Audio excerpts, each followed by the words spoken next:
What a dull, monotonous life. Alex muttered to himself, swinging his axe against a sturdy tree. He needed firewood to keep the biting cold at bay. Alex was a young man who found solace in web novels and video games. His greatest dream? To one day die and awaken in a fantastical world where magic and adventure awaited. Life on Earth felt like a cruel joke to him. No money, no friends, and no excitement. That dream, however, took a tragic turn when Alex, working a menial farm job, fell into a silo filled with corn. He choked to death, the slow, suffocating end offering him a grim hope. Perhaps this was the gateway to the magical life he'd always longed for. To his astonishment, Alex's wish came true, though not quite as he envisioned. Instead of a vibrant world filled with magic, medieval kingdoms, and mythical creatures, he awoke in a desolate, snow-covered mountain wilderness. His only shelter was a lonely log cabin surrounded by endless trees. The first few days were filled with excitement. Surely a mysterious mage, a wise dwarf blacksmith, or even a dragon would stumble upon him soon. Yet, as days turned into weeks, the crushing isolation began to wear on him. A month passed with no sign of another soul, and Alex's mind teetered on the brink of despair.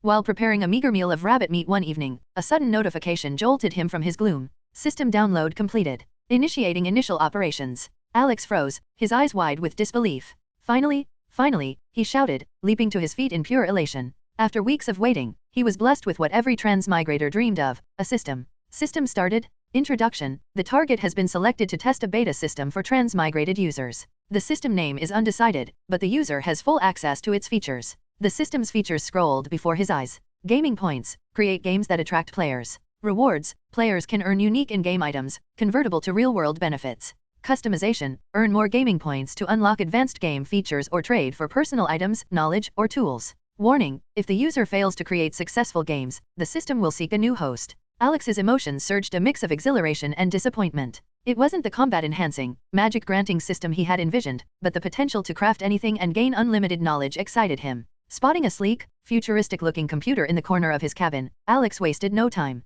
Powering it up, he found only 3 installed programs. Game Developer, Game Analytics, Game Following. Without internet access or other software, Alex's initial frustration was short-lived as he clicked on Game Developer. A new window popped up. What style of game do you want to create? A list of genres appeared, each with varying levels of complexity and cost. Basic RPG, 5,000 gaming points. Advanced RPG, 50,000 gaming points. AAA RPG, 500,000 gaming points. Basic FPS, 500 gaming points. Scrolling through the options, Alex noticed his meager 400 gaming points wouldn't get him far. That's when he spotted something intriguing. Basic Sandbox, 200 gaming points. Despite its modest price, sandbox games had the greatest range in cost and complexity. Alex knew why. The more freedom a sandbox game offered, the greater the effort and resources required to develop it. Determined, Alex selected the basic sandbox model. Watching his points drop from 400 to 200, he felt a surge of confidence. He had the perfect idea for a simple, addictive game that would draw players from all walks of life.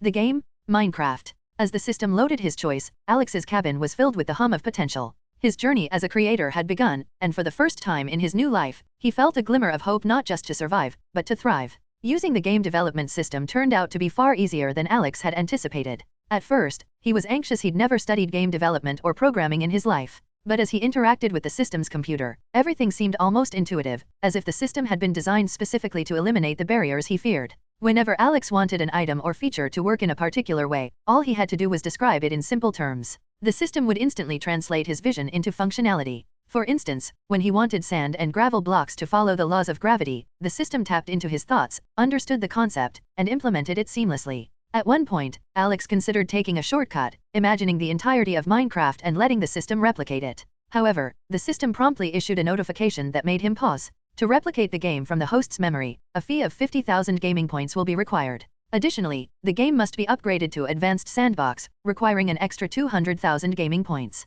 Shaken by the steep costs, Alex quickly abandoned the lazy approach. Instead, he rolled up his sleeves and began painstakingly crafting every detail of the game himself. Thankfully, Minecraft was a relatively simple game, especially since Alex chose to emulate an older version. He didn't need to spend many gaming points on development. His version wouldn't include the latest updates like the Caves and Cliffs, Nether update, or Villager and Pillager update. Still, it was far more advanced than the earliest iterations of Minecraft from his previous world.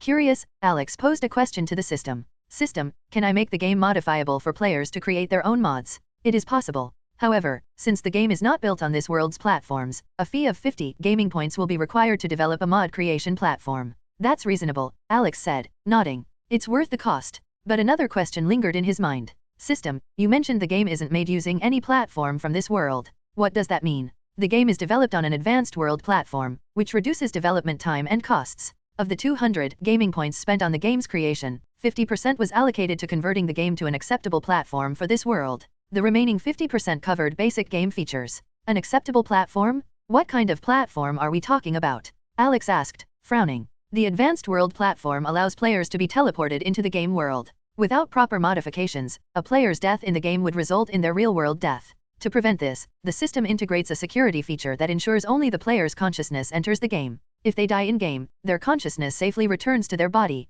Alex froze as he read the message, his heart racing. He had assumed he was creating a simple PC or console game. Instead, he was crafting a program capable of transporting people to another world. The realization left him stunned and more cautious than ever. Thankfully, the security measures reassured him. Over time, Alex's anxiety gave way to excitement. The thought of experiencing Minecraft firsthand, without the limitations of virtual reality, was thrilling. To enhance the game's realism, Alex decided to invest an additional 50 gaming points to add shaders, ensuring better lighting and reflections. Now the sunlight gleamed off water surfaces, and shadows danced realistically across the environment. The graphics were breathtaking, but as Alex continued his work, he realized he was forgetting key details.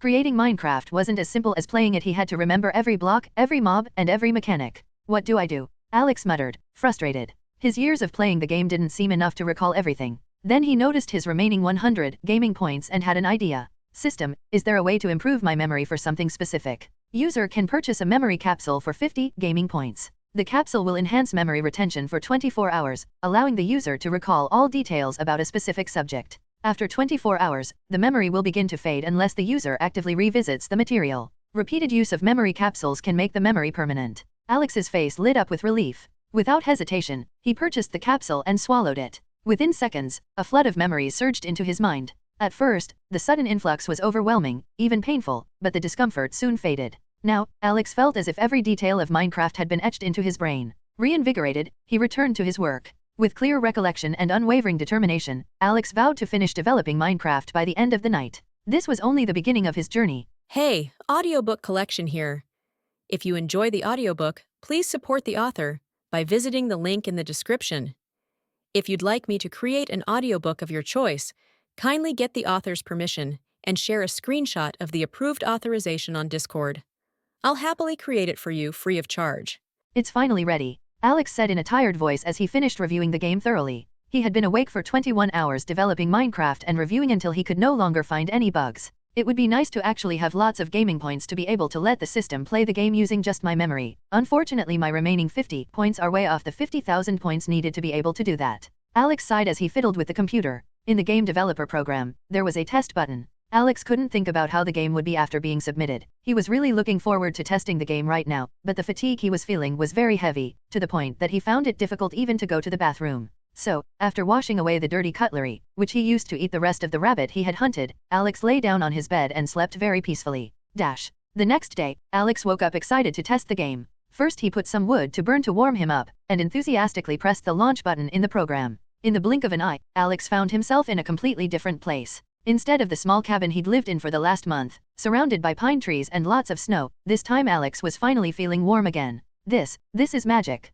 He yelled excitedly as he looked around curiously. There was green grass, oak trees, sheep, cows, everything he had imagined was in front of him. The only problem that made him feel a little uncomfortable was that the whole world had something different. Everything was square, but unlike the Minecraft he saw through his computer screen, this time everything around him was square. It was like the whole world was squared to match itself. With emotion, Alex ran towards a tree and did something he always imagined it would be like. Punch. Alex punched a tree. But instead of what he imagined, the trunk of the tree did not break, but began to show cracks. Asterisk punch, punch, punch asterisk. After 3 more punches, the tree trunk actually broke, and just as Alex imagined, the tree remained in place, floating as if nothing had happened. The experience of seeing this happening through a computer screen and making it happen with your own arms was completely different. Asterisk punch, punch, punch, punch asterisk. Alex continued to break trees until something happened. The leaves on the trees began to fall, and between the leaves a bright red apple also fell. Curious, Alex took the apple and took a bite of it. What a divine taste! He yelled in excitement, making his blue shirt sway over the sides. Finally, Alex noticed something different. This should probably be the first thing a person entering this world would notice, but having played Minecraft for so many years, Alex just ignored it without realizing how weird it was. His hand that held the apple was square, his arms were rectangular. When he took his own face, he felt that his face was also square. As he ran towards a nearby river, Alex saw a very familiar face. Steve, he said, shocked. Looking at one's reflection and seeing Steve was shocking. But unlike playing on the computer monitor, seeing it with your own eyes was strangely normal. His eyes moved naturally, his mouth moved naturally, there were square teeth that for some reason could eat the apple well, his hand had fingers that even though they were square also looked natural. All of this got Alex very excited, making him explore everything. He had adapted crafting to work in a more magical way. The player still had the inventory, but crafting had been revamped. Opening the inventory, Alex used his mind to make a cookbook come out. The book contained all the things a player could do with the materials he currently had, and the more different things the player got, the more pages the book would receive. Initially Minecraft didn't have this book, but this made many casual gamers not try to play the game as it was too difficult, so in later versions the developer added something that Alex also did in his game. Following the recipe given in the book, Alex opened his inventory and took the other item that newbies would receive. A black box with a tool symbol. The box had 9 compartments where the player could place the block miniatures and items they had. By following the recipe in the book and placing the blocks and items in the right places, when closing the box it would glow, and when opened again, the finished item would come out of there. Alex had changed more things in the game to make gameplay more fun for players, but that he was too lazy to test for now. Seeing that the game was starting to get dark, Alex realized that it had probably been 20 minutes since he entered the game. As he ate an apple on Minecraft, he felt he wasn't hungry, but his body in life really was probably feeling it, so he decided to quit the game for something to eat. With a satisfied smile, Alex rose from his computer chair and marveled at the system he'd been given. If he can keep using this system to make more games, the people of the world will go crazy about it. Even he, whoever made the game, was dying to play, so who will say other players? With a smile on his face, Alex used the mouse to click the launch button. Under the system, this button would make the game launch on all non-exclusive digital platforms, that is, as long as it wasn't a digital store for a console, or a digital store for a game brand. All stores that accepted developers' independence would have his game listed on the shelves as if he had actually signed up to promote his game there. After hitting launch, Alex decided to look at the system store and see if he could buy some cheap food so he wouldn't have to go hunting any more animals. Meanwhile, in an apartment in the suburbs of New York, a chubby young teenager was browsing the world's most famous online game store. Unfortunately, he was very bored. All the games were very similar. It was either a game about Captain America in World War II, or a game where a soldier had to fight Nazis, or worse, a game where the company just wanted to take money from players, making them spend a lot to be able to stay strong. Ned didn't have the money to play this type of game, so he was always weaker than other players. That's why he gave up on that kind of game. But no matter where he looked, Ned couldn't find any interesting games to play. He even went to the recently added tab, but he couldn't find anything there. Until he saw something that caught his attention. Among several war-themed games, there was one game that was standing out a lot for being different. A pixel art that apparently represented a land, with a name written across the front in square fonts. Minecraft. Curious, Ned clicked on this different game and saw that the game page didn't have much information. The only information I had was some promotional images of a square man apparently looking after a farm, with pigs, cows, sheep, horses. Is this a game where the player is a farmer? Ned wondered aloud as he became interested. He had never seen a game where the player was a farmer. He was tired of war games, so watching a game about a farm seemed fun. Seeing that the price of the game was only $20, he felt it could be worth it. After all, if the game could entertain him for a few days it would be enough. I just hope this isn't one of those games that sucks the player's money, he thought as he pressed the play button. When Ned pressed the play button, he strangely felt a slight dizziness before seeing that everything around him had become clear. Having been in the dark room for a long time, Ned took a while to adapt to the light. At this point he was extremely scared. Shit, did I die? Will I become a soldier in my next life? Please no. Ned yelled as he started to cry and knelt on the floor. But when he knelt down, Ned felt like he was kneeling in grass. Confused, he wiped his own tears and looked around, only to see a very bright and colorful world. Is this heaven? Is heaven a square? He asked himself, confused as he tried to understand what was going on. Until he saw a screen floating in front of him. Curious, Ned approached and saw what was written. Minecraft. Single player. Multiplayer. Coming soon. Quit. Seeing this, Ned was shocked. Is this the game? Nervously he hit the exit button, and feeling the dizziness he'd previously felt, but now a little weaker, in a flash Ned found himself in his own room again, with the Minecraft launcher screen in front of him, with the mouse over the play button. I returned. He wondered as he looked around his room, which was just as he had left it before he left. Ned was scared of this game, but like a good nerd, Ned was even more curious about it. After all, if this was a game, it was his duty to complete the game completely. Even more so because it was such a different game, he was tempted to dig deeper and see what would happen. Then, with a confident expression, like a warrior going to an unknown war, Ned pressed play again. When he opened his eyes again, Ned found himself in the same green, colorful, and square world he was in before, but this time he didn't press exit, but rather single player. When he hit that button, the screen vanished in front of him, making Ned look around curiously. The first thing he noticed was that his arms had turned square. It's probably to match the world, right? Ned asked himself mentally. On his back he felt a backpack, so out of curiosity he grabbed the backpack and opened it. But instead of seeing what was inside, Ned saw a screen floating in front of him, with a book and a box, and several empty spaces. Curious, he reached into his backpack and reached for the book. Magically the book came out of his hand. Opening the book carefully, Ned began to read the instructions and was a little confused. While holding the book, Ned walked towards a tree and took a breath before punching the tree. Punch. As soon as he closed his eyes in fear of the pain the punch would bring him, he heard the crunch of bark breaking, but the pain he'd been waiting for didn't come. More confident now, Ned punched the tree again, and saw that it was even more cracked. Followed by other punches, the torso suddenly broke and turned into a small block that floated in front of him. Is this floating? He asked, shocked as he ran his square hand between the two trunks to see if there was nothing holding it, but really there was nothing. Picking up a small floating block, Ned put it in his own backpack and found a diversion. Not caring what the book was telling him to do, Ned started punching everything: trees, dirt, sand, stone. Everything he punched sometimes broke. Curious about these little blocks, Ned decided to throw it on the ground and see what happened. Bamf! The small miniature block he was holding suddenly grew and returned to its former size as soon as it hit the ground. Whoa! Ned was shocked. He loved playing Lego as he had several different Lego collections, but he never imagined he could play with such a big Lego. So without thinking twice, Ned started breaking up all the land he saw along the way and started putting the small blocks in his backpack. When he felt hungry, Ned ate one of the apples that fell from the trees and savored the sweet taste of those fruits. If apples in real life were so good, I wouldn't mind going on a diet, he said in a low voice as he finished eating the apple and prepared to make his first build. With a confident look, Ned began to toss the blocks of earth to the ground. He had taken many blocks of earth to make this great construction. Bamf, bamf, bamf. Several blocks were piling up until they finally formed a large structure that he was proud of. This is my castle, and I am the king, King Ned. Mwahahaha. He started to laugh out loud as he looked around. Bruafh. Suddenly, a deep voice was heard near Ned's castle. Curious, Ned looked around as he wondered. What is this? Is it another player? But I'm playing single player, maybe it's an NPC. Bruafh. The voice got even louder, making Ned a little uneasy. As long as he played behind a mouse and keyboard, Ned wasn't afraid of NPCs, but now that he was in the game, Ned was getting really scared. Who's there? He yelled as he looked around. It was completely at night. It was almost impossible to see more than 10 meters away. This was making Ned even more afraid. Until Ned finally saw the silhouette that was making the noise, but instead of being relaxed, Ned was terrified. Is this a zombie? I thought this was a farm game. Why is there a zombie here? Ned was horrified. He was scared of real zombies, and now he was seeing a zombie in front of him coming with its arms outstretched like it was going to eat his brain at any moment. Shit.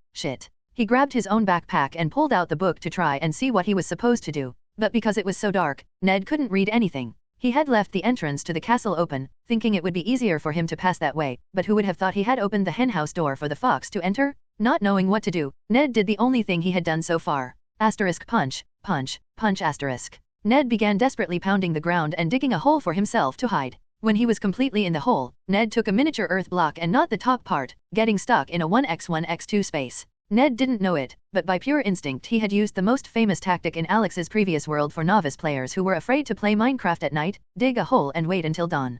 The food looks good. 1 gaming point for a pack of 20 cup noodles? Doesn't seem like a bad deal. Alex was entertained looking at the system store. He had looked to the other tabs for what might be useful to him, and aside from everyday things that were cheap, the rest was very expensive. He could get powers from anime, movies, but it was very, very expensive. Dominic Toretto driving skills, 3,000 gaming points. Deadshot weapon mastery, 10,000 gaming points. Grey Fullbuster ice magic, 100,000. Megaman fire magic, 500,000 gaming points. Unfortunately, even Dominic Toretto's driving techniques were at a price Alex couldn't even think to pay, so he just contented himself with looking at the price of food for now. He was rooting for Minecraft to succeed and generate more gaming points for him. Alex didn't know what the world he was like. Since he got here he was trapped in this mountain, with no contact with the outside world, so he was afraid of meeting a dragon, or a demon lord who controlled this world. These 20 cup noodles can last for 10 days, I think that in 10 days Minecraft has already generated me at least 1 gaming point, right? He asked himself a little uncertainly. But because of the hunger he was feeling, and the lack of industrialized food he was feeling, Alex gritted his teeth and spent 1 gaming point to buy these cup noodles. This is divine. I missed this so much, Alex exclaimed happily as he feasted on the noodles, until he saw something that caught his attention on the computer screen. 1 active player in Minecraft. What? Has anyone already bought Minecraft? But it's been less than 30 minutes since I made it online. Alex asked himself, both surprised and confused. Opening the game following program, Alex saw that there was an icon of an active player, with a small one-eyed button next to that player's icon. Curious, Alex clicked on the icon and saw that his computer screen was playing a world of Minecraft, as if he were in spectator mode. On the screen, there was a worried Steve looking around, apparently afraid of something. He's been playing for just over 20 minutes, so he's past his first night? This is surprising. I remember my first time playing Minecraft, I had died to a skeleton's arrow at night and nearly died. For that player to survive the first night in such an immersive game is commendable. Alex said to himself with a smile as he sucked some cup noodles. Gradually he became more and more entertained watching this player venturing into the world of Minecraft. When he saw the player about to have a heart attack when he saw a creeper exploding next to him, Alex almost died laughing. This is like watching one of those well-crafted animations from my previous life. Those people had so much talent that they could make such compelling stories in Minecraft. This kid seems to have a talent for entertaining people. Alex smiled as he continued to watch. Without him noticing, an hour had passed and he was still watching this boy's adventures in this new world. Maybe this is the fun of those gods who reincarnate humans in unknown worlds? Maybe I'm fun like that for someone? Nah, I just sat in front of the computer and made a game. I guess I'm not that interesting. But after saying that, Alex realized something. But this player is interesting. How about I develop a way to stream this? With that idea in mind, Alex minimized game following and opened Game Developer. Using the mind commands for the system made it very easy to implement streaming mode in the game. Unfortunately, this cost Alex another 30 gaming points as it wasn't part of the basic sandbox game mode. But he was satisfied with that. After all, he knew the power that live streams had in his previous life to convince players to buy games. Hitting the update button, Alex smiled and looked at that player's screen again. Unfortunately, he had been the only person to buy Minecraft so far, but it wouldn't stay that way for long. Ned was having so much fun, he hadn't even noticed that almost 2 hours of play had already passed. After discovering that he could make swords, pickaxes, shovels, armor, Ned became addicted. He wanted to mine deeper and deeper into the caves, but he was afraid of encountering some unknown monster. After he saw that green monster that explodes, he was shocked. But that didn't stop Ned from venturing into the surface and shallower caves. So he got his first iron armor. Looking at the shining armor between his arms made Ned very proud. He had conquered this armor with a lot of effort, which made him value it even more. But as Ned admired his iron armor, a floating screen appeared in front of him. A new update has come up. Do you want to update the game now? You will need to restart the game to apply updates. Seeing this, Ned was surprised. From what he had seen when he bought the game, it had been released today, and was there an update already? But despite the doubts, Ned decided to accept and disconnected from the game for 3 seconds before returning to the world again. So fast? Maybe it could just be a little bug fix. Ned said out loud as he went back to admiring the armor in front of him. When he went to put his old leather armor in his backpack, Ned saw something different there.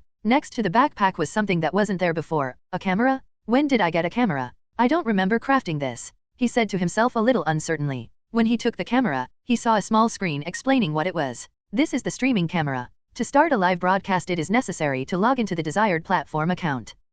Should I? Last time it didn't work out very well. Ned wondered before shaking his head. Damn it, I won't lose anything with this anyway. Why not give it a try? Certainly other people will be amazed by this game too. This could be my opportunity. With conviction, Ned logged into his Twitch account and pressed the camera button to begin streaming. As soon as the camera light turned red, he got a little shy as he held the camera not knowing what to do. P. Parker, hey Ned, are you trying streaming again? What is it? It's a movie? Dude, be careful, you could get sued for this.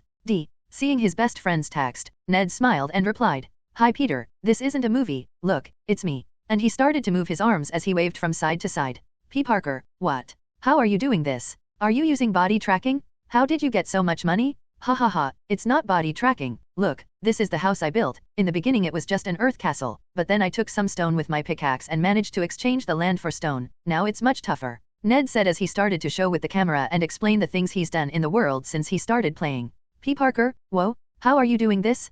PLS tell me? I want to try too. Dark_night, hey bro, what's this? I was passing through other live streams and saw that yours seems to be using CGI. Are you a VTuber? And so more people started arriving on Ned's live stream. Some came out of boredom, others came because friends called, but after joining this weird live stream, no one could leave. Everything was very new and magical for them. Ned often had to explain the most basic things in the game over and over, but no one got tired of hearing it as he walked around this world holding the camera. Viewers were feeling like they were somehow watching a human from another world as he explored it. It was so much better than a movie. Alex was thrilled to see people liking the player's live stream, who apparently was named Ned. Finally some entertainment. Alex squealed in happiness. He didn't have any form of contact with the outside world, only being able to do things related to the game, so being able to watch other people interact was already a big step forward for him. Ding! Ding! 2 new notifications came from the Game Analytics app. In this show he could see how the game was doing, how much it sold, how long players were online, and that sort of thing. Those 2 notifications only meant one thing: he sold 2 more copies.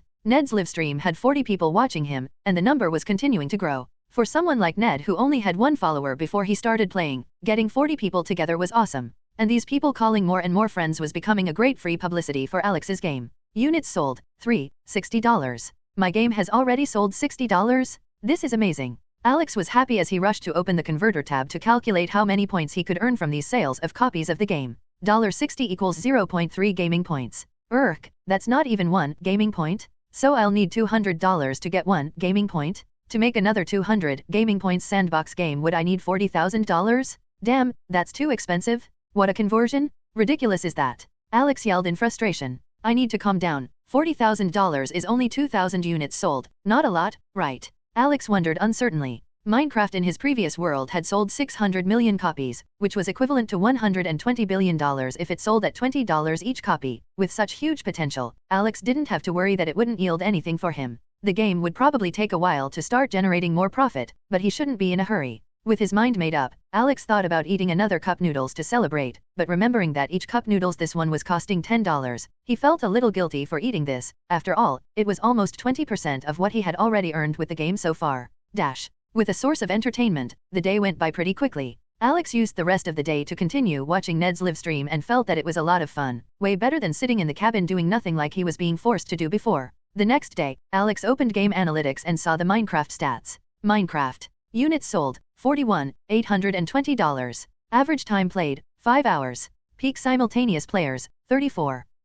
Do I already have enough for 4 gaming points? Alex was excited. He would no longer have to regulate his own food for fear of not having enough money to support it. Adding to the 19 gaming points he had previously, he could now convert that money and have 23 gaming points. It wasn't much, but he had noticed that more players had started making Minecraft livestream, which would draw even more attention to the game, providing more sales for it in the future. I think the next thing I should develop is multiplayer. This will attract even more people, but before that I need to collect 50 gaming points. Alex chatted to himself. He wanted to launch Minecraft with multiplayer mode, but to do that he would need to pay more points, which he didn't have much left, so he had to just leave the soon button next to multiplayer in the game. With 50 gaming points he could buy a server that would support 5,000 people playing online, which was a pretty good number considering that 5,000 people would earn him 500 gaming points. For now all I can do is wait. Alex sighed as he opened Game Following and started watching Ned's livestream again. He was surprised that there were already 93 people watching Ned's livestream. That was pretty fast growth for someone who didn't have any followers yesterday. Until a notification popped up in front of him that left him a little confused. Ding, a mutant just purchased the game. Do you want to allow the mutant to use his abilities in the game? A mutant? What are mutants? Maybe humans who killed a beast and absorbed the essence of it? Or a human who was born with problems? Alex started to wonder, curious, still thinking that this could be a world of magic. He knew the X-Men, but for some reason he was so focused that this could be a world of dragons and magic that he didn't think it was a mutant he knew well. What does it cost to allow this? Alex asked the system. To allow mutants to use abilities in the game requires 25 gaming points for 1,250 mutants. If user wanted to allow mutants to lend abilities to humans in game, 25 gaming points will be needed for 1,250 humans to receive abilities. Seeing this, Alex was shocked. That would be very interesting to see. Humans are prejudiced beings. He doesn't doubt that these mutants suffer prejudice wherever they go, but allowing them to lend abilities could make humans see them differently. I'll do it when I have enough gaming points. It's good to be a considerate game developer. Alex thought with a proud smile. He just didn't know that this move would attract a lot more attention than he imagined around the world. Kurt Wagner was looking for a fun livestream channel to watch, but he was tired of just seeing people playing shooting or war games. These games were cool to play for a year or two, but since he was a kid these were the only types game he had available to play. It became very repetitive. Until one day, while rummaging through the Twitch website, Kurt found something different. A livestream with a very intriguing title. Minecraft, Another World. Curious, he clicked on this livestream to see what was so special about this game, but what he saw surprised Kurt. On his screen was a small square man holding a camera and talking to people while tending a large farm. If the man wasn't square, Kurt would think this was just an IRL livestream from some farmer who just wanted company. But no, the square man was wearing armor on his body while he had a sword strapped to his waist. This was not something that happened on farms. Curious, he typed a message in the chat. Crawler, what is this? I am new here.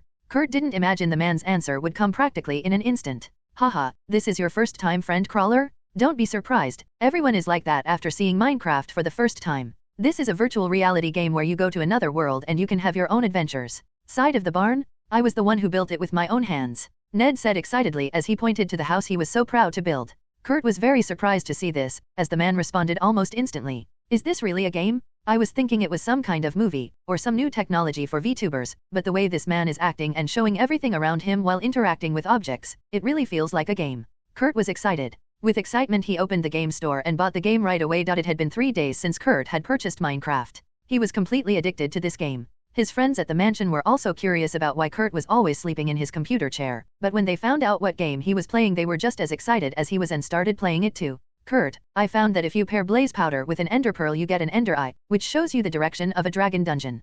Kitty Pryde said to Kurt excitedly as they ate breakfast. What? A dragon? I thought the most powerful monsters were the endermans? Where did you get this blaze powder? Kurt asked very surprised. I found it in an abandoned mine chest. Unfortunately I could only find one, so after using the ender eye a few times it broke. Kitty said a little discouraged. Suddenly, as they were talking, Evan Daniels approached them and said excitedly, "Guys, Ned found you can go to hell in Minecraft." What? 2x. The two screamed in surprise at this. They thought there was only one dimension in Minecraft, but was there a way to go to hell? Yes, remember he made the door to his castle with the obsidian he had taken with a diamond pickaxe? Then, without meaning to, he set fire to the forest near his castle and the door to his house turned into a portal to hell. Evan said excitedly as he grabbed his cell phone and showed it to the other kids. Because of the volume of Evan's voice, the other kids were curious and also came to see his cell phone. On screen, Ned was in a world with red rocks and lava instead of water. Suddenly Ned saw a big castle made of red blocks and started to get excited to get those blocks to use in his castle. But the young people didn't pay attention to what he said. Everyone was talking excitedly about the hell in the game.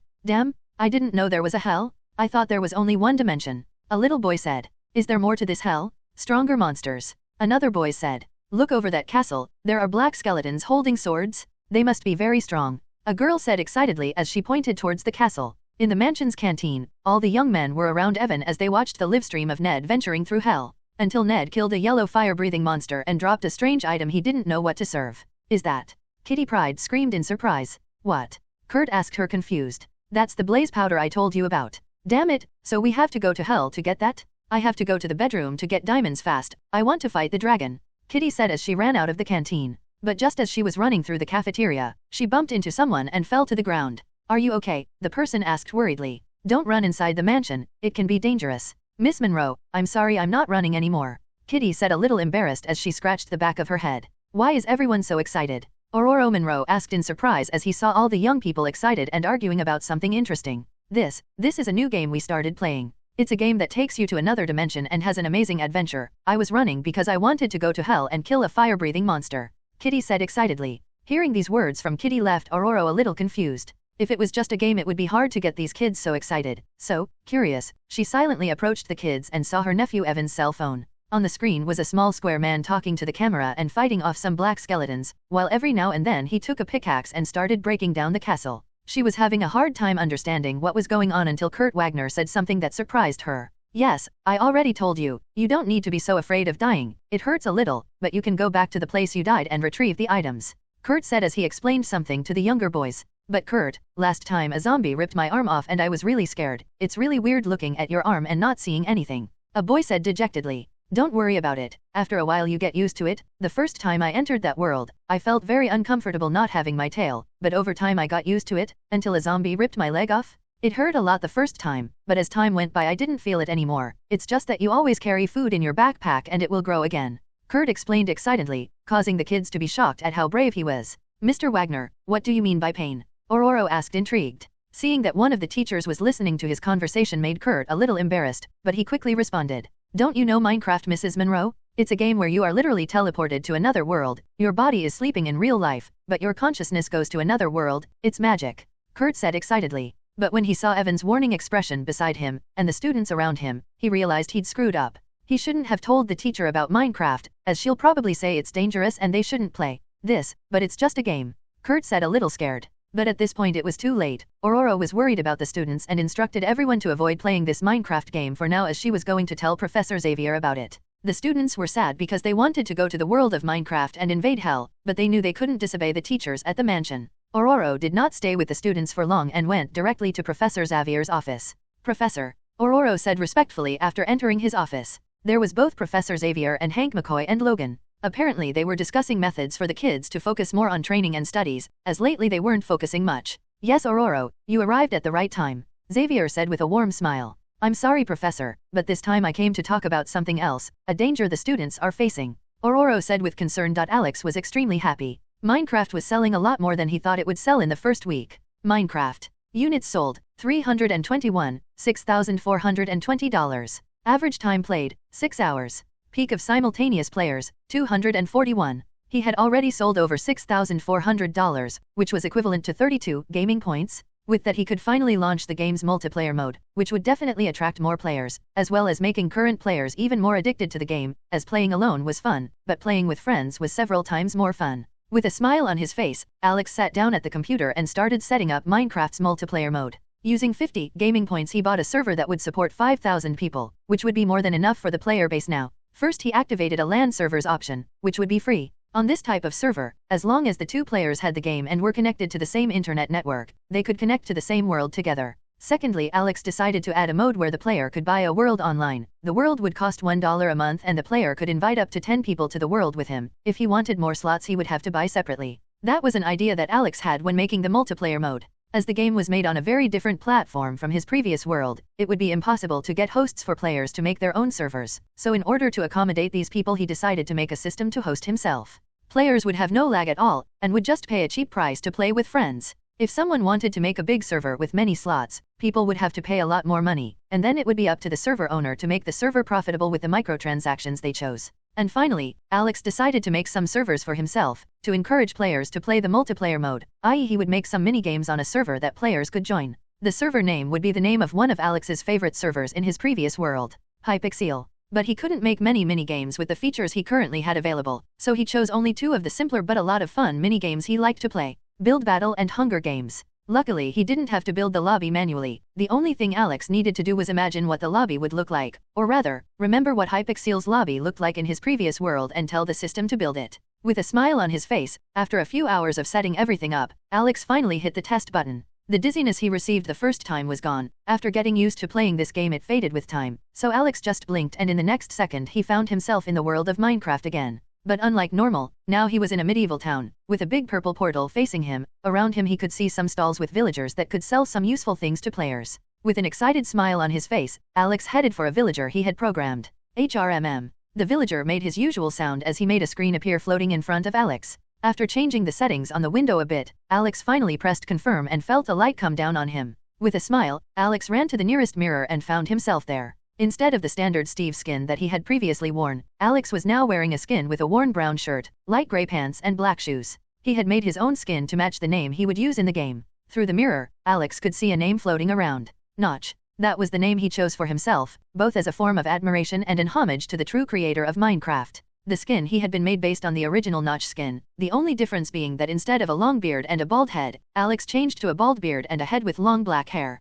Skin was pretty simple, but Alex liked simple things, so he was satisfied with that. That was his idea. The character's skin change would be free once a week on the Hypixel server. If someone wanted to change it before a week, he would have to pay $1 for each time it changed, resetting the time again. As players liked to be unique, Alex thought it would be interesting to allow players to change their appearance as well. The changed skins in Hypixel worked on all Minecraft servers, including single-player mode, so even if a player didn't like playing with other people, he would still need to come to Hypixel to be able to change his own appearance in the game. And when he came here, he was likely to be interested in one of the games. Those who are more violent could enjoy playing Hunger Games, and the more peaceful and creative had fun playing Build Battle. The server had a VIP system, where the player could pay to have unlimited skin swaps, colored capes for the player to wear, and be able to choose the color of the name above their head. Nothing that would give you an edge against other players, but still allow players to support the game, and help the game earn more income. After testing the mini-games, Alex was satisfied with what he had done and decided to quit Minecraft. Seeing that there were 298 players online in the game, Alex felt it would be a good time to notify that a new update had been released. Ned was very happy the last few days, and the big reason for that was that he got to know Minecraft. Minecraft was not only an extremely fun and innovative game, it was also the game that changed his life. From a high school student, to a streamer who had over 500 people watching him every day. Most Minecraft players got to know the game through Ned's live stream, so these people liked to see him play it from time to time. The money Ned was getting on the live stream was pretty good. In just a week playing Minecraft he had made over $600, which for a kid who was still in school and just staying at home playing video games was amazing. But today something familiar happened. While he was using nether stones to make his castle even more intimidating, a screen appeared in front of Ned. A new update is available. Do you want to restart the game to update? Seeing this, Ned was excited and without thinking twice pressed the button. Yes. Restarting the game was a very quick process, so right after going back to the game start menu, Ned was explaining to viewers what was going on. The last time there was an update like this, the game had unlocked the option for people to live stream while playing. What will the game add now? Ned asked viewers. P. Parker, maybe another dimension like hell. Crawler, I think it might be new monsters. Viewers started making their own guesses, but when Ned walked over to the start menu screen, he was surprised by what he saw. Minecraft. Single player. Multiplayer, available. Quit. Multiplayer mode is available. Ned yelled in excitement, making viewers as excited as he was. P. Parker, hurry, start playing, I want to know what it's like. Crawler, damn, I wish I could be playing, but my teacher forbade me. Pinky Penny, I feel sorry for the comment above. Random viewer 1, I feel sorry for the comment above. +1. Random viewer 2, I feel sorry for the comment above. +2. Random viewer 10, I feel sorry for the comment above. +10. Random viewer 50, I feel sorry for the comment above. +50. Kurt almost cried when reading these comments, but curiosity about the multiplayer mode kept him focused on the computer screen while he waited for Ned to play. And Ned didn't let these people down. When clicking multiplayer, another window appeared.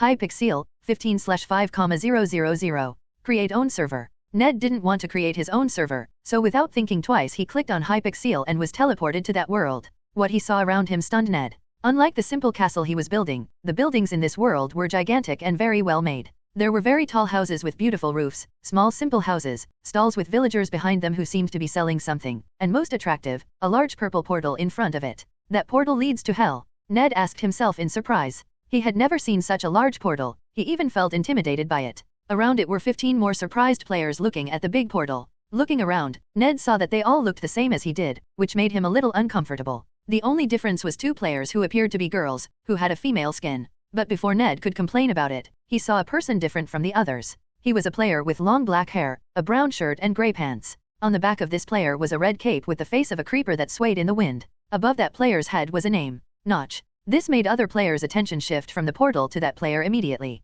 Hey buddy, how did you change your appearance? And where did you get this cape? Is it an item? Ned ran and asked this unknown player. For some reason Ned felt that this cover made this player really cool. The player stopped and looked at Ned, before cracking a smile and pointing to a villager, then he turned and continued walking between the houses in that place and disappeared out of sight of the players. Seeing the villager that this player had pointed to, the other players ran to that spot before a screen appeared in front of them. Would you like to change your appearance? You can only exchange again after 7 days. Without thinking twice Ned began to change his appearance to a little darker skin, a yellow shirt and black pants, besides a crown on his head. It was a very simple look, but it already made Ned feel that he was different from the others. The other players also started to change their appearance. There were even 2 people who put on an outfit similar to Captain America's uniform and started laughing about it as they hugged each other. But Ned noticed that there was no cape for him to choose. Then he looked around and saw a gold banner with the word VIP on it.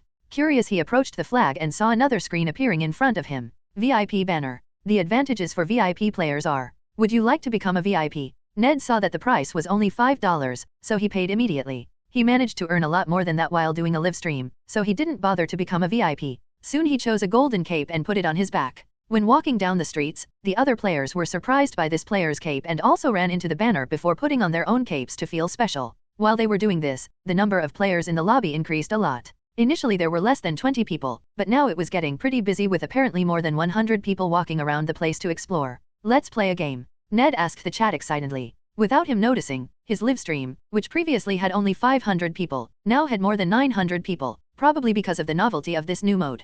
Initially it seemed interesting to see him playing alone in the world, but at some point it got a little repetitive, but now it was different. He was in a public place with over 100 people, and they were all square like him, but as weird as that was, for some reason people accepted it very well and started to feel that it was cute.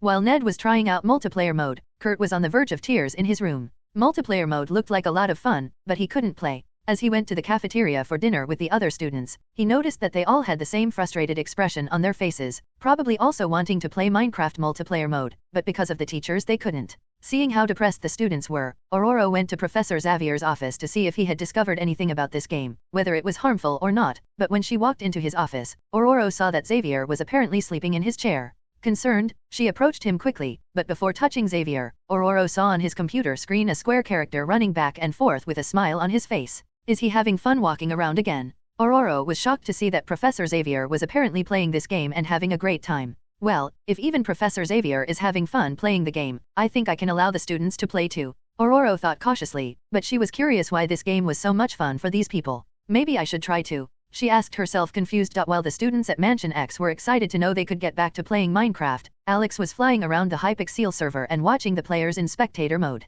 It was interesting to see how these people were acting, and strangely these people were like the people in his previous world. The way they talked, the way they acted, it was all very much like his previous world, which gave Alex a sense of familiarity with it. It's like I'm still in my old world, there are even people with superhero skins, ha ha ha. He chuckled as he looked at some players who wore Captain America clothes. Is this a parallel reality? A world where there are wizards? After all, I can learn magic through the system. It would be a little weird if I was the only one who could use magic in the world. No, the system said there were mutants too, so maybe it could be a version that there are monsters in the world? Maybe it's a world like solo leveling. But as he floated invisibly and watched the players, Alex noticed one player different from the rest. Having been playing Minecraft for at least a few days, most players were already used to the most basic things in the game and focused only on what's new. But there was a different person. A single player with long hair was just sitting in a lobby chair and watching the other players. Sometimes he got up and paced, but apparently uncomfortable standing. This player sometimes came back to sit. Curious, Alex decided to approach this player and try to understand him. After all, for a game developer, understanding his own audience was fundamental. Flying into an alley, Alex turned off invisibility and approached that player while looking at his nickname. Professor, your nick will likely become valuable in a while, Alex said as he approached the seated man. The professor was surprised by another person approaching him. The first thing he noticed was that person's long hair, which made the professor feel familiar with this man. He must also be bald outside of this game. Like this? Professor asked, curious about the man's statement. He was normally used to always knowing the superficial thoughts of the people around him, but upon entering this world, he found that he couldn't use his own mutant powers, which on the one hand was a little uncomfortable, but on the other hand it was an experience. Refreshing. Alex saw that this player did not understand what he meant and did. This player must be a noob. Alex thought with a smile, happy that even noobs were interested in Minecraft. Nicks like black, white, blue, red, happy, sad will be rare nicks in the future, as many people will consider using it as a nick, even professor, as I believe other teachers will also think about using this as a nickname. Maybe in a few years, or even months, some player will contact you in order to buy your nickname, Alex said with a smile as he explained patiently. Upon hearing this player's explanation, Professor understood what he meant and thought this situation was interesting. He wasn't short of money, so he wouldn't mind money offers for his nickname, but having people interested in it made him feel good. What about yours? Will yours also appreciate in the future? Notch isn't something I've heard before, Professor said with a curious expression. Maybe in the distant future, but it's not something I can control, Alex replied without explaining why. He didn't want to say that he was the creator of this world and that probably when people found out his nickname he could value himself a lot. Professor was quite intrigued by Notch's answer. He really wished he could use his powers on this player to know what he was thinking, just like he always did with the people around him, but no matter how hard he tried, it was impossible to use that. It was like he was a normal human in this world, just like the others. What's your reason for coming to Hypixel? Alex asked curiously. To answer that, Professor thought for a moment and didn't feel that there was any problem in revealing the truth about it. Some students at my school were playing this game and I was worried that it might be dangerous, so I decided to test it out. I ended up finding out that I could walk in this world again, which made me really like it here. I'm not interested in battles against monsters or other players, just being able to walk around freely and see people going from one place to another is a lot of fun for me. Hearing the professor's response, Alex felt he could understand this man more. Probably a public school teacher who cared about his students, and from what he said about being able to walk, he was probably a wheelchair user, which made Alex feel quite proud. He thought Minecraft would just be a fun game for people, but finding out that wheelchair users could freely walk around here would probably be of great help for those people in the future. I'm glad you liked the game. I hope your students have fun here, but don't leave their studies aside to play too, haha. Alex laughed as he answered the professor. While the professor was happy to talk to a person just like him who also had the same insecurity with his own head, he thought Alex was also bald. Alex was happy to talk to such a unique player in his game that he gave some ideas very useful for future Minecraft development. The two chatted for a few hours, before Alex felt he should go out to follow the game's stats and see if there was anything he could fix. After saying goodbye to the professor, Alex went down an alley again and disappeared out of sight. But what Alex didn't know is that this professor he thought taught in a public school was actually one of the smartest people on Earth. An Omega-level mutant with a PhD in psychology who could read people well even without his own powers. As soon as Alex left, Professor began to reflect on the conversation he had with this other player. He seems like a good person, but the way he locks Minecraft and Hypixel together, he's probably the creator of this world, or one of the creators, and seems to be pretty proud of his work, especially seeing so many people having fun here. A force capable of making a parallel world like this one, he must be a much more powerful being than I can even imagine, but luckily he hasn't shown any hostility to humans or mutants. Apparently he just wants people to have fun in the world. That he did, like a god. Charles Xavier was shocked by the hypothesis he made. Fortunately he likes people, if not, with the power he has, there would hardly be anyone powerful enough to go against him. I must remember his name, Notch, and always keep my guard up. Just in case, try to remain neutral, but if you have to choose between being aggressive or friendly, always be friendly, Xavier thought as he nodded. Now as to the confidentiality of this, I must keep all of this absolutely secret. If anyone finds out about this being, the world could turn to chaos. Xavier was frightened by the possibility that other people would irritate this person by coveting his power. While Xavier had his internal monologue and was getting more and more scared, Alex was humming happily as he walked out of the world, thinking how nice it was to talk to a teacher after so long. He figured that this man must have had a lot of difficulties with the students, since even strong and healthy teachers had problems controlling children. He as a wheelchair person must have 10x more problems dealing with it. If Alex had known how powerful this professor was, he wouldn't have thought that at all, but to Alex, professor was just a nice public school teacher. Looking at game analytics, Alex was shocked by the numbers he was seeing. Minecraft. 795 games sold, $15,900. Available for withdrawal, $9,500. Average time played, 7 hours. Peak of simultaneous players, 586. Total earned on servers sold, $156. In just one day Minecraft had sold almost 500 units. That was an astronomical number that Alex didn't even dare imagine before. He thought that because of the multiplayer mode launch, the game could probably sell 100 more copies in one day, breaking the previous record, but who would have thought that in just one day the game had sold nearly 200% of the total copies it sold.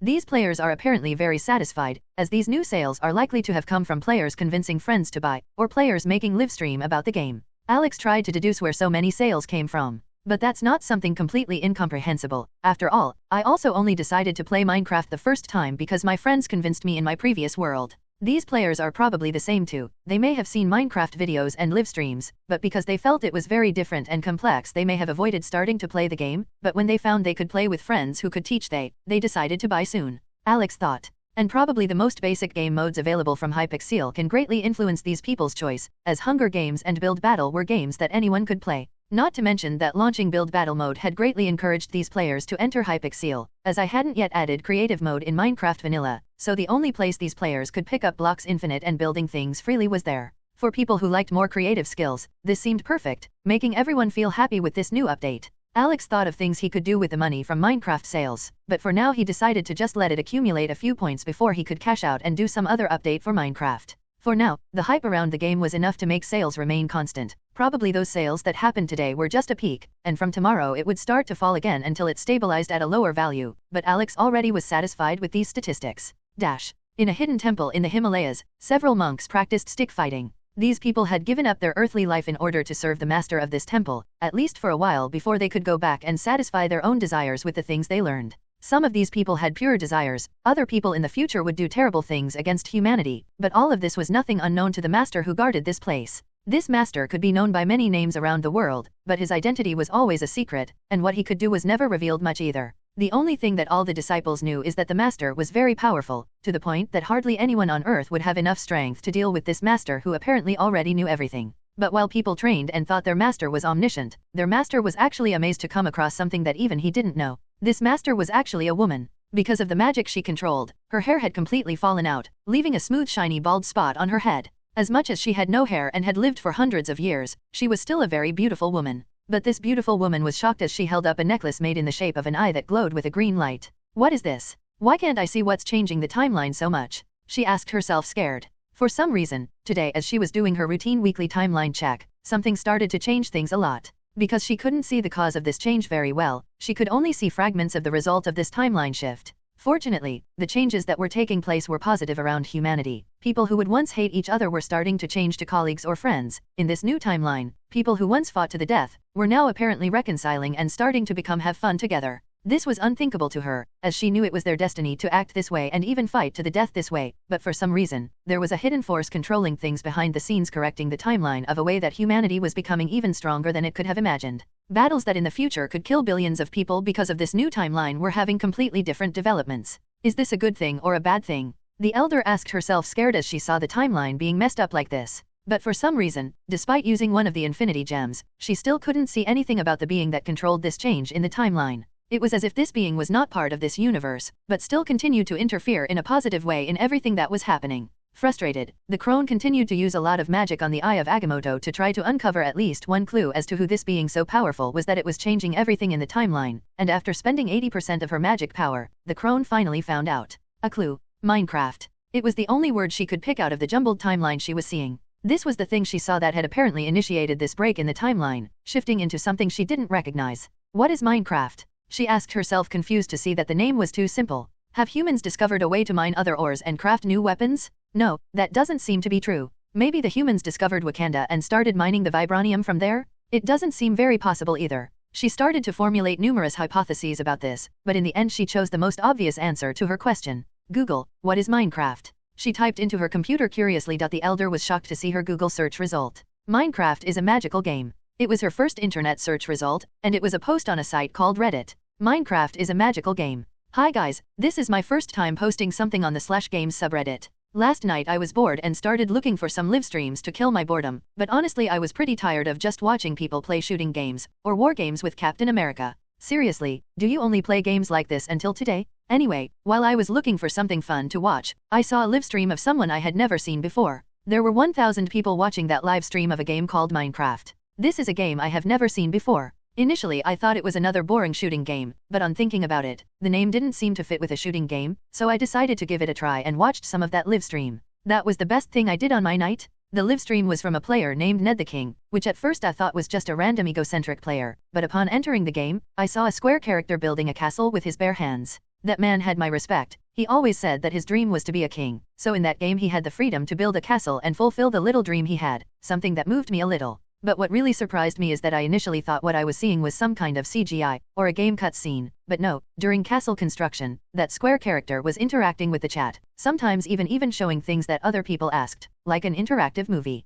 This got my attention a lot, so I decided to send a chat message asking if he had anything else besides the castle, and to my surprise, he answered my question by climbing the highest tower of the castle and turning the camera away from the wall. Guys, the man had built a giant farm with several animals, while telling us that it was to feed the people of his kingdom. I asked where the people of his kingdom were and he told me he would buy the server so people could join when the castle was ready. I was kind of confused by this, as I didn't know how he would make these people go to such a magical world. Until he got a bit tired of building and went into multiplayer mode. There was a giant city there with hundreds of other people. All were gamblers who laughed and had fun while chatting and playing in the lobby. Minecraft is magic? I just purchased the game and hope to participate in this magic with other players too. Upon finishing reading this great post, the elder was alarmed. If she claimed to be the second most powerful magic user on Earth, no one would have the courage to claim to be the first. So seeing that these people were apparently going to another dimension left her alarmed, as she believed that even she could not do something like this with so many people and give them so much freedom. Curious, the crone searched for Ned the King on Google and found Ned's Twitch page, who luckily was online now playing Minecraft. Looking at the number of spectators, the elder was surprised. There were 1.4k people watching him playing this game, and the spectators were slowly rising, which meant that in a few hours it would be an even larger number. Looking at the live stream screen, she saw a small square man running in a square abandoned city. This little man held a stone axe as he opened a chest and began to laugh. Guys, I managed to find a diamond sword. We're going to win this game. Ned celebrated as people in the chat cheered with him, saying he was very lucky and could finally enter the ranking. The sword was translucent blue, which made it very beautiful and exquisite. After watching the sword, Ned ran to a place in the center of the map while looking at a compass and following the direction the compass was pointing. After 3 minutes he found another little square man, but this last one apparently had worse armor than Ned, and was much more tired than Ned, with the armor even having some flaws. Looks like he fought someone else recently. It's just the two of us left. This is our chance. Ned said excitedly to the chat as he ran to the tired man. The man didn't notice Ned until it was too late. Ned's sword pierced the man, making him blink red, but no blood came out. This was a game measure to show that the other player took damage, but not to scare people who were afraid of blood. The man died to Ned with a startled expression, until in front of Ned a screen appeared.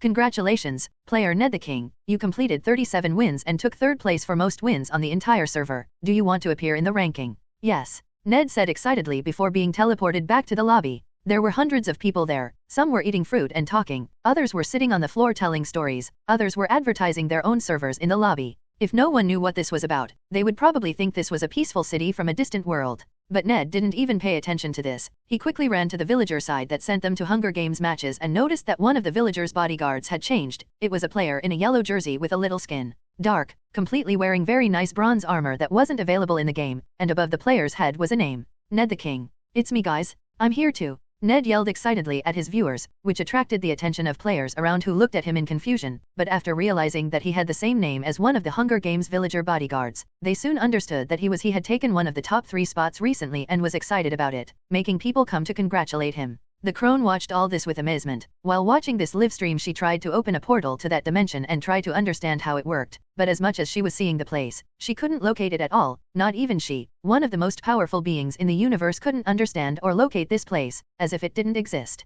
But the crone knew there was something else behind this game, and if she couldn't find anything about it, it only meant one thing: the person who made it was far more powerful than she was. This statement made the Ancient One uncomfortable, but with an open mind she decided to test this game called Minecraft, for the safety of humanity. Alex was shocked at the amount of sales. Minecraft. 1,321 games sold, $26,420. Available for withdrawal, $20,020. Average time played, 7 hours.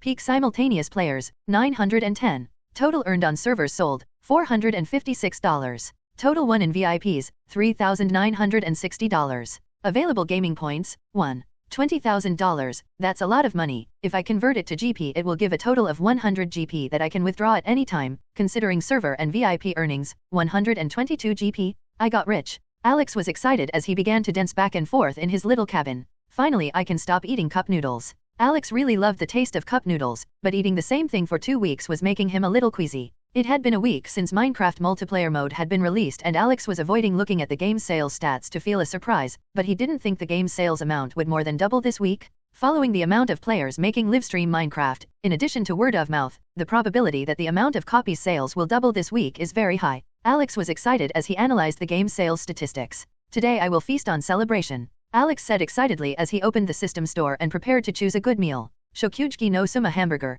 2 gaming points. Alex was looking at this option wondering whether or not he should buy it. If he converted the GPS to dollars, this burger would cost $400. It was a much higher price than he was used to paying for food, considering that each cup noodles cost 0.05 GPS. Today is a day of celebration, I should enjoy it. Alex thought hard as he bought this $400 burger. Looking at the packaging, it didn't look much different from the sandwiches he'd eaten in his previous world, but as he bit down, Alex could easily tell he felt an orgasm of flavors. This is worth every penny, Alex said as he panted after taking the first bite of that divine burger. While eating, Alex even forgot the things he constantly thought about the game he should improve. But as soon as he stopped eating, those thoughts came back to him again. He had an idea of something he could do to improve Minecraft to attract new players, and keep retaining old players as much as possible. Kurt and 4 more X-Men had decided to buy a Minecraft server and $1. Initially they intended to buy a server for 100 players, to accommodate as many people as possible, but he figured that too many people in a world could just become disorganized, so he and the top X-Men had decided to buy a server just for them. The team consisted of Kurt, Nightcrawler, Kitty Pryde, Shadowcat, Scott Summers, Cyclops, Jean Grey, Marvel Girl, and Anna, Rogue. They had formed this team to try to kill the dragon that existed in the game. They didn't know what the reward was for slaying the dragon, but they figured it would definitely be something very good, and the experience of fighting without their powers was something very new, which made the group's synergy evolve even more. Among the group of 5 players, 4 of them were extremely excited while playing Minecraft. Scott was so happy to be able to walk without having to wear sunglasses all the time. Jean was happy that she didn't have to control her own powers within the game and was listening to other people's memories all the time. Kurt was glad he could have normal skin, not being a little embarrassed by the blue hairs that came out of him. And Anna was the most emotional person among them, as inside Minecraft she could touch other people without being afraid. Anna could tell that the happiest moments she's had in recent times have been inside Minecraft, especially being able to hug her friends all the time. It was something she had never felt before. She had purchased Minecraft because of Kurt's insistence that the game was a lot of fun. Unlike Kurt, Anna wasn't very fond of video games, but Kurt was so persistent and mysterious about it that she had no choice but to buy the game with some of the money she had saved. Upon entering the game, like any new player, she had been both frightened and amazed by this square and colorful world. Initially she just wanted to play this a little bit to make Kurt happy, but after starting to play it for the first time, she only realized that she had spent 5 hours playing it after Kitty poked her in the back in real life while she was in the game world. As Kitty knew Anna's powers, she only touched the part that had clothes. But Anna's surprise came the next day, when she logged into the Hypixel server to meet with Kurt. When she entered the server, Anna was a little scared and lost. There were hundreds of square people walking around near her, and she was too scared to touch anyone. But at some point she felt a hand on her shoulder, and worse, that hand had lightly touched her bare neck. Frightened, Anna pulled away from the person's hand as she looked back, afraid she had killed the person who had touched her, but unlike what she imagined, the person was perfectly fine, as if nothing had happened. "I'm sorry, I shouldn't take your shoulder like that all of a sudden," the man said with an embarrassed smile as he scratched the back of his square head. Seeing that he was okay, Anna was shocked as she watched this man. He wore a brown shirt, with long black hair and a red cape that made him look like a hero in the game. No problem, I just freaked out. She said a little shy as it was the first time someone had touched her and she didn't fall into a coma. It's okay, it's my fault. I just saw that you were still wearing the female standard skin and decided to show you where you can change your appearance. But if you feel uncomfortable there's no problem. The man responded with a smile. Anna looked over the top of this man's head and saw that his name was Notch, which was a name she had never seen before. It's okay, you didn't feel anything touching me? Anna asked, but soon realized the ambiguity of her words and added, I say, aren't you feeling uncomfortable? Notch was confused by her question and looked at his own square body before answering. No, I feel like I'm perfectly fine. Why? Anna was shocked by this but responded quickly. It's nothing, I was just worried that my fright had affected you. Nah, I'm a tough person. It takes a lot scarier things to scare me, ha ha ha. Notch replied with a smile. Do you mind if I try to touch you? Anna was very curious about this, and couldn't help but ask. But right away she noticed the ambiguity of her words again and complimented it with an apology. I mean, the game is very different. I want to see what it feels like to touch here, to see if it feels like real life. Notch raised his eyebrows at this and felt it was plausible. After all, even his previous world's most advanced VR technology couldn't reproduce the touch sensation like current Minecraft did. All right, he said with a smile as he held his hand out to her. Anna realized that she shouldn't have asked this, as in case something went wrong, she could leave this man in a coma, but her curiosity was consuming the girl. This was her first opportunity to touch other people without feeling so guilty, and if it really worked, this game could change her life. Still a little apprehensive, Anna was about to give up touching this man, until he suddenly reached out a finger and poked her wrist where the skin was exposed. Anna looked startled at the touch, then turned to the man worriedly. But seeing how he had a smile on his face like everything was fine, Anna's heart suddenly sped up. Kitty was worried as she looked around the big city of Hypixel. Everywhere she looked there were hundreds of square people laughing and talking as they walked together. The problem is that the friend she was expecting had difficulties with crowds, so she even started to believe her friend had given up and left, but luckily after a few minutes she saw a female character who clearly belonged to her friend. Long reddish-brown hair with a white streak on each side while wearing a black outfit. It was definitely her friend. Hey Anna, where have you been? Kitty asked Anna after reaching her. I was talking to a guy, Anna said with a smile as she reached out slowly and touched her fingertip to Kitty's arm. Initially Kitty was thinking about who Anna might have found, until she felt Anna had her finger touching her arm, which was a little weird, until she was extremely shocked as her eyes fluttered between Anna's finger and her face. Are you touching me? Kitty cried out in emotion as she felt the touch of Anna's square fingers on her arm. Without thinking twice, Kitty opened her arms and gave Anna a big hug. How are you doing this? Have your powers been nullified in this game as well? Anna was smiling as she answered. Yeah, remember the guy I said I was talking to? He tapped my shoulder to show me where I could change my appearance and I was a lot more shocked than you. This is amazing.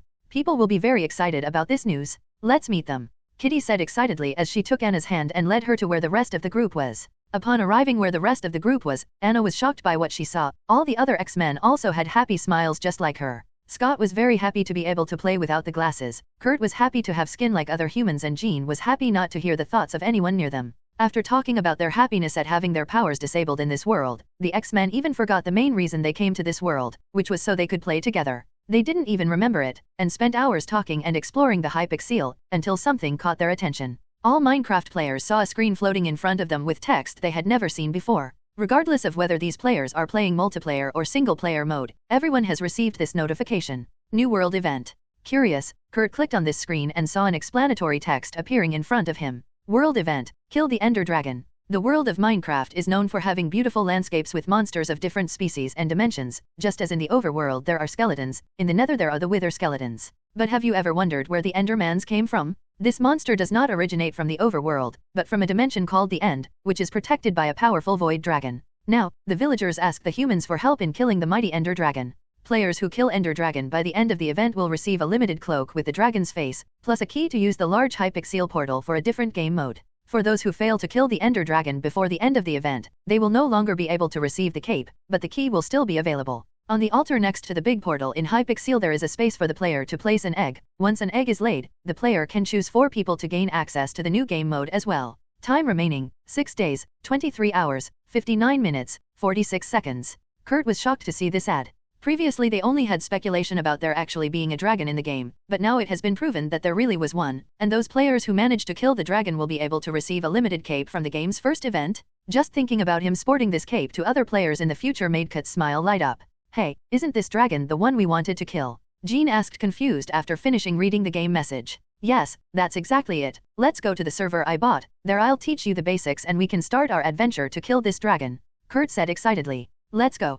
Kitty also squealed excitedly, as she had so much fun with Minecraft. The other X-Men were a little confused by the sudden happiness these two were feeling, as this was their first time playing a game like this, and they didn't know the advantage of having a limited item from the first event of a game. If they had known that a cover like this could sell for tens of thousands of dollars, they would probably have been even more excited than Kurt and Kitty. Alex was watching with a satisfied smile the players' reaction to the first event he was developing in the world of Minecraft. Alex knew Minecraft had a big problem. The game didn't have a quest line, meaning new players never know what the game's objective is and most just do what they want for a while before they stop playing. This issue was resolved in Alex's previous world after players discovered that there actually is an objective in the game, namely, killing Ender Dragon. But to kill Ender Dragon players needed to do a lot of preparation before that, and discover some items they didn't even know existed. So, as Minecraft already had over 1,000 active players, Alex decided to speed up this process by encouraging players to kill Ender Dragon, which would make players research more about the game to understand how to progress, which would likely make a wiki of game being created. In addition to giving a satisfying prize to those who succeeded, it would be one of the most successful mini-games from Alex's previous world. The Dragon Egg will be the first item that can be shipped between the single-player world and the multiplayer world. In Alex's previous world the Dragon Egg was of no use, but in his Minecraft it will serve as a key that players will struggle to obtain. Alex had just killed Ender Dragon in creative mode, as he didn't have much patience to do that in survival mode, as it didn't even give him a good reward, but here it would be different. This would be the player's first mission, and Alex was excited to see how this would develop. So far, Ned's livestream was the best way to know how players would react to it. In his livestream there were 400 viewers, and while he was reading the message on his floating screen inside the game, some viewers with faster reads had already finished reading and were commenting on the chat. What? Minecraft has a dragon? I can't believe, in a week whoever manages to kill the dragon will win a limited prize? I'll start playing now, bye guys. Damn. I was still in doubt whether I would buy Minecraft or not, but this event will be unique. I'll break my coin piggy and buy this game now. I bought the game today. Does anyone want to join me in killing the dragon together? I pay the server. I want. Add me. Me either. I'm going to buy now. Is there a problem? The players' reception for the event was better than Alex imagined. At this Minecraft pace it would spread even more, and that's exactly what he wanted. Shuri was currently in the Wakanda Castle laboratory while doing some research on vibranium. Out of curiosity, she was researching how some ores interacted with each other, thinking about the possibility of using ores that could supplement vibranium for her brother's costume. Utilities for obsidian. She googled to see if she could find any recent research with any findings that might be helpful to her, but unfortunately she was already on Google's second page and hadn't yet found any new articles that might be helpful. Until just before she closed the site, a publication caught her attention. Using obsidian to open a portal to hell. Shuri knew that technology was something that moved very fast, but even she, Wakanda's greatest genius, couldn't think of how to use obsidian to make a portal, let alone go to hell. This post made Shuri think this was just a post from some lunatic, but seeing that she didn't have much to do, Shuri decided to click through to see what it was. Using obsidian to open a portal to hell. Hi guys, do you remember that a few days ago players didn't know what obsidian was used for? So, on Ned the King's livestream it was proven that obsidian can be used to make a portal to hell, and according to Minecraft News, there are some important monsters there to find Ender Dragon. For those who want to make a portal to hell, watch the video tutorial below. Shuri was a little disappointed. She thought it would be a post of a lunatic talking a lot of nonsense, but actually it was just a player divulging information about a game. Despite this, Shuri was a little curious to see what it was like. She had already tried the American games, but most of them were about war and destruction, which made her feel like it was too boring and stopped paying attention to it. But when she hit play, what appeared on her computer screen shocked Shuri. There was a square man talking to a camera in a very natural way. He was using a translucent blue pickaxe to constantly hit a very tough-looking black ore, and after he hit for a few seconds, the ore broke and turned into a small block that floated on table position until man broke. Shuri didn't even realize that he spent 10 minutes watching this video until the man built the portal and went into a dimension that really felt like hell. But what shocked Shuri even more was when she started thinking about the technology involved in this. Unlike movies or games, everything she saw in the video looked real and alive. The human breathed very realistically despite being square, and the scenery rendering was perfect, even allowing her to see a mountain miles away from the man who was recording the video. Without thinking twice, Shuri googled Minecraft and found this game in the biggest game store in the world. The price was only $20, which for the princess of the richest country in the world meant nothing, but what surprised Shuri is that the file size was very small. The download was completed in less than 5 seconds. Initially she was frustrated thinking she had fallen for a false advertisement, but when she pressed to play, Shuri felt that her perception of genius was being destroyed. The person who did this here is a real genius. She thought to herself as she started to play slowly. Alex was very pleased with the growth of Minecraft, but he didn't know that the game was actually being the focus of a major agency to prevent it from spreading. The more than 1,000 players came only from people who told their friends about the game, as this agency was doing everything to prevent the game from being known. Initially they ordered the game store that was selling the game to take the game off the air, but the store said it didn't even know the game was there. They suspected that the developer of this game had hacked their website in order to sell the game itself, but after some time trying they found it impossible to remove that game. There was even an emergency maintenance on the store, taking all pages offline, but despite that, the game page was still available, as if it had its own dedicated host. The government agency also tried to shut the game store down, but the same thing happened. The Minecraft page was still there, like it could hit that.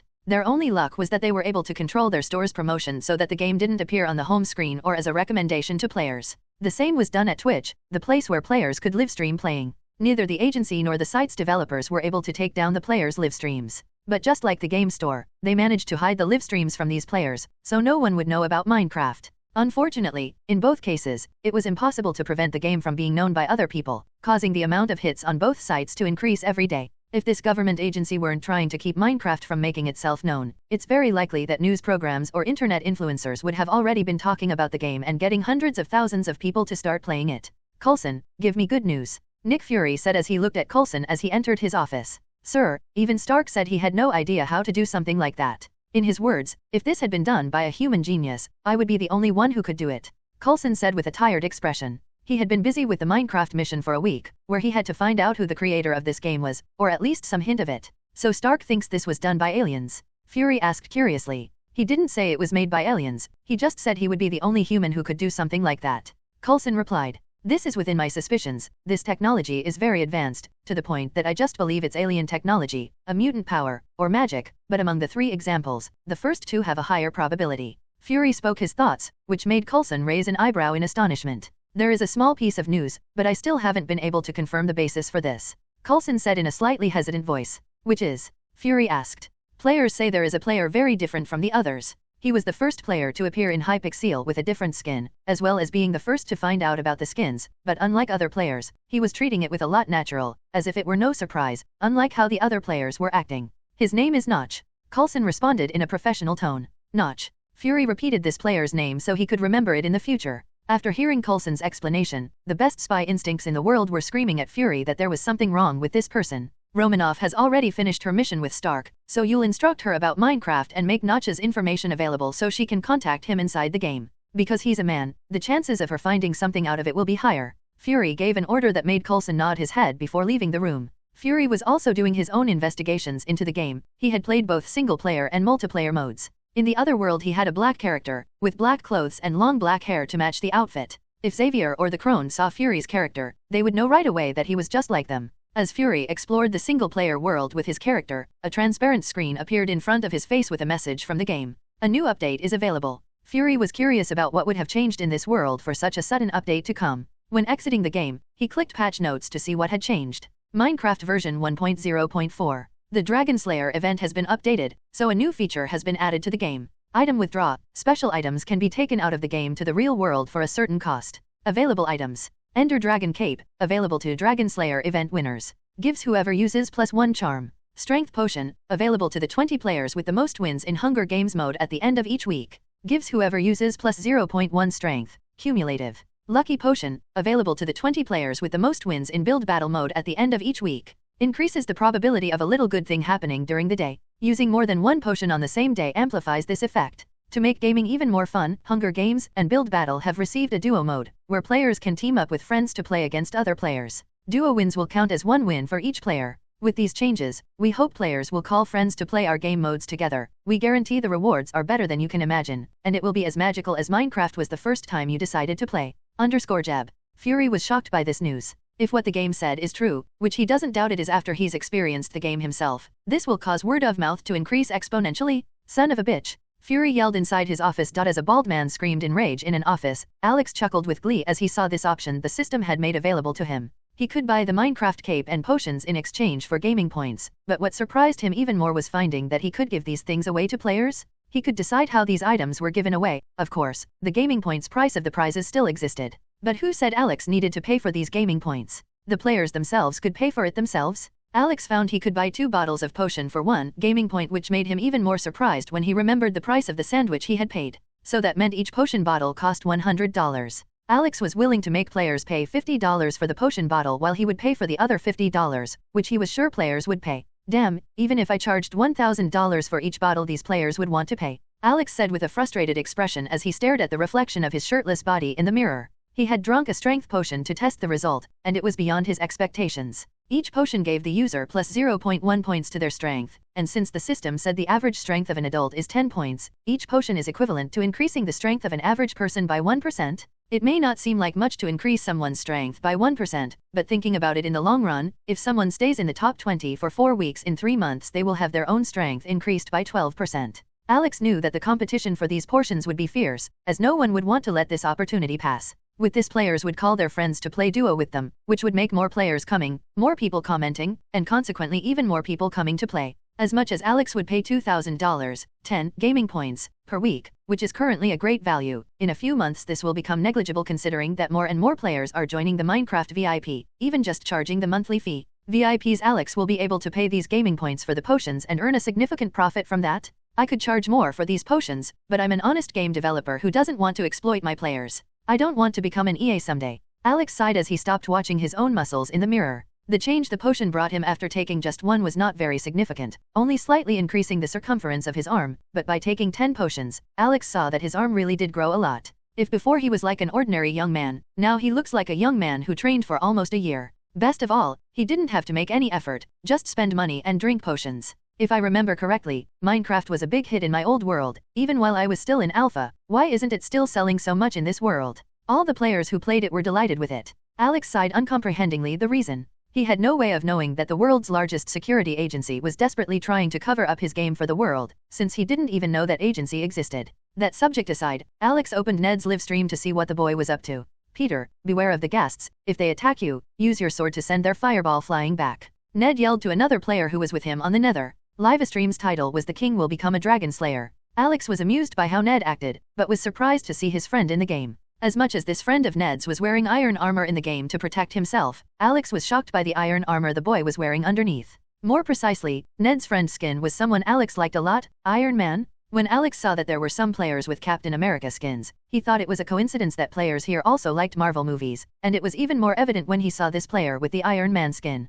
Hehe, Iron Man really is a cool hero. It's comforting to know that this world is not that different from my old world. Maybe the comic books here are similar too. Alex wondered as he watched the two boys trying to break into a nether fortress, until a brilliant idea came to Alex's mind. With a smile on his face, Alex entered Minecraft as another character. This time, instead of logging into the Notch account, Alex decided to use the character he liked a lot. This character's appearance was identical to Steve's appearance, apart from the eyes. While Steve had blue eyes, Alex's skin had no pupil, leaving only the white part of the eyes, which made everything even more frightening. Herobrine. That was the name of the account Alex was using, and with a smirk on his face, Alex decided to have fun while tormenting the players. To do this he hid the namer tag from him, which other players couldn't do, and used some sounds that players never heard to create a sinister atmosphere in Minecraft. Many players had already been tormented by Herobrine in Alex's previous world, which makes many wonder if that was true or if it was just a troll wanting to deceive others. But in this world it will be different as both options will be correct, both Herobrine will exist, and it will be a troll wanting to have fun with the players. Start. Alex pressed the button to connect to Ned's server. Ned was happy to be able to play with his friend Peter. As Peter had little money, since he used his internship money at Stark Industries to help Aunt May pay the house bills, there wasn't much left for him to use for fun, so Ned used the livestream's money to buy Minecraft for his friend. Peter was very happy to be able to play Minecraft, but what surprised Ned even more was how well Peter played. Strangely, Peter had very good reflexes. He could see monsters very easily, and had a lot of flexibility to dodge attacks or parkour across the map.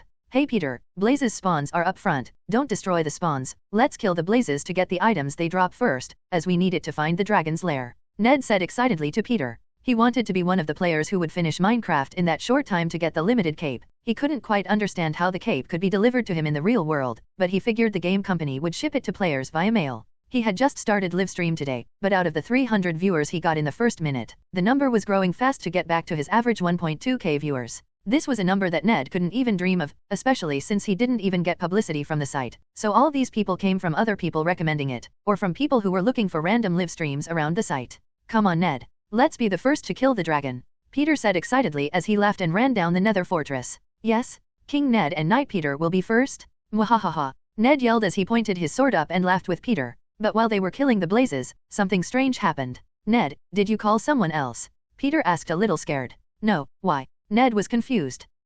I think I saw a person on the other side of the nether fortress. Peter said a little uncertainly. Someone else? You must have mistaken it for a pigman, that's normal. Ned replied nonchalantly. They continued killing the blazes, until Peter saw this person once more, but this time a little closer than before. It was a Steve like the other players, but unlike the players, there was no name on top of that person's head, and his eyes glowed white. Hey, who are you? Peter yelled at this person, startling Ned once more. But before Ned saw it, as Peter's eyes blinked, the person disappeared again. Hey Peter, what's going on? Why are you yelling? I already said dude, it's just a pigman. Ned said a little angry for being scared. No Ned, it was a Steve. Peter replied seriously. A Steve. Yeah, he was looking at us while his eyes sparkled.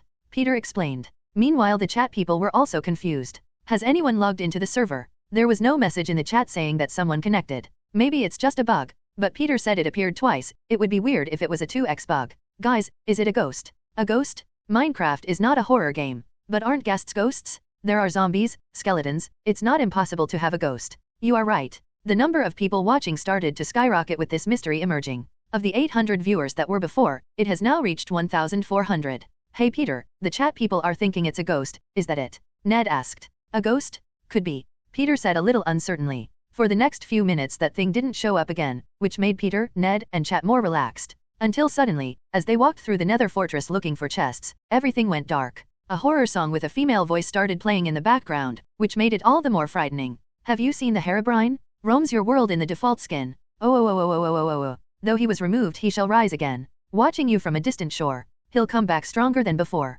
Oh. When the darkness comes he will strike for sure. Ned panicked. He was terrified of horror games, and what was happening now was exactly what happened in horror games before the protagonist died. Peter, run to the portal. Ned screamed in despair, completely ignoring the chests he could get. In the fog is where he waits. Even up to these present dates. Oh.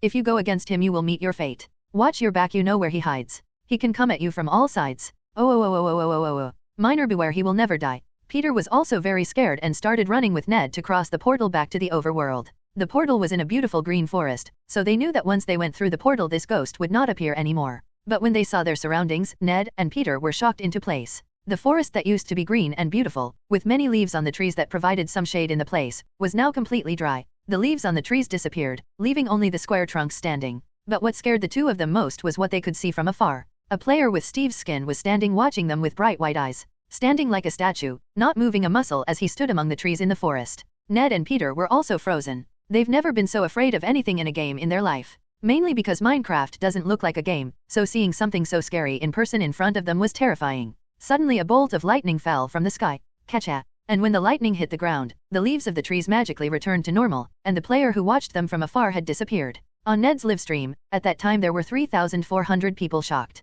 What the fuck? Ned wondered aloud, confused and scared. I don't know. Peter also said confused. Meanwhile in Ned's livestream chat there was confusion among the viewers. Hey guys, what the fuck? Fuck. I have no idea. Minecraft is also a horror game. What movie is this? This is not a movie, it's a game called Minecraft, it's on Steam. This is a game? I thought I was watching a horror movie. Did anyone understand that song that was playing? I heard some Herobrine and some confusing stuff.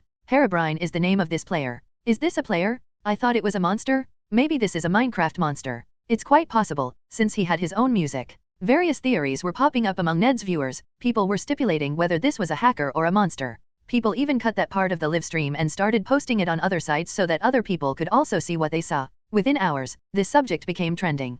Herobrine, a movie, a game, a monster, a ghost, no one knows. It was the most viewed post about Herobrine. Even though S.H.I.E.L.D. was desperately trying to prevent users from accessing these articles, but apparently everything related to Minecraft was impossible to delete. The only thing they could do was prevent this publication from being recommended by the site's algorithms. But that didn't stop other players from telling friends and sending the links directly for them to join and see. The publication was already with over 100,000 views and was rising rapidly. The comments were diverse. Is this a new movie they're making? Why are the characters square? I have to admit, even though it's weird to see these square characters, their animations are very realistic. The developers of this movie must have spent a lot of money to use motion capture on it. Guys, this is not a movie, it's a game called Minecraft. You can look it up on Steam and you'll find the game so you can play and try it out too. This isn't even a cutscene of the game, but true gameplay. A game? I'll search. But suddenly, a print appeared in the comments of this publication, leaving players a little relieved. Minecraft Miner update.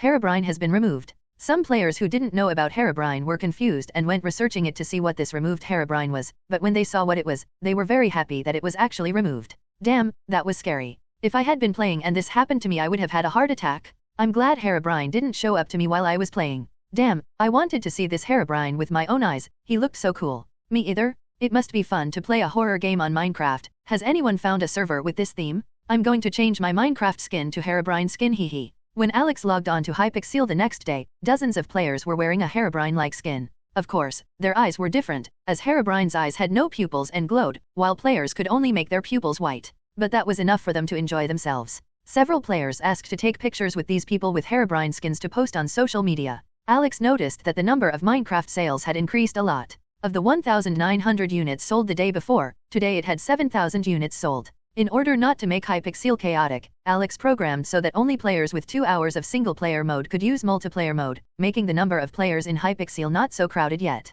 Really, good publicity for the game is really always done by the players themselves. If I had been trying to do paid advertising, it probably wouldn't have attracted so many people, but by making a mystery to the players, they were already spreading the game to their friends. Alex thought with a smile as he flew over the Hypixel. The atmosphere among the players was very good. There were many players desperately playing Hunger Games and Build Battle, while other players tried their best to kill Ender Dragon, but still, there were casual players who just hung out in the lobby chatting with friends and having fun when exploring the big city from the server. Seeing these people happy, Alex thought it was worth developing Minecraft. Just as it was happy for a cook to see the dishes he made being enjoyed by people, for a game developer the same thing happened to seeing people having fun in the games he made. After a while Alex spotted a well-known person walking around the city of Hypixel with a curious and shy look. With a smile on his face, Alex flew into an alley that was empty of Hypixel and became visible again. Walking casually through town, Alex coincidentally bumped into the person he had noticed. Anna was startled when someone bumped into her, but seeing who it was she felt better. Notch, she said happily. Hi Anna, what a coincidence. Notch said with a smile. Yes, I was looking for the banner to buy VIP, but with so many new people showing up I felt a little uncomfortable, she said as she scratched the back of her neck. Yes, don't worry, it's a few meters in that direction, if you want I can accompany you there, Notch said with a smile as he reached for her. Anna was a little surprised by how he was acting, since even playing Minecraft for a few days, she was still not used to physical contact with other people. After all, habits of a few years can't disappear in a few days, not to mention she must still maintain this habit in the real world. But still, she decided to enjoy this experience of holding a man's hand while walking around town for the first time. Cheeks slightly reddened, Anna took Notch's hand and followed him as she enjoyed the sensation. It took them 3 minutes to walk from where they were to where the VIP banner was, but in Anna's mind it was only 3 seconds. They didn't say anything to each other in that time, but they both enjoyed the silence as something comfortable. So much for Anna, who hasn't had any contact with a man like that for years besides her first boyfriend, who she left in a coma after a kiss. So much for Alex, who had only dated a farm girl in his previous life, but because they don't match, they broke up in just a week.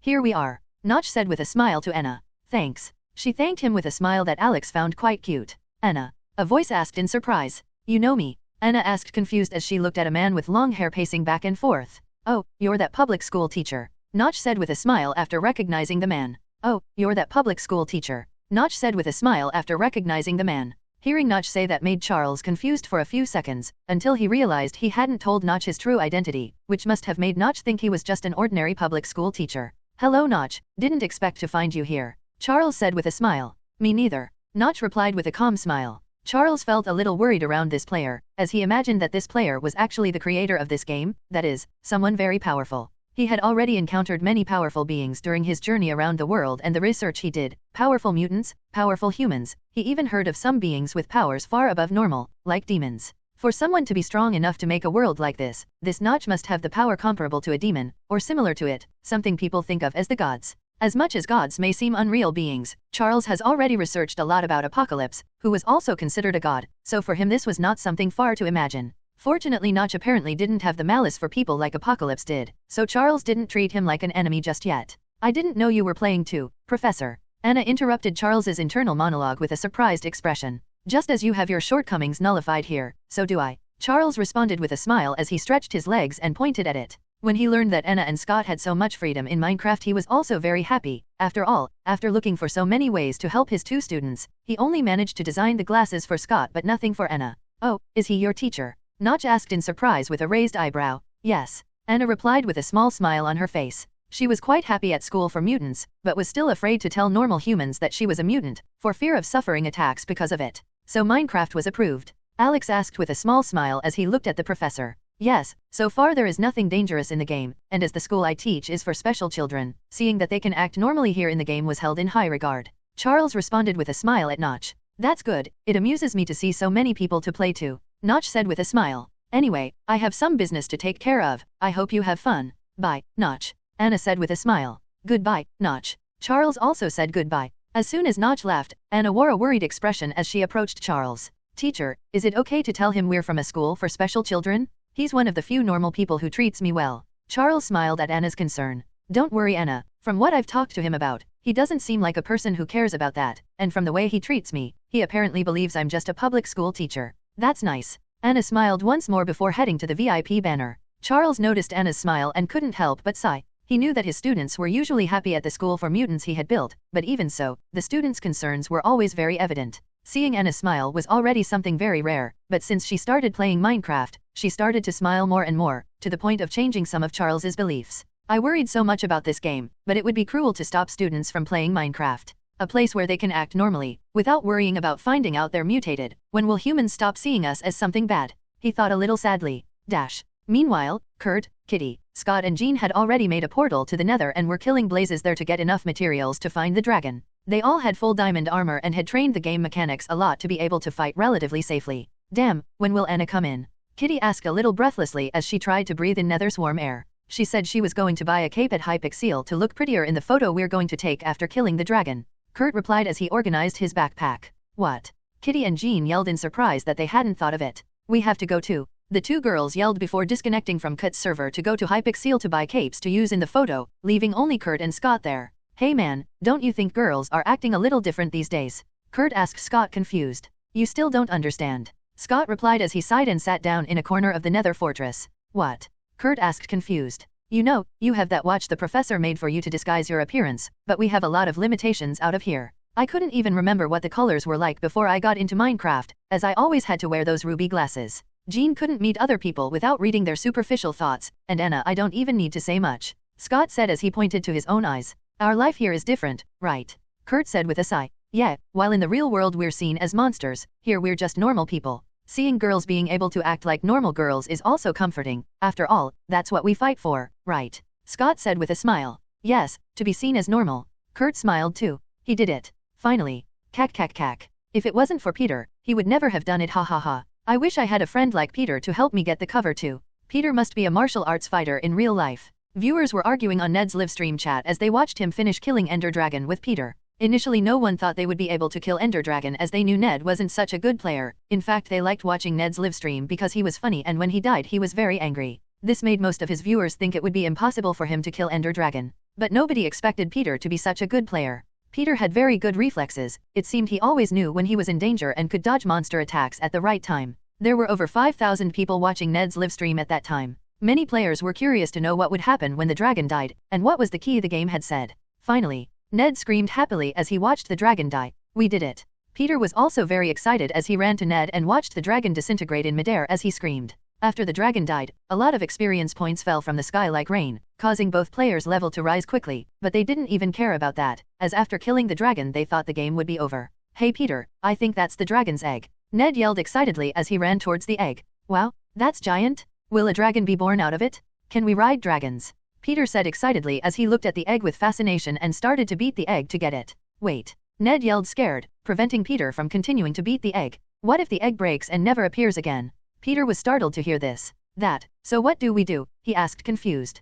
We can break with this. Ned said excitedly as he picked up an item Peter had never seen before. A player in Hypixel told me that to get the egg right you need a piston. What? I didn't even know this item existed. Damn, I was going to crack my egg without knowing it. Which player told you that? Peter asked excitedly. It was Notch. Ned said with a smile as he started to place stone blocks under the egg before placing the piston. Oh, so it was Notch. It had to be Notch. It seems he always knows everything. Yes? 2 days ago I was complaining that I couldn't get diamond, but he told me that layer 13 was where there was most diamond, so I went into my world and dug down to layer 13, and after mining there for 5 minutes I found a diamond? In less than an hour I had several diamond tools. Also with me? Once I was asking other players what redstone was for and nobody knew what it was for, until Notch came along and said you could make vending machines. Then I took a bunch of redstone and looked in the cookbook. There really were a lot of blocks that I didn't know existed, and they really were machines. Can you make machines in Minecraft? How does Notch know so much? Maybe he played for a long time. Did he take all the blocks and study the cookbook? But that wouldn't explain how he knows that layer 13 has more diamonds. Hey, does he work at the Minecraft company? It is possible. He always seems to know everything. But in the update it made it seem that whoever works there is called _Jab. Idiot, do you think Minecraft was made by one person? We achieved. Peter squealed excitedly as he looked at the small dragon egg floating on the ground after the piston activated. Ha ha ha, finally we can get our dragon cape. Ned squealed excitedly as he ran and grabbed the egg from the ground to look. Let's go to Hypixel. Without thinking twice, Peter and Ned disconnected from their server and connected to Hypixel. At that time the square was very busy. There were thousands of players walking from one place to another. Some were just talking. Others were looking at the leaderboards to see who had more wins in the 2 mini-games on the server. The number of players had grown a lot in the last few days, which made Hypixel get more and more excited with more people. And even though thousands of people were on the server, the city always seemed to increase, making players never feel like it was crowded. But when the two connected to the server, a warning appeared in front of all players. Congratulations to Ned the King and P. Parker for being the first to kill Ender Dragon. Congratulations to Ned the King and P. Parker for being the first to kill Ender Dragon. Congratulations to Ned the King and P. Parker for being the first to kill Ender Dragon. 3 warnings sounded, causing the Hypixel players to go momentarily still, before starting to scream in excitement. Has anyone got it? Was it Ned? Damn, where is he? Did he really make it? Damn, I lost the bet. As Ned was the greatest Minecraft streamer, almost all players knew who he was, as they had either known the game for him or heard about him from friends who introduced the game to them, and knew he was trying to kill Ender Dragon 4 days ago. When he appeared in Hypixel with Peter, players quickly recognized them by their nicks and their skins, and soon began to congratulate him on being the first to kill the dragon. Some players were even kneeling down to him like he really was a real king, which made Ned's smile even wider. But when he raised his hand with a small purple egg, the players fell silent and cleared a path for him to pass with excited eyes. Everyone thought that egg must be the key to opening the server portal. Alex had added the option for players to be able to bring the Ender Dragon egg to the server, so it wasn't unusual for him to be able to do this after killing the monster. Ned was also very excited, and in a few minutes he arrived at the big purple portal that until now had been useless, while thousands of players followed him with curious eyes. Many gamers even logged out of Minecraft quickly so they could watch Ned's livestream and see what was on the other side of the portal, making the viewership rise to over 9,000 people. When Ned reached the portal, he saw that there was a small white altar made of quartz blocks. Very carefully, he and Peter held the dragon's egg and slowly placed it on the altar. As soon as the egg touched the white quartz block on the altar, a purple light flashed, causing the purple portal to change completely. What was once just a large purple portal with stone edges now took the form of 2 large obsidian dragons that met in a circular shape, making it look even more majestic. A purple light illuminated Ned and Peter, making black and purple cloaks with a dragon head appear on their backs in a magnificent way, leaving players dazzled. It even made some players want to disconnect from Hypixel immediately so they could kill Ender Dragon as well and get a cape like that, but they controlled themselves and stayed to see what would happen next. But the biggest surprise for them was before Ned walked through the portal, before Ned could go through the portal, a new alert appeared in front of all players. Congratulations to Crawler, Summers, Kitty, Jean, and Anna for killing Ender Dragon. Congratulations to Crawler, Summers, Kitty, Jean, and Anna for killing Ender Dragon. Congratulations to Crawler, Summers, Kitty, Jean, and Anna for killing Ender Dragon. Damn, we weren't the first. A teenager's voice emerged from the spawn, leaving Hypixel players in awe. They had already been surprised to learn that someone had already killed Ender Dragon now, but suddenly another group appeared that had killed Ender Dragon too. Congratulations to Princess, Mileage 1, Mileage 2, Mileage 3 and Mileage 4 for killing Ender Dragon. Congratulations to Princess, Mileage 1, Mileage 2, Mileage 3 and Mileage 4 for killing Ender Dragon. Congratulations to Princess, Mileage 1, Mileage 2, Mileage 3 and Mileage 4 for killing Ender Dragon. Oh, were we the third group? A young girl's voice sounded in spawn. At this point the players were even more shocked. It wasn't enough for 2 groups to have killed Ender Dragon at the same time, now there was also a third group.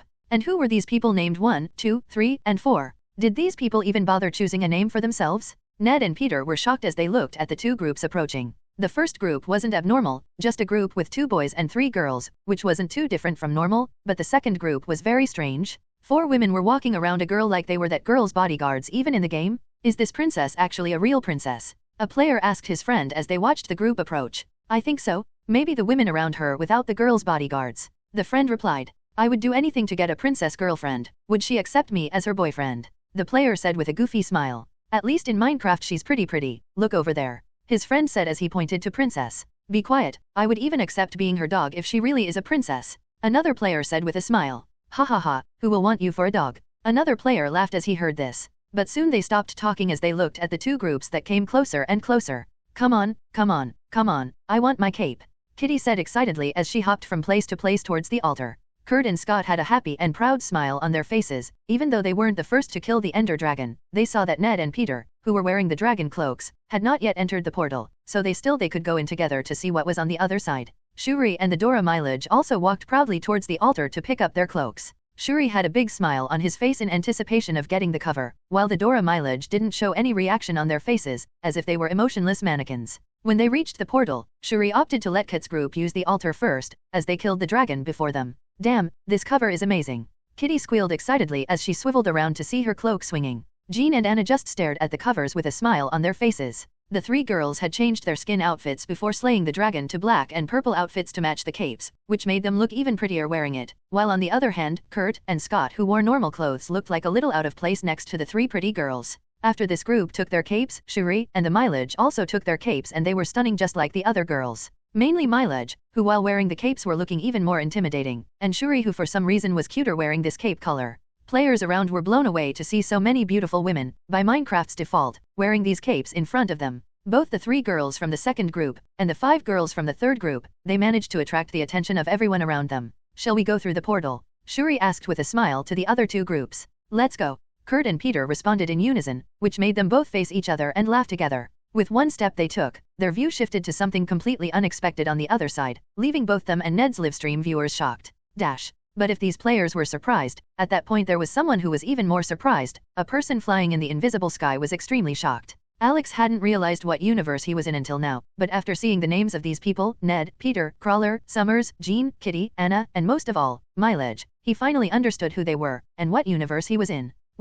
This universe had mutants and Anna couldn't touch people. This was something Alex found a little strange, but nothing too surprising. Professor was a wheelchair user who happened to be Anna's teacher, which by itself didn't represent much more than a pleasant coincidence. However, when he finally saw everyone's names together, Alex realized something was wrong. When he saw the Milaje and saw that they were black women with military training, he finally managed to fit all the pieces together. There was only one place in the universe that there were black women with military training called Milaje, Wakanda. And for Wakanda to exist there was only one universe that Alex knew, and in that universe there was also a Ned, a Peter, a group of special children that fit perfectly into Anna's group. The Marvel Universe. Holy crap. When players walked through the portal, they were shocked. What existed on the other side was something very different from the main city of Hypixel. In fact, for someone who was used to playing in this VR world of Minecraft, it was something even more frightening. Ned didn't know what to do. He was at that time on a floating island in the middle of nowhere. As he looked around he saw a portal on another floating island nearby. Wow, what is this? Ned was banned from Hypixel. Can Ned break this island?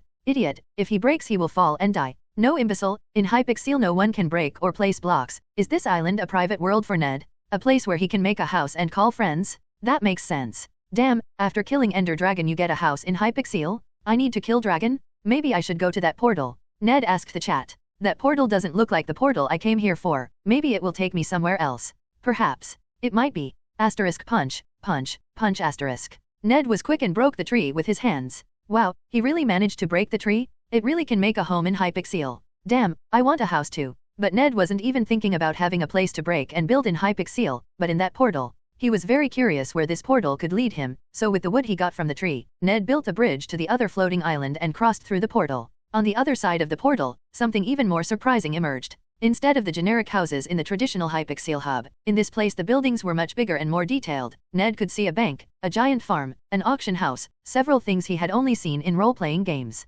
Damn, Minecraft turned into an MMORPG. My god, this is amazing. I want to play too. Please someone play with me, let's kill Ender Dragon together. Ned was shocked into place, just looking from side to side curious about this new place. Until he saw that there were already 7 players in one place, talking to a villager. As Ned approached, he saw that it was some of the other players who had also entered the portal. Princess and the 4 Milaje, Kitty, and Summers. Look, another player has arrived. Kitty said excitedly as she waved at Ned. What are you doing here? Ned asked confused. Have you guys found out anything about this place yet? So far we haven't found out much. This villager said he'll wait for the other players to arrive to explain it to us. Kitty replied with a smile. Does the villager speak? Ned asked shocked. Yes. The villager replied not very interested. Wow. Ned sighed. Damn, is this artificial intelligence? Damn, I didn't think I could talk to the villagers. I've tried this before, but they wouldn't answer me. I think this villager is unique. Within minutes the other players appeared. Finally the villager looked at the players again and started talking. Welcome to the Hypixel Skyblock experience. As the first players, you were given the right to have a guide with you. Initially it was supposed to be just a group, but as you came together it will be easier to explain to everyone at once. the villager started by saying. Here in Hypixel Skyblock, each skill has a level. The higher your skill level, the better your proficiency. For example, come to the mine. Players followed the villager, passing a large library with an enchantment table in the middle, and a forge with several villagers working to make items. Take it, the villager said as he tossed a wooden pickaxe to Ned. Ned took it by reflex. What do I do with this? Break the coal, the villager replied. Ned didn't think much and simply mined the coal. Therein fell 2 coals, but instead of being an empty place where the ore was, a block of bedrock appeared there. Okay, now what? Ned asked confused. Your mining level is 1, my mining level is 100. Look at the difference, the villager said before taking Ned's pickaxe and breaking another block of coal. To the surprise of Ned's players and spectators, instead of just 2 coals falling from where the block was broken, just like Ned, more than 50 coals fell from there. That. Ned was speechless. Damn, how do you do that? Kitty asked excitedly. It's simple, the more you mine, the higher your mining level gets, the more monsters you kill, the higher your combat level gets, and that happens for all abilities. Come with me, the villager said as he walked back to the center of town. Once there, the villager gave each player 2 coals. Each item you get can be sold for Hypixel coins, that is, the higher your skill level, the more coins you can earn. With the coins you can buy divine swords, blessed pickaxes, mythical armor. It all depends on the money that you have it, or if you prefer, you can make these items with whatever resources you can and sell it to other players. Damn. Kurt was shocked. Can I get that powerful? Scott was also shocked. But then villager said something that shook these players' minds. Mayor elections will take place in 21 days, players will elect a mayor, and the mayor can make requests to game creators. These requests can be money for himself, ease for players, or even make the game harder. As long as it's not impossible, developers will do their best to meet. The villager said. Holy crap. Fuck, I want to be mayor. I want to play. But at that point, no one was more shocked and excited than Ned, as he saw the possibility of becoming king of Minecraft for the first time. At that time there were over 20,000 people watching Ned's livestream. As of that day, S.H.I.E.L.D. could no longer control news about Minecraft. A new game that came out a few weeks ago is becoming an internet phenomenon. Thousands of players are trying it out and at least 9 out of 10 people say they've never played something this fun. But because of this unknown game, many influential people are starting to say that this could be a danger, as so far they don't have any information about the company that developed the game. Today we're going to interview the biggest influencer of this game. According to him, he was the first person to buy Minecraft, and according to the thousands of viewers who watch his live streams on the internet, this really is a true fact. Game item in real life. Ned Leeds, or better known as Ned the King, thank you for agreeing to be interviewed on our channel, the reporter said with a smile as she looked at Ned. Hi guys, Ned said with a smile as he looked into the camera. If it was the Ned from a few weeks ago, he'd probably be too excited, or too shy to say anything, but after live streaming to tens of thousands of people, he's gotten used to having so many people watching him. Is that the one you got for killing the dragon in the game? The reporter asked curiously. Hearing this, Ned smiled and stood up to show his cloak better. Yes, I got this cloak for being the first to kill the dragon, with my friend Peter. It's pretty, isn't it? The reporter looked at Ned and the cover, and even though Ned isn't a pretty teenager, but wearing that black cover with purple he really became more elegant. It's like taking a normal boy and putting him in a designer suit. Definitely it looks more beautiful. Absolutely, but I have a question. How did you get this cover? She asked. That, for those who don't know, when you start playing Minecraft you just sit in your chair and it's like your conscience goes to another world. And after I left the game, the cover was in my hands, as if had gone out with me when I left the world. Ned said as he gripped the cloak with emotion. It really looks like something magical. Do you happen to have any clue who the creator of Minecraft is? The reporter asked. Initially I thought about the possibility of it being Stark Industries, but the more I played, the more I realized that this technology was still way ahead of the Stark technology, so I started thinking a lot and discovered a person who might be the creator of Match. Ned said confidently. And who would that person be? Maybe it's Hummer Industries? Or Oscorp? Neither is actually a person with unknown real identity, the only thing I know is his Minecraft nickname. Ned said as he sighed. And this may not even be the real creator of the game. And why do you think this person is the creator of Minecraft? The reporter asked. When all the players were lost, he always seemed to be someone who knows the answer. When someone asks something that no one knows, he's the person who knows. Ned said sincerely. I see, and what would his name be? The reporter asked. Notch. Ned said with a smile. Dash. Hey guys, is Notch really the creator of Minecraft? Kurt asked his friends, who were also wearing a black cape with purple. I think it's possible, at least in the few interactions I've had with him, he's always seemed to know more than the others, just like. Scott was finishing explaining when he was interrupted. Like who? If I may ask the question. Professor Xavier came into the living room where they were talking with a smile on his face. But what shocked the students was that both Professor Xavier, Mrs. Monroe, and Hank were wearing the cape on their backs with smiles on their faces. Plus Logan was apparently using his cape as a rag to open a beer, not even wearing that on the back. Professors, did you also kill Ender Dragon? Kitty asked shocked. Ha ha ha, yes, we decided to use Minecraft to be able to train unarmed and powerless combat, and I have to say, it's really refreshing. It's been a while since I needed to hold a sword. Aurora replied with a smile. Humph, those bad swords, if I had my claws we would have killed that lizard a lot faster. Logan snorted before drinking the beer he was holding. I didn't expect you guys to be playing Minecraft too, Jean said, still surprised. Initially we started playing to see if the game was dangerous or not, but it turned out that we started having fun there and decided to get this cover too, Xavier responded with a smile. We even think that Minecraft can be recommended for all students to train unarmed combat, so they don't become dependent on their own powers, especially in Hunger Games mode, which pushes a person to the limit. Humph, that's just a child's game, Logan said as he pulled out a clear bottle of red liquid and handed it to Hank. Take it here, I got the strength potion this week, try studying it and see if it's safe, he said before turning around and heading to the kitchen for more beer. He was in the top 20 at the Hunger Games. Kurt asked incredulously. Yeah, he actually came in second because of his instincts, only losing to one person, Xavier replied. For whom? Scott asked, surprised to learn that Logan had lost to someone. You guys already know this person. Sabretooth, Xavier replied. What? Is he playing that too? The students screamed in amazement. Sir, that's what we got. A red-haired woman handed a black and purple fabric to a black man with an eye patch.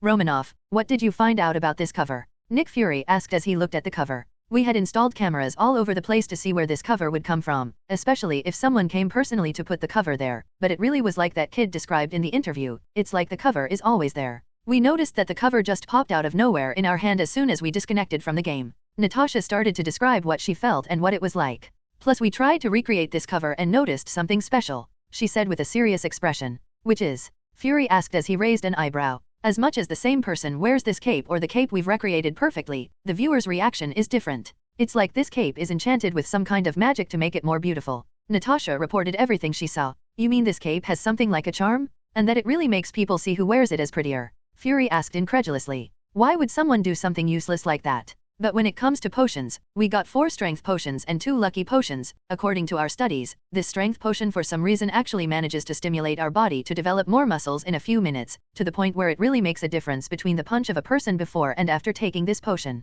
As for lucky potion, we haven't been able to come up with conclusive results, just speculation that it actually increases the luck of those who drink it a bit, Natasha reported. Fury was shocked by this. If a potion like this really exists, it is extremely necessary for S.H.I.E.L.D. to get as many of these potions as possible. After all, with the amount of weird things going on in the world, Fury knew that just normal humans wouldn't be enough to handle thereby. What about side effects? None were found in either of the 2 potions, plus of course those who drank the strength potion need to ingest more nutrients to maintain new muscle, but as the amount was so low, it wasn't even considered a disadvantage. Natasha finished speaking. Okay, let's set up some teams to get as many potions like this as possible. What about Notch, did you get any information? Fury asked with a serious expression. We can't find any fault with him, even if he acts like just an ordinary player. I feel there is something different about him, but unfortunately we don't have any proof. Not even seduction was possible with him, Natasha said, frustrated. Okay, just keep watch in case he does anything suspicious, Fury said before dismissing Natasha. What are you trying to do with this? It's not possible that it's just money you want. Someone with that much power wouldn't need something as mundane as money,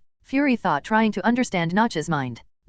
I'm rich, ha ha ha ha. Alex was dancing happily in his little cabin as he looked at Minecraft's report. Minecraft. 71,206 games sold, $1,424,120. Average time played, 9 hours.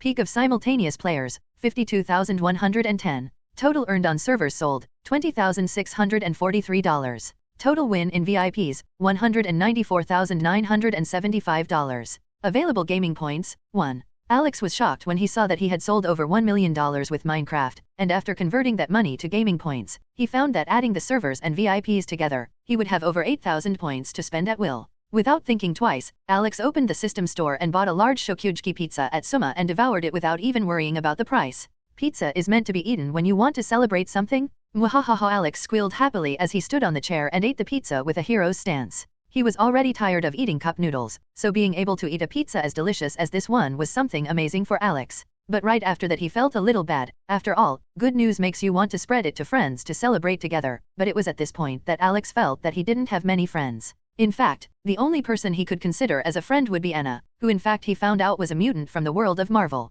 So after thinking about it, Alex put the pizza aside and started planning for the future. I know Minecraft will still earn me even more gaming points, but as I'm in the world of Marvel, in the future maybe I really need some powers to survive, but those powers are very expensive, some cost hundreds of thousands of points, then I will need even more points, meaning even more games or ways to win money. Alex knew that Minecraft hadn't even unlocked the full potential it had. In his previous world, Minecraft had sold hundreds of millions of copies, and in that world it hadn't even reached hundreds of thousands of copies yet, so he could still earn even more of that in future. But Alex wasn't satisfied. He didn't even know what year it was, how long before Thanos would arrive, or even if Thanos had already been killed. I need to develop more stuff to accelerate Minecraft's growth. What can I do? Alex started to wonder. The first idea he came up with was to develop a Minecraft tournament, as he knew that esports attracted a lot of competitive players and casual players who enjoyed watching it. On the other hand, he remembered some famous mods from his previous world and found that he could sell these mods as DLCs, which would attract even more audiences who liked different things that base Minecraft didn't have. It's time to spend some points to invest in Minecraft,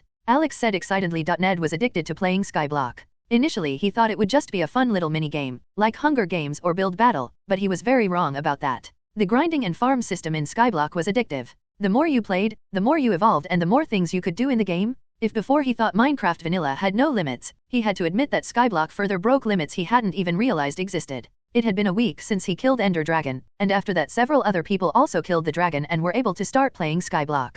It made this game mode kind of a VIP feel, as if because only people who killed Ender Dragon can play, it has become a mini-game that only elites meet. Ned's livestream was still known as the largest Minecraft livestream in the world, even though other streamers emerged. Ned was the only one who kept an average of over 10,000 watching, and during peak hours that number even tripled. So even though the vast majority of players couldn't play Skyblock, they could still watch Ned play and see what it's like. Maybe I should do a potato farm? I think this could make me a lot of money. Ned told the chat. That. Potatoes for victory. Make the kingdom of potatoes. Death to pigs. But suddenly, a window appeared floating in front of Ned. A big new update has arrived in Minecraft. Visit the game's official page, or launcher for more details. Ned was surprised. This was the first time a message like this came up. Before it just said it had an update and players had to restart the game, but this time it seems like it had more explanation. Guys, I'm going to disconnect from the game and share my computer screen so you can see this news with me, Ned said as he disconnected from Minecraft. Within seconds his awareness returned to his own body and he focused his vision on the computer monitor. 2 new DLCs have arrived in the world of Minecraft. For players in love with magic, the DLC Thaumaturgy is for you. Thaumaturgy is the capability of a magician to work miracles. The practitioner of thaumaturgy is a thaumaturge, thaumaturgist, or miracle worker. This is what this mod is all about, drawing magic from physical objects in the form of essentia and reshaping it to perform miracles. Ned was surprised by this first DLC. He didn't think it was possible to do magic in Minecraft. Initially Ned thought there might be magic classes in Minecraft, as players could use swords, shields, axes and bows.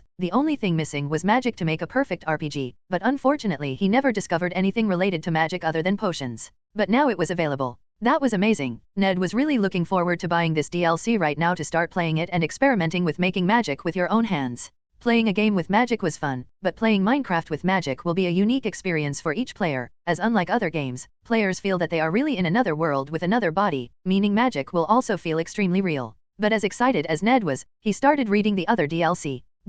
Shuri was a little bored. Initially she had a lot of fun playing Minecraft, especially as she tried to invent machines with redstone, but as the days went by, because of the simplicity of this, Shuri ended up feeling that the game was becoming a bit boring for her. That was the problem with geniuses. Whereas normal people would take months to learn how to craft an automatic farm, for Shuri, who was smart enough to make the Black Panther suit, thinking about making automatic farms, or big redstone circuits was very simple. For her, when she was getting ready to log out of the game, she saw the notification that there was a new DLC and decided to check it out. After all, different things could come. Seeing Thaumcraft's description, Shuri felt that it was quite boring and not that interesting to her. Despite having a lot of new things, apparently they weren't complicated things, just basic things that any common person would be able to do if they had the time available. But when she saw the description of the second DLC, Shuri's heart sped up as her eyes sparkled. If you feel that Thaumcraft is not your cup of tea, you might be interested in Industrial Craft. Industrial Craft introduces numerous features across a variety of areas in Minecraft, including resource processing, mining, agriculture and the player's armory itself.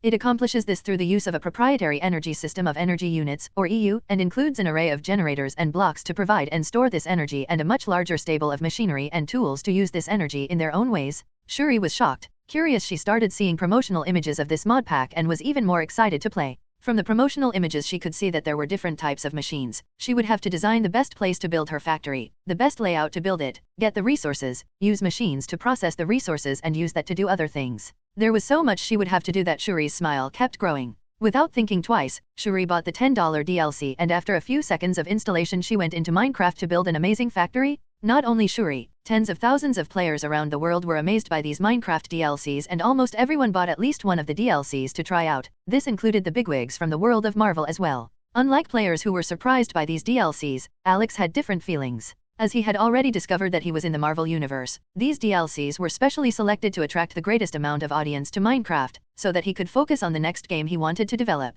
He knew that in this world there were many geniuses with such a high level of intellect that the geniuses of his old world couldn't even compare. And worst of all, in this world there was practically a genius for everything, be it a genius in robotics, genetics, shooting, construction, space, things that Alex couldn't even imagine much. He knew there were people with almost infinite knowledge about that. So, after thinking about what mods he could add, Alex found that Thaumcraft and Industrialcraft would be the mods that would make players spend more time in the game, and that would cover the greatest amount of players. After all, those who weren't interested in exacts could playing the Magic DLC, those who preferred exact calculations could play Industrialcraft, which was focused on machines and resource usage, while those who didn't have a clear preference could play both mods. But with that, Alex was already feeling that Minecraft was reaching a bottleneck. Not a public bottleneck that could play the game, but a development bottleneck. The game was practically complete, and after a few weeks Alex even intended to sell a platform for players to make mods, where they could sell their own mods, or make it available for free. At this point Alex didn't have much to do with Minecraft, so he thought it would be a good time to develop another game. Master, where are we going? Wong asked, confused as he looked around. Even as a monk, Wong was well versed in the culture of normal people, so seeing the world with cars, cell phones and computers was no problem for him. Don't worry, this time I will show you a truly unforgettable experience, the old woman said with a confident smile as she looked at Wong and her other disciples. Today she was wearing a different outfit than the disciples were used to. Usually they just saw her wearing a green and yellow outfit, or even a white outfit, but unlike normal, today she was wearing a long black and purple cape with a dragon face on the back, and to match she wore the other pieces of black clothes with purple. As much as this outfit was very different from normal, the disciples had to admit that the crone was even more beautiful in this outfit, despite being bald. The last time this such unforgettable experience caused me to go bald for 3 months. Wong grumbled in a low voice so the elder couldn't hear, but by the smile she was giving him, he knew she had heard. I'll forgive your language today, mainly because I know it's going to be difficult to maintain self-control with what I'm going to show you. Please follow me into this store, the old woman said as she entered a dark shop. Curious, Wong looked at the store's nameplate and found it was a cybercafe. Initially he was curious about what the crone wanted to show them, but now that they came to a cybercafe he felt less interested. When he was still an ordinary young boy he came to this kind of place all the time. Master, I know this is a cool place, but I can't understand what you mean by unforgettable experience, Wong said, receiving nods from the other disciples. Hearing this, the elder smiled and replied, Tell me Wong, what are these people doing on computers? Wong was confused by this question, but he looked around and saw that a man was sleeping in front of his computer while a color film played on the screen. Looking at a woman nearby he saw that she too was sleeping as a square movie played on the screen. This surprised Wong and the other disciples, as they didn't realize everyone would be paying to sleep here, until a wild idea came to Wong's mind. Master, is there a demon hypnotizing these people? Wong yelled, alarming the other disciples, who immediately went into battle stance to fight the demon that could appear at any moment. No need to worry, there are no demons here, this is actually a game everyone is playing with their own consciences. And that's what I brought you to try. In this game there is a different style of magic, and I want it to you guys study this magic and tell me the difference between the magic of this game, our magic, and whether this game's magic can somehow be used in real life, the elder explained. Hearing what she said, the disciples finally understood what they should do. Some were excited that they could play, others were relaxed that there were no demons. Only Wong was 100% serious as he thought about the crone's task for him and the other disciples. Unlike other disciples, Wong was always educated in martial arts, rather than mystic arts. Of course, he knows mystic arts, but he doesn't practice it, mainly because of his lack of talent for the magical part of the world, forced to focus only on martial arts. But from what he's heard from the crone, apparently there's more to this spell in this game, and if he's among the research team for this spell, maybe it has something to do with him? Wong got excited and quickly paid him so the other monks could use the free computers, and soon they slept in front of the screens just like the other customers. Wong, I think we should sleep, a man in monk's clothes and a bald head said with a tired expression to Wong. Wong was confused. After looking at the sky he replied, Why? It's still daylight, monsters aren't even showing. Hearing this, the monk was shocked and responded, I'm not talking about the game, but about ourselves. I think it's been 50 hours since we've been playing non-stop. As much as our bodies are better than average humans, many brothers have already passed out from sleep, the monk said as he pointed to the bodies of players lying on the ground. Luckily for these players, as their bodies were square, they were in no danger of falling to their side while sleeping. Wong saw that the other monks were very tired and decided to disconnect from Minecraft with them and return to Camartage. The more tired monks were carried by the less tired monks, and within a short time they arrived. Unlike the other monks, Wong was perfectly fine. Sure, his reasoning was a little reading for having gone so long without sleep, but he had studied magic in such a fun and innovative way in that game that he didn't even feel the time pass. After accompanying the disciples to their dorm, Wang went to his room and decided to write down everything he learned in the game so he wouldn't forget. As he sat at his desk, Wang felt a strange sense of familiarity. As he had spent so many hours in Minecraft sitting in his desk trying to come up with theories for DLC Thaumcraft, when Wang sat at his own desk at home he felt like he was just doing something like he did in the game. The problem is that this gave Wang a wild idea. He remembered making a thaunometer, an item made with gold borders and some crystals with elemental properties, which allowed him to see the elements of objects in the game and get inspiration from it, to develop your own spells.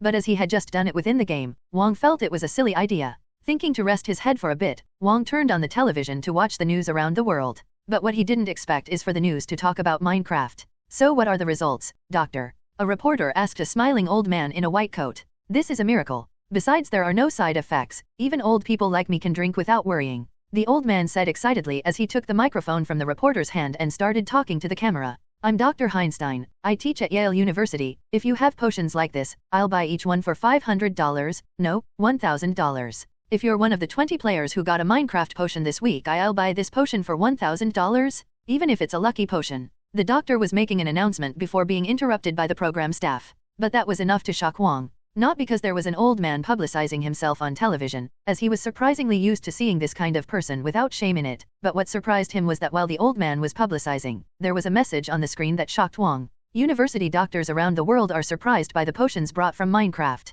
This is a medical revolution, they say. And if what that old man said was true, it means that even people at Yale, one of the most renowned universities in the world, were proving that Minecraft things worked in real life. But if what they were saying was true, didn't that mean that even the Minecraft magic DLC stuff would also work in the real world? Wang was shocked. Every hair on his body stood up and he quickly got up from his chair and went to a chest near his bed to get some items. Wang has had a lot of bad luck since he was born. His father was a very powerful sorcerer who worked for the crown, but unfortunately Wang was born with a very weak talent for magic, something that made him practically forced to give it up and focus on martial arts. But who knew that a chance to use magic would actually come his way? At this point Wang even remembered the smile the crone gave him while they were at the cybercafe, which made Wang feel even more excited, as he knew the crone knew something they were still discovering. Maybe that's it, my chance to practice magic, Wang said excitedly as he focused on developing a thaunometer.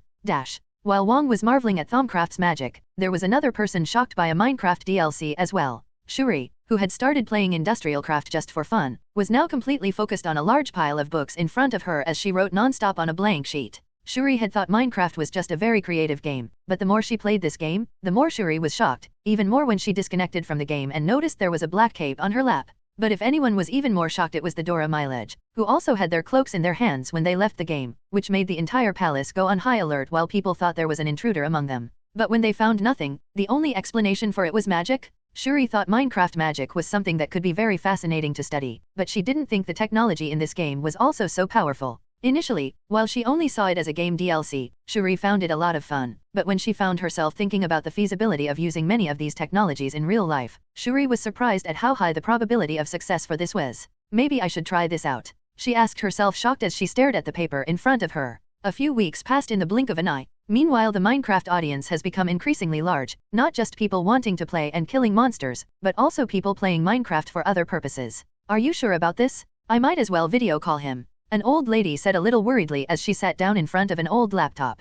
Don't worry, Grandma, I've been wearing this for a long time. You know Uncle Johan who sells cookies near the church? He's also been wearing this for a few days. If you want you can even ask him. A 12-year-old girl explained to her grandmother patiently with a smile on her face. The old woman was a little scared, but upon learning that old Johan was also wearing it, she was a little less worried and decided to try it on her own, as if it really worked like her granddaughter had said it would be too good for her. Okay, what do I do? The woman asked determinedly. Just use your mouse and click play. The young girl pointed to the screen. Slower than a normal person, the old woman clicked the play button and felt that everything around her was turning black. Even though her granddaughter had previously said that this would happen, the woman was still very scared about it. But in a few seconds her vision changed to a beautiful world, with bright greens and a blue sky that she couldn't see for a long time. Because of this woman's old age, her eyesight had deteriorated a lot, but in this world she could see clearly, as if she were still very young. What had she really told me to do? The old lady remembered after observing the surroundings for some myths. After a bit of doubt, she clicked on multiplayer and chose Hypixel. The vision around her changed again, but this time only the world around her was different, quickly turning the blocks of grass and wood into blocks of something like stone and concrete, forming a beautiful medieval city. This is magic, she said with an astonished expression as she looked around. The city of Hypixel had gotten a lot bigger than it was originally. There were now many squares and several villagers selling food and drinks to players in exchange for emeralds that players brought back from single-player mode. Even though in Hypixel players didn't feel hungry, it was still comfortable to sit with friends in a store in town and eat something while chatting. I know, right? A voice came from the old lady's side. Curious, she turned and saw a player with long black hair and a simple brown outfit standing next to her, wearing a very pretty cape. Yes, my granddaughter convinced me to come here, but I didn't know it was such a wonderful place. I can walk normally without any bones hurting. I can see perfectly without even wearing glasses. Everything is so magical. The woman said, satisfied. By the calm way of speaking of this woman, and by the fact that she said about her granddaughter, the player understood that she must be an elderly person and became more respectful towards her. Are you by any chance looking for someone? Or maybe looking for something to do? There are some fun games around here. The woman was enjoying the scenery while talking to the player, until she heard him ask her what her objective was here and she got scared. I forgot my appointment. My friends said they wanted to have tea here today. I think I'm late. How am I supposed to find them? The player heard this and opened a smile on his face. Scenes like this were happening all the time, especially this week when Minecraft finally burst the bubble of being just a game for young people. Older people started playing and they were also amazed by this world, maybe even more amazed than young people that they could feel things they haven't felt in a long time. Well, there is a tea house in a neighborhood nearby. If you want I can take you there,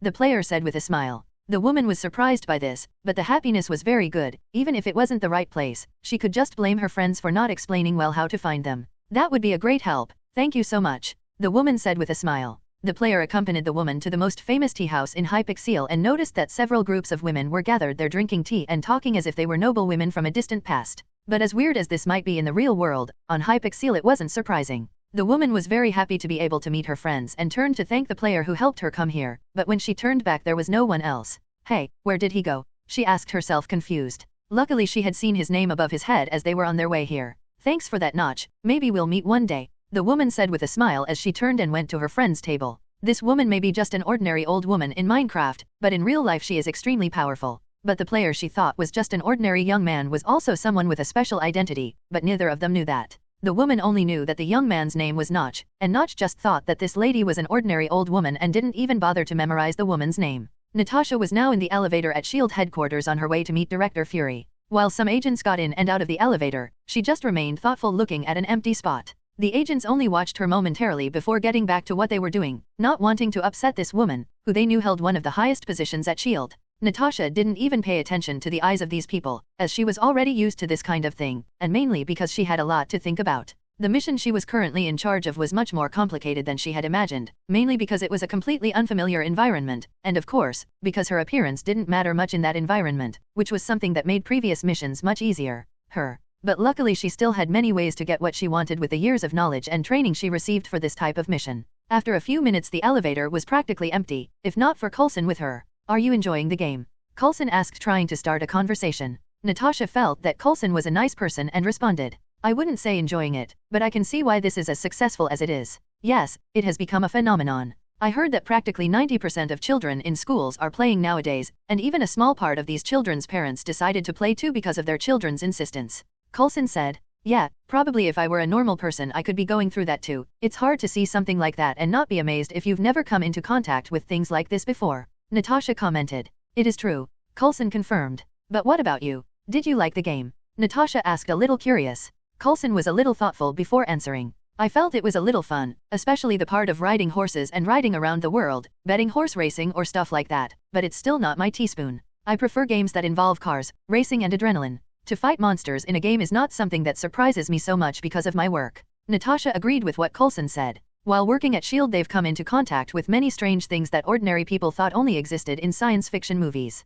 So fighting these monsters in the game wasn't very exciting, of course, besides the fact that the technology just blows them away. Coulson said goodbye to Natasha on one of the penultimate floors and let her go alone to Fury's office. After knocking on the door and receiving confirmation that she could enter, Natasha began to report. Sir, this was a very complicated task, especially after so many people started playing Minecraft. The suspect was hardly found among so many people. He was invisible all the time and only appeared when he wanted it to happen. Of course, we didn't have hard evidence for this, but all investigations and witness comments confirmed that this hypothesis is very high, Natasha said. Fury sat thoughtfully in his chair as he thought about it all, until he asked, and did you get in touch with the suspect? Yes, after acting like an experienced player and gaining access to Skyblock, I started interacting more with other players and coincidentally the suspect started appearing more to me and the players I met. Natasha replied.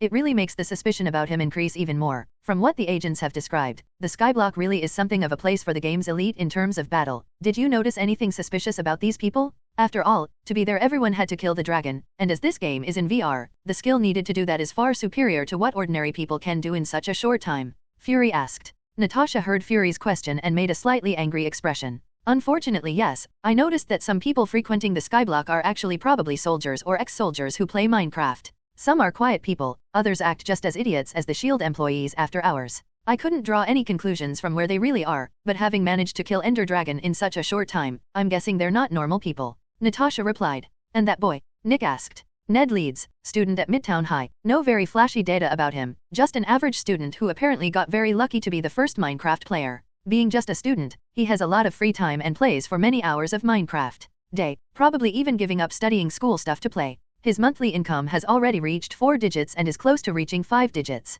In addition, he apparently already received 2 potions, managing to conquer top 20 in the Hunger Games for 2 weeks. His physique got stronger and his body fat was slightly reduced. Nothing remarkable to those close to him, but it still matches our data on these potions. I believe the investigation into him can be discontinued. Natasha finished reporting. I agree with that. We can just watch from afar and watch his live stream every now and then for anything suspicious, but besides that we can stop the investigation of the poor boy. Fury replied indifferently. But what about your assignment today? Hearing that, Natasha was proud and opened a smile. Everything is ready. In a few hours I will meet him. Very good, agent. I'm confident you will succeed in this. Fury replied with an expression still indifferent. Thank you, sir. Natasha replied before leaving. Today she would have an encounter with a Minecraft player, the SHIELD's prime suspect, Notch. But what they didn't know is that he had already discovered Natasha's identity and agreed to it out of curiosity. Alex was developing the next game to release after Minecraft. Of course, he wasn't going to release the Minecraft game as high as it was. He intended to do other events in Minecraft before releasing the next game so that the next game wouldn't be something that rivaled Minecraft and made the Minecraft audience choose to quit to play.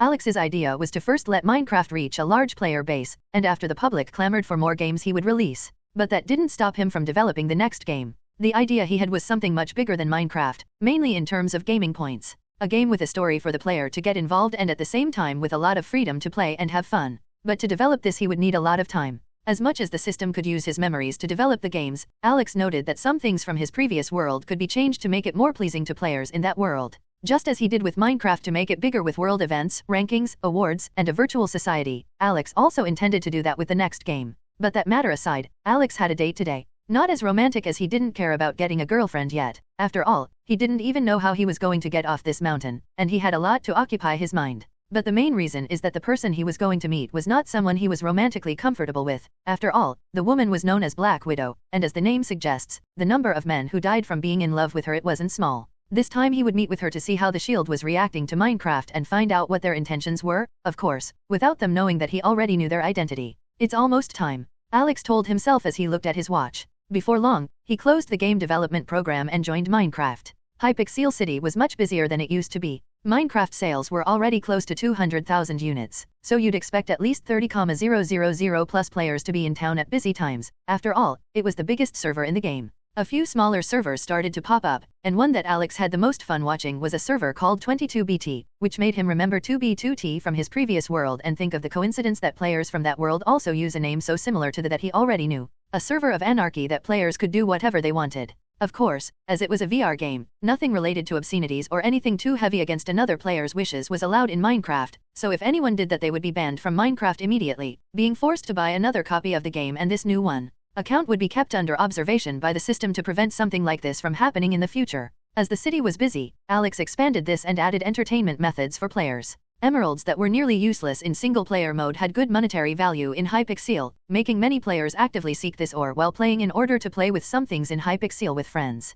Entering a cafe run by a villager with artificial intelligence, Alex saw that it was empty and sat down at a table overlooking the window to continue watching the players outside. Seeing these people playing and having fun around town gave an idea of a world event for Alex to do. After all, it was fun causing chaos while everything was so happy. May I ask the reason for the smile? A female voice came from beside Alex. He turned and saw the player /Natalia /, or in her real name, Natasha Romanoff. I thought of a funny situation. You arrived early, Alex responded after seeing that Natasha had arrived 5 minutes before the scheduled time. But you arrived even earlier. Natalia replied with a smile because she arrived early and Notch was already here before her. I don't have a lot of work to do, so I have some free time to wander around Hypixel, Alex replied. Natasha raised her eyebrow slightly. She thought he must have a lot of work to deal with these nearly 200,000 players, but apparently it wasn't all that much work. What do you work with? Natalia asked, showing a lot of curiosity. Alex had to admit, this spy's acting is very good. If she applied to be an actress, with her looks she could definitely land the starring role in any movie. I have a farm. I'm not a big fan of busy places, other than Minecraft, of course, after all it's just a game here. Alex replied before asking Villager for a cup of coffee. At Hypixel there were exclusive foods and drinks, as well as coffee or juices. This type of food could not be obtained in normal Minecraft, which made many foodies play Minecraft just to look for emeralds to come and taste Hypixel foods. Oh, I was thinking to myself, Minecraft is a very magical place. Is this really just a game? My friends even think this is something like another world. Natalia asked, pretending to be really just speculating. But Alex knew that she was actually trying to get information from him, both about how Minecraft worked and whether he really was the creator of this game. Do you really think that? Well, it's not unfounded as it's very realistic. Alex replied. But considering the method of getting into the game, being able to do live stream and all that other stuff, I find it hard to think that it's not just a game. That makes sense, but I still can't stop doubting that Minecraft is just a game. Natalia commented she was taking the coffee that Villager brought her and Alex. Well, I've read some stories on the internet about games like that, but that was in the distant future.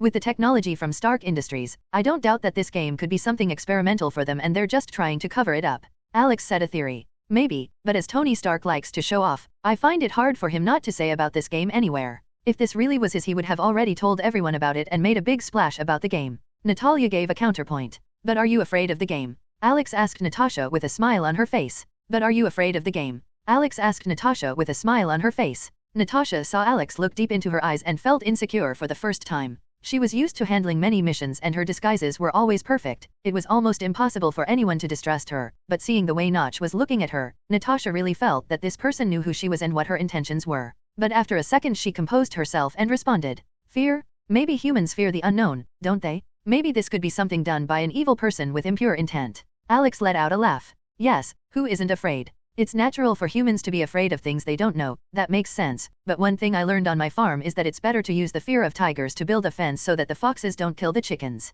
Often the tigers we're afraid of may even be killing the foxes without us knowing, but because of that tiger we have a fence that protects the chickens from less dangerous things. Natasha was shocked to hear this. If the analogy of what Notch said was true, it meant he was saying they might be afraid of Minecraft and try to protect themselves from it, but that there are dangerous enemies in the dark attacking all the time and they didn't even notice. The conversation was very pleasant, Natalia, but unfortunately I have to feed my pigs now. I hope you have fun. Notch left after a few more minutes of conversation, leaving Natasha alone in thought. This conversation with Notch was very enlightening. At that point she was pretty sure Notch really was the creator of Minecraft, and that he knew she was part of the Shield. That analogy of his was a warning to Shield. You may fear me, but my help is needed, even if you don't know it. I have to report this. Natasha logged out of Minecraft and ran to Fury's room to report the entire conversation. Even though she recorded everything in secret via the game's camera system, still a personal report with her thoughts on the case was essential.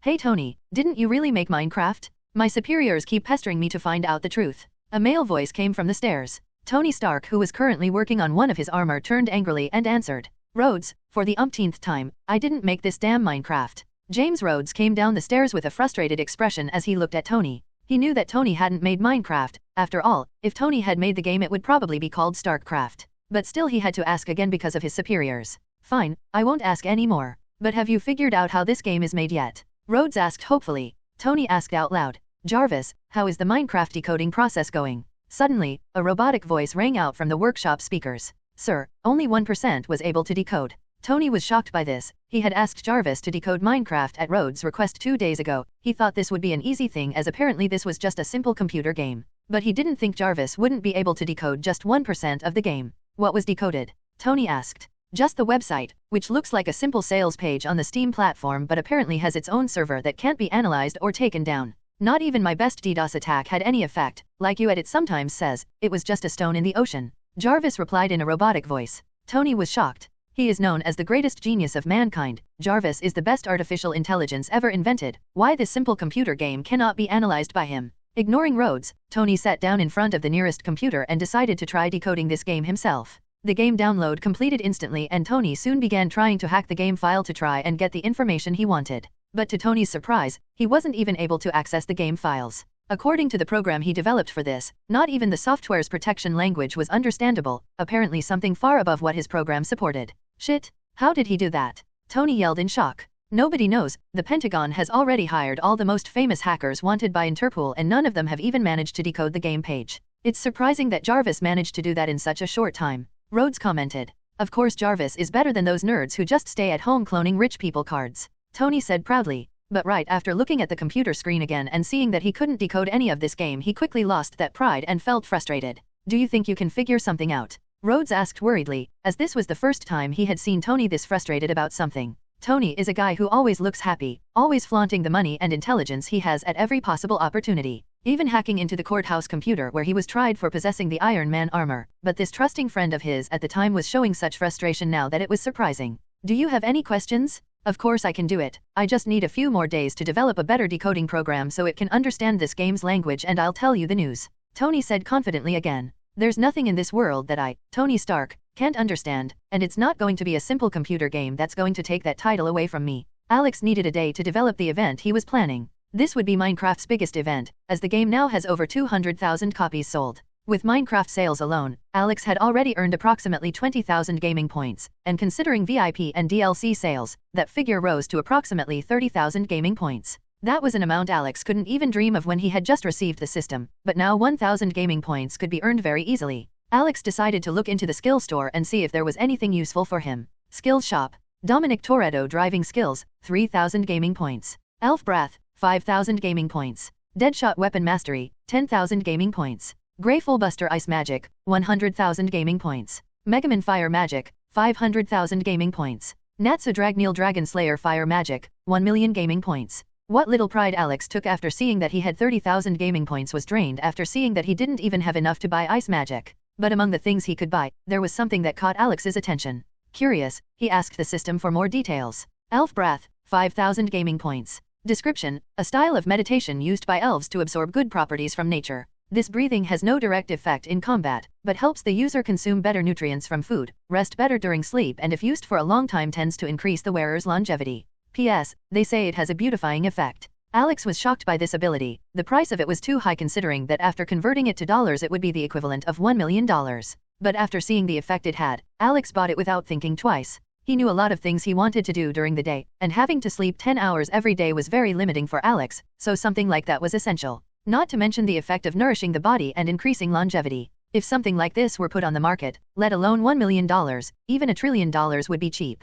Purchase. After buying this, a flurry of information surged through Alex's mind, much like the memory pills he had used to remember the details of Minecraft. In just a few minutes Alex found the perfect way to practice this elvish breath and put it into practice. Asterisk in, out, asterisk. Alex spent 30 minutes in the lotus position and quickly felt the difference that breathing in this way made for his body. Compared to the way he breathed before, it was as if he now breathed the pure air of green farms whereas before it was as if he was breathing in a toxic waste sewer. It was difficult for Alex to explain in words, but in just 30 minutes of breathing like this Alex felt his body was ecstatic, thanking for the fresh air and gradually repairing the damage caused by the weather. Alex didn't have a way of measuring how much elven breathing had repaired his body and rejuvenated it, but he knew that if he breathed like this 24 hours a day for a few years, he would definitely age several times more slowly, i.e., holding that breath Elfica Alex could live several times longer. Seeing that this skill cost 5,000 gaming points and already had such a miraculous effect, Alex kept trying to buy other more expensive skills and see what it could do with him. But in the end he controlled himself and didn't buy anything else. He only had 25,000 gaming points now, and he would need that to make the next game. Basic RPG, 5,000 gaming points. Advanced RPG, 50,000 gaming points. AAA RPG, 500,000 gaming points. He already had enough to make a basic RPG, but he wanted the next game to be something much bigger, so he intended to collect another 25,000 gaming points to develop an advanced RPG. As much as that was a very high amount of gaming points, with the amount of daily Minecraft sales, Alex calculated that he would need a maximum of 2 weeks to gather that amount, or if the event he held was well received by players, perhaps that time would be shortened to just a week. With a smile on his face Alex sat down at the computer and began to develop the event he would do for Minecraft. This would probably be the most memorable event in the game, as Alex intended to make this a main theme among the games he was going to make. Minecraft didn't have a story mode, but Alex intended to make one with this event. Hypixel would be invaded, players would need to fight to protect the city, or it would be destroyed and they would lose the features that made it so fun. Monsters would come from the skies, the earth, the underground, from everywhere. The villagers would be scared while the players would be the only ones able to protect the city. Players would need to band together against a powerful enemy that even controlled dragons like kittens. The amount of monsters attacking the city would be desperate, but Alex already had in mind a way to make the players manage to deal with that. Of course, he didn't intend to let players solve this problem. At most these players would be able to make the enemy back down, but with that Alex would be able to create the first story of the game, a story that would continue through the new games and that would make players shiver only to remember the enemy they would face. The enemy that would bring the world together, someone that perhaps not even Thanos could match. That enemy that would go against the Minecraft system, which appeared only once in history and which later became just a legend. In a few days players would know despair, because Herobrine would return. Alex was very excited to make this event work, so for the next 2 days Alex just planned everything that would happen, and even when it would happen. For starters, Alex needed a moment where few players were online, but among those players there was someone recording what was going to happen. As Minecraft was a different VR game, many players tended to play Minecraft while they slept, as their bodies would go into sleep mode while their minds went to Minecraft, which was enough for people to do for a few days. But Alex had added a function in the game so that the player would be unable to play if he did it for 3 consecutive days, since the function of sleep was not only to rest the body, but also the mind, so to prevent players from going crazy, Alex only allowed them to play non-stop for 3 days before forcing them to sleep. As players tended to stay overnight in Minecraft, Alex found that the best time to run the event was 10 o'clock. This was the time the children and teenagers were at school, and most adults were working. Of course, Minecraft became known around the world, but for now 80% of the Minecraft audience was still US, so relying on US weather was still the most effective way to calculate things for Alex. With a smile on his face Alex managed to complete everything after 3 days. The time to develop this event should have been 1 day less, but Alex was all the time thinking about keeping the elvish breath active. It was not hard to notice when he stopped using the elven breath, as the feeling of breathing in a sewer it came whenever he stopped. But always thinking about breathing that way was a lot harder than Alex imagined. He always forgot to use this breath and got dizzy from the bad feeling of breathing normally, causing him to have to stop developing the event and focus on elvish breathing again to clear the body of the impurities he inhaled. When Alex slept he felt like he was being hugged by angels, having such a comfortable sleep that it was difficult to wake up, of course, other than the hours he woke up from stopping using elvish breathing. But after 5 hours of sleep, as much as Alex wanted to stay asleep, he couldn't do it anymore. His body was full of energy begging him to go do something to spend it. Unfortunately he couldn't develop the event with this excess energy, as he would just sit in front of the computer typing on the keyboard, which made him restless. To resolve this, Alex got up and left his little cabin. After the launch of Minecraft the only thing Alex did outside the cabin was gather some firewood to light the fireplace and warm up. Even though almost a month had passed since Alex had released Minecraft, the snow outside his cabin was still as thick as when he came to this world. Since he now knew he was in Marvel's world, Alex was curious as to why no one had found him yet. There are many powerful beings in this world, even one of the most powerful beings in the universe lived on Earth and had a big bald head. Alex thought the crone would come to talk, or rather interrogate him about Minecraft, but that never happened. Knowing the woman's personality, Alex knew that she had probably been trying to locate him for a long time, but if she hasn't come by now, it's probably because this place is isolated by something. The only thing Alex could think is that what is isolating this world from the outside is something system had done with some of the powers in it, but Alex didn't really care about that. At the moment the only thing he thought about was expending his energy, so with elvish breathing active, Alex ran through the dark forest into the night at a speed he didn't even know he could reach. His body muscles were getting healthier every day, to the point where body fat was being consumed daily to tone his muscles, making Alex's body stronger than ever. Alex knew that in order to stay with the current body he was in, he would have to diet for several months while attending a gym with an intense workout. But with elvish breathing, Alex got the same result just by eating, sleeping, and exercising a little for those 3 days. And Alex knew that the longer he used elvish breathing, the healthier he would become. No wonder elves were so cute. With something as magical as this technique, it's impossible not to be cute. Alex told himself as he looked at his reflection in a large block of ice on the way back to his cabin. The sun was already rising, so Alex felt he needed to shower and get ready to start the event today. But there was something that made Alex a little suspicious. He had never gone as far from his cabin as he did today, and as he ran it was dark, which prevented him from seeing it. But now that the sun was rising, Alex could see perfectly well that there was a cave near his cabin, a cave he had never noticed. What's inside this cave? Maybe a bear. Alex wondered as he approached the cave. But the closer he got to the cave, the more elvish breathing told Alex that too much foul air was coming from inside. It wasn't impurity as something evil, but as if too many mineral molecules were in the air, which would be very bad for anyone who breathed it. Is this pollution? Alex wondered in surprise as he felt it. Until a hunch came to Alex's mind. Could this be a tunnel to a city? After all, the city air has a lot of carbon monoxide. Alex wondered with a hand on his chin. He was tempted to go into that portal and see which city was on the other side, but he knew that right now there could be many powerful humans trying to find him, and since his body was more powerful these days, he wasn't even close to power. Scratching these powerful humans. Going through it would put me at unnecessary risk. Maybe I'll go through it when I have enough strength to protect myself. Alex said to himself with a determined look before turning away and heading back to the cabin. On the way home, Alex turned to the cave with longing in his eyes, but every time he just gave up and tried to ignore it. It was something very tempting for a person who had been isolated for almost 2 months to be able to get in touch with civilization again, but for now he intended to be content only with contact with other people through Minecraft. Maybe one day. Alex sighed. After showering and eating a system breakfast, Alex sat in front of the computer and prepared to start the event he was planning.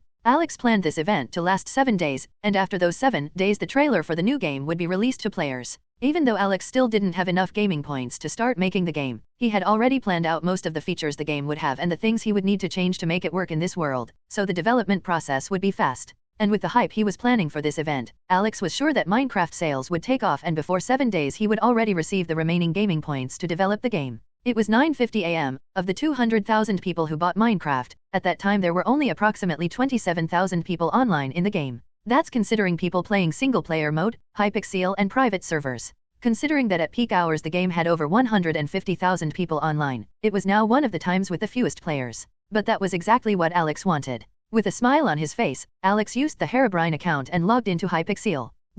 Wong and the Sorcerers of Camartage were part of that small amount of players that was online in Minecraft. As this was the crone's task, every day they logged into the game to try to learn about Thaumcraft's magic. And since they had no obligations like work or school, these disciples basically spent the entire day at the game. But as it was so tiring just to be on a private server they bought to study magic together, sometimes they would log into Hypixel to eat some game food, or even play the mini-games that the server had. With the release of Thaumcraft and Industrialcraft, it became easier for players to kill Ender Dragon using the resources that came in these DLCs, so the population of players playing Skyblock had increased a lot as more players got the Ender Dragon egg. And Camartage's disciples got addicted to playing Skyblock too. The economy system of this mini-game was amazing. It should be known that to be accepted as a disciple of Camartage it was necessary that one had a very important destiny. Both great entrepreneurs and geniuses in some area were common to see in that place, so when they killed Ender Dragon and started to playing Skyblock, you could say they have become one of the main groups there. Hey Wong, did you manage to find out anything about magic tonight? A disciple asked with a frustrated expression. They had already tested it and found that Thaumcraft's magic really wasn't impossible to do in the real world, but even with that finding, putting it into practice was an entirely different matter. I've tested a few things and I think I've made a very important breakthrough. Maybe in a few weeks I'll be able to make a practical Thaumonomicon. Of course, I'm still not sure if that will work, but if it's really true, this could be a revolution for human magic. Wong said excitedly. Humans in the Marvel Universe couldn't control magic and generate it on its own, forcing users to sign contracts with demons or extract magic from other planes in order to do something. But with the knowledge they received from Thaumcraft, it was quite likely that they could finally start using magic for even more amazing things in the future, and might even stop relying on other dimensions someday. Boom! A huge explosion sounded, alerting all players who were resting on the Hypixel. Players were shocked. Those who play Minecraft have already got used to explosions, as dying to creepers was a frequent occurrence for players. Even playing with TNTs was something they did with ease. But this time it was different. The explosion that happened was something on a much larger scale. Looking around, players saw something they couldn't believe. Around the city of Hypixel was a great wall that players were never able to scale. Even though many tried, there were no blocks to hold up to the top, just leaving players stuck there with doubts about what it was like on the other side of that wall. But now something they never imagined has happened. In the Great Wall there was a hole. Wong was shocked and looked around confused. The other players didn't know what to do either. Suddenly a notification popped up in front of all Minecraft players, even players on private servers or players in single-player mode. Dear citizens of Hypixel, the city is under attack by an unknown force.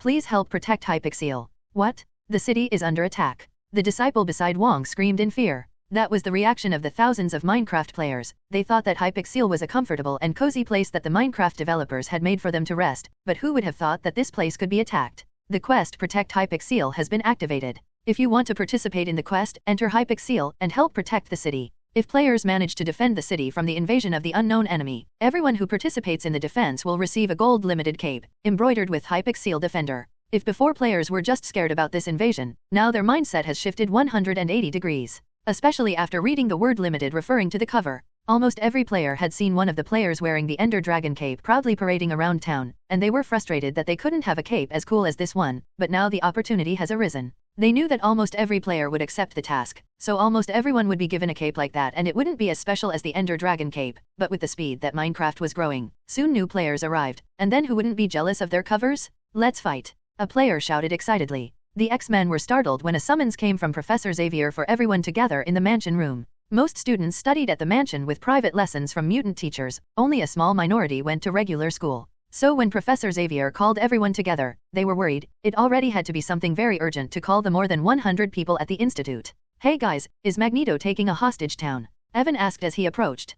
Kurt thought for a moment and replied, "Something like that is probably going on, otherwise the teacher wouldn't interrupt everyone's classes. I'm happy, our next class would be with Mr. Logan, so missing one of his classes is cause for joy," Kitty said with a big smile on her face. As they walked to the conference room, all the students started speculating about what was going on. Some thought Magneto was attacking humans, others thought some new enemy had emerged, there were even some students worried that people had discovered they were a school for mutants. Until Rogue, better known as Anna, screamed in fear, "Hypixel is being attacked." When the students heard this they were all shocked. "What do you mean Hypixel is being attacked? Does the government want to take down Minecraft?" A student screamed in fear. "It cannot be." A girl screamed. "No, Hypixel City is under attack." Anna yelled to warn the others. Hearing this they were momentarily relieved, until they remembered how big the walls of Hypixel were and thought of what must be happening for Hypixel to be attacked. "Who is attacking?" A girl who was normally very shy asked angrily. Even Anna was scared by the reaction of this girl who was always sweet and cute to everyone. But she still responded with a bit of fear. "No one knows who it is, but there are 2 ender dragons flying over Hypixel while zombies and skeletons have broken through the wall and started to invade the city, but players are thinking it might be a person,"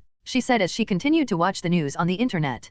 "Who?" students asked apprehensively. But before Anna could respond, a familiar voice answered before her as she entered the conference room. "Herobrine," Professor Xavier said in a serious voice. The students were shocked by Professor Xavier, they didn't even know he played Minecraft. "Professor, why do you know that?" Anna asked a little confused. She already knew that the professor played Minecraft, but she didn't think he cared so much about the game that he already knew this news. According to the website she was reading, the city had started being invaded 10 minutes ago. Shouldn't the professor have been worried about Magneto's actions since he called the meeting? Unless... Anna was shocked to imagine something. "Because that's why I called all of you here. I know that among the Xavier Institute students, pretty much all of you play Minecraft, and I realized how well this game does for the entire mutant community, since in Hypixel everyone they can act like everyday people and even interact and befriend other people without worrying about their own safety. I heard about the Hypixel invasion 5 minutes ago, so I called you all over," Professor said in a serious voice. Upon hearing this Anna felt that what she imagined was really right. The students were still surprised to know that the teacher thought so highly of Minecraft, but as they remembered the friends they made, and the happy times they had in the game with other strangers, they felt that the teacher's words really made sense.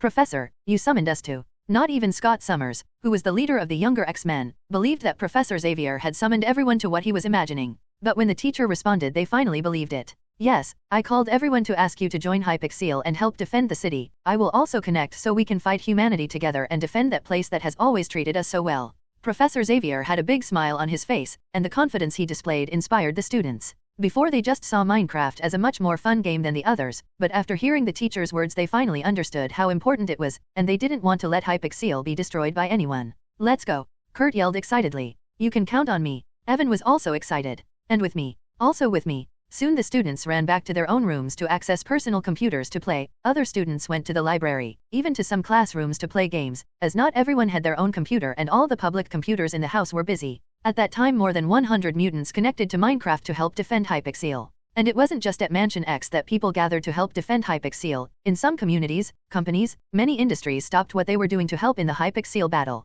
Even S.H.I.E.L.D. dispatched some agents to fight in the Battle of Hypixel, on the one hand to get more information about this mysterious game and what was going on, and on the other hand to protect the city that provided various strength potions for them all. Weeks.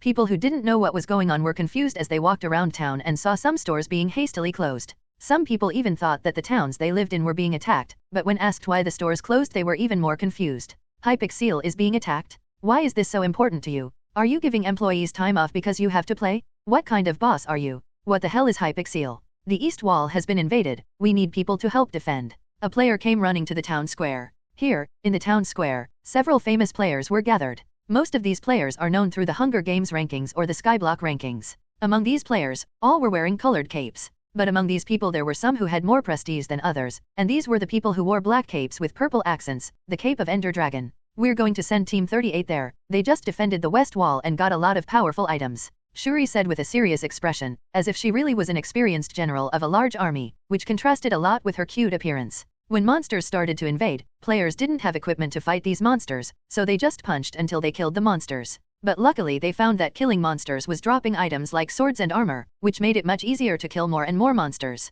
Initially players were just attacking without any coordination, until Ned the King started issuing some orders for more efficient ways to attack and players started listening to his tactics to improve the city's defense. Unfortunately, Ned was just an ordinary student, so his tactics were limited to just the war strategy games he had played before, but soon other players with Ender Dragon cloaks came up next to him and they started arguing about tactics, even that a small chain of command has formed between the players. If this were another game, players would hardly listen to other players and just act as they pleased, but this was Hypixel. Here they really saw and interacted with other people in person, a place where they could have a lot more fun than traveling to other countries, so nobody wanted to do something wrong and be the cause of the downfall of this magical city. Alright, Team 38, please go to the west gate and help the teams there defend the wall, don't let any monsters invade. Ned yelled to the 38 players, who soon ran to the west gate holding the stone swords they received from killing monsters. The players soon discovered that the attack was being carried out in waves. The first wave gave players wooden swords, the second wave gave players stone swords, the third wave they didn't know yet. Those dragons haven't attacked yet.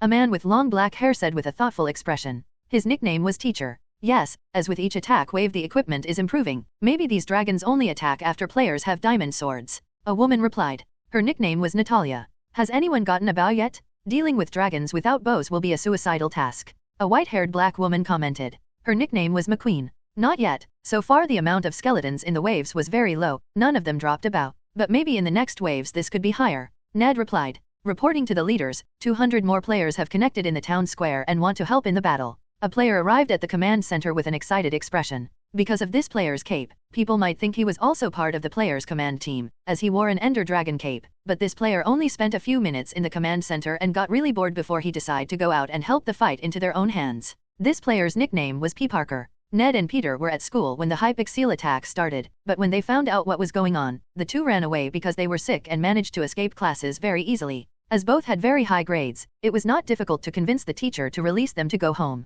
Very well, take them to the weapons warehouse and tell them to each get a wooden sword. If they get a stone sword they must return the wooden sword to the warehouse, and let them know about sword donations. Ned said with a smile to Peter. Okay. Peter responded excitedly before running back to spawn and taking the players to the warehouse. Players had obtained many wooden swords in the first wave, and when they received stone swords from the second wave, the leaders decided to save the wooden swords for new players who wanted to do battle, while the surplus stone swords would be stored for the players to use after they die. When they died the swords they used disappeared, so they always needed more weapons. P. Parker took the new players to the warehouse and each received a wooden sword from the player named Mileage02. They were in charge of the warehouse as they were very smart and disciplined. Did Team 01 manage to kill the boss? Shuri asked Professor Xavier. I haven't heard from them yet, but I trust those players' sense of battle. Professor replied with a smile. Team 01 was the X-Men team. Among them were Kurt, Scott, Jean, Anna, Kitty, and Logan, who just wanted to fight and kill monsters. Xavier, Ororo, and Hank were at the command line. Boom. Fireworks sounded in the center of the city, which made players scream in excitement and start attacking the monsters even more excitedly.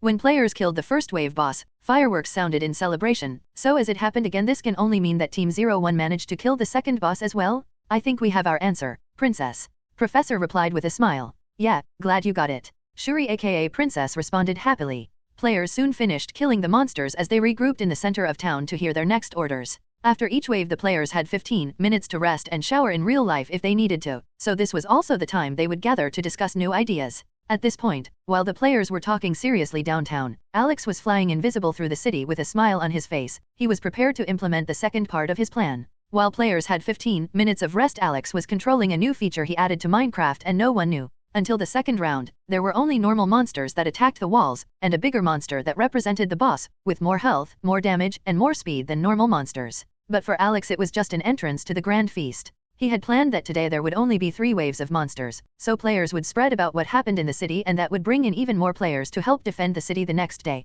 But to end the day's attack well, Alex had planned something special. In his old world there was a very famous Minecraft mod called Mutant Mobs, which basically added mutant mobs much more powerful than normal game mobs. Initially Alex intended to use these mobs as the bosses of each wave, but then he dropped that and decided to make it something special, as he intended to make it big. So with a smile on his face, Alex finished preparing the scene he had. He imagined and flew out of town before becoming visible again. Dash. The players had divided up the items they had collected and were all very confident for the next wave of monsters. Until suddenly thunder sounded. Boom. The players were startled, as a few seconds ago it was still daylight, but after the thunder the game turned into night and they could only see 2 small white dots floating in the sky. What is that? Maybe it's 2 stars. But there are no other stars, the sky is clear. So I don't know. Suddenly the 2 white dots approached and the players could finally see what it was. Is a player? A player asked in surprise. That looks like a Steve. Another player commented. But he doesn't have a name on top of his head. Another player said. I know, it's Herobrine. A player screamed in shock. Wait, is Herobrine real? Players were surprised by this. Looking up at the sky, they saw a Steve with bright eyes and no pupils. This perfectly matched the description of Herobrine they had heard about, and even the look and feel of the video they saw. Unlike players with skins that looked like Herobrine, which only left the pupil white, this Herobrine's eyes were really glowing. At this point, a creepy music started playing in the background, causing some players to start shaking. But before it got too heavy, Herobrine started talking. So it means that you are the ants that are protecting the Hypixel. Hearing this, the players were even more scared. Herobrine's voice was very low and full of noises, as if it was being modulated by some program, but players knew that it was impossible for something like this to happen in Minecraft, so they thought that this was really a voice from hell. Haha, too bad, so many ants willing to die to protect my city. Don't worry, after I destroy this I'll make a city even better, Herobrine said with a disturbing smile. But you won't be welcome, he yelled, causing another thunder to fall from the sky. At this point the players were really scared, to the point that some even dropped their own swords in fear of fighting this enemy. But at that moment, on the one hand the sky started to lighten again and Herobrine frowned.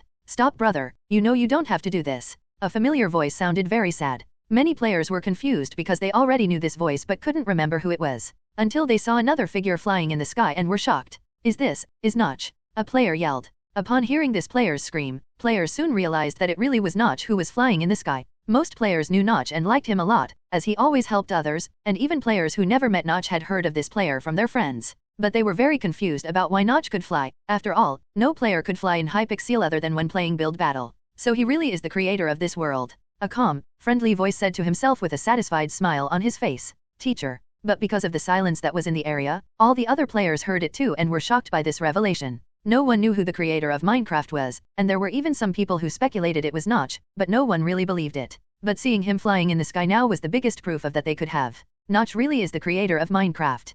Players were shocked again. But why did he call Herobrine his brother? Soon this question arose in everyone's minds, but Herobrine screamed angrily, preventing that thought in the players' minds. Shut up! Don't ever call me that again. Herobrine yelled angrily and more lightning began to appear, causing the sky to turn dark again. But Notch let out a sad cry and warded off the darkness once more. You will always be my brother. Notch yelled sadly. Misks, deal with these ants. Herobrine screamed angrily as he made countless rays fall from the sky. Where lightning strikes, dozens of zombies would appear and run frantically into the city. Soon the players realized what was happening and started to defend themselves. Brothers, defend Hypixel? Don't let Herobrine destroy our city. Ned screamed like a king, making all the players around him squeal together as they ran towards the monsters with their eyes gleaming. They realized that Notch and Herobrine had a deeper story and were dying to know what that story was, but the monster attack didn't allow these players to just watch and made them rush to defend the city. Boom! Until a huge beam fell to the ground, causing several blocks around to be destroyed. In that place a giant zombie with huge muscles appeared. Zombie. Smash. The zombie screamed with madness as it ran towards the players at a very fast speed and killed every player in its path. Notch and Herobrine began fighting in the sky until they slowly flew away from the city as they fought. Players were excited to see what would happen and fought with all their might, but on the other hand, in a remote city in Brazil, an American man was shocked while looking at a livestream on his cell phone. Is a Hulk? Dr. Bruce Banner wondered in disbelief as he saw the mutant zombie attacking the players. After Notch and Herobrine left the player's view, Alex made Notch's body disappear and became invisible again. He programmed the game so that every few minutes some thunder would erupt in the direction they came out, so players would think that there really was a huge battle going on there. And after that calmly flew back to the city while he was invisible. As he flew back to town, Alex looked at the amount of spectators who were watching this. Ned the King, 72,145 viewers. Shuri, 37,484 viewers. Crawler, 9,526 viewers. When the event started, there were 20,000 Minecraft players. Now there were 70,000 players defending the city. Probably the rest of the players who weren't in the game were watching the live streams, and this has made Minecraft streamers soar up the Twitch rankings, drawing even more audiences to the player streams, thus snowballing more people. Attracted more people. Alex looked curiously at Crawler's live stream comments to see what people were saying. Damn, is this a movie with several different views on each live stream? This is amazing, it's better than the movie I saw in the cinema today. I'm going to call my girlfriend to my house to watch Minecraft. So on this live stream the movie character is a frontline warrior, while the live streams above are people from the command line. This is amazing. I've never seen a movie like this. Herobrine and Notch seem to be brothers. What an incredible plot. The population of this town thought that Notch was just an ordinary person but found out that he is a god in disguise among them. Alex was confused reading these comments. Are these people thinking this is a movie? He wondered, not knowing what to do, until some comments emerged explaining the situation. Guys, this is not a movie, this is the PC game. Anyone can participate in this story and fight alongside these people. They are all players, just look for Minecraft on Steam. Guys, this is not a movie, this is the PC game. Anyone can participate in this story and fight alongside these people. They are all players. Just look for Minecraft on Steam. The person who commented on this was a livestream moderator, who had to send this message multiple times in the chat so viewers could see it. Kurt had told this moderator to explain to the audience what was going to happen while he focused on the battles, as Kurt was on Team 01 and couldn't help but pay attention to the battle. After these comments, viewers were shocked by this information and quickly searched Minecraft on Steam to see if it was true. When they saw that this really was a game, they didn't think twice and paid the $20 to participate. The average game price was $60 to $70 for each game, so being able to play Minecraft that looked so amazing for just $20 was something they didn't even hesitate before doing. Alex soon noticed that the Minecraft sales number was going up really fast, probably because it was happening across all the live streams, which made him very happy. That was exactly his purpose for this event, to make the game even more famous to attract a lot more players. Alex looked again at Crawler's stream and saw that while fighting Mutant Zombie, there were two very skilled players with a lot of synergy, Wolverine and Sabretooth. If it was before knowing which world he was in, Alex would probably just think that these two players were great friends who had been training together for a long time, but knowing that this was Marvel's universe, Alex has already discovered the identity of these two players. But still he was shocked at the synergy they had and how well they fought together.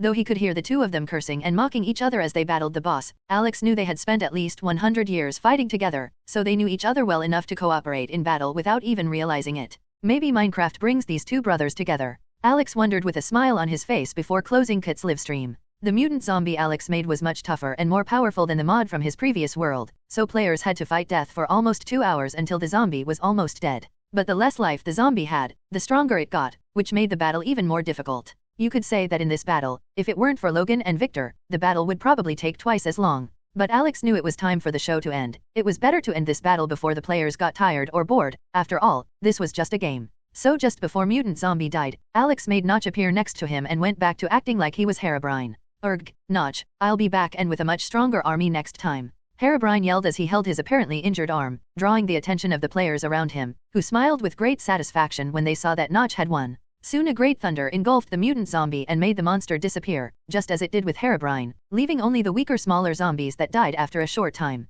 The players started to scream with happiness to see that they had actually defended Hypixel, but soon that happiness crumbled when they looked up. Cough. Notch, who had a confident posture as he looked at the place Herobrine had disappeared to, coughed up a large amount of blood as he quickly flew to the top of one of the buildings surrounding the square. The players froze upon seeing this scene. They had seen how powerful Herobrine was and so many things he could do, but seeing how confident Notch came back they thought everything was fine. But when they saw Notch cough up blood they froze. Apparently this battle didn't go so well. Soon Notch said in a tired voice, "Guys, he's stronger than I thought. Cough cough, this battle has weakened me too much. Maybe I won't be able to deal with him next time he comes. For now I'll allow you guys bring armor to Hypixel to prepare for the next battle. Please call friends for help, otherwise I think we're going to lose our city," Notch said before collapsing on the roof of the building, out of sight of the players before turning invisible and disappearing. Alex was already invisible in the sky as he watched Notch perform and the players' reactions. When he saw the players' despair, a smile appeared on Alex's face. "Yes, that's what I want, be afraid and bring help," he thought excitedly. Now for the news of the day. Hypixel was attacked. Thousands of residents died in the battle, but in the end, the citizens of Hypixel still managed to defend the city against the monsters that attacked the place. Heimdall was confused after seeing a Midgardian woman telling the news of what was happening on her planet. Heimdall was known for having the ability to see even creation, but in order not to be overwhelmed by the unimaginable amount of information, he limited himself to just observing Asgardians traveling to other worlds. Of course, so as not to get bored, Heimdall sometimes watched other civilizations and enjoyed learning interesting things. One of the things that Heimdall was interested in was television, more specifically the Midgardian news channel, as on these news channels he could know the most important things happening on that planet without needing to expend a lot of strength. But today Heimdall was confused by what he saw on the Midgardian news. Did a war happen? A city was invaded and thousands of Midgardians died. Heimdall wondered, confused as he looked around the planet but couldn't find anything the woman was saying on the news. This is weird, maybe this is false information. For those of you who don't know what I'm saying, this battle took place in a game called Minecraft. This is a game that is becoming quite popular around the world, to the point that during the attack on the city of Hypixel today, several stores around the world closed so that the owners could battle and defend the beloved city.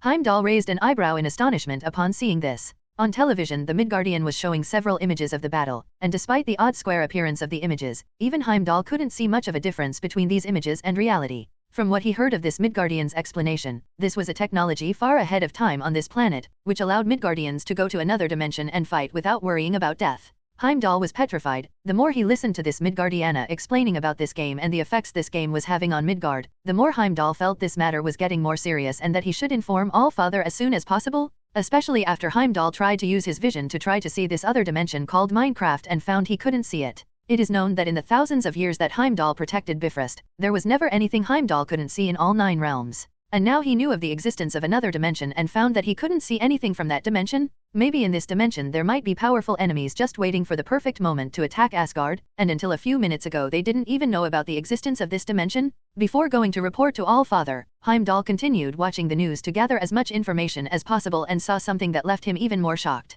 In the videos shown by the Midgardian woman, Heimdall saw 2 unknown gods. Little is known about the reason for the battle that took place in Hypixel, but what players have discovered is that apparently the world of Minecraft was created by Notch and Herobrine, who are brothers, but something happened between them that caused Herobrine to get angry of Notch and wanting to kill all the humans and take Hypixel for himself. Fortunately, Notch fought Herobrine while letting the citizens of Hypixel deal with the strongest monsters, but from what Notch told players, the upcoming battles will be even tougher. So as the person in charge of our newspaper's culture board, I recommend for adventure-thirsty people to buy Minecraft and have fun with the family playing this game. Maybe you'll have a few hours of fun playing this. Heimdall didn't pay attention to the part where Midgardiana was explaining that this was just a game and that this was just a cultural recommendation for Midgardians. He had been shocked to see the mighty battle between Notch and Herobrine, and all the hair on his body stayed goosebumps. At one point he imagined himself fighting those 2 gods, and many times he couldn't even see himself being able to do any harm to those gods, as in just a small fraction of their battle, dozens of houses were destroyed and even the thunder, something that only the Prince of Asgard Thor had the right to command, was being used in battle.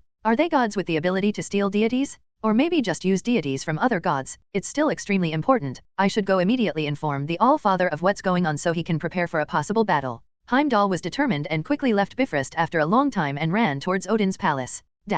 While Heimdall was scared of Notch, Herobrine, and especially the Minecraft dimension, the creator of it all, Alex, was sitting in front of his computer while watching Ned's livestream as he sipped a milkshake without even having a clue that the event what he planned was having such a huge impact on the world, and even on other worlds. For him, the only thing that mattered right now was selling more copies of Minecraft and accumulating more gaming points to develop his next game. Just as he imagined it would be, this event was a huge thing, as it caused Minecraft to sell tens of thousands of copies in just the first few hours, a number that will likely increase further once the word gets out. What a yummy milkshake. I'm glad I decided to try it today, Alex said happily as he continued to drink the milkshake lying in the chair, not knowing that several world leaders were having an extremely important discussion because of the game he played. Bruce Banner was still shocked after seeing the livestream on his cell phone. Currently he was hiding in a small town in Brazil, as he knew the US government was after him. One of the best places he thought to hide was Brazil, a place with relatively low public safety and not so much government concerned about what citizens do, meaning a perfect place for an international criminal. There were even rumors that Michael Jackson and Hitler were hiding in Brazil, as they knew they would hardly be found here, but Bruce knew that these rumors were just rumors of idle people.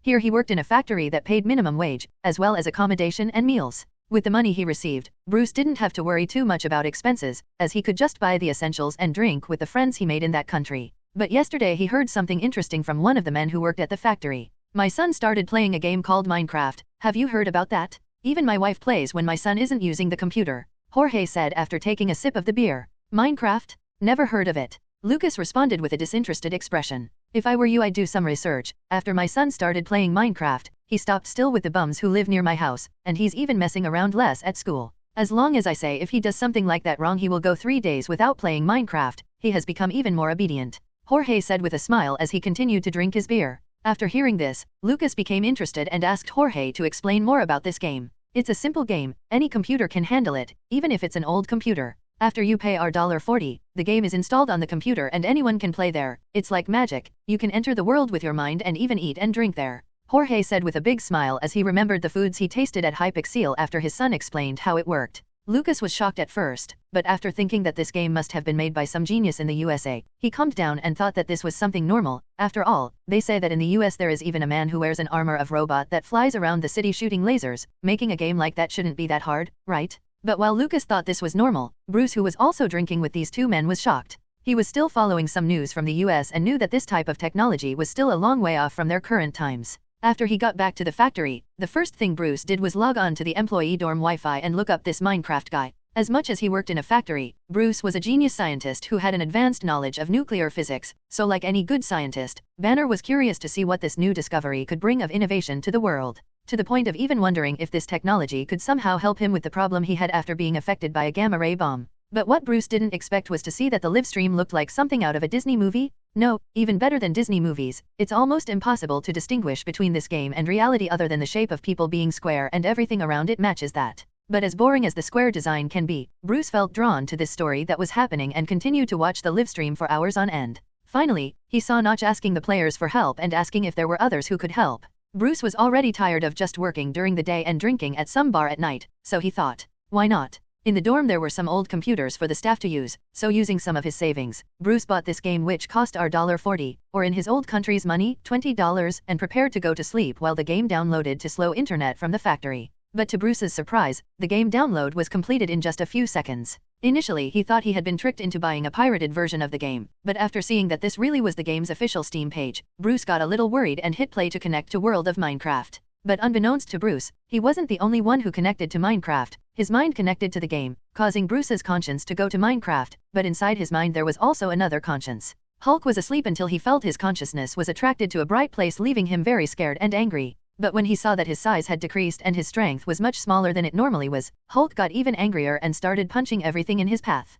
To Hulk's surprise, in this place he could punch anything he wanted. From earth, trees, stone, animals, even ugly people called villagers. Hulk never felt so happy in his life. He was always forced to hold back, and when he smashed something everyone yelled at him and kept shooting at him. But in this place Hulk could smash anything he wanted and no one would criticize him. With a big smile on his face, the Hulk yelled, "Happy Hulk, Hulk crush everything." And so, unbeknownst to anyone, the person with the highest record for broken blocks had started playing Minecraft, and that person was none other than the Hulk. Bruce Banner played Minecraft for a few hours and felt the game was a lot of fun. But what shocked him most was how did this game company manage to make the player aware of this game? As much as he wondered about it, Bruce couldn't find any satisfactory answer to that question. None of the possibilities he could think of made sense. He was even more surprised when he saw news of players getting capes or potions from the game in real life and that it actually applied real effects to people outside of the game. But what really took him to realize was that the anger he needed to control all the time was now gone after he played Minecraft. Since Bruce was hit with the gamma rays, he was constantly angry, and always needed to minimize the effects of that anger as much as possible in order not to turn into the Hulk.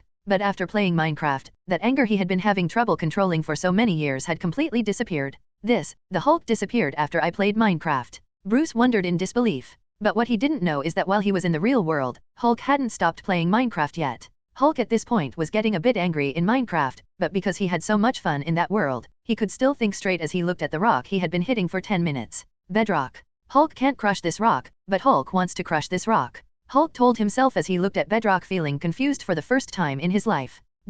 Alex didn't realize that even Hulk was having fun in Minecraft, much less that Asgard was considering Minecraft as something dangerous. But even if he did, he wouldn't worry too much, as he knew how many powerful beings there were in Marvel, and he knew that since he hadn't been attacked so far, this place he was in was probably safe. Of course, he knew he needed to improve his own strength, but he was in no rush to spend his gaming points on powers now, as it was better to invest in more games and earn even more points per day. Minecraft sales after the Herobrine attack soared like a rocket. As he heard players commenting that the battle was announced on television, and even with Minecraft's shadowban on the internet many people learned of the game, the number that once took several days to reach 200,000 sales was now reaching 1 million sales. It had only been 20 hours since the Herobrine attack, but Minecraft had sold nearly 800,000 copies in such a short time. Even though the world was trying to hide this mysterious game, internet people still managed to spread the word about it and let more people find out. Alex was predicting that by the end of the event, Minecraft would have sold at least 10 million copies, or maybe even more. With 5 million copies, Alex would already have enough gaming points to make a AAA RPG.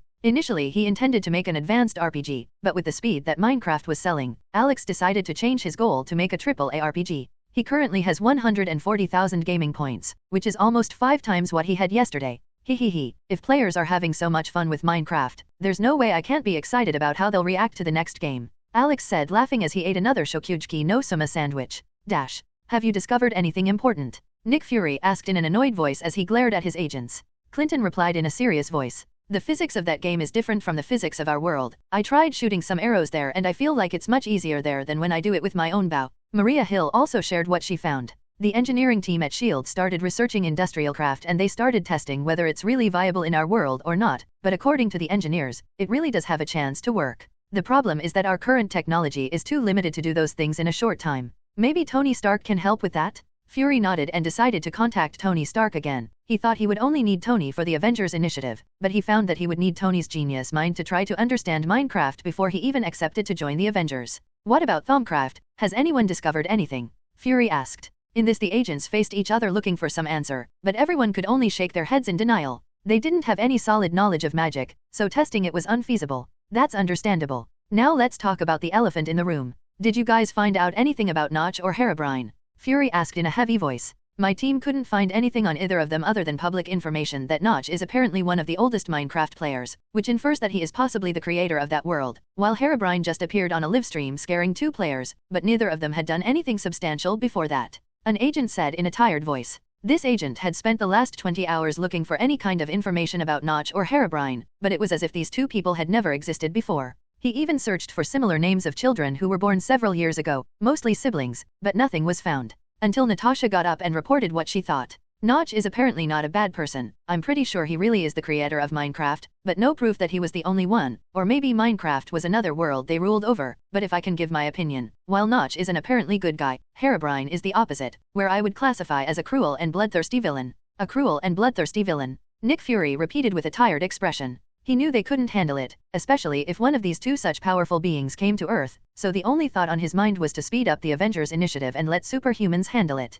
Fortunately the captain is already recovering. Fury thought as he remembered the captain he planned for this team. Alex was unaware that S.H.I.E.L.D. was discussing Notch and Herobrine, and even an investigation into siblings born with those names around the world was being carried out, but even if he knew, Alex wouldn't care. Not even the Supreme Sorcerer could find out anything about him, let alone S.H.I.E.L.D. that still relies on technological means to find him. After coughing up blood, Nock flew away from the players and became invisible again. He was very surprised at how well these players were organizing. Teams were set, warehouses, supplies, distribution lines, everything was running so well that Alex couldn't imagine a better way to make it happen. Alex saw the players in some places celebrating the victory, while in other places the players were arguing about Nock and Herobrine, but he didn't want those players to be left with their guard down even after the battle was over. Alex's idea was to make players think that monsters could appear at any time. They say nothing is so good that it can't get worse, but the creeper always manages to spoil those plans. Alex said to himself as he picked up a creeper egg, but unlike regular creeper eggs that were green and black, this egg in Alex's hand was green and red.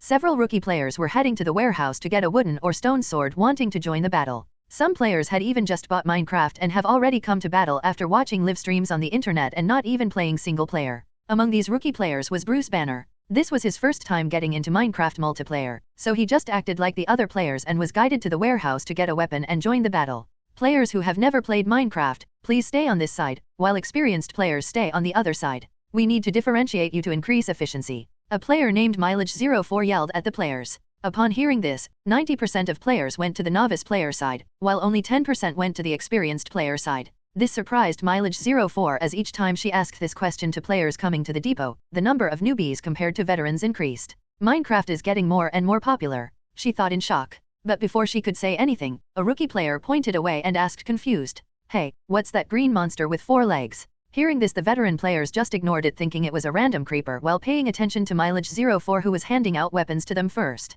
But as time went on, the number of rookie players screaming about this creeper started to increase, until one veteran player finally looked confused. When he saw the monster, he realized that it really was a creeper, but looking at the size of this creeper and how long its legs were, the player was shocked as he pointed at the creeper without being able to say a word. Upon seeing this shocked player pointing somewhere, other veteran players unconsciously followed the direction this player was pointing and were just as shocked as he was. Shit, what the fuck? One player cursed. Is that a fucking creeper? Another player was shocked. When Mileage04 saw the creeper these players were talking about, she was just as shocked as they were. Shit, I need backup, she said shocked. But since she was a soldier in Wakanda, Mileage04 reacted quickly and shouted at the players.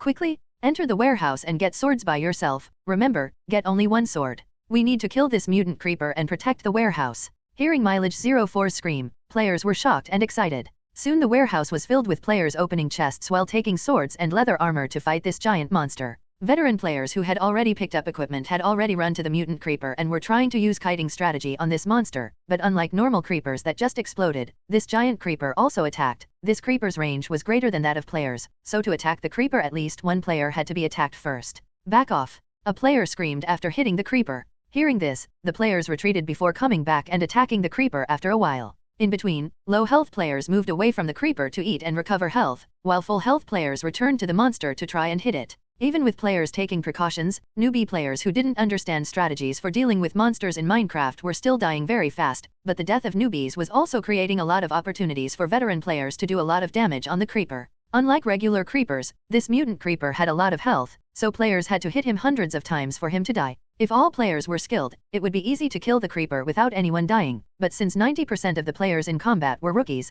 the amount of players killed was very high. Mileage 04 was at Mileage 02's side watching the battle and protecting the warehouse from other monsters that might emerge. Seeing the amount of rookie players dying to kill the mutant creeper, the two women felt a pang in their hearts. When monsters die, they drop equipment for players to pick up, but when players die, the equipment disappears. Every rookie player who died in this battle was a set of equipment that they lost forever. If this battle lasts too long we will lose all our supply, Mileage 02 said in a heavy voice. If we can kill this creeper it will be worth it, Mileage 04 said confidently. But after a while, the two Mileage frowned and looked at each other in confusion. That's a creeper, but why doesn't it explode? Mileage 04 asked Mileage 02. But before Mileage 02 could respond, they saw this creeper mutant's big legs twitch before the creeper mutant darts into the air. Seeing the creeper practically flying, the players' hearts froze. Shit, I thought we had already won the battle, where did this creeper come from? A player who was celebrating far away saw a creeper flying and got scared. Damn, there's a giant creeper flying around. Another player was shocked to see the creeper in the sky.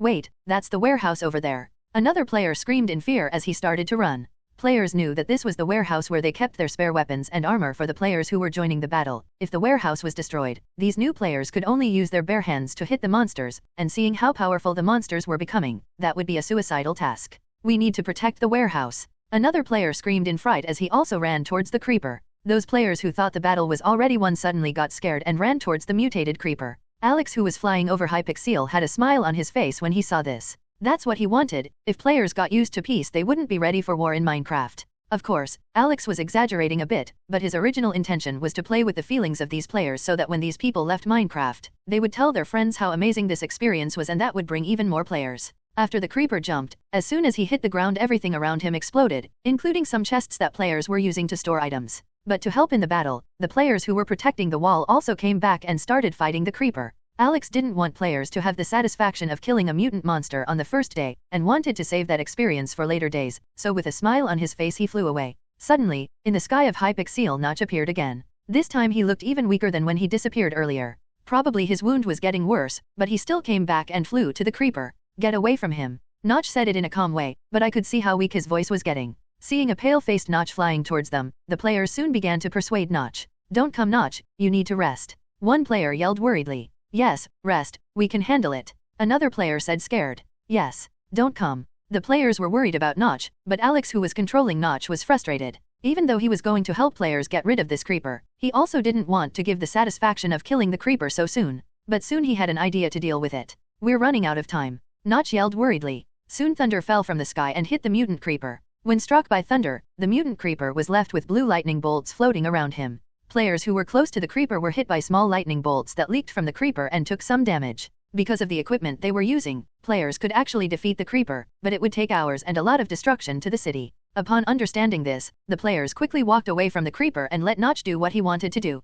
Alex had to control himself not to smile at that moment, but still Notch maintained the pained expression he wore as he pointed a finger at the creeper. When Notch's finger pointed at the creeper, a purple portal just like the nether portal appeared at the monster's feet and sucked the creeper into the other dimension. Notch turned even paler and started panting, showing the players how tired he was. But still, Notch flew to a higher position above the city, a place where all players could see him, and finally spoke up. Citizen of Hypixel, unfortunately Herobrine got what he wanted. Since I was born I have tended an apple tree, but for hundreds of years the tree did not bear fruit. Then, after so many years, the tree finally started to sprout fruit. 10 years ago, these fruits were constantly growing and were born healthy yesterday. Notch finished saying and took an item out of his inventory. In Notch's hand, in front of millions of players, a golden apple appeared. This golden apple was so beautiful that it even glowed. This golden apple is one of the fruits of the tree I planted. Unfortunately the tree only bore 3 fruits. One of the fruits was taken by Herobrine. Another is this golden apple in my hand. The third apple had no owner. Notch said with a heavy expression.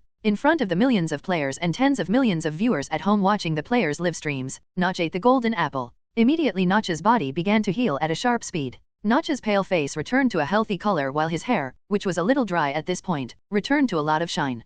Players were shocked. To have such a result not even a single player healing potion could do. Soon Notch continued. As you can see, this golden apple can heal all of a person's injuries. But not only that, it can also improve a person's physique to twice its current value. Herobrine is my little brother, but he was always stronger than me. Now that he ate a golden apple and his body was twice as strong as before, even though I also ate a golden apple, the distance between us two just increased. So I ask for your help. Help me protect Hypixel, and the person who has the best steak will receive the last golden apple as a reward. Of course, you can also bring the golden apple into your world as well as potions and previous covers. When Notch finished saying the last sentence, silence descended between the players. They were shocked by this. This golden apple was miraculous. It could cure any disease. It could double someone's strength. If a sick person got the apple, the person would be instantly healthy. If a person in a wheelchair got the apple, the person could walk again. If a poor person got the apple, the person could sell the apple for millions of dollars. Soon the players woke up and started talking excitedly. Everyone wanted that apple. Even though some knew they could never achieve it, it was still worth a try. And while players were excited about this, world governments also started holding emergency meetings to discuss this golden apple, and Alex just watched it with a big smile on his face. After the golden apple announcement, Alex finally disconnected from Minecraft to rest. As much as he hadn't done much physically during this battle, mentally Alex was very tired of having to control Notch and Herobrine, as well as setting up everything necessary for it to work. With a curious eye, Alex opened system to see how many Minecraft copies he had sold during today's event. Minecraft. 1,600,000 games sold, $32 million. Average time played, 9 hours. Peak concurrent players, 912,110. Total earned servers sold, $70,643. Total earned VIPs, $3,190,975. Basic RPG, 5,000 gaming points. Advanced RPG, 50,000 gaming points. AAA RPG, 500,000 gaming points. Basic Adventure, 1,000 gaming points. Advanced Adventure, 10,000 gaming points. AAA Adventure, 100,000 gaming points. Basic FPS, 500 gaming points. Advanced FPS, 5,000 gaming points. AAA FPS, 50,000 gaming points. Basic Sandbox, 200 gaming points. Advanced Sandbox, 20,000 gaming points. Sandbox AAA, 2 million gaming points. Alex was shocked. The number of copies sold before the event hadn't even reached 300,000. Now that number has jumped to 1,600,000. And to Alex's surprise, every time he refreshed the status page, sales were still going up very quickly. 1,610,000. 1,620,000. 1,630,000. Really, after this event, no matter how world governments try to hide Minecraft, it will be impossible, even more so with the golden apple. After knowing about it, probably all the world is telling their friends and asking them to come play. If they're lucky, they can win this apple and become millionaires. If they're not, at least they can have fun with their friends and family. Alex said to himself, very pleased with the idea he had for this event. He was already getting angry at SHIELD and the governments for enforcing a shadow ban on Minecraft, thus preventing the game from growing. But now that people are talking about Minecraft offline, the government will no longer be able to control it. Minecraft sales in this world will probably be even higher than in my old world, since here even adults and seniors will enjoy the game without thinking it's something childish. Alex said, satisfied as he watched the numbers go up. With that $32 million I can convert into 160,000 gaming points, which would be enough to make an advanced RPG, but considering Minecraft's rapid growth, I'd better dedicate myself to making this event more fun. Probably until the end of the event I already have 500,000 gaming points to play the next game.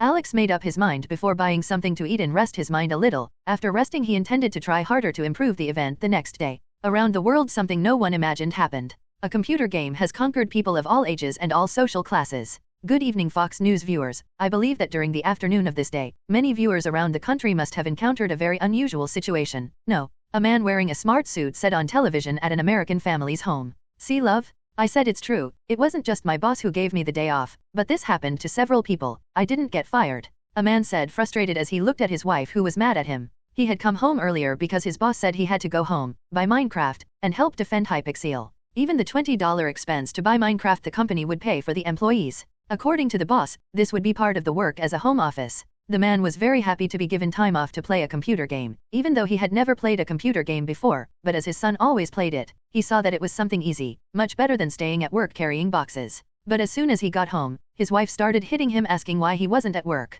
Even if the man explained, his wife didn't believe that someone's boss would pay employees to go home and play computer games. Despite the woman complaining, the man ignored her and started playing the game. As he didn't understand the game very well, he was afraid his boss would find out that he didn't play and take a day's salary from him. Upon entering the game, the man was very scared, but after understanding how it worked, the man participated in the Hypixel War and felt as if he had participated in a great world war, while helping his countrymen to defend his country against the enemy. During the war the man felt his blood boil, but after the war ended and he disconnected from the game, the man saw his wife staring at him with a murderous expression. After 30 minutes of bickering, the two finally sat down on the couch to watch the news. For the happiness of the man, the presenter of the program has already started the program by talking about what happened today around the country and about the war he participated in. This afternoon, many companies closed early, while some even encouraged employees to go home and buy a game called Minecraft to participate in a war to defend the city from the players. The whole battle was full of emotions and twists, until the players discovered that the main battle was being fought in the skies of Hypixel.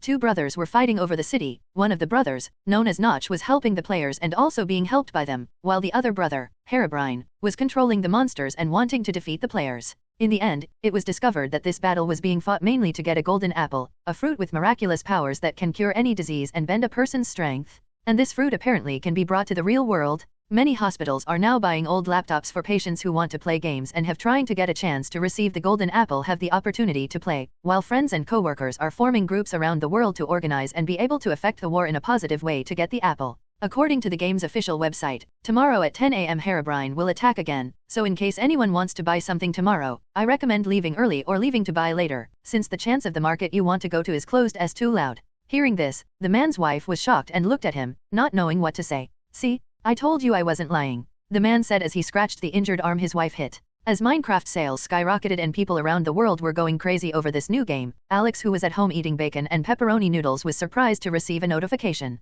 A few days ago, to understand how far Minecraft players were willing to go, Alex set out some secret achievements. Every time an achievement was completed for the first time, Alex received a notification with the person's name and information on how they completed the achievement. Even though Alex spent some gaming points to complete this, he felt it was important. After all, knowing your audience is the biggest foundation for a service provider. Among these achievements were kill 10,000 players in Hunger Games or place 100,000 blocks in survival mode, and hundreds of different achievements. Among these achievements, Alex has already managed to identify who were the players with the best building skills, best battle skills, players most dedicated to planting and harvesting food, even players who most enjoyed fishing. For fun, Alex had made a nearly impossible conquest: destroy a bedrock. In Alex's previous world, it was common knowledge that bedrock was indestructible, even if the player turned on an auto-clicker to attack alone and left with a netherite pickaxe hitting the bedrock for 1 year, the stone would never be broken. But in the Minecraft he created, Alex decided to make an Easter egg. If a player were to hit a bedrock for 6 hours with their hands, the bedrock would break. Of course, to make it even more difficult, unlike other blocks where when the player hits and the block changes appearance to a more destroyed one, bedrock would always keep the appearance for 6 hours, until after 6 hours and 1 second it would be broken. If it was a normal person, after hitting bedrock for 5 minutes and seeing that the stone's appearance hadn't changed, the person would just give up and think that this was impossible. But oddly enough, Alex received a notification on his computer that someone got the achievement Destroy a Bedrock. How is that possible? Alex was shocked as he looked at the game logs and saw that one player had actually been hitting a bedrock with his hands without any tools for 6 hours straight. And the most impressive thing is that this player only had 8 hours of gameplay in total. That is, this player only stayed in Minecraft for 2 hours and spent the other 75% of his total game time breaking a bedrock. Curious, Alex went to see this player's other achievements and he didn't even have a craft achievement or a crafting table. That is, this player spent 2 hours breaking things and another 6 hours breaking a bedrock. Who is the lunatic that would do something like that? Alex quickly turned this player's single-player game into a private server and joined. Of course, Alex entered invisible and didn't let any messages appear in chat notifying him that he joined the match. Looking at the game data, Alex quickly found this player's location and teleported to him. The player was on the lowest tier in the world, and from what Alex saw, the player came here just by breaking the block below him. But the most surprising thing about this is that the player didn't have a pickaxe, so he did it all with just the hand.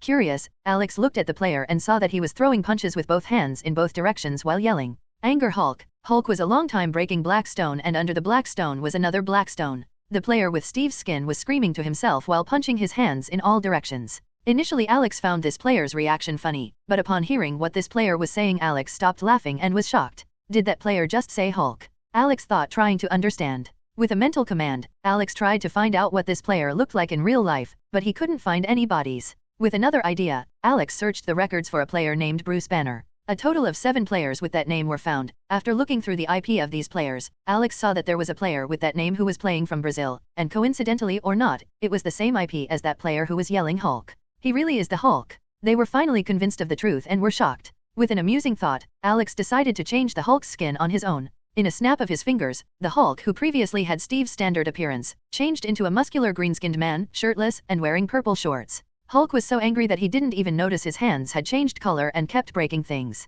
With an unusual idea, Alex decided to do something fun with Hulk. Using mental commands, Alex changed a parameter for the Hulk. According to how many blocks he breaks, his punches are as powerful as the game's tools. By breaking 1,000 blocks with his hand, he will be able to break blocks as if his hands were wooden tools. By breaking 10,000 blocks with his hand, he will be able to break blocks as if his hands were stone tools. By breaking 100,000 blocks with his hand, he will be able to break blocks as if his hands were iron tools. By breaking 1,000,000 blocks with his hand, he will be able to break blocks as if his hands were diamond tools. By breaking 10,000,000 blocks with his hand, he will be able to break blocks as if his hands were tools of netherite. As much as this would take millions of blocks to complete, it would probably make the game more fun for the Hulk, and as this would only work in single-player mode, it wouldn't affect other players, just practically serving as a mod for the Hulk. Maybe you can have fun in tomorrow's invasion, Alex said mentally as he looked at the Hulk breaking blocks while remembering the mutant zombie. The battle between the two would be fun to watch. The news about the Golden Apple made Minecraft have another sales boom. Now people weren't joining the game just for fun. There were millions of people joining the game with the aim of learning about the game as quickly as possible to be the most useful as possible in war.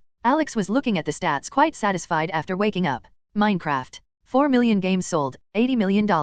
Average time played, 6 hours. Peak concurrent players, 2,811,110. Total earned on sold servers, $320,143. Total earned in VIPs, $9,510 275. Less than 24 hours after the event started, Minecraft went from a game with 200,000 players to a game with 4 million players. Alex knew that the amount of people who knew about Minecraft was much higher, mainly from the fact that he opened Twitch and saw that there were millions of viewers watching Minecraft, but after all, Minecraft was very mysterious. A game that used people's minds to control the characters was something that a large part of the population was still afraid of. It's not like everyone will see a news in one day and on the same day already buy the game to start playing, even more so after seeing government warnings about the danger of Minecraft. Instead of acting like lab rats for this game that came out so recently, people preferred to stop and wait to see what would actually happen. As tempting as the Golden Apple was, their lives even more tempting. Not to mention that Minecraft stated that strength and lucky potions will still be sold as prizes to the best players, so people still felt they had a chance to get valuable things in the future.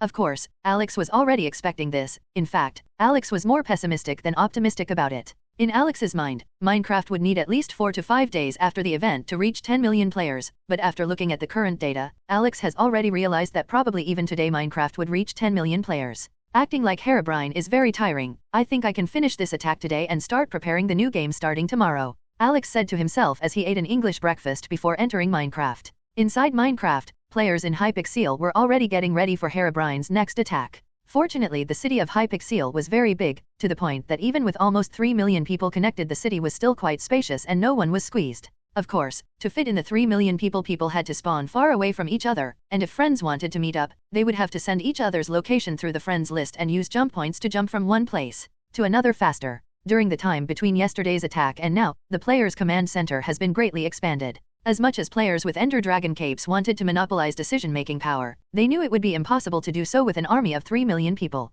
So several divisions were made. Some people were responsible for logistics, others were responsible for guiding novice players, others were responsible for the battle itself, others led reconnaissance to know where the monsters would spawn, others handled communication, among many other functions. Of course, there were many people who were dissatisfied with being just soldiers and wanted to be one of the commanders as well, to be more participatory and have a greater chance of receiving the Golden Apple, but that was impossible, since if that were the case the army would have more commanders than what soldiers. Because they couldn't command, thousands of people decided to ignore these players and create their own army, where they convinced soldiers from the main army to come out and join them, with many promises about a better chance of winning the Golden Apple. So the main army was separated into smaller armies. But even with these small armies emerging, the vast majority of novice players joined the main army, as it was the largest army and the one with the greatest chance of getting the Golden Apple, in addition to being the army with the most people to teach new players what to do. Alex had no intention of intervening in this. In the same way that he loved watching videos of players playing on anarchic servers like 2B2T in his previous life, Alex felt like he was seeing anarchy among these players.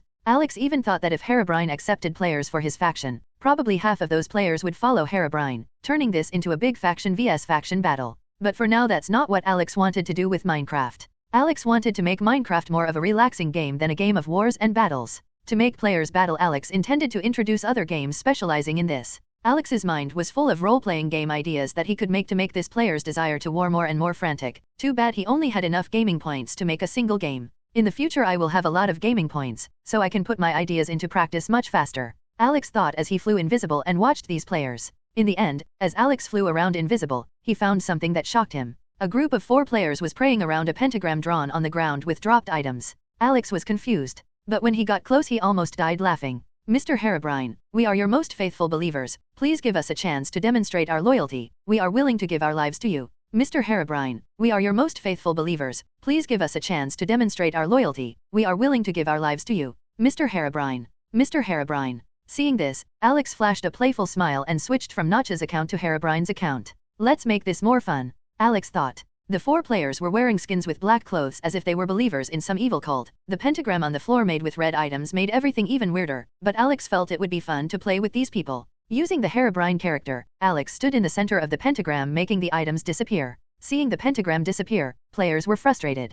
George, this won't work, we've been trying to get in touch with Herobrine for several hours and he's never responded. Items are missing 7 times already. One player said. Let's have faith. You know that if we follow Notch like the other players we'll never have a chance to receive a golden apple, the only chance will be following Herobrine. The player nicknamed Jungle George responded with a sigh. We only have enough items for 1 more pentagram, if that doesn't work I'm giving up. Another player said frustrated. Alex was invisible in the center of the place where the players made the pentagram as he watched their discussion. When the players started throwing the items on the ground to make another pentagram, they noticed that the items were being attracted to something in the center of the pentagram. Confused, these players started throwing other items, but only the red items were being absorbed. What's up? Did we bug the game? Suddenly, a pair of glowing eyes appeared floating between the 4 players. Upon seeing those glowing eyes without any bodies, these players' hearts began to tremble uncontrollably. They just wanted to pray to Herobrine as some means of being able to join the other faction, just like in other games they've played, but seeing those glowing eyes staring at them made these players regret it. Unlike other games where they saw everything happening through a screen, in this game they were seeing everything in person. When remembering the chaos and destruction that Herobrine caused yesterday during the battle, and remembering that they saw in the newspaper that Minecraft seemed to make players connect through the soul, something immediately popped into the minds of these players. He's going to take my soul. To make the situation worse for these players, a song came up in the background. Have you seen the Herobrine, roam the world with the default skin? This song sung by a female voice as if it was made in a church made these players desperate. Without a second thought, the 4 players used the mental command and logged out of Minecraft. Alex saw the 4 players disconnecting and had to resist the urge to disable the option to leave the game. But he knew that doing so could cause a lot of bad press for Minecraft and potentially lose a lot of players in the long run. Ha ha ha ha ha. Seeing the 4 players disappearing from the game, Alex couldn't help himself and started laughing out loud. He did nothing but put his eyes to light and play the Herobrine theme song, but that was enough to terrify those players. Making a horror game would also be fun. Alex thought excitedly as he turned invisible and returned to the Hypixel sky. The final battle would take place today, and Alex could finally start developing another game. Minecraft was already growing very fast. He knew that just in time Minecraft would already become one of the biggest games in the world. The extra attention he was going to give Minecraft would now be unnecessary. Alex might just release some updates and some events in the future and the game would continue to grow exponentially. Players from various armies were gathered in Hypixel. The time for the final battle was approaching. Veteran players were excited, while rookie players were scared. It was normal for people in a modern society to have to fight a war on such a massive scale was unimaginable. Only people who went through the army could handle this more calmly for the first time. But even though several armies emerged, players with the Ender Dragon Cape were still gathered in the main army. No one knew who would make the biggest contribution to the war, but everyone was being very helpful for it to be them. With each person dedicating 120% to get the golden apple, numerous useful ideas were adopted to increase the strength of the players. Monsters today would definitely be more powerful, especially those ender dragons that were flying above the city, would probably attack today too, so players have already developed techniques for every monster they've ever seen, including the mutant zombie and mutant creeper. In an isolated place, a player different from the others also appeared. This player was green-skinned and apparently of a very young mental age. The first thing this player did when he arrived at Hypixel was try to break city blocks, but unfortunately many blocks were indestructible which started to make this player angry. But this player's anger at the blocks was quickly overshadowed when he saw other players. Unlike him who had the green skin, these players had skins that fluctuated between white, beige, brown, black, something that this green player had seen before, but suddenly, he saw a player with blue skin. Then a player with red skin also appeared, and soon the green player saw many people with different skins just like him, which left the green player confused. The green player naturally is Hulk, who was summoned from single-player mode by Alex to the Hypixel. Hulk initially thought that when other people saw them they would get angry or scared and try to kill him, as they always did when he took control of Bruce, but incredibly, people just looked at him and then ignored him, as if he were a normal person here. Suddenly Hulk heard something. Hey Hulk, are you part of an army yet? Hulk heard his name and was even more confused, looking at the man wearing a black cape in front of him. Hulk couldn't read, so he didn't understand that it was written P. Parker on top of the other player, and he didn't even know how the other player knew his name was Hulk too, but seeing that this person was talking to him in a normal way, Hulk tried to respond in a normal way too. Hulk doesn't know what an army is. he replied while scratching his head. P. Parker saw that the player with the nickname Hulk maybe has some mental illness and felt a responsibility to help him, so very patiently P. Parker treated Hulk like a child and explained everything about Hypixel and what was going on. Happening. This is a friendship that no one could ever have imagined would happen, but perhaps because of Peter's kind heart and Hulk's naivete, it could be a friendship that has quite an effect on the way the universe goes. The scale of the war was bigger than Alex imagined. In the first hours of the war, he only used regular monsters, as there were a lot of novice players. But as time went by, more and more monsters were appearing and the armor of these monsters was getting more and more powerful. Millions of players died to the monsters, as they had never participated in a battle like this, but as time went by, players got used to it and their ease of killing the monsters got better. Seeing that the players were already getting iron tools and armor, Alex decided to use the mutant mobs. Initially he only used skeletons and mutant zombies. Upon seeing the mutant zombie, a player with the green skin and the nick Hulk got very excited and went to try to fight that monster, but with a single punch he died. After a while that player came back again and managed to dodge the zombie's punch, but died again. So players began to observe the tenacity of this player Hulk against the mutant zombie. Some players even noticed the similarity between the Hulk skin and the mutant zombie's appearance. Alex, who was controlling everything, opened up to Twitch to see how the war audience was doing and was shocked. Ned the King, 3,543,132 viewers. P. Parker, 3,213,765 viewers. Crawler, 2,965,521 viewers. Minecraft total, 21,655,321 viewers. Seeing this, Alex was shocked. In the old days Minecraft didn't even have even more than 500,000 viewers, but now during the war the total has risen to more than 21 million. And looking for Minecraft on Google, Alex even saw that there were several smaller television channels that were even broadcasting the war with live commentators. I have to show respect. Do you see that player next to Ned the King with the long blonde hair? That man with Nick from History is Power is the Dean of the History course at Cambridge University, the #1 university in teaching history and philosophy of the world. The tactics that the Dean is using to deal with the zombies are famous tactics that mankind has used in the thousands of battles we have had in the past. These young men next to the Dean are all shocked by these tactics, but for students of history, this is something extremely common. Who knew that nowadays we could see a recreation of so many famous tactics from our history? This was a cultural television channel. Alex would never have imagined that Minecraft would be broadcast on that channel, where the focus is to transmit culture and knowledge to the spectators. While Ned's livestream was focused on controlling the troops, Peter Parker's livestream was focused on the battle against the mutant zombie, or rather, focusing on the battle between Hulk and the mutant zombie. Viewers at first were mocking the player named Hulk, but as time went on they realized that Hulk was getting better and better in battle and becoming more and more proficient in dealing with zombie mutant. Gradually the spectators who had been mocking Hulk were now rooting for him to show others that he could handle the mutant zombie on his own. Even some players were watching the live streams on small floating screens as they played, something Alex had recently added. Among those players was a player with Nick from Dr. Banner. This player initially wanted to fight on the front lines to see what it was like, but after seeing that he didn't have enough motor coordination to fight long enough without dying, Dr. Banner decided to work with the logistics for the war. His boss at factory in Brazil had given all the employees time off because of this war, and the employees gladly accepted.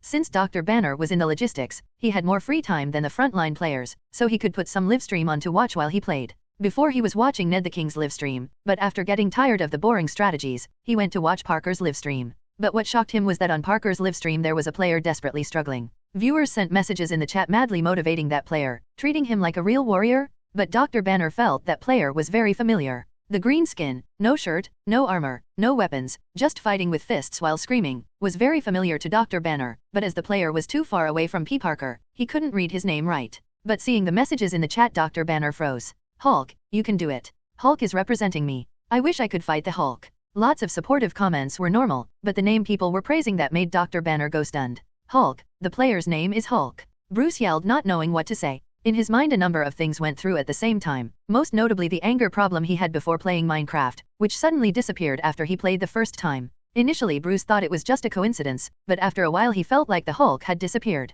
Now, seeing Hulk fighting a mutant zombie that looked like him, Bruce Banner felt like he finally got it all. So you mean Hulk has been playing Minecraft since that time? And people still like him? Bruce Banner was still shocked. In the real world everyone treated Hulk like a monster, very scared of him, but in Minecraft Hulk was being treated like a hero? With many doubts, Bruce Banner decided to try something. Opening the friends list, Bruce wrote a name in the search tab. Hulk. Soon 3 results appeared. Hulk. Hulk 1 ST fan. I love Hulk. Bruce was shocked by the other 2 player nicknames, but he soon ignored the other 2 and sent a friend request to Hulk. If that person really was Hulk, Bruce felt he should have a conversation with that player in person. But soon a message emerged. Hulk rejected your friend request. Bruce. As the hours of battle passed, many players became tired and had to stop fighting, while players who had just logged in took their place. During the battle, the number of novice players playing started to grow even faster. Minecraft. 7,900,000 games sold, $158 million.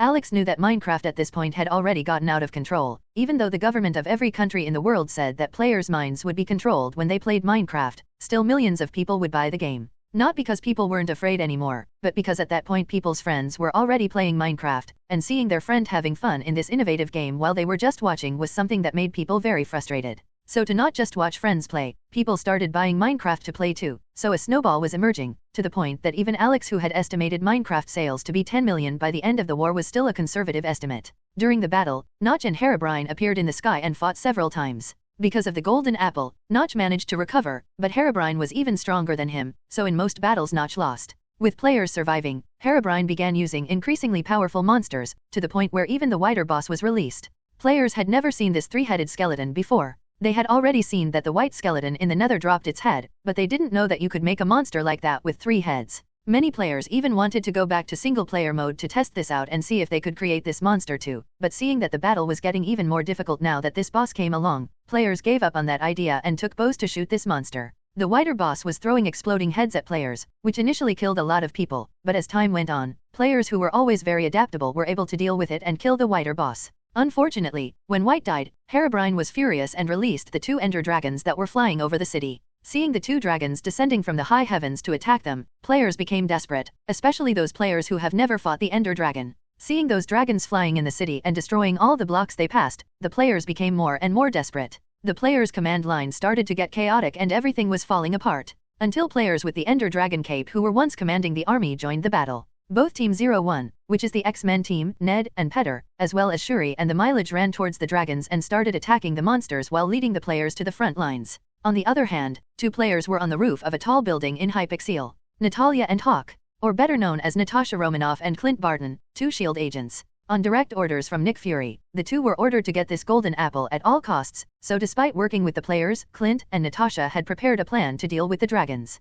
They knew they couldn't handle the weaker monsters with just the 2 of them, so they decided that they would try to take the last shot to kill the 2 dragons. While Natasha would protect Clint, he would be focused on shooting arrows at the dragons to get the kill. This was a strategy they saw on the internet. As this was their first time doing any mission related to games, the 2 decided to search the internet for strategies from other games and see which would be the most viable for them to use. On the internet it always said that the person who gave the last attack on the boss could receive much more reward than the other players. And since Herobrine was like a god in this world, Clint and Natasha disregarded him as a boss and focused their attention on the dragons that had been flying over Hypixel since yesterday. The life of the first dragon is dropping, Clint said as he pulled the arrow from his bow. Natasha, on the other hand, was battling the fireballs. The ghasts were attacking them with a sword. As they were the players who were at the highest place in the Hypixel, the attention of the ghasts, who were monsters that flew at high altitudes, was completely focused on them. Natasha didn't answer Clint and continued attacking the fireballs with her sword, very focused. If she missed the timing of the fireball counterattack, it would explode and send the 2 of them flying downward.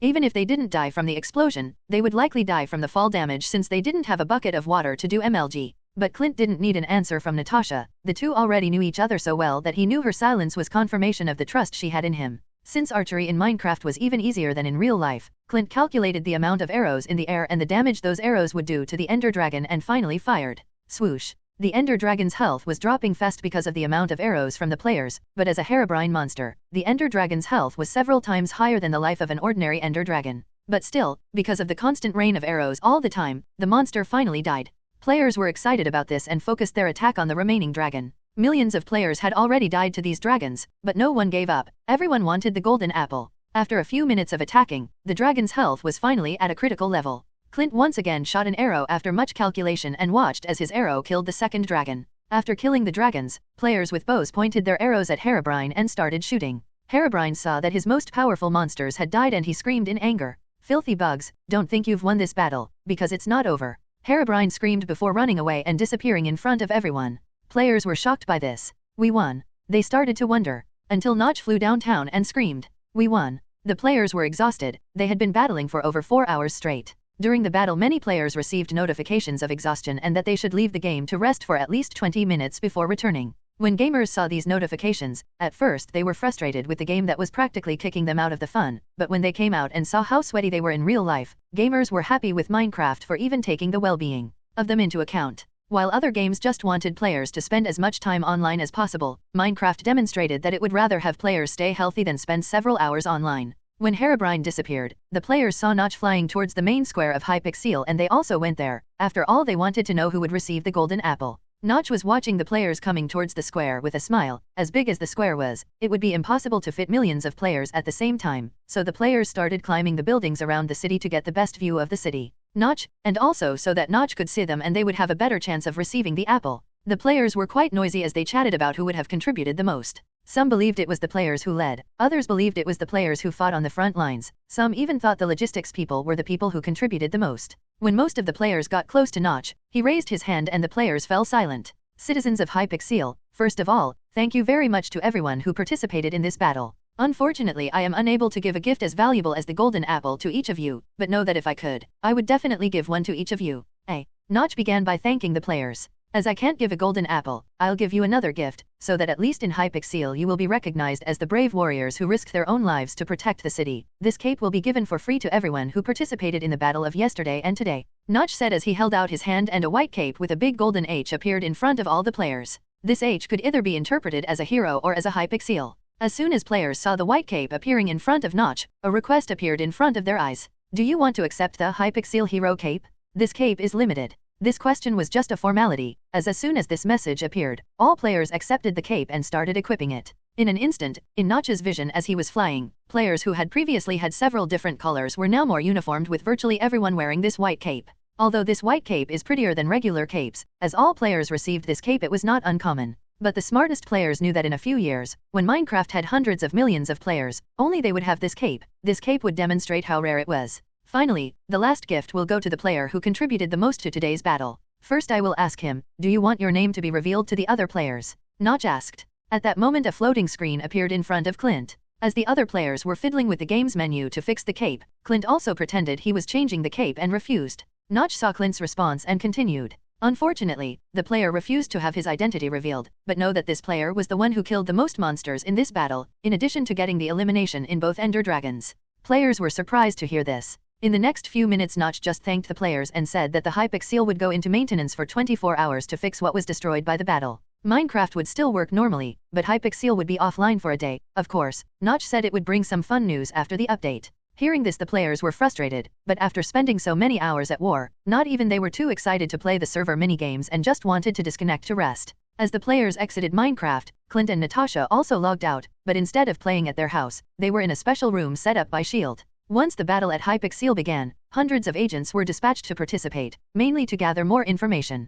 While Natasha returned to the real world exactly as she had logged into the game, Clint had something different on his hand. Just as he saw in Notch's hand, there was a golden apple between his fingers. For a second Clint had to resist the urge to take a bite of that apple and confirm that it really had the effects Notch had described, but he resisted that urge and got up with Natasha to head toward Nick Fury's office. Nick had assigned this mission to the two of them, to get this golden apple so that the SHIELD scientists could study it and see if the effects were real, and if the effects were proven, see if it would be possible to mass manufacture these apples. With this apple's effect of doubling the user's strength, even if this wasn't as effective as the super soldier serum, this was still much better than having nothing. And having an army of 1,000 agents doubled in strength by apples like that would be a pretty sizable force in any country. Alex knew that the person who received the golden apple was Clint Barton, aka Hawkeye, the S.H.I.E.L.D. agent. And he didn't care too much about what S.H.I.E.L.D. was going to try to do with the apple, as System had confirmed that items made by System could not be replicated, only used as inspiration. For a world where there is already a super soldier serum, there is no shortage of inspiration for these people. As S.H.I.E.L.D. worked crazily and Minecraft players finally rested, Alex started looking at Minecraft sales.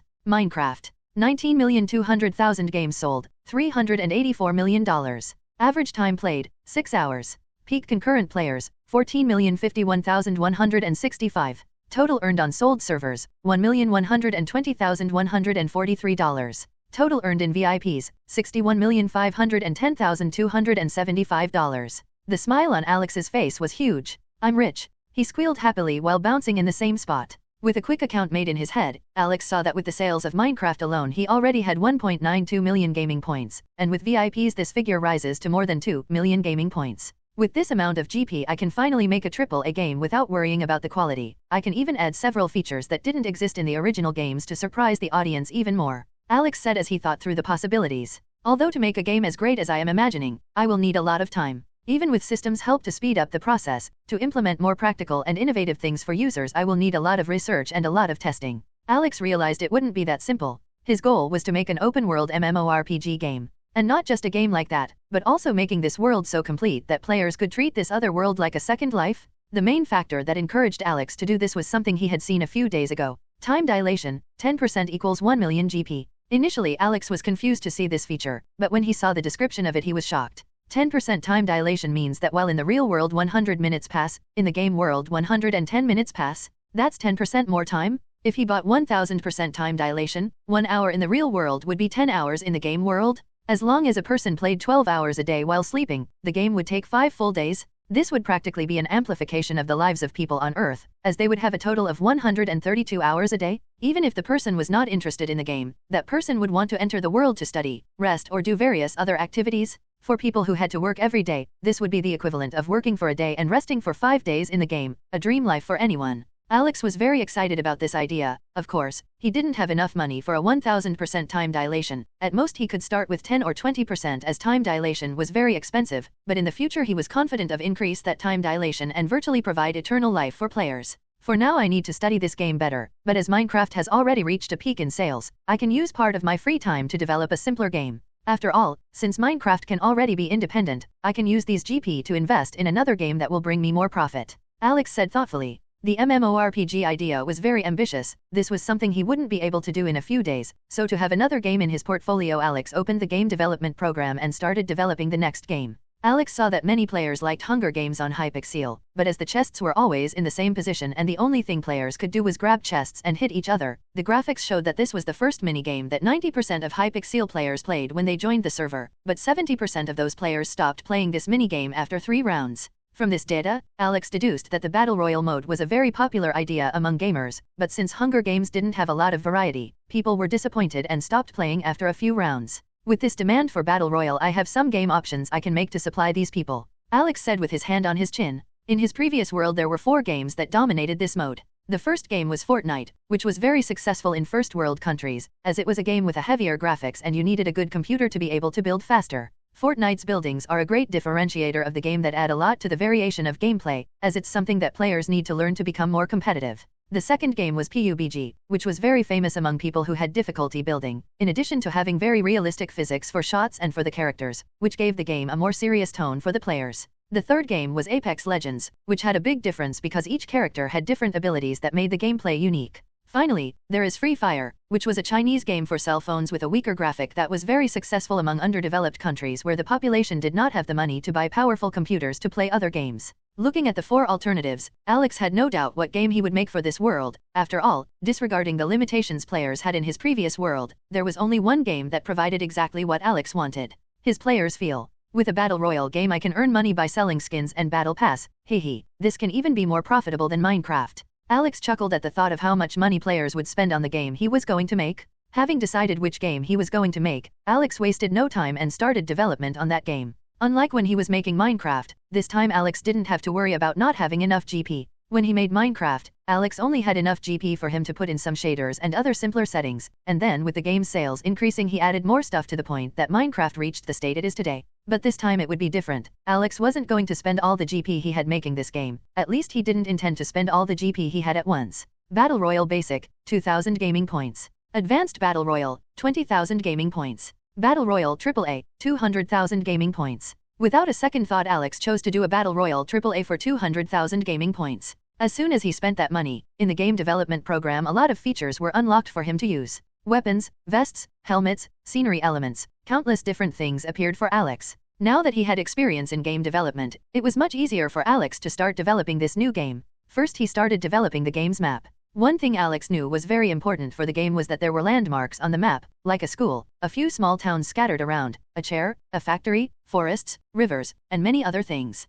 As the game was made to be played in a virtual reality instead of a computer screen, Leo had to enlarge the size of the map to make everything a little more realistic, but he didn't increase it much so that the duration of the games wouldn't be longer. Very large. The idea of using a flying school bus to bring players in was something Alex found very creative and also decided to use. So Alex focused on the game developer and didn't even notice how many hours had passed in real life. When his belly was already begging for food Alex finally snapped back to reality with a satisfied smile. Okay, even though the game is not ready, I can already start promoting the game to attract players interested in playing, Alex said as he started to plan how he could make an interesting trailer. Ha ha ha, he's going to be pissed when he finds out about this, but it's going to be really funny. Alex came up with a genius idea to attract both the Minecraft audience to the new game and to attract a new audience. In a luxurious Malibu mansion, a man was working with some mechanical components while listening to some classic rock songs. The way this man worked with these components was very skillful, as if this man had been used to doing this sort of thing for several years. Suddenly the man remembered something and asked aloud to the void, "Jarvis, tell me, what did you find out about Minecraft?"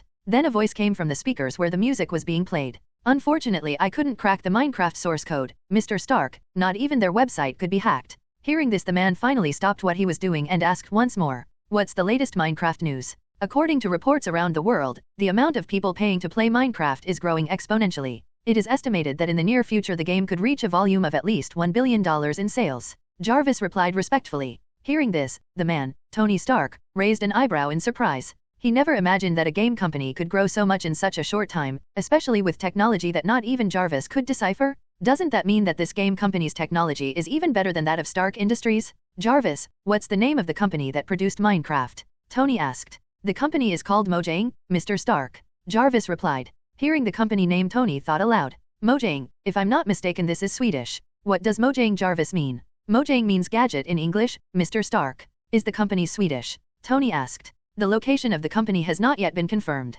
Hearing these details, Tony could no longer think of any other way to further study this company with technology as inexplicable as Minecraft's other than playing the game. "Jarvis, buy me Minecraft, I plan to test this game to see how it works," Tony ordered. "Mr. Stark, I think it might be more interesting for you to play something other than Minecraft," Jarvis persuaded. Tony was confused and asked. "Because," Jarvis explained. "Maybe you're interested in the trailer for their next game." Before Tony could ask another question, a trailer appeared on the big screen in the garage where he was. In the trailer, a movie began to play. Tony was surprised by the image quality of this film. Not even movie cameras could record something with such a good image. But when Tony saw the small print in the corner of the screen, he was surprised. Actual gameplay footage. This is not a movie with real people, but a game graphic. Not even Minecraft has such good graphics. Is this Mojang's new game? Tony mentally asked himself as he continued to watch. In the trailer, a group of 4 people were coming out of a shed with the camera focused on their backs. A woman in a hoodie, a woman in a pink teddy bear costume, a retro blue robot, and a man with a banana head wearing a stylish suit. Each of the 4 was holding a heavy weapon in their hands as the light outside the shed grew brighter. Until the moment they left the shed, it was possible to see a man flying in front of them wearing red and gold armor with a bright chest and eyes. Tony Stark. Tony Stark was seeing that red and gold armor flying across the game screen and had to look to the side to be sure. Seeing the Mark III armor safely tucked away, he relaxed, but soon he saw that the armor's appearance in the trailer video for that game was identical to his armor. "Shit, who gave this Mojang the rights to wear my armor? And since when did I become a villain?" Tony Stark asked, yelling angrily. "The Mojang company never bought the rights to use your armor in the game, Mr. Stark," Jarvis replied politely, ignoring how Tony was acting. Tony was furious. He'd heard of some street vendors selling pirated Iron Man merchandise without paying him royalties, but he never imagined that anyone would be brave enough to wear his armor in a game for free. Worst of all is that the company of this game didn't even announce that they would use his armor in the game, they just used it and posted it. Without a second thought, Tony took out his cell phone and called Pepper Potts as soon as possible. What he immediately wanted was for the Stark Industries legal team to find the person responsible for Mojang and sue them for using the Iron Man armor image without the due rights.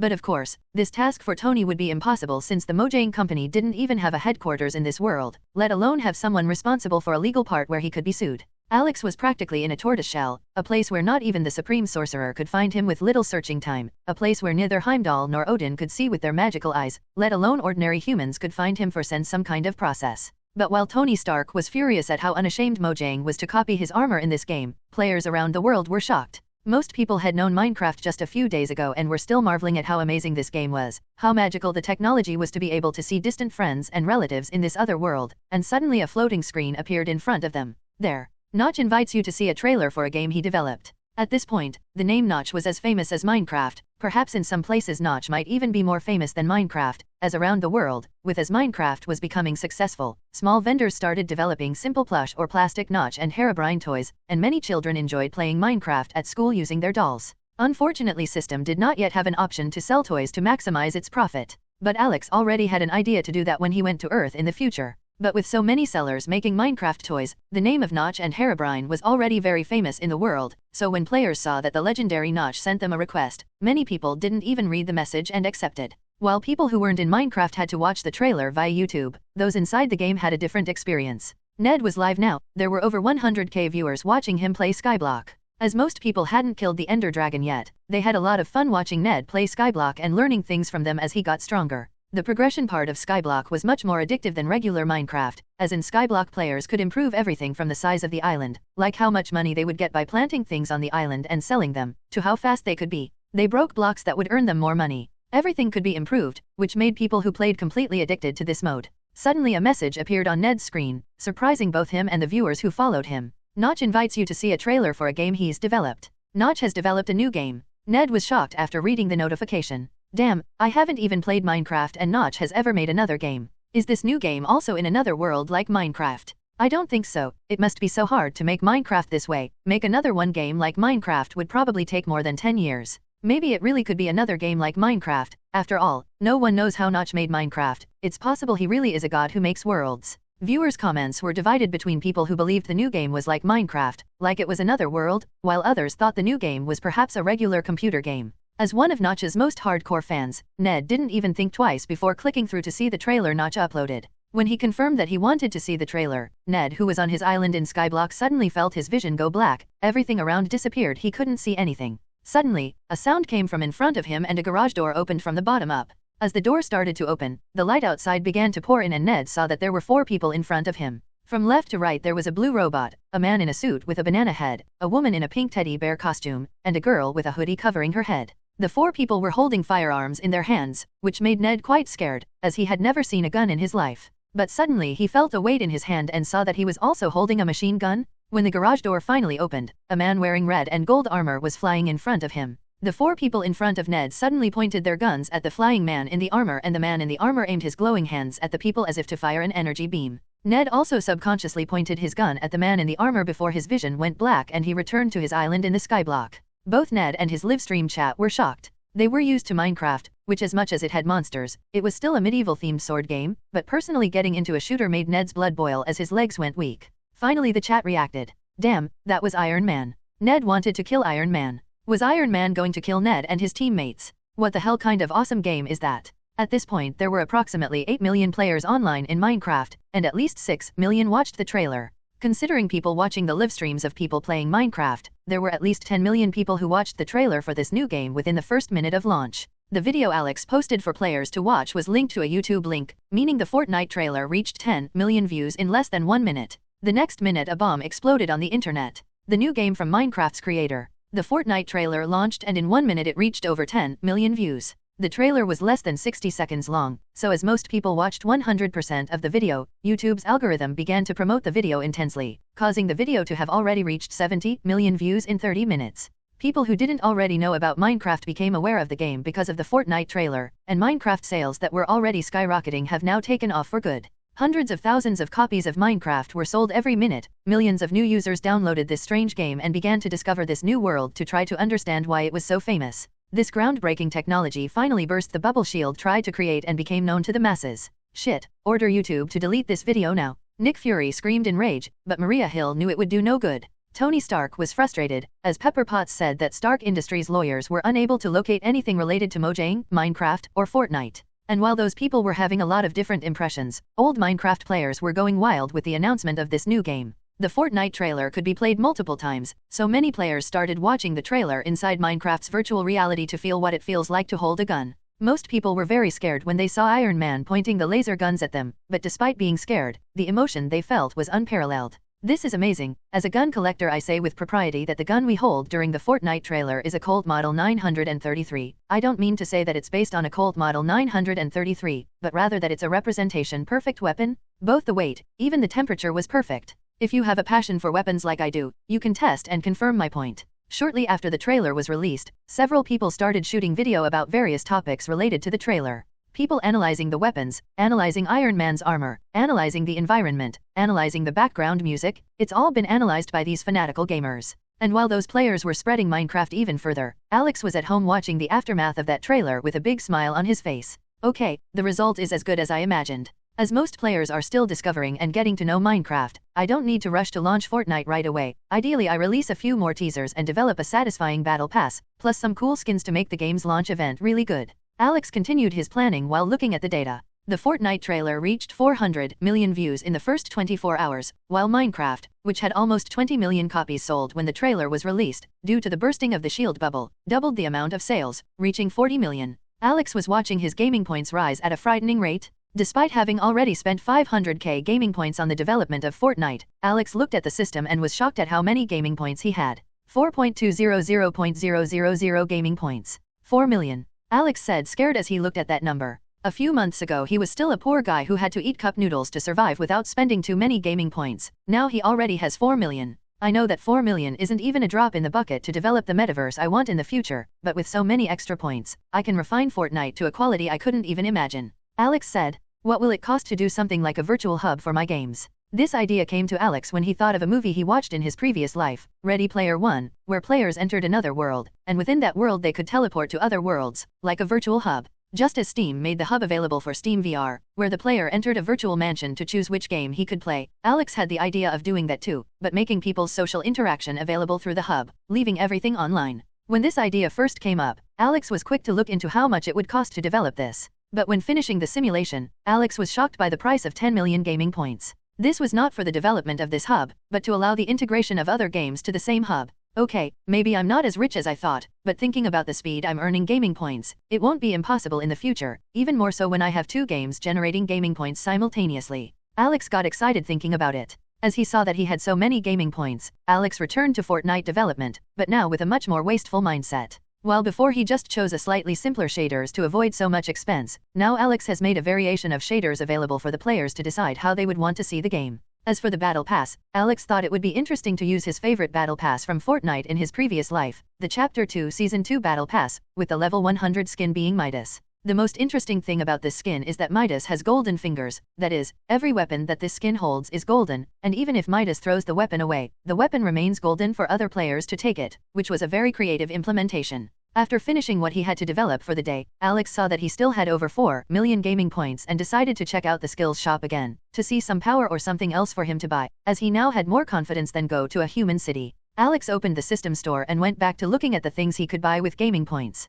Gaming shop. Dominic Toretto driving skills, 3.000 gaming points. Elvin Brath, 5,000 gaming points. Deadshot weapon mastery, 10.000 gaming points. Grey Fullbuster Ice Magic, 100.000 gaming points. Megaman Fire Magic, 500.000 gaming points. Natsu Dragneel Dragon Slayer Fire Magic, 1.000.000 gaming points. Those were the skills he had seen before. Thinking that Natsu Dragneel's skill seemed so expensive to him earlier, but now it had become something that he could buy for without even blinking an eye, made Alex quite satisfied. Of course, he still didn't intend to buy this skill. As much as Dragon Slayer Fire Magic is quite interesting, Alex was thinking of buying something less flashy first. As it would be the first time he visited the human world after he came to this world, Alex intended to buy some discrete power and some object that could help him deal with things if something got out of hand. As for the object, Alex already had something in mind. Autobot Bumblebee, 700.000 gaming points. Alex's eyes were shining as he looked at that option.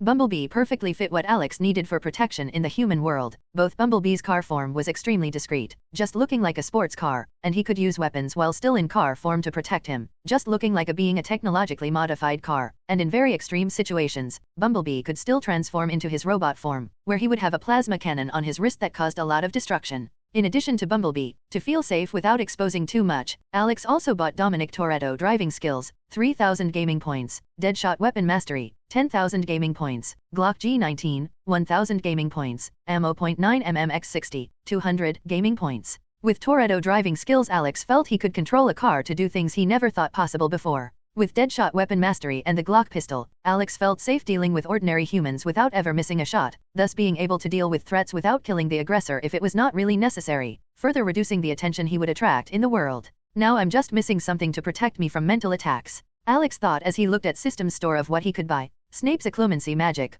150.000 gaming points. Perfect. Alex thought excitedly, with this magic he could build mental barriers that would block both mental attacks and people trying to snoop into his mind. Seeing that there were quite a few Harry Potter spells, Alex seriously thought about buying other spells, as they weren't as expensive as Occlumency. Alohomora spell, 8.000 gaming points. Wingardium Leviosa spell, 10.000 gaming points. Episky spell, 14.000 gaming points. Oxio spell, 20.000 gaming points. Apparate spell, 100.000 gaming points. Magic wand, 500.000 gaming points. Wandless magic proficiency, 1.000.000 gaming points. That's a little pricey, isn't it? Alex said with a slightly somber expression. With Bumblebee, occlumency, and weapon skills, Alex had consumed almost 900,000 gaming points. If he were to buy other spells, he would prefer to use wandless magic, as it would be much better in the long run, so increase his spending to at least 2 million of gaming points when adding the other spells. I think I can wait a while to get other spells. Alex complied, but set a goal of getting at least the main Harry Potter spells, as that was quite useful. Of course, he understood that he would also need to buy something else for this. Harry's magic power, 500.000 gaming points. Voldemort's magic power, 1.000.000 gaming points. Dumbledore's magic power, 3.000.000 gaming points. Damn, that's even more expensive. Alex's expression grew even darker, as he knew that he didn't have magic power in his body either, and that extremely expensive price from Dumbledore didn't mean that he would be as powerful as Dumbledore, either. Rather that he would only have the same amount of mana as Dumbledore. Okay, one thing at a time, I'm satisfied with what I'm going to buy. Alex nodded and activated Snape's occlumency. Before long he felt a lot of knowledge coming to his mind, about how to build a mental shield, about Snape's experience building his mental shield, and even experience defending the mental shield. Alex was very excited about this, as apparently occlumency relied on the caster's creativity to produce a very secure shield. That's like tower defense. Alex got excited as he thought of something. Instead of just building a big wall of protection, I can use the Fortnite Save the World strategy and make a big path for the enemy to go through, but make that path so full of traps that even if it's open to my mind, it's almost impossible for him to reach after so many attacks. That way I could know where the enemy will go and concentrate my efforts in just one place, and if the enemy is really more powerful than me, he won't do so much damage trying to invade my mind, since that theoretically the path will be open. Alex got excited as he started to build. Despite having Snape's experience, Alex still needed 30 hours to complete the defense. It's finally done. Alex was a little tired, as he slept less than usual for that, but soon he bought a Shokugeki no Soma food that could revitalize his energy. In the last 30 hours, Minecraft sold another 5 million copies, which earned him another 500,000 gaming points. It wasn't enough to pay what he spent, but Alex already imagined that sales would stabilize for a while until another such gigantic event happened again. Of course, while other companies would be screaming with joy at having low sales of 5 million units on the day, Alex just happened to feel that this was normal. With a Glock hidden in his belt, Alex went outside his cabin and made the purchase of Bumblebee, which he still hadn't confirmed. By spending the 700,000 gaming points, as well as the dim light that appeared when he bought the Glock, a much bigger light appeared in front of his house. After a few seconds this light dimmed and a big yellow robot appeared in front of Alex. Despite being 5 meters tall, the large robot had round eyes glowing blue, looking at Alex curiously, which greatly lessened the oppression this large monster could cause. Hi B, I'm Alex. Alex introduced himself with a smile. The yellow robot raised its robotic eyebrows before waving its hand and preparing to respond, but nothing came out of its mouth, making the big robot embarrassed. Alex remembered that Bumblebee's communication system was broken, and since his cabin didn't have access to a radio signal, it was difficult for him to communicate. He quickly opened the system and saw that it only cost 20,000 gaming points to fix Bee's communication system, which Alex paid without thinking twice. Bumblebee saw a golden light appearing out of nowhere and something started to change inside him. Alex smiled once more and said, "I guess now we can talk." Bee looked at Alex and tried to speak again. Hi. Hearing his own voice, Bumblebee got excited and continued. Hello, I'm Bumblebee. Thanks for fixing my communication system. Alex walked over to Bee and shook his head. No need to thank me, I brought you here, it would be the least I could do for you. Bee looked around, confused, and asked. Where is here? I can't locate this place with my tracker. I would say this is the safest place in the world, my home. Of course, in a different world than yours. Alex explained, but without giving too much information. Bee obviously didn't quite understand what Alex meant by that. So, why did you bring me here? Not that I'm not grateful, as I've been looking for a place to hide from the Decepticons for a while. Alex nodded and explained. I needed someone to keep me company at home as much as I needed a car to take me around the world, so I thought you would be a good option. Of course, if you don't want it I can send you back anytime. Bee was surprised by this. Was this human so powerful that he could bring him to another world just because he wanted company? If the Autobots could get such a powerful ally, perhaps they could finally stop the war with the Decepticons. Thinking that Alex was treating him very well despite being so powerful, Bumblebee got really excited and decided to befriend Alex. Bee has always been the youngest and most energetic Autobot. If it were other Autobots maybe they would be more skeptical, but Bee loved to make friends, and seeing that this could be advantageous to the Autobots gave him even more advantage to do what he liked. No need to send me back, I want to stay here, Bee said excitedly. Alex smiled and took his cell phone. Do you think you can transform into this car here? Alex said as he turned the screen over and showed it to Bee. Bee looked at the cell phone screen and started scanning that car from that angle before speaking. Can you show me more images so I can scan the car from all angles? Alex nodded and showed a video that this car owner had posted of a 360-degree tour around the car, even with the custom interior. B only needed 30 seconds to scan everything before starting the transformation into vehicle mode. Alex watched this with bright eyes, as he has always been a Transformers fan, and transforming robots was always so cool. The first time he transformed took a little longer, taking a total of 15 seconds to transform, but after that time, in front of Alex was a beautiful yellow Nissan GT-R R35 with Rocket Bunny body kit. Alex almost drooled while looking at this beautiful car. Visual representation on Discord, discord.gg/ky35kv7ghr. Even though Alex's cabin was surrounded by snow, B had changed the tires to off-road tires so that he could drive in this terrain without any problems. Is it like that, Alex? B asked excitedly. Even he had never transformed into such a beautiful car. He always preferred cars that were a little cute, according to the other Autobots, so finally transforming into such an imposing car made B quite proud. It's perfect, B, Alex said excitedly as he ran to the driver's door and got in the car. Looking around, Alex was shocked that B had managed to perfectly replicate the video he'd shown her, down to the smallest details of the interior. Of course, there was a difference. Instead of the GTR logo written on the steering wheel of the car, there was the Autobot logo in its place. Can I drive, B? Alex asked politely. After all, B was not just a car, but practically a real person. Sure, I'm dying to test this new lookout on the road, Alex. B also responded excitedly. As B always transformed into more cute cars, he was never very fast due to lack of aerodynamics, but this new form of his made something in his body tremble. He wanted to experience speed. So let's go, Alex said excitedly as he stepped on the gas and drove towards the cave he had found a few days ago while practicing the elven breath for the first time. He knew that on the other side of the cave there could be a human civilization. He didn't know which one it was. It could be Marvel, it could be DC, or even it could be another world, but now he didn't care. He worked for so long he wanted to have fun. Due to the off-road wheels that B fitted, Alex drove smoothly through the snow and into the cave. To his surprise, in this cave there was not just one tunnel, but several. Apparently only one of the tunnels was open, while the others were obstructed by rocks, which Alex just ignored and went to the open tunnel. In 5 minutes he and B saw a light on the other side. Alex, I can feel radio waves on the other side of the tunnel, B warned. Okay, B, Alex answered without worrying too much. When they exited the tunnel, they found themselves in a forest. Alex looked back in the rearview mirror and noticed that when he pulled away from the tunnel, it became invisible. B, save the location of the tunnel please, I think we'll need it when we go back, Alex warned. Okay, that's already saved, B replied. Finally, after a few more minutes they finally came out of the forest. Seeing a large two-way lane that stretched for several kilometers in a straight line, Alex didn't even care where he was and warned B, can you change the tires to something sportier? Before B could answer, Alex felt the car getting lower. It's done, let's go. Seeing that B was also so excited, Alex smiled and shouted as he stepped on the accelerator. Let's go, ha ha ha. On that straight road, Alex floored the pedals as he heard B's exhaust making a deafening rumble. In less than 4 seconds the car was almost 200 kilometers per hour, 120 miles per hour. Despite the speed, Alex still felt the G-force pinning him to the seat in the same way, which meant that the car still maintained the same acceleration. In 6 seconds they were at 300 kilometers per hour, 180 miles per hour, but Alex didn't feel that the acceleration was slowing down. At 8 seconds B reached 400 kilometers per hour, 250 miles per hour, where Alex finally felt the acceleration slowing down. At 10 seconds the acceleration finally stabilized. They were traveling at 480 kilometers per hour, 300 miles per hour. Alex felt that his heart was almost bursting out of his mouth, with so much adrenaline he was feeling. Yahoo!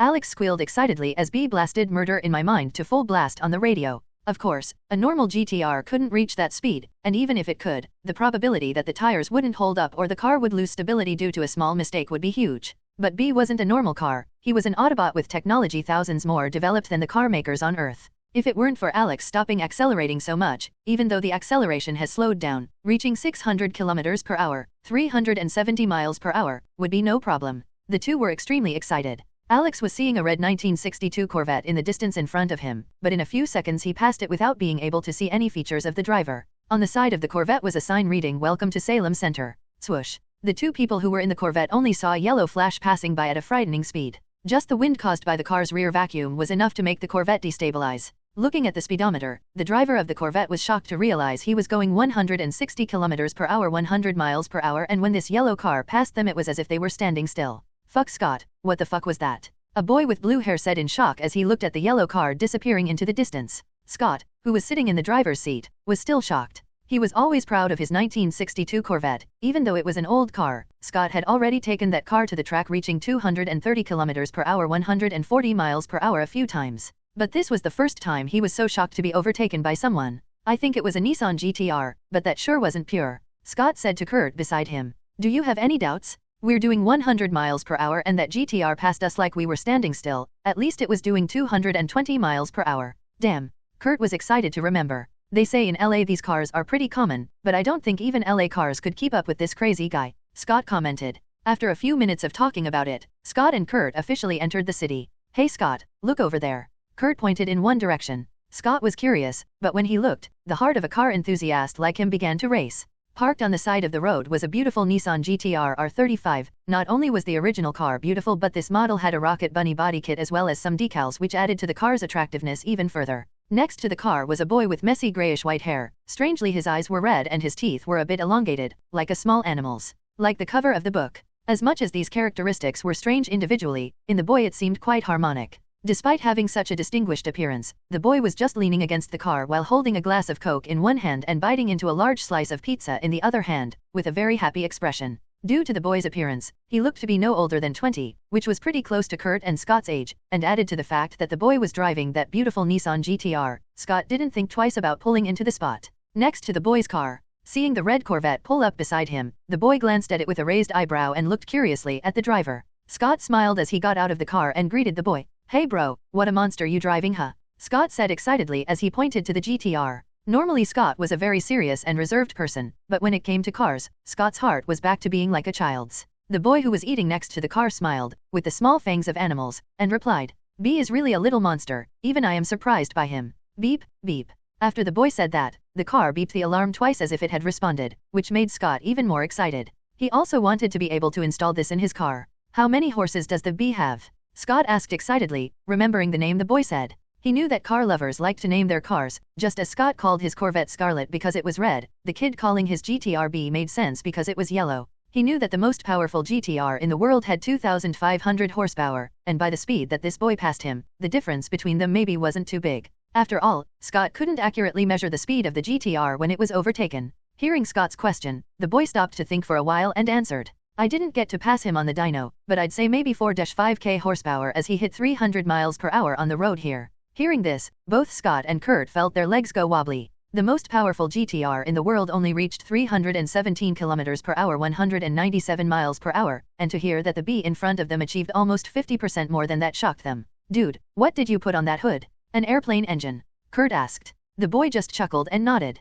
Almost that? Knowing the power of that car, Scott and Kurt didn't doubt what the boy said. The three talked for a few more minutes until the boy finished eating. Do you guys know anything cool to do in town? It's my first time here and I wanted to have some fun, the boy asked. Upon hearing the boy's question, both Scott and Kurt remembered that they were going somewhere before stopping to talk to the boy. Damn it, we forgot about meeting the girls. Kurt screamed in fright at the memory. Jean will be furious, Scott complained. Until Kurt soon thought of something. Hey bro, how about coming with us? We're going out with some friends to a festival they're having in town. Want to come with us? It'll be fun. Hearing this, the boy thought for a while before nodding his head and agreeing. Clear. Kurt and Scott were excited about this, as this kid seemed really cool, and since they shared the same tastes in cars, the three soon bonded. Deciding that the boy would follow them towards the festival, Scott and Kurt returned to the Corvette while the boy returned to the GTR. Hearing the almost deafening roar of the GTR's exhaust, Kurt and Scott exchanged glances and smiled excitedly at how beautiful the noise was. But on the way to the festival they noticed something. We forgot to ask his name, didn't we?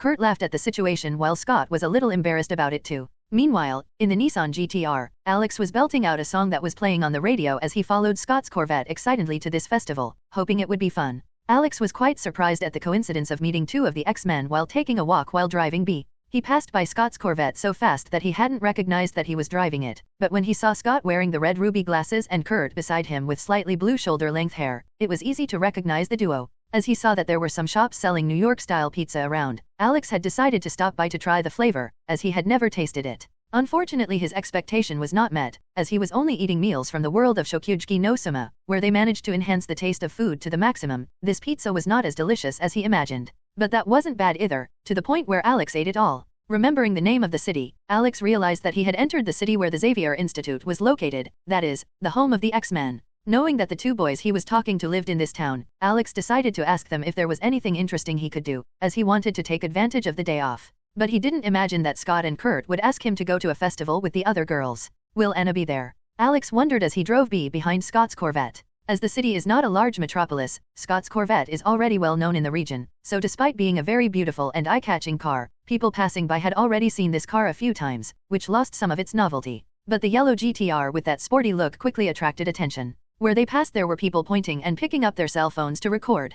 Initially Alex thought it was cool, but over time he got used to it. For someone who had millions of people staring at him in awe as he wore Notch's skin, having a few dozen people staring at him that way didn't affect him that much anymore. In a few minutes Alex saw a very busy square. Around there were many parked cars, which made it difficult for him to find spaces to park as well. Luckily Scott apparently went to a less crowded spot and parked next to a large SUV that looked a bit military. Perhaps this SUV is the car that the girls used to come. I remember that the Xavier Institute had many vehicles for various types of situations. Alex thought as he finally pulled up beside Scott. If anything suspicious happens, you can come to me in car form first. If I need your help you can transform into your robot mode, but let's avoid drawing attention to your robot mode for now, Alex explained, to which B agreed without a hitch. Alex, if there is a problem you can use this device. I noticed that several people were using something similar to record us on the way here, which I took the liberty of analyzing and playing a slightly improved version. B said as a yellow cell phone appeared in the glove compartment she just opened. Alex raised his eyebrow in surprise as he picked up his cell phone and looked at it. He was even surprised that the operating system was iOS, but remembering how advanced Transformers technology was, he soon understood that this was not that surprising. After all, for a robot that shoots lasers and can copy any car, it's not a big deal to just make a replica of a small cell phone.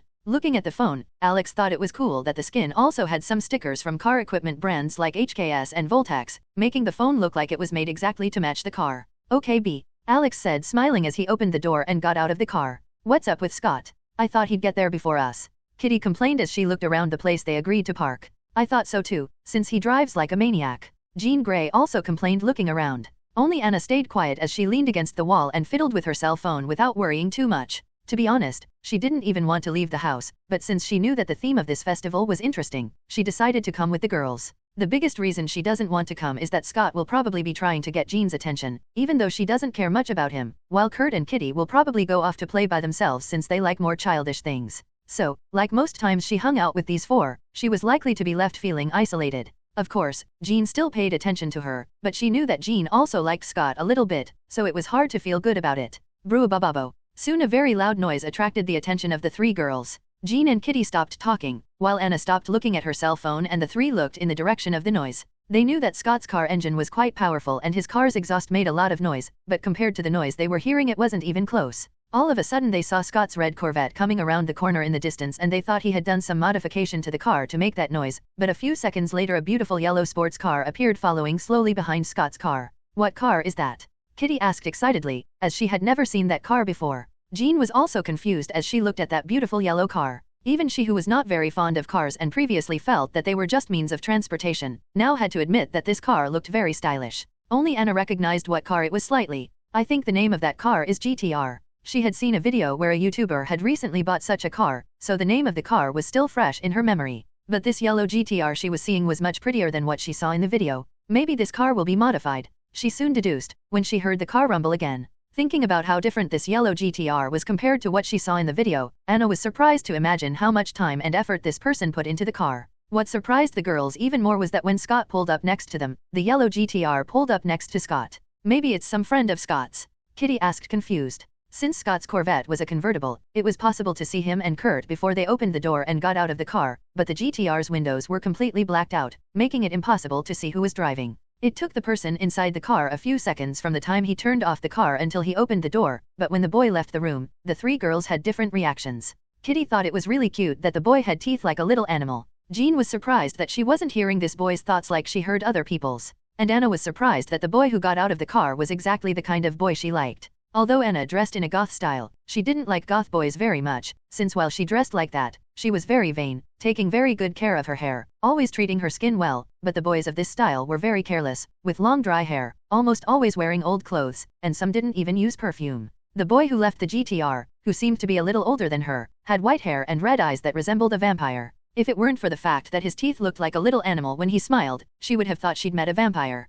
What a cute smile, she thought as she stared at the boy. When the boy looked at the three of them, suddenly his gaze met Anna's where they stared at each other for just a few seconds before Anna got a little embarrassed and looked away. The boy smiled even wider as he walked towards them, and put his cell phone in his pocket.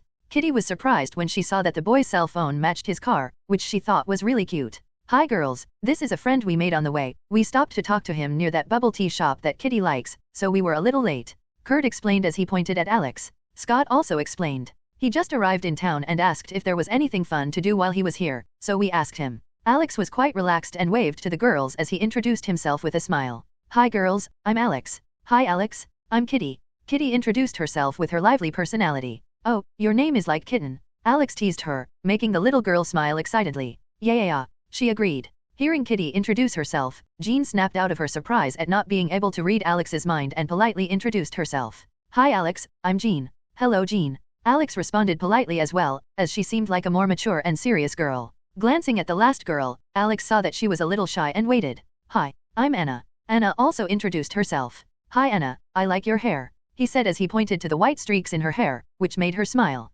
While Alex just took it naturally, the other 4 people were surprised to see Anna's attitude. She was always a girl with a very strong personality, which went well with her dark makeup, so to see her acting a little shy like she was, everyone was quite surprised. Seeing that everyone was a little pensive about something, Alex broke the silence as he looked at the 2 boys. What about you? You haven't told me your names yet, haha. Scott and Kurt looked a little embarrassed before replying with a smile. I'm Scott. I'm Kurt. Nodding, Alex asked again. What about the festival? What's the theme of it? Hearing this, the others got excited to remember and went to the SUV to get something from the trunk while answering. This isn't officially a festival, but the town's community decided they would meet to sell some Minecraft-related merchandise, you know, Kitty explained. Hearing this, Alex raised an eyebrow. Oh, I do. Sounds interesting. Even though Alex was the creator of Minecraft, he was curious about the game products these people made. Suddenly he saw that the 5 of them put on the Ender Dragon capes they received from the game, while Kurt asked him, do you also have any Minecraft skins? Alex thought for a while before nodding and opening the trunk of the car. With the trunk open in a position they couldn't see, Alex spent 1 gaming point and exchanged it for an Ender Dragon cape as well, which surprised the X-Men group. Do you have a cape like that too? What's your in-game name? Kitty asked excitedly as she looked at Alex's cloak and saw that it was exactly like theirs. Alex just shook his head before explaining. I'm just a lone player. Seeing that Alex didn't want to say much, they soon changed the subject and walked towards the festival. While driving, Alex hadn't noticed the other people wearing capes, but now that he was walking in the crowd, Alex noticed that there were many people wearing the capes with the H of the players that protected the Hypixel. This cape was not like the Ender Dragon cape, where the player received it for free. The Hypixel cape had to be paid for by the player in order to be able to bring this to the real world. And Alex didn't give a discount. To produce 1 skin of this era it took 1 gaming point, so Alex set the price of the skin to $220, so he could still profit from sales. Due to the high price, not many people bought it, but this small amount was only compared to the total amount of players. The last time Alex saw the cover sales, the total number had already exceeded 500,000 units sold. This gave Alex a profit of 50,000 gaming points, which wasn't that much compared to the total amount he had now, but it was still a very useful amount. Look,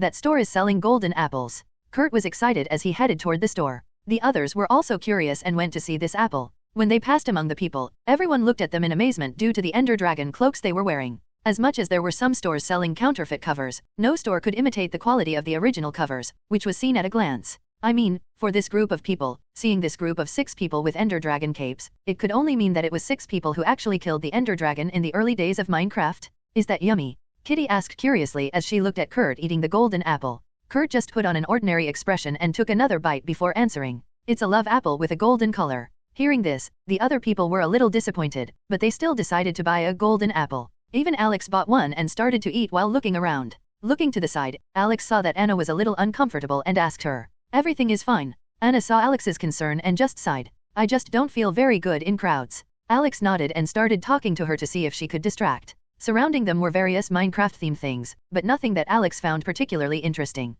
The things that sold the most were replicas of diamond capes or swords, which coincidentally was also something that sold a lot in his previous world. Despite these things being interesting to others, Alex just felt like something average. That was kind of fun, said Kitty as they walked back to their cars, while carrying various accessories that she thought were cool. Even Jean, Kurt, and Scott were carrying a lot of stuff, which left only Alex and Anna carrying nothing but a diamond sword in Anna's hand and a pair of Blaze's Head Plus highs that Alex bought to hang on B's rearview mirror. You like yellow, right? Anna asked as she looked at the yellow plus highs in Alex's hands, and thinking about his matching car and cell phone, she was even more sure of it. Alex looked at her and smiled. It's a beautiful color. When the X-Men finished packing the boxes in the SUV, they asked Alex. Hey Alex, what about going to our house? We're going to order pizza today. Scott invited Alex. But thinking it was almost night, Alex was a bit tired and intended to go home first while he got back to developing Fortnite. Sorry guys, I still have work to do, maybe next week. Alex answered. Hearing this, they were a little disappointed, but reluctantly accepted.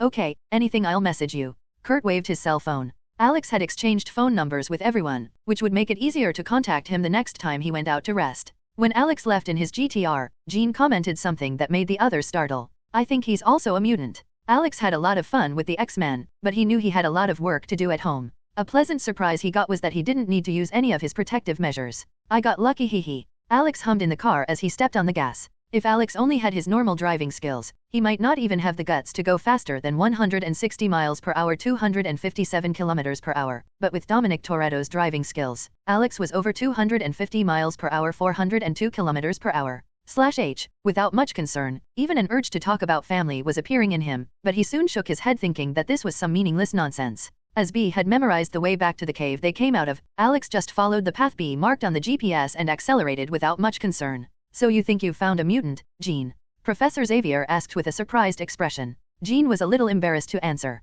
I'm not too sure about that. After all, he didn't show any power. The only thing that made me suspicious was that unlike other people, who I hear their thoughts occasionally, Alex already didn't let any thoughts show. Xavier was even more surprised by this since he knew how powerful Jean's telepathy was. Although this indicates that he is a telepath, I think it's best not to jump to conclusions. During the weekend we plan to have a barbecue to celebrate everyone's help in defending the Hypixel, as he had an Ender Dragon cloak you could call him. Professor suggested with a smile. Upon hearing this, each had a different reaction. Jean thought it was a good proposition and was curious about Alex's power. Kitty was excited because she found Alex quite amusing. Kurt and Scott were excited because they thought about the possibility of taking Alex's car for a ride. Anna, on the other hand, was a little shy, but excited to think about it. All right. To everyone's surprise, Anna was the one who replied that she would invite Alex to the barbecue. When she realized what she had done, she lowered her head in embarrassment as the others laughed. Alex had arrived home in no time. Since B was not a normal car, Alex also bought some things for B to enjoy. Hey B, how do you like your room? Alex asked as he looked at an open space beside his house. B, who had reverted to robot form, got excited as he looked at Alex. Alex had to admit, B's appearance got a lot more menacing after he got the GTR parts. While B still maintained his normal form, or the times he turned into a beetle in the movies he saw, B only looked like a child, but with the GTR form, his robot mode became much more aggressive, with straighter lines and threatening. But the way B was acting completely broke that impression of Alex. After all, B looked like a puppy looking around with bright eyes. When they were in the human world, B had access to the internet and found a lot of interesting things. As he was standing in the parking lot while Alex enjoyed the festival, B took the time to find out things about this world. On Cybertron they didn't have much of a home and bedroom concept, so when B saw that he could have these fun things he got really excited. I've never had a room, how cool would you think it would be, Alex? B asked looking around. Alex thought for a while and asked, do you need a bed? B didn't even have to think before answering. No, it's more comfortable to rest in car mode. Then how about we make something like a game shed? Alex asked as he explored the system store. What is a game shed? B asked confused. Alex this time didn't respond and spent 3 gaming points to make a big shed first, the size that B could stand without lowering her head. As B was 5.1 meters, 16.7, Alex had to make the shed 6 meters high. Inside, Alex bought some things B might like. He only needed 5 gaming points to buy an Xbox Series X, a PlayStation 5, a Nintendo Switch, a PC gamer, and a 4K projector pointed at a large wall. If it was just to buy these things, Alex wouldn't need more than 2 GP, but he spent 3 GP buying a custom controller to fit nicely with B's hand size, which was almost 3x the size of a normal person's hand, plus of a mouse and keyboard set that also fit B's size. Around the room, Alex bought some hexagonal LEDs and turned them yellow, making the room look much more like B. With B's technology, Alex knew that he could control video games or the computer without the need for a keyboard or controller, but Alex knew that this would become boring for him, as it would be like using hack to play. Of course, in addition, Alex also bought a couch and a gas pump, which B commented she thought tasted interesting. Even a garage for B to rest in case he felt like he wanted a more secluded place to sleep. Okay B, you can turn on the video games with your tech controller. I've installed lots of fun games in each one, and the computer also has a game I made that you might like. Alex smiled as he explained. B looked at it quite surprised. Not just with Alex making things appear out of nowhere, but also with how interesting those things looked. Sitting down on the sofa which was very soft and sturdy, B was very excited. He'd seen these things in some videos he'd watched on the internet, and he'd seen that humans had a lot of fun with them, so he'd been willing to try. Thanks Alex. Let's play together. B said while holding the giant controller and mentally connecting the Nintendo Switch to the projector. Alex intended to go work on Fortnite, but seeing how excited B was to try it out for the first time, he felt it would be cool to be a part of B's first experience with human video games, and considering how B helped him by being his car, Alex felt that I owed him. Sure, let's go. Alex went to B's side and bought a chair that was his size, as B's couch was too big for even him to climb on. As Alex didn't have many luxury things at home, as he used to have few GPS, now that he had plenty he wasn't stingy and bought a very comfortable massage chair. While they were configuring the switch, creating the profiles, B made a profile with the yellow icon and the name B while Alex made a profile with the red icon and used the name Notch, as he liked that nick. B saw Alex's nickname and was surprised as he had seen it before. Alex, did you make Minecraft? Alex nodded matter-of-factly. Yeah. So Minecraft is your game that's installed on your computer? B asked a little excited. Yup. Alex also nodded as he watched B select Mario Kart for them to play. B thought it was cool that Alex made the game that humans were talking about so much on the internet, and he wanted to test the game to support his new friend. Seeing that B was enjoying Mario Kart a lot, Alex realized that B was also a lot of fun and was happy that he chose B. Initially he thought that B would come without a conscience when he shopped at System, but seeing how much fun it was to have B's company, Alex was happy to have B to talk to now. While the two were having fun playing Mario Kart, Minecraft players were holding an event that attracted a lot of attention around the world. Not since the Hypixel War event has Twitch seen so many viewers. After much discussion, the company's executives decided that they would allocate most of the advertising resources to Minecraft, since while the second most watched game had only 150k viewers watching simultaneously, Minecraft maintained 2 million viewers at all times. During peak hours that number rose to an incredible 5 million.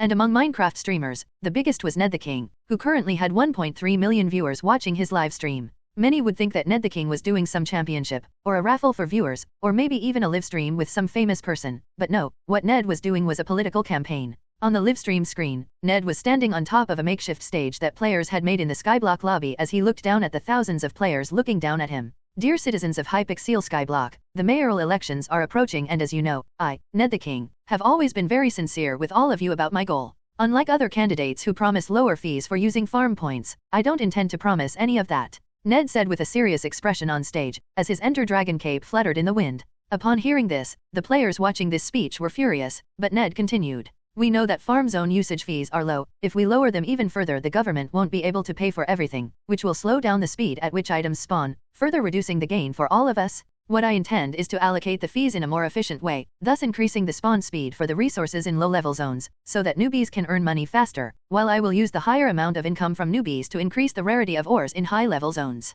Ned said with great pride the idea he had. Upon hearing Ned's solution, the furious players were stunned, until they understood that this would actually work well for all of them, causing the players to scream excitedly. Down mayor! Down mayor! Down mayor! Down mayor! Though they yelled Ned mayor, Ned was just hearing King Ned. Running against Ned were even some former politicians from the real world, as they saw the possibility of gaining power and influence in this game that was growing so fast. But while these people were still stuck in retrograde ways of thinking, Ned, who knew Minecraft very well, knew how he could please the players perfectly. While politicians thought that promising to lower taxes would mislead players, Ned knew that only real benefits would make players favor him. Unlike the real world where politicians would have 4 years to develop things that voters liked, in Hypixel this time was only 14 days, that is, if the mayor was not satisfactory enough, in 2 weeks he would be replaced. So Ned thought of something he could do in a short time that would please the players to secure his position as mayor. Fortunately, from Ned's smile and people's excitement, the probability of him winning was very high. After the speech, Ned walked over to his 2 friends who were waiting to the side.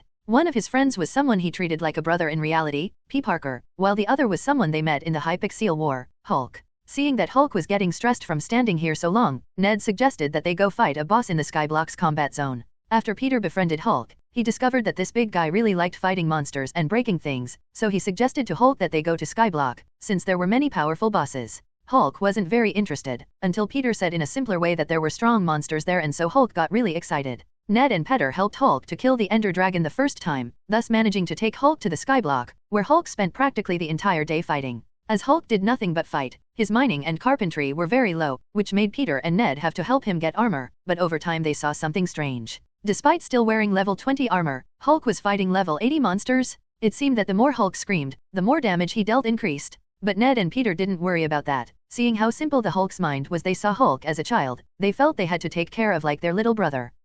Hulk started yelling angrily as he looked at the screen floating in front of him before clicking no. Peter guessed what it was and asked, "Was that boring man again?" Hulk, who was furious, screamed, "Yes, Hulk hates Banner. Banner can't stop pissing off Hulk. Hulk hates Banner even more." Seeing Hulk's reaction, the audience on Ned's live stream began to angrily comment as well. "This Banner is very boring." Yes, who could stand a person adding you non-stop? If someone finds Notch, we might suggest an option to block a person. Good idea. Yes, good idea.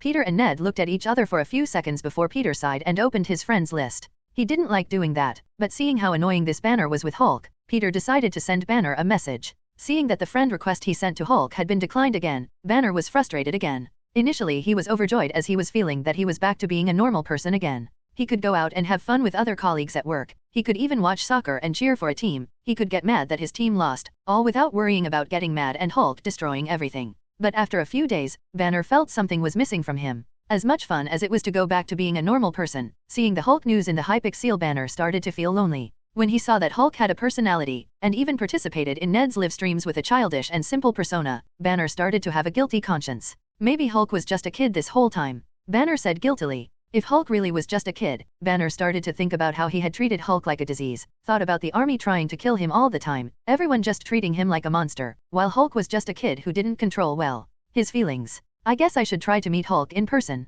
Banner thought about trying to kill the Ender Dragon and find Hulk in the skyblock. When he logged into Minecraft, a friend request came to him. P. Parker. Alex didn't know about Peter and Bruce's conversation, but he didn't care either. After having a good time with B and getting a good night's sleep, Alex returned to Fortnite development. If there's one thing Alex knew about Fortnite, it's that the game managed to both draw a lot of love from fans, and was also great at attracting hate from players. This was mainly due to the construction mechanics during battle. As much as this was the game's differential, Alex knew that for novice players it was very counterintuitive to build instead of just shooting like in regular games, and over time, players who didn't adapt to building mechanics, increasingly more complex ones, began to frustrate more than have fun. So Alex decided to take a more advanced approach to the game, leveraging some ideas he picked up from other games. First, he would do arena mode, which was the mode with building enabled, and he would also do a no-building mode, which players obviously couldn't build, just shoot and make sure they had good aim. This was something Fortnite did in its previous world that brought a lot of players frustrated with building back into the game. Another thing that Alex would do is a ranked system just like League of Legends, where there would be rankings that went by Iron, Bronze, Silver, Gold, Platinum, Diamond, Master, Grandmaster, and Challenger. This system would be a way to induce players' brains to produce more dopamine when they see their rankings going up. Behind the ranked system, Alex would make an MMR system where players would have points that would speed up their rankings, and would pair players with other people who had the same level of gameplay. To set this level of gameplay and the person's MMR, Alex had to spend 100,000 GP by purchasing software with an AI too advanced not to cause players frustration. Just like his previous world's Fortnite, Alex decided to add bots into the game, but unlike his previous world, which the bots were horrible, Alex intended these bots to be just a little worse than the MMR of that round, so even the worst player of the game could have fun and feel good about killing someone thinking it was someone else. With his hand on his chin, Alex was thoughtful. What attracted many players to the Hunger Games in Minecraft was the prizes. What can I give away in Fortnite? Alex was trying to think of several things, but he wanted something that matched the game. He knew he couldn't give players weapons, as that would be too dangerous. But after a while, Alex had an idea. I know that this game will be very popular among the military, probably the Challenger rank will only be mastered by elite soldiers, while the other players won't have a chance to get something good, so I can make 2 reward levels. Alex got excited as he started to code. First he was developing a roll of bandages. These bandages, just like in the game, could heal any wound the person wore, but each bandage only healed the wound from one location. That is, if someone had an accident and someone else used this on their chest, the chest wounds would be healed, but the arms and legs would still be injured. This reward was very useful for everyone, but very simple, so Alex decided to put that every player above rank gold would receive a bandage like this as a reward at the end of a season. In addition to the bandage, Alex also made a commemorative cape that represented the rank of the person that she could use in the following season to flaunt, which just like in Minecraft, could also be sold for $220 if someone wanted to use this in the real world. As for the reward for rank challenger players, Alex decided to make an improved version of the bandage, which was released much further down the line, but which Alex felt would fit as a good reward. It was a green spray can with a plus icon on the front, which the player could use during the game to restore wounds on the body. One can was enough to recover 150% of the player's maximum health, but Alex changed this to that in the real world this was enough to speed up the target's recovery from wounds, being enough to turn a dying person back into battle ready again.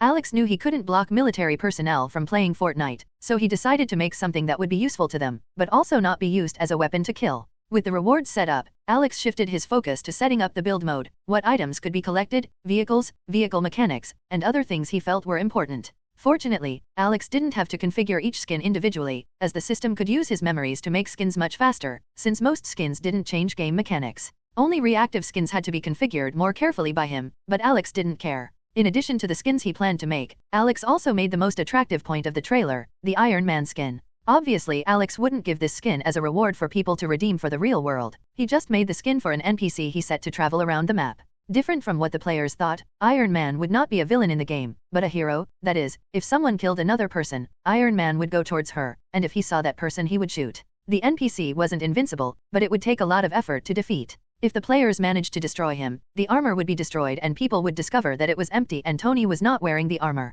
However, they could receive the armor's boots, which allowed them to fly freely for 60 seconds. Tony will be furious that people will hunt him down just so they can fly like him. Alex thought excitedly. He knew that the boots couldn't fly by themselves, and that there were many flaws with his idea in logical terms, but he didn't care, as this was just a game. The important thing was to attract players. It's not like he's going to find me anytime soon, right? Alex chuckled to himself. Despite system greatly speeding up the game's development, it would still take Alex a few days to finish Fortnite. While he was having dinner in B's room, Alex felt his phone glow and saw that it was a message from Anna. You can play without me for a while, B. I'll answer some messages. Alex waved to B, who was on the couch with the video game controller in one hand while the other held a gas hose, which he found very tasty. No problem. B answered without worrying too much. They had developed a routine of playing together daily after Alex's dinner, which brought their friendship closer. Alex could say that B was his best friend, and B could also say the same about Alex. Although the two had known each other for a few days, the two had many interests in common, which brought them very close. Hey Alex, are you free tomorrow?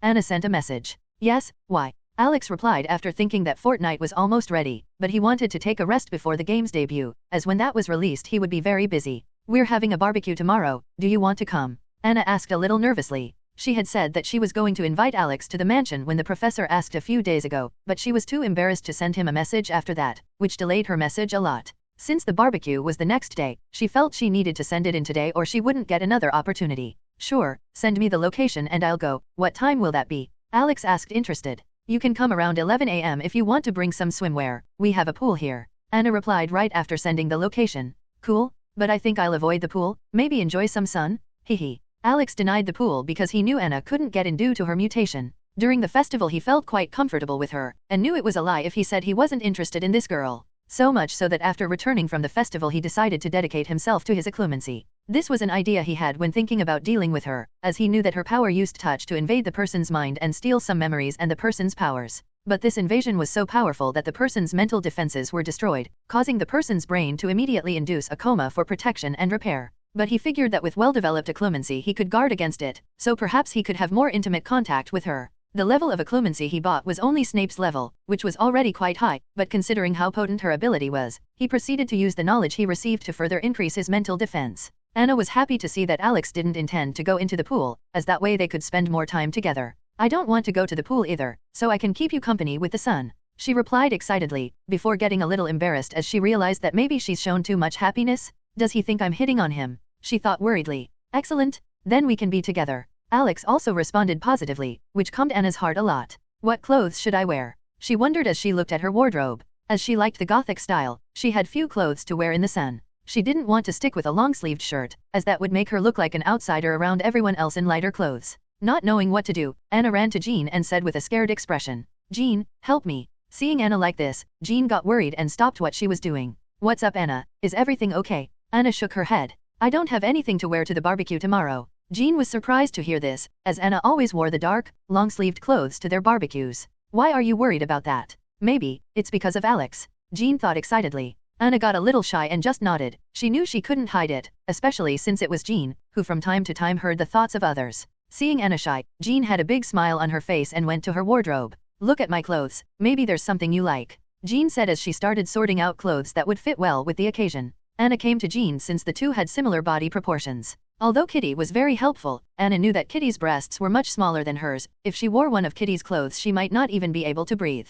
As for Jean, her breasts were almost the same size as hers, so even if maybe it was a little tight, she would still manage to look good in it. While looking at the clothes, Anna finally saw something that she liked and that suited her. Hey Jean, can I get this bathing suit? Anna asked as she held the bathing suit in front of her and measured to see if it would fit her. Luckily the size was perfect. No problem. Jean smiled as she looked at Anna in the bathing suit. I think Alex will like what he sees. Anna heard Jean say that and got shy again, before hugging her bathing suit and going back to her room. Even though she couldn't get in the pool with the others as she could touch someone, Anna still wanted to wear a bathing suit, as she knew Alex would like to see her wearing one. Jean laughed at Anna being shy like that. She was used to Anna always being angry and not having much patience to deal with what she didn't want. When someone teased her like that she would probably give the person a middle finger and tell her to fuck off. But as she was shy because of Alex, she changed into a simple shy girl who was embarrassed to even speak. I don't think Bobby is going to be very happy about this. Jean sighed at the thought of Bobby, the ice boy, who had a crush on Anna. but thinking about Alex's confidence, as long as Bobby didn't use his powers maybe it wouldn't cause so many problems. Unfortunately for Jean, Bobby wasn't as cool-headed as she'd imagined, and the barbecue wasn't going to be as peaceful as it had been. The next day, Alex woke up earlier as he didn't have any clothes to wear to the barbecue and thought it was a waste to use GP to buy such a simple outfit when he had almost $1 billion in his bank account. So after eating a light breakfast, Alex called B and drove to Salem Center again. Despite the city being small, with just over 5,000 inhabitants, the Salem Center Mall was quite large, with 80 stores and a wide variety of choices. Alex had passed by here on his way to the festival with Scott and Kurt, so he remembered this place. "Hey B, do you want me to buy you something?" Alex asked as he drove at 200 miles per hour without much concern. I saw that there are steering wheels to put in the video game and I was curious about what it's like to drive. Can you buy me one, Alex? B asked, a little nervous since he had never asked Alex for anything. Alex thought about it and was surprised to think that B, who always turned into a car, had never driven. But thinking GameStop's racing wheels would be too small for B, Alex thought that he might develop a racing game in the future for B to enjoy. "I think their steering wheel size is too small for you. How about I make a racing game in the future? That way you would feel something more realistic." Alex suggested his idea. B thought for a few seconds before replying excitedly. "Of course. I've always wanted to drive. Do you think you can put planes in too? I've always envied the Decepticons being able to transform into airships while we can only transform into cars." Alex smiled and nodded. "Sure, I'll put cars, planes, boats, military vehicles, whatever you feel is fun, but what do you want me to buy today then?" B thought some more and said in an embarrassed voice, "I think I want a cleaning set. I feel like there are some parts of me that might need more attention with cleaning." With internet access, B saw that car owners usually cleaned some places very carefully, which made the cars look much nicer, and even smelled with some very good scents.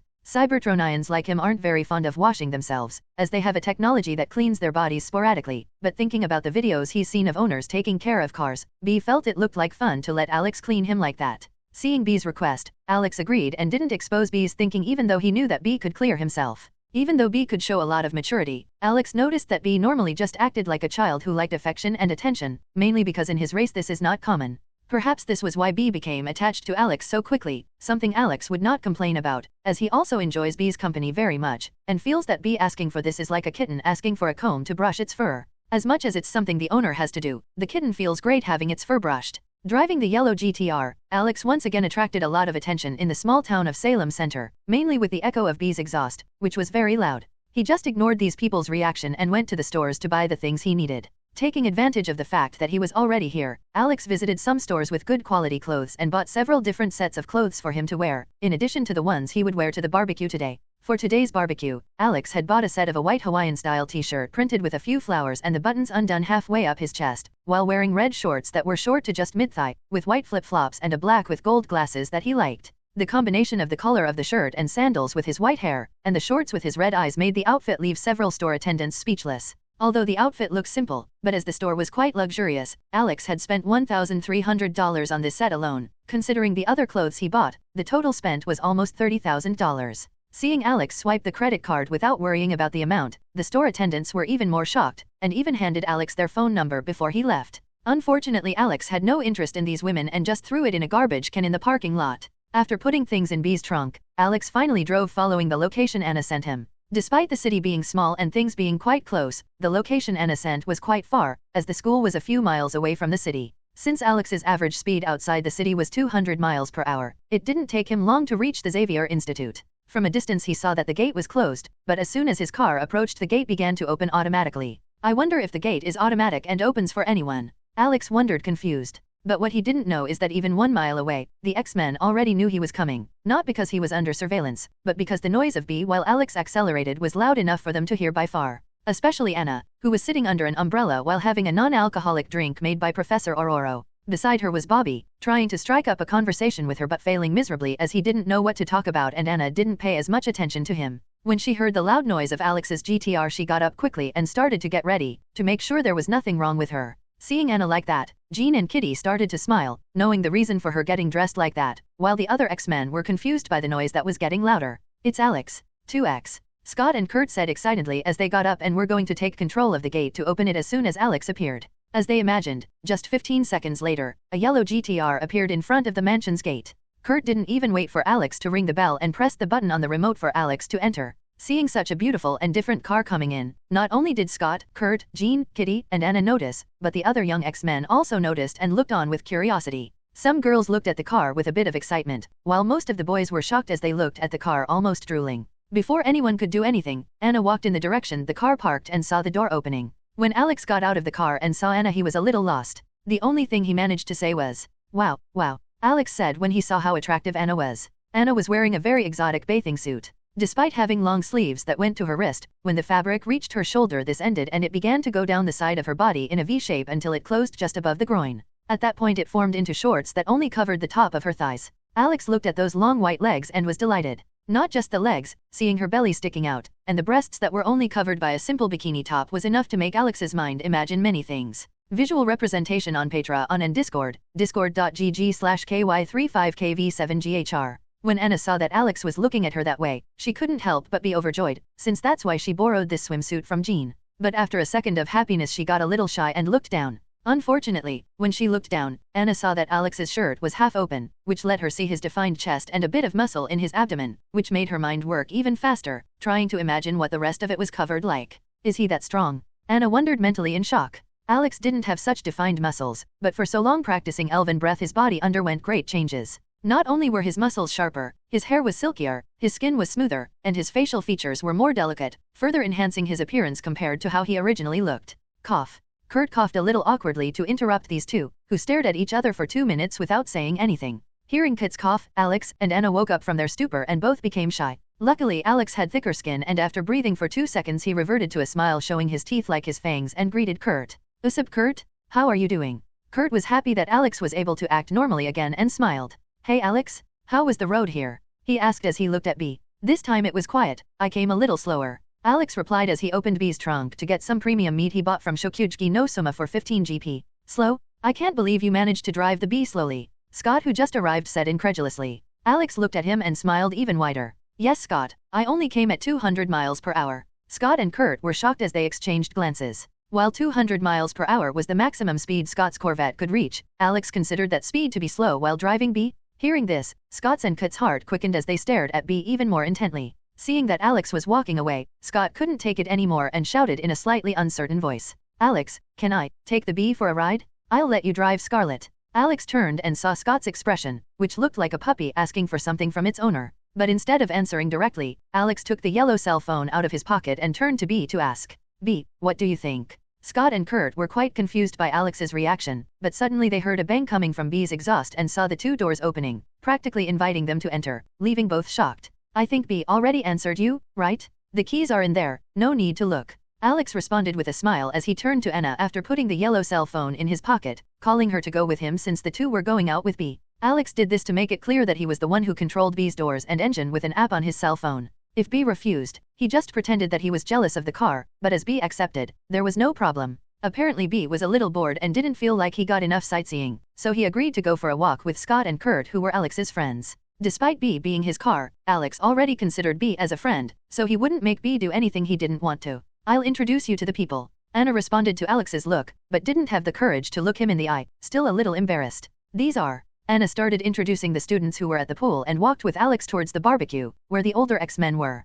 "You already know Jean and Kitty, this is Miss Aurora, Mr. Logan, and Professor Xavier, and those over there in the corner are Bobby and Evangelist." Anna introduced each one, whom Alex greeted with a polite smile. Although because his smile was so different with those teeth looking like a small animal, several people were curious about it and smiled back at Alex. Jean and Kitty waved and greeted Alex back excitedly. Miss Aurora was very polite to Alex like a caring mother. Logan just grunted and went back to preparing the barbecue. Professor Xavier smiled at Alex as polite as Aurora, while Bobby looked at Alex with an ugly expression and Evan smiled and waved at Alex, making Bobby even angrier. Alex smiled at Bobby, but seeing his reaction, Alex chose to just ignore Bobby and went to Logan to deliver the meat he brought. "Mr. Logan, I bought this meat from a special place on the recommendation of a cooking friend." Alex handed the meat to Logan, who raised an eyebrow as he looked at the package Alex handed over. Without much ceremony, Alex watched as Logan ripped open the wrapper and smelled raw meat. Logan was apparently taken aback by the smell of meat and sniffed again to be sure. "Your friend recommended well, boy," Logan said as he took out some meats that were roasting and put in the meat that Alex brought, as if those meats weren't even worth delaying the preparation of the meat that Alex brought.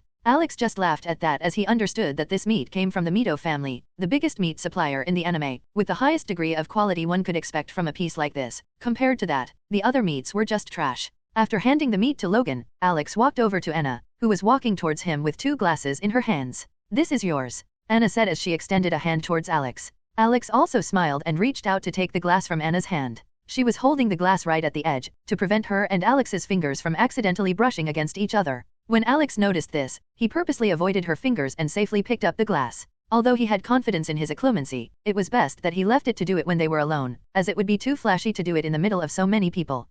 This is delicious. Alex was surprised by the taste of this drink and praised it. Evan, who came close to him with Bobby, said with pride, "This was made by my Aunt Aurora. She's very talented." Alex praised again with a smile for Evan, who looked very friendly. Unfortunately, that couldn't be said for Bobby, standing next to Evan, who had a dark expression after seeing Anna bring Alex's drink. While Alex was talking with Anna and Evan, Jean and Professor Xavier were talking while looking at Alex in amazement. "Do you think he's a mutant, Professor?" Jean asked curiously, as she still couldn't hear Alex's residual thoughts. Of course, just in case she opted not to actively read Alex's thoughts, as that might alert him and invite unnecessary hostility. Professor Xavier looked at Alex thoughtfully. He was surprised that he was feeling the same thing as Jean about Alex's mind, as he couldn't hear anything even if he released some of his telepathy control. Considering that his telepathy was several times more powerful than Jean's, it already demonstrated how powerful Alex's basic mental defenses were. But unlike Jean, Professor Xavier's curiosity made him decide to take a quick peek into Alex's mind, to make sure he wasn't a threat. Using mental power, Professor Xavier found it strange that invading Alex's mind was easier than he imagined.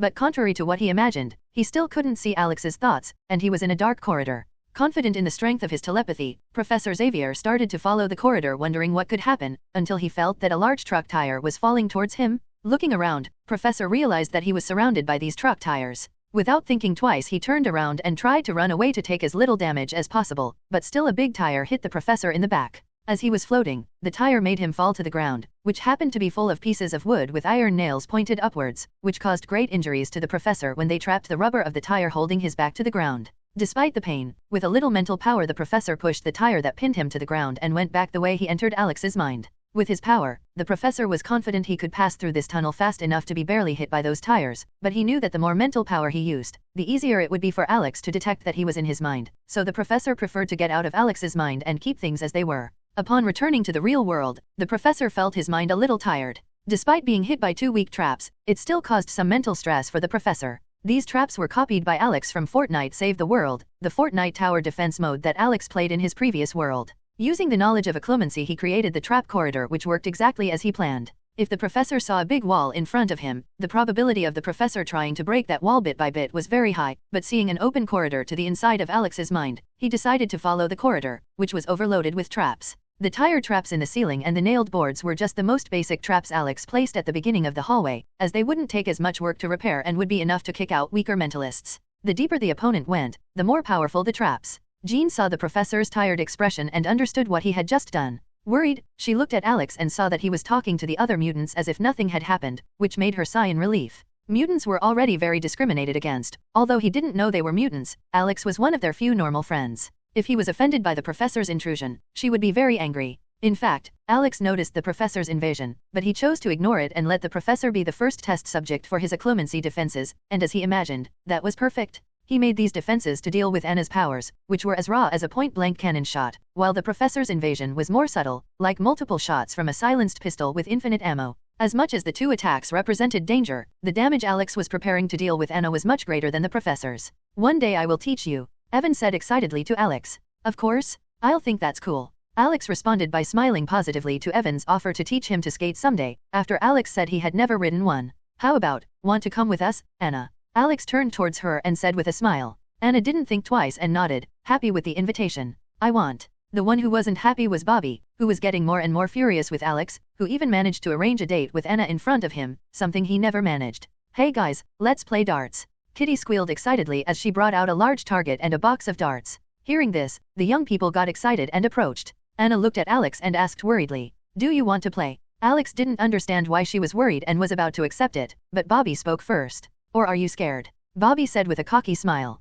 "Alex?" Confused, Alex looked at Anna, trying to understand where he offended Bobby for him to act this way towards him. Anna just sighed, knowing Bobby wanted to prove his fragile masculinity in front of her and try to humiliate Alex. "Let's play, sounds like fun." Alex just shook his head and ignored Bobby, just looking at Anna as Evan was already heading towards Kitty. Anna was a little worried. As an X-Man, practically everyone there received combat training, both to deal with hand-to-hand combat and to deal with ranged combat, that is, their aim was very high. Especially Bobby, who had the power to control ice, as he normally threw ice from afar. His aim was even better than most of the other students. While she didn't care about Alex being worse than other people at the prank, she also didn't want Bobby to use it to try to humiliate Alex, who was her guest. Well, you seem confident, do you have any secrets? She asked, noticing the expression on Alex's face that didn't look like he was just going for the fun of it. How about a bet? Alex smiled, showing teeth that Anna found very cute. What bet? She asked as she crossed her arms, already imagining what he intended to bet. Seeing that when Anna crossed her arms, her already big breasts got even bigger, Alex thanked her for not taking off her sunglasses and looked away before answering. If I win, you'll take a ride with me in my car. Anna heard Alex's bet and really liked the idea. If he'd asked her this without a bet, she'd probably have taken it, but since it was a bet, it made it a lot more fun for her. Okay, what if you don't win? Alex put his hand on his chin and thought for a while. How about I let you make a wish? After all, I already made my wish in case I win. Anna thought for a moment and nodded excitedly. But it'll just be a car ride, no big deal, okay. Alex knew that even though Anna was shy, this request was not due to her shyness, but rather out of fear of hurting him with her powers. Then he showed confidence and answered seriously. Don't worry, I won't do anything you don't want. Hearing that, Anna had a small smile on her face and said as she walked towards Kitty. So let's go. Bobby, who wasn't far away, heard their bet and got even angrier, to the point where the temperature around him was rapidly dropping. How? Kitty had a shocked expression as she looked at the target. Not only was Kitty like this, but all the other kids were the same way. To make things more fun, they determined that they would play the game in a championship format, where if a person was eliminated they would lose the chance to continue competing, and only the winners of the previous rounds would remain. Matches were decided at random, so it was pretty fair. Usually when young mutants played, they used their powers to help, which made it even more fun. But since Alex was among them today and the professor warned that Alex didn't know they were mutants, they decided that this would be a game without powers. After all, theoretically it would be unfair to compete with Alex, who was just an ordinary human, while they used powers. But they didn't imagine that Alex had deadshot weapon mastery, meaning as long as he was using something that could be used as a projectile and was within his force range, it would be virtually impossible for him to miss without outside interference. While the youngsters were struggling to hit the bullseye, Alex was hitting at least 30% of the time, with the other 70% being when he hit the ring next to the bullseye. Of course, this was deliberately done for Alex, as it would be unfair for him to hit the bullseye 100% of the time. After winning 2 games, Alex found himself up against Bobby. Hey, Bobby is playing really well too. I don't think I've ever seen him hit so hard. A boy said in surprise. It doesn't surprise me that much since he has to practice marksmanship all the time. One girl commented, thinking of Bobby's power training. But today his condition is really good. Bobby heard the compliments and looked at Alex teasingly. Did Alex really not understand why Bobby had to be such an asshole? It was simple for him to understand that Bobby's hostility was due to Anna, as he was looking at Anna's reaction the whole time. But did he really think that showing that attitude would make him look better to Anna? Anna was looking at Alex worriedly, afraid that Bobby wanted to do something to Alex. But Alex just shook his head and opened the system screen, which only he could see, and made a purchase without anyone noticing. Alex felt his body changing, as something started to flow through his veins, before the feeling disappeared, and he just felt that this was normal, and new knowledge came to his mind. Fortunately, occlumency was very helpful in this regard, as it made the process of separating that memory and organizing it much easier so that it didn't overwhelm his mind. Bobby, you go first. Kitty said as she looked at the result of the coin she flipped. Bobby nodded proudly and flashed Kitty a smile. If it was normal, Kitty would even feel happy with Bobby's smile, since she also thought he was cute, but she didn't like how Bobby was acting today, so she just ignored it. Bobby took the javelin in his hand and threw it with confidence, hitting the bullseye for 50 points. Confident, he looked at Alex, who didn't show any reaction.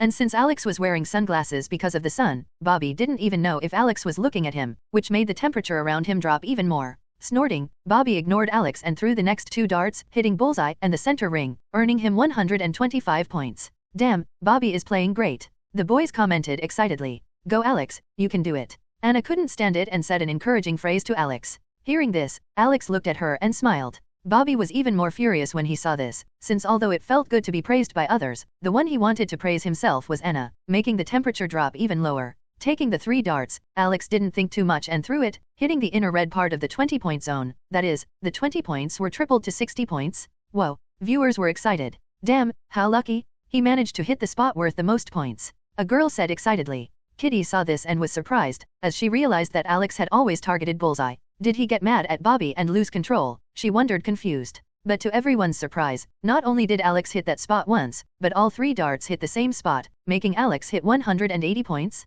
Damn it, how did he do it? Evan commented, shocked. Damn it, at first I thought it was luck, but hitting the same spot 3 times shows that he did it on purpose. One girl was shocked. As they were playing with the rules that whoever scores 301 points first would be the winner, Bobby was furious to learn that he would likely lose in the next round and would just play to act like a clown. The temperature dropped once more, but this time Bobby glared at Alex so angrily that he ran towards Alex wanting to punch him. Alex was surprised at Bobby losing his temper, but he thought fast and jumped back, dodging Bobby's punch. Bobby saw that he missed the punch and gave up using his fists. With his hand pointed forward, a large amount of ice began to come out of his hand, heading towards Alex. Seeing this, the mutants were shocked. Even the teachers were surprised to see what Bobby was doing. But they were so far away that there was nothing to be done. Alex. Anna screamed in fright as she ran towards Bobby. Her idea was to use her power to make Bobby pass out before Alex was hurt, but from the distance she knew that Bobby's ice would reach Alex before her. But out of all the people, only Professor Xavier and Logan were surprised to notice Alex's reaction. Professor was paying close attention to Alex, wondering how he would react to this situation, while intending to use his power to knock Bobby out before Alex was injured, but when he saw that Alex was completely calm, he was surprised.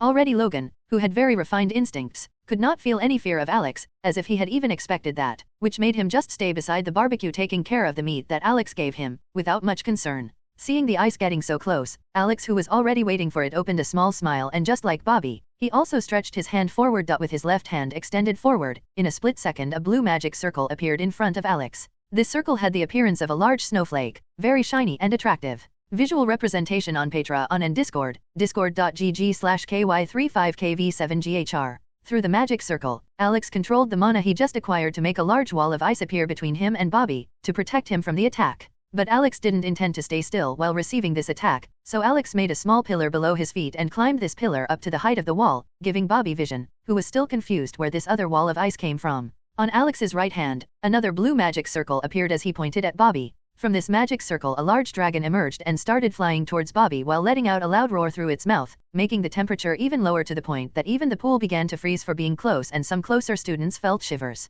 Bobby looked at that big ice dragon flying towards him and froze. His mind went blank, not knowing where this dragon came from and what he could do to deal with it, as his powers were still going towards the wall that Alex made. Bobby thought he was the only one who could control ice, but this ice dragon wasn't under his control. In desperation, Bobby looked around and saw that behind the dragon was a person, Alex, who was almost covered in a glowing blue circle apparently controlling the dragon. Alex only intended to let the dragon inflict a minor wound on Bobby before canceling, but looking to Bobby's side, Alex saw Anna with a startled expression, which made his heart stop for a second before he raised his hand and commanded the dragon to fly to the sky. That dragon was one of the most powerful spells he learned when he bought Grey Fullbuster Ice Magic a few minutes ago. Luckily the package also came with Grey's knowledge of ice magic, and luckily without the downside of the boy's habit of taking his clothes off. Grey had the strength very close to an S-class mage in Fairy Tail, but because he wasn't mature enough, he just had to be content as an ordinary mage. But in Alex's hands, that magic blossomed beautifully. Seeing that Bobby was no longer attacking, Alex controlled the ice dragon to land calmly next to where they were, and cancelled the magic circle, making the dragon stop moving and just stand like an ice statue, just like the wall of ice. Ice he made to defend himself against Bobby. Since Alex didn't want the others to get cold, he used the magic circle to absorb the ice from the pillar and ice wall, and to the onlookers' surprise, even the ice that Bobby used to attack was also absorbed by the magic circle. From Alex. Seeing how surreal this was, everyone was shocked. Even Professor Xavier and Logan, who were calmer, were surprised as they looked at Alex. The first person to react was Anna, who ran to Alex to check if he was hurt. "Is everything okay, Alex?" She looked over his body looking for any injuries, but apart from a few small snowflakes that got on his clothes, Alex was perfectly fine. Alex saw Anna's concern and had an idea. This time, a small magic circle appeared in his left hand, causing a thin layer of ice to appear in his right hand, which he used to poke Anna's forehead. Feeling the icy touch on her forehead, and seeing that Alex was perfectly fine, Anna was speechless as an indescribable feeling surged through her. She noticed that Alex was careful not to touch her directly, which meant that Alex already knew about her powers, but the affection that Alex had for her this whole time, even if he already knew about it, made Anna stay very happy. And thinking about the sensation of the touch on the forehead, although it felt a little cold, the sensation was the same as if his hand had touched it, since the layer of ice was very thin. Shocked, she looked at his left hand, which was controlling a beautiful glowing blue circle, and his right hand, which was covered in a thin layer of ice, and looked at him doubtfully. Alex caught Anna's gaze and smiled at her as he extended his right hand towards her. Anna was a little afraid to take Alex's hand, but seeing his cute and confident smile, Alex couldn't resist and gave his palm a light touch. Seeing that he was perfectly fine, Anna was bolder and placed her hand fully in his palm, perfectly feeling his big fingers holding her small and delicate hand as if it were a dream. Ignoring the temperature of his hand, which was a little cold, otherwise she felt all the sensations of holding a real person's hand. Of course, this layer of ice was so thin that it took Alex a lot of control to keep it active. Grey didn't even have such fine control, to the point that every now and then Anna's skin touched Alex's skin, which caused her powerful power to enter his mental defense and destroy everything for a split second, but he soon it made ice to cover the place the hides had touched, and his mind began the process of repairing the traps. If it was anyone else, that simple fraction of a second of touch would be enough to completely knock them out, but because of occlumency, Alex was able to handle it just fine. Seeing that Alex was using the ice to hold Anna's hand in a way he never imagined he could, Bobby became dizzy and fainted with rage. If he had known it was possible to do this, he would have created ice gloves a long time ago and used it to win over Anna. Unfortunately, he didn't know that his control over the ice was miles away from what was needed to get close to what Alex was doing. If he just made a thick layer of ice, Anna wouldn't feel a thing, and it would just feel uncomfortable to touch it, as it would freeze her hand. So wouldn't it be better to wear leather gloves? But neither Alex nor Anna thought about him. While Anna patted Alex's hand like a child with a new toy, Alex just looked at her with a smile. Seeing the two's reaction as if there was no one around, the other people were a little embarrassed until they heard a loud noise of an exhaust coming on. Recognizing the sound of B's exhaust, Alex snapped back to reality and looked around in embarrassment. Especially when he saw Logan looking at him with a frown that made him feel like a young man who'd come to meet his father-in-law. Oops. Alex regretted letting himself be carried away by the moment. He could have done it in the car when he went for a walk with Anna, but now that Logan saw it he just sighed and accepted his fate. So you mean you're not a mutant? Professor Xavier asked Alex in surprise, as he thought the only explanation for Alex's powers was the X gene mutation. As for the glowing circles, he just thought it was part of the mutation, like another way to manifest his powers. Alex, who was sitting next to Anna, still holding her hand, smiled a little and replied as he tried to ignore Logan, who was cutting a piece of meat more aggressively than necessary while looking at him with bloodthirsty eyes. No, I'm not a mutant. Actually, this is magic. Magic? Ororo asked in surprise, as she already saw magic rituals when she was in Africa, although the magic she saw wasn't as powerful as Alex's magic. Nodding, Alex continued. Yes, it's called ice magic. Not only is there ice magic, there is also fire magic, lightning magic, among many other different types of magic. Even spells that use zodiac keys to summon spirits to help in battle. Alex decided to just tell them about fairy tales magic, as he knew they couldn't confirm any of it anyway. Hearing about lightning magic, Ororo's eyes sparkled as she asked in an excited voice. Do you know lightning magic? Seeing Ororo's expectant expression, Alex felt bad before answering. Unfortunately, I haven't learned it yet, as it's too complicated. But I intend to learn one day. It's not that Alex didn't want to learn it, but the magic he wanted was very expensive. Laxus Driar Dragon Slayer Lightning Magic, 2.000.000 gaming points. Laxus magic was twice the price of Natsu's magic, and for Alex, who only had 5 million GP, that price was still too expensive for him to casually pay. When Ororo heard that Alex didn't know lightning magic, she was a little disappointed, but when she heard that he was interested in learning, she felt better. If you want, I can help you study something related to lightning, as I can control it. Ororo offered with a beautiful smile. Alex was grateful for her intention, though he knew it would hardly help, but perhaps he could help her with training after he learned magic from Laxus. Thanks a lot. If I need help, I'll let you know. Alex responded with a smile. Seeing their interaction, the professor also made a suggestion. If you're interested, Alex, you can join us sometime for training. All of the boys here are mutants, and we conduct training with everyone so that the abilities don't get out of control. Alex just nodded, not saying much. How did you know I was a mutant and you couldn't touch me? Anna asked, confused as she shifted her gaze between Alex and their clasped hands. Alex had already thought of an excuse, and responded naturally. Actually, I noticed that you avoided physical contact with anyone, so I thought you had cleanliness OCD. But when Bobby showed off his mutant powers, I related it to the way you were acting, or how Scott was wearing his sunglasses. Until the night, and I thought maybe that was a feature of your skill. Anna heard this and was a little embarrassed that he thought she was OCD with cleanliness. So you're not afraid of me for being a mutant? Alex looked at her worried expression and gave her a reassuring smile as he squeezed her hand. Are you afraid of me for being a wizard? Anna quickly shook her head. Then why should I be afraid of your powers? Isn't it the same as me? Alex answered. Hearing this, Anna's eyes lit up, before she thought of something that would make her sad again. But you can control your magic. I can't control my powers.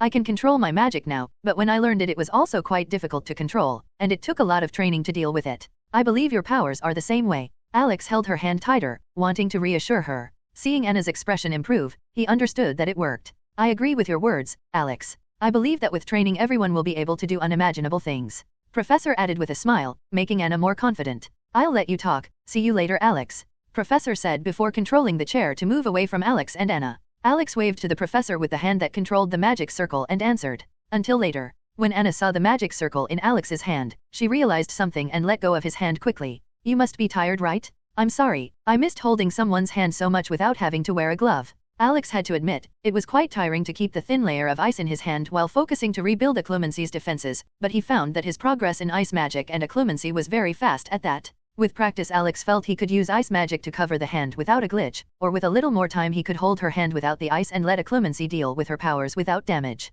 Of course, this would take a while, as he would need to train a lot, but thinking that the training would be while he was holding her hand gave Alex a lot of motivation to train. I'm just a little tired. But if it's to hold your hand, it's worth it. Alex smiled as he looked at her. Anna saw Alex's smile and looked away, becoming even more embarrassed. How can he make me so embarrassed? I'm not like that. Anna complained internally, but the feeling of happiness in her chest didn't allow her to kid herself about that. Then I let you train, Anna said in a very low voice. But as Alex had been training elven breath for some time, he could hear what she said and quickly made the magic circle in his left hand and held her hand again. Then I'll train hard, he said in a low voice with his mouth very close to her ear. Anna felt Alex's warm breath tickling her ear and felt goosebumps creep up her body. Alex saw those beautiful white legs with the short ruffled hair and laughed, making Anna hit him and turn her head in mock anger. But seeing her hand that didn't let go of his, Alex smiled even more, feeling that it was fun teasing this girl. Dude, I felt like my heart was going to come out of my mouth, Kurt said as he sat up with a scared expression. Scott next to Kurt wasn't much better, as his hand holding the glass with a drink was also shaking a lot. Alex looked at this with grace and asked, "What was the top speed?" Kurt just shook his head. "I was too scared to notice." Scott, who directed B, showed a blank expression. "The most I dared to accelerate was 230 miles per hour, 360 kilometers per hour. After that I felt that my arms were getting weak and I was afraid to accelerate further." Alex nodded. If he didn't know that B was a Transformers with much more advanced technology than current cars and didn't have Toretto's driving skills, he wouldn't have the courage to go so fast either, since at such speeds high, a slight error is fatal. "And you, Alex, what was your highest?" Anna, who was next to Alex holding his hand, asked curiously. "I think it was 300 mph, 480 kilometers per hour, dot." Alex responded matter-of-factly, which made Kurt and Scott's expressions freeze. If they were already so scared at 230 miles per hour, at 300 miles per hour they would have passed out. "Sounds like fun," Anna commented. Alex waved. "It's a lot of fun. Since our bet was cancelled because the game stopped after the fight, how about we consider it a win for both of us?" Anna thought about it and nodded with a smile. "I think it's fair." "Argument?" Kurt asked, confused as Scott frowned. After listening to Anna's explanation, as the leader of the X-Men, Scott was quite disappointed with Bobby's attitude in using his powers on Alex while not knowing that Alex also had powers. "Sorry about that," Scott said with a serious expression to Alex. Seeing how serious and polite Scott was being, Alex couldn't help but comment. "You and Jean are a great match, right? You think?" Scott asked excitedly as his voice got louder, attracting the curious attention of the other people around, making him a little embarrassed. "It's because you don't know Scott yet. He's too straight for Jean." Anna sighed a little disappointed, knowing why her friend didn't date Scott. Hearing this, Scott was a little embarrassed, but he didn't deny it. Thinking about what he knew about the X-Men, Alex agreed with what Anna said, but thinking about the people who associated with Jean, Scott was probably the best boyfriend she could have, disregarding his straight personality. Since thinking about that idiot who was portrayed in her school, or Logan who is old enough to be her grandfather, Scott is the best fit for this, especially considering how much he cares for her. "At least you already know what to change." Alex smiled at Scott. "And considering how you act when you talk about B, I believe that if you treat her from that side as well, everything will be easier." Hearing this, Scott was surprised. Alex was right. He normally acted very serious when he was dealing with the other X-Men, and when he went to talk to Jean, his nervousness made him act even more serious, to cover up the embarrassment. If he tried to be more natural with her, the way he does when talking about cars, wouldn't that be easier? As if she knew what they were talking about, Jean walked towards them. "So you're a wizard?" Jean commented as she looked at Alex curiously. "I thought you were a mutant the first time we met." "Due to my mind." Alex points to his head with his left hand, which still glows with the magic circle. "I felt your intrusions when we first met, but when I realized they were involuntary I didn't pay much attention to the matter." Jean was taken aback by Alex's revelation. "So you always felt it?" Alex nodded. "And do you have any tips on how to deal with this?" she asked, a little frustrated. "Honestly, some," Alex said, earning a surprised expression from Jean. "I believe that the best short-term solution is to spend your mental energy to get rid of the excess you have overflowing in your head. This excess is responsible for invading the minds of others unconsciously." After hearing this, Jean was disappointed again. "But who would let me invade their minds willingly?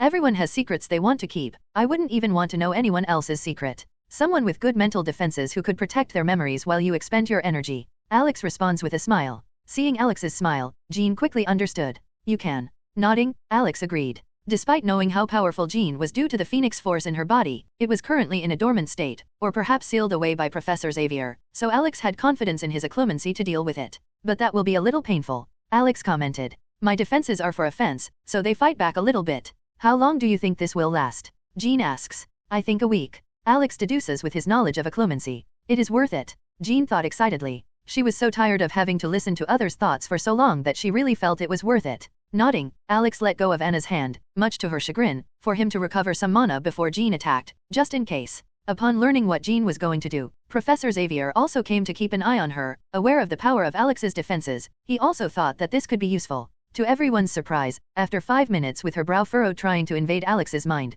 Jean opened her eyes with a slightly tired expression, but not hearing anyone's thoughts, she felt at peace. Thanks, Alex. She thanked her in a slightly weak voice, which Alex just nodded. Her attack was pretty potent. He would have to spend some mana on occlumency to recover the traps that were activated or destroyed by her, but nothing that was so exhausting. If it was Professor Xavier attacking, then Alex would have to deal with it for a long time, due to the difference in mental power between the two. The rest of the afternoon passed very peacefully. Everyone was shocked at how delicious the meat Alex had brought was. Even Logan, who was furious with Alex holding Anna's hand, grunted a little at the great taste of the meat. Beside B, Alex and Anna were holding hands. How about, what did you think of the barbecue? Anna asked expectantly. I had a lot of fun, and I loved my new training method even more, he said as he lifted her hand that was holding his, making Anna smile. So, when are you going to pay me your share of the bet? She asked as she looked at B excitedly. I think we can do something this week. I don't know much about the area, so you'd have to show me somewhere nice, he replied.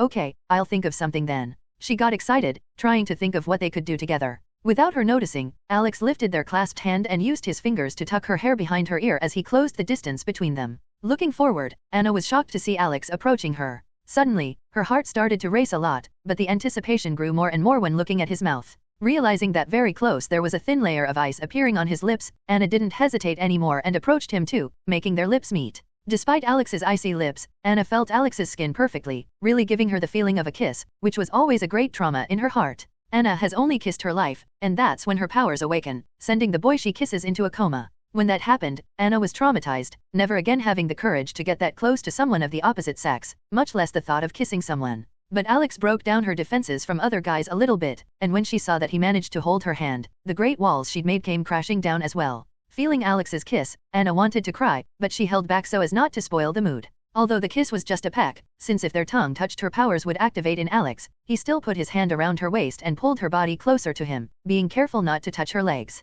On his skin, Anna's legs were beautiful, but they were deadly for his current level of control in occlumency. And since he had closed the buttons on his shirt, even if it touched his chest, he would be protected by the shirt. Even if it was just a peck, feeling Alex hugging her so close as their lips touched made Anna's legs go weak as her heart warmed. The two stayed like that for a few minutes, just holding each other as they kissed non-stop. Unfortunately, Alex had to put an end to it. I think we should stop, otherwise I won't be able to control myself to just keep kissing. Anna flashed a mischievous smile at him, as she was feeling something hard on his waist during the hug after they started kissing. This wasn't something just with Alex, as she also knew that if they continued she wouldn't be able to take the fire she was feeling and would attack him, as she also had a little change in her waist, mostly feeling the hard part of him rubbing against her. Fortunately, the bathing suit covered wet spots. After Alex left, Anna didn't speak to anyone and ran to her room, both to not let anyone notice anything was wrong, and to take off Jean's bathing suit and not let it get any more wet. Alex's motivation to develop games was even greater now, as he saw that Voldemort's occlumency cost 1 million GP, which would probably be enough for him to be able to have longer touches with Anna.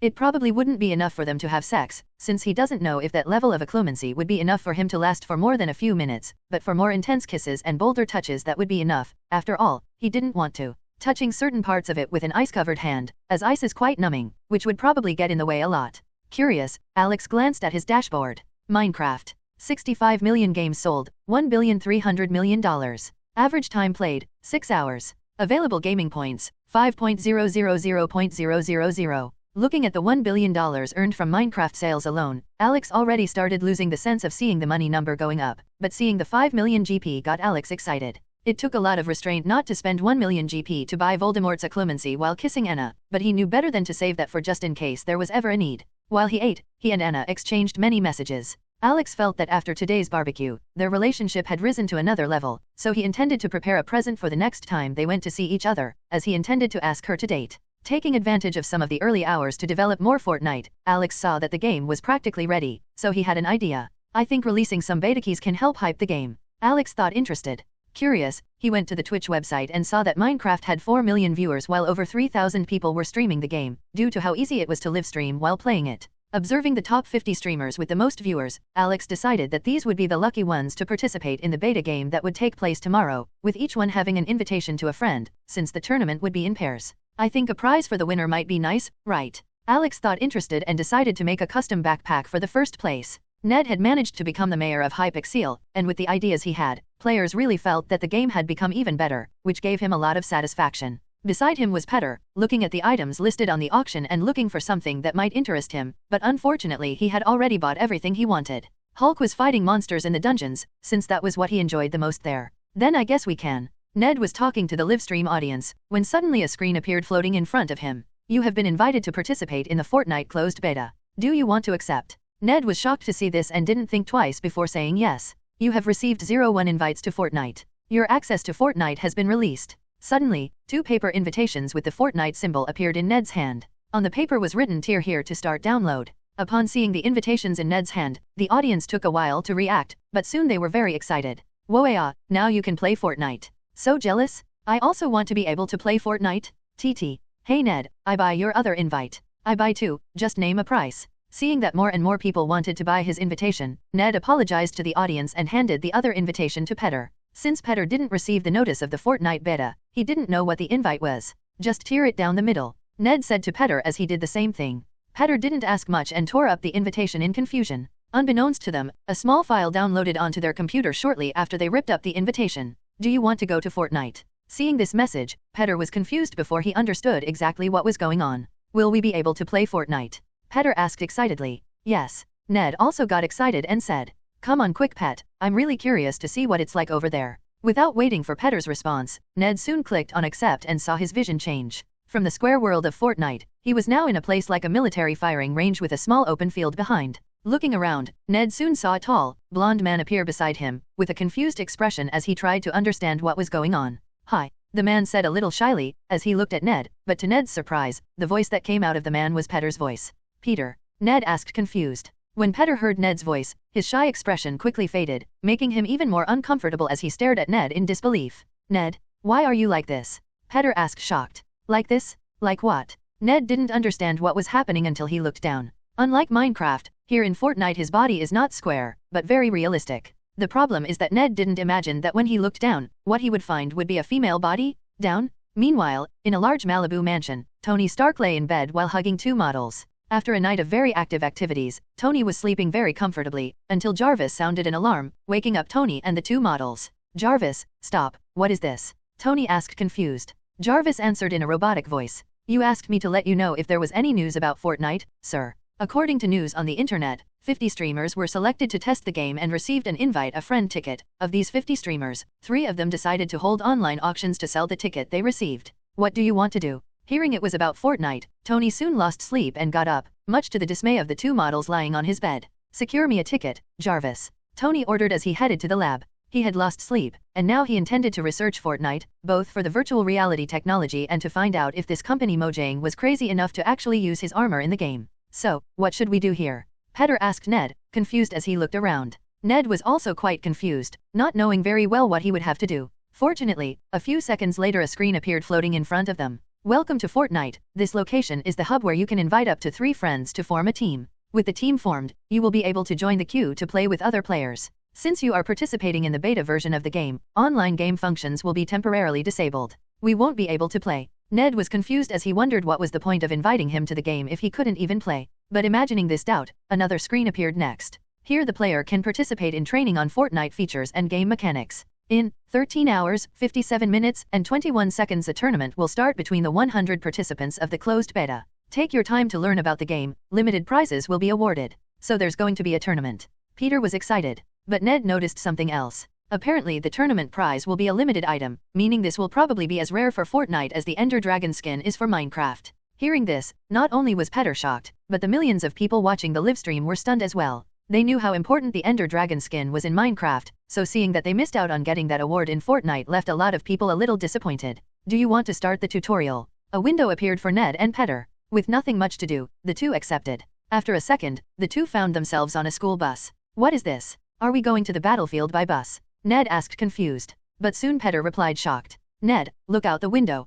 Ned looked at the window and froze. Unlike Minecraft where they saw the world as blocks, even though the graphics were a little realistic, it still looked like an animated world, but Fortnite was different, although it still looks a little cartoony. Alex made it very realistic using the game engine Battle Royale AAA. So when Petter and Ned were talking, it was like there really was a person in front of them. This was a little weird for Ned, who was looking at a tall blonde man with Petter's baby voice, but it was even weirder for Petter, who was seeing a pretty woman with brown hair talking with the voice of his friend Ned. When Ned looked out the window, in his mind what he was seeing was the real world, a small one full of little dots like cities, jails, for some reason a giant wooden chair and various other things. This is the bus that will take players into battle. You and your companions can make marks on the map just by thinking about it, thus forming a pillar of colored light where you have marked it, so that communication about locations is facilitated. Try to mark it on the map. Upon reading this, Ned looked at the strange giant chair and thought of marking it there. In just a second a red symbol appeared, and at the same time a blue symbol appeared elsewhere, indicating that Petter had also succeeded. Very good. On the bus you will have 60 seconds to decide to jump. If the 60 seconds are up and you are still on the bus, all the windows will open at the same time, sucking all the remaining players out to be ejected. You have 20 seconds to jump. You have 19 seconds to jump. Watching the countdown, Ned was startled to look down, while Petter was still a little better, as he wasn't too afraid of heights. Come on Ned, looks like fun, Petter said excitedly as he moved to the front door of the bus, which had a light indicating they could jump. Ned tried to calm down as he took shaky steps towards the bus door. LOL, stop being scared Ned, jump. Damn, I wouldn't dare to jump from there ever, it's too realistic. I think I don't need to bungee jump anymore and I can just have fun in this new game LMAO. Seeing the onlookers mocking him, Ned took a deep breath and started running towards the door, even surprising Petter, who soon went with Ned and jumped right away. Whoa. Ned screamed in fright as he felt the wind in his face and gravity pulling him down faster and faster. Ha ha ha. Ned heard Petter's voice laughing in his ear, as if he were wearing AirPods. Stop laughing, Petter, Ned yelled angrily. While free-falling, you can use your body to control where you want to go by leaning over, slowing your fall by staying parallel to the ground, or speeding it up by staying vertical. On your left waist is a glider that will expand when the button is pressed. This will slow your fall speed, allowing you to fly farther. When you reach 100 meters from the ground, the glider will automatically open and attach itself to your body, only closing when you hit the ground, so control your falling speed well so as not to be shot before hitting the ground by players who have fallen further fast. After this initial surprise, Ned and Petter learned that there are weapons on the ground, chests with random weapons, learned how to use healing and shield items, even learned that they can drive cars they find on the street. But their biggest surprise was a blue piece of paper with a pencil on their waist, that if they used this magic paper, they could use resources like wood, bricks, or metal to build. Petter spent some time building a wooden house, while Ned used his time to build a brick castle. When they first learned that you could take resources and build them, they thought this Fortnite looked a bit boring since it wasn't that much different from Minecraft, apparently. Until when they were in their houses, shots were heard outside, scaring both Ned and Petter. When they looked out, two people were running while shooting at their houses, running away from a strange purple mist. Damn it, shoot them back Petter. Ned screamed furiously when he saw that one of his castle walls was destroyed, ignoring that purple mist a little. Petter was also angry, since his house was made of wood, which was even more destroyed than Ned's castle, so he also took his machine gun and started shooting. To their shock, as soon as they fired, the two opposing players started to build a ladder up. What are they doing? Ned was confused as he looked at this ladder, but soon he understood. At the bottom of the stairs, the two opposing players were only with the tip of their heads out and with the beaks of their guns aiming and started shooting at Ned and Petter. Damn it, they did it to take advantage of high ground. Ned was furious and also took the magic paper around his waist and started building walls around it to defend himself. But before any of the four died, the purple mist finally reached them, causing the two opposing players to ignore Ned and Petter and run back, while Ned and Petter felt their breathing getting heavier, and saw that the health bar of them was decreasing. Petter, this fog is poisoned, run. Ned yelled as he broke into a run, leaving his castle behind. Petter also understood this, but instead of running out of the mist, he went back to where they were before. Ned was confused by what Petter was doing, but he trusted his friend and didn't ask any more questions as he continued to run. Soon he heard an engine noise from behind, and in the driver's seat of a pickup truck was Petter, scared as he drove like a madman. Come in, Ned.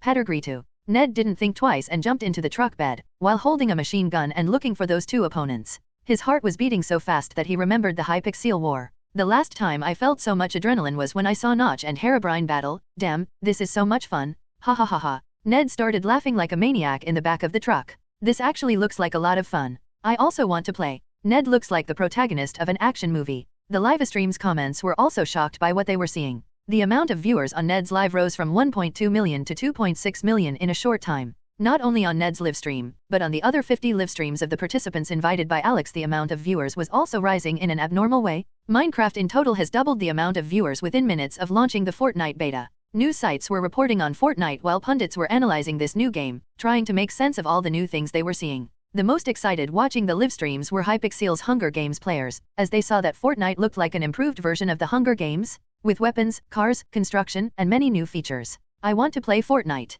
One of the top 100 ranked players in the Hunger Games made an emotional tweet. Watching live streams of players playing the Fortnite tutorial, Alex saw that the hype was growing a lot. The enemies the players were facing were bots that Alex made to show players that buildings can be used in battle to gain terrain advantage, both for cover and for a better view. Thinking of those professionals who did several builds per second, Alex just shook his head.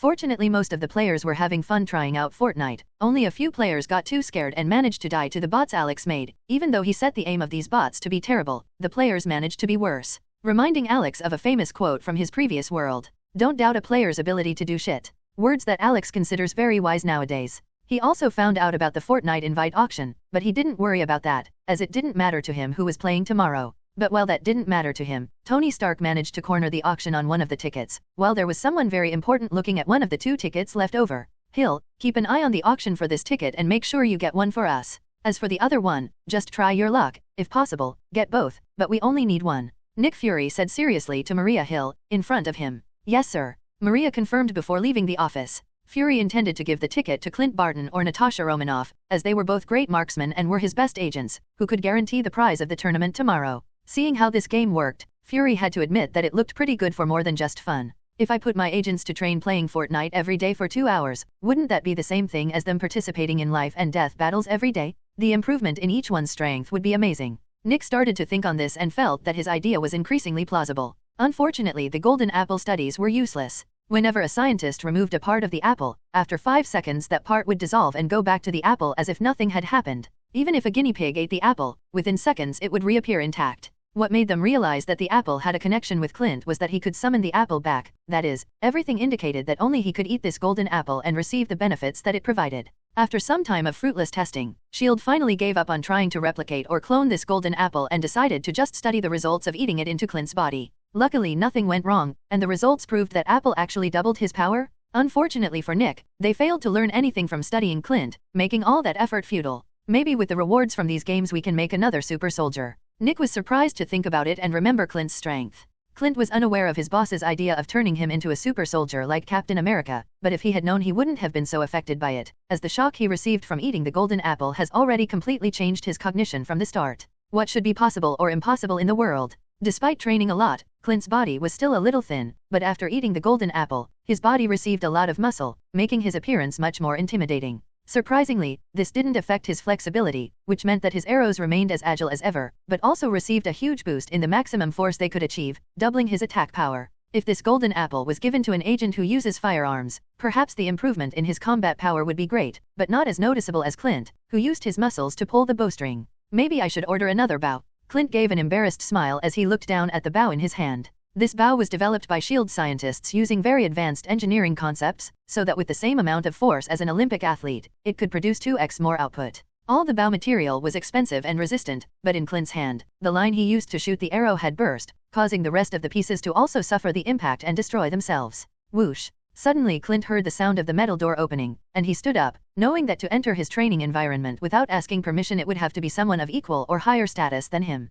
Seeing the broken bow in Clint's hand, Nick squinted at his eye and sighed. Did you receive this bow 2 weeks ago? Clint was a little embarrassed and scratched the back of his head with a smile. I'll order a better one next. Now I have another task for you. Nick got serious. Clint was surprised that Nick would come to him personally to tell him the task, as he was normally the one who should go to Nick. Have you heard of Fortnite? Nick asked as he sat down, making Clint shake his head in confusion. As Nick explained Fortnite to Clint, Ned and Petter finally managed to beat the game. Even though they were playing against bots, the thrill of killing the last pair and feeling time slow down as big golden words floated in front of them made their hearts race. Not only Ned and Petter, but also 35 other streamers managed to beat the bots, while the remaining 15 had some accident and lost the game. To the shock of viewers around the world, after the tutorial was completed, players could play no further. Only a message appeared on the screen. Beta Championship in 13 hours, 27 minutes, and 09 seconds. Realizing that they could only play in the championship the next day, the players just hung out in the training area, getting used to the weapons, or the building that the game made available after the tutorial for them to use in the lobby, as this still kept a lot of audience on live streams.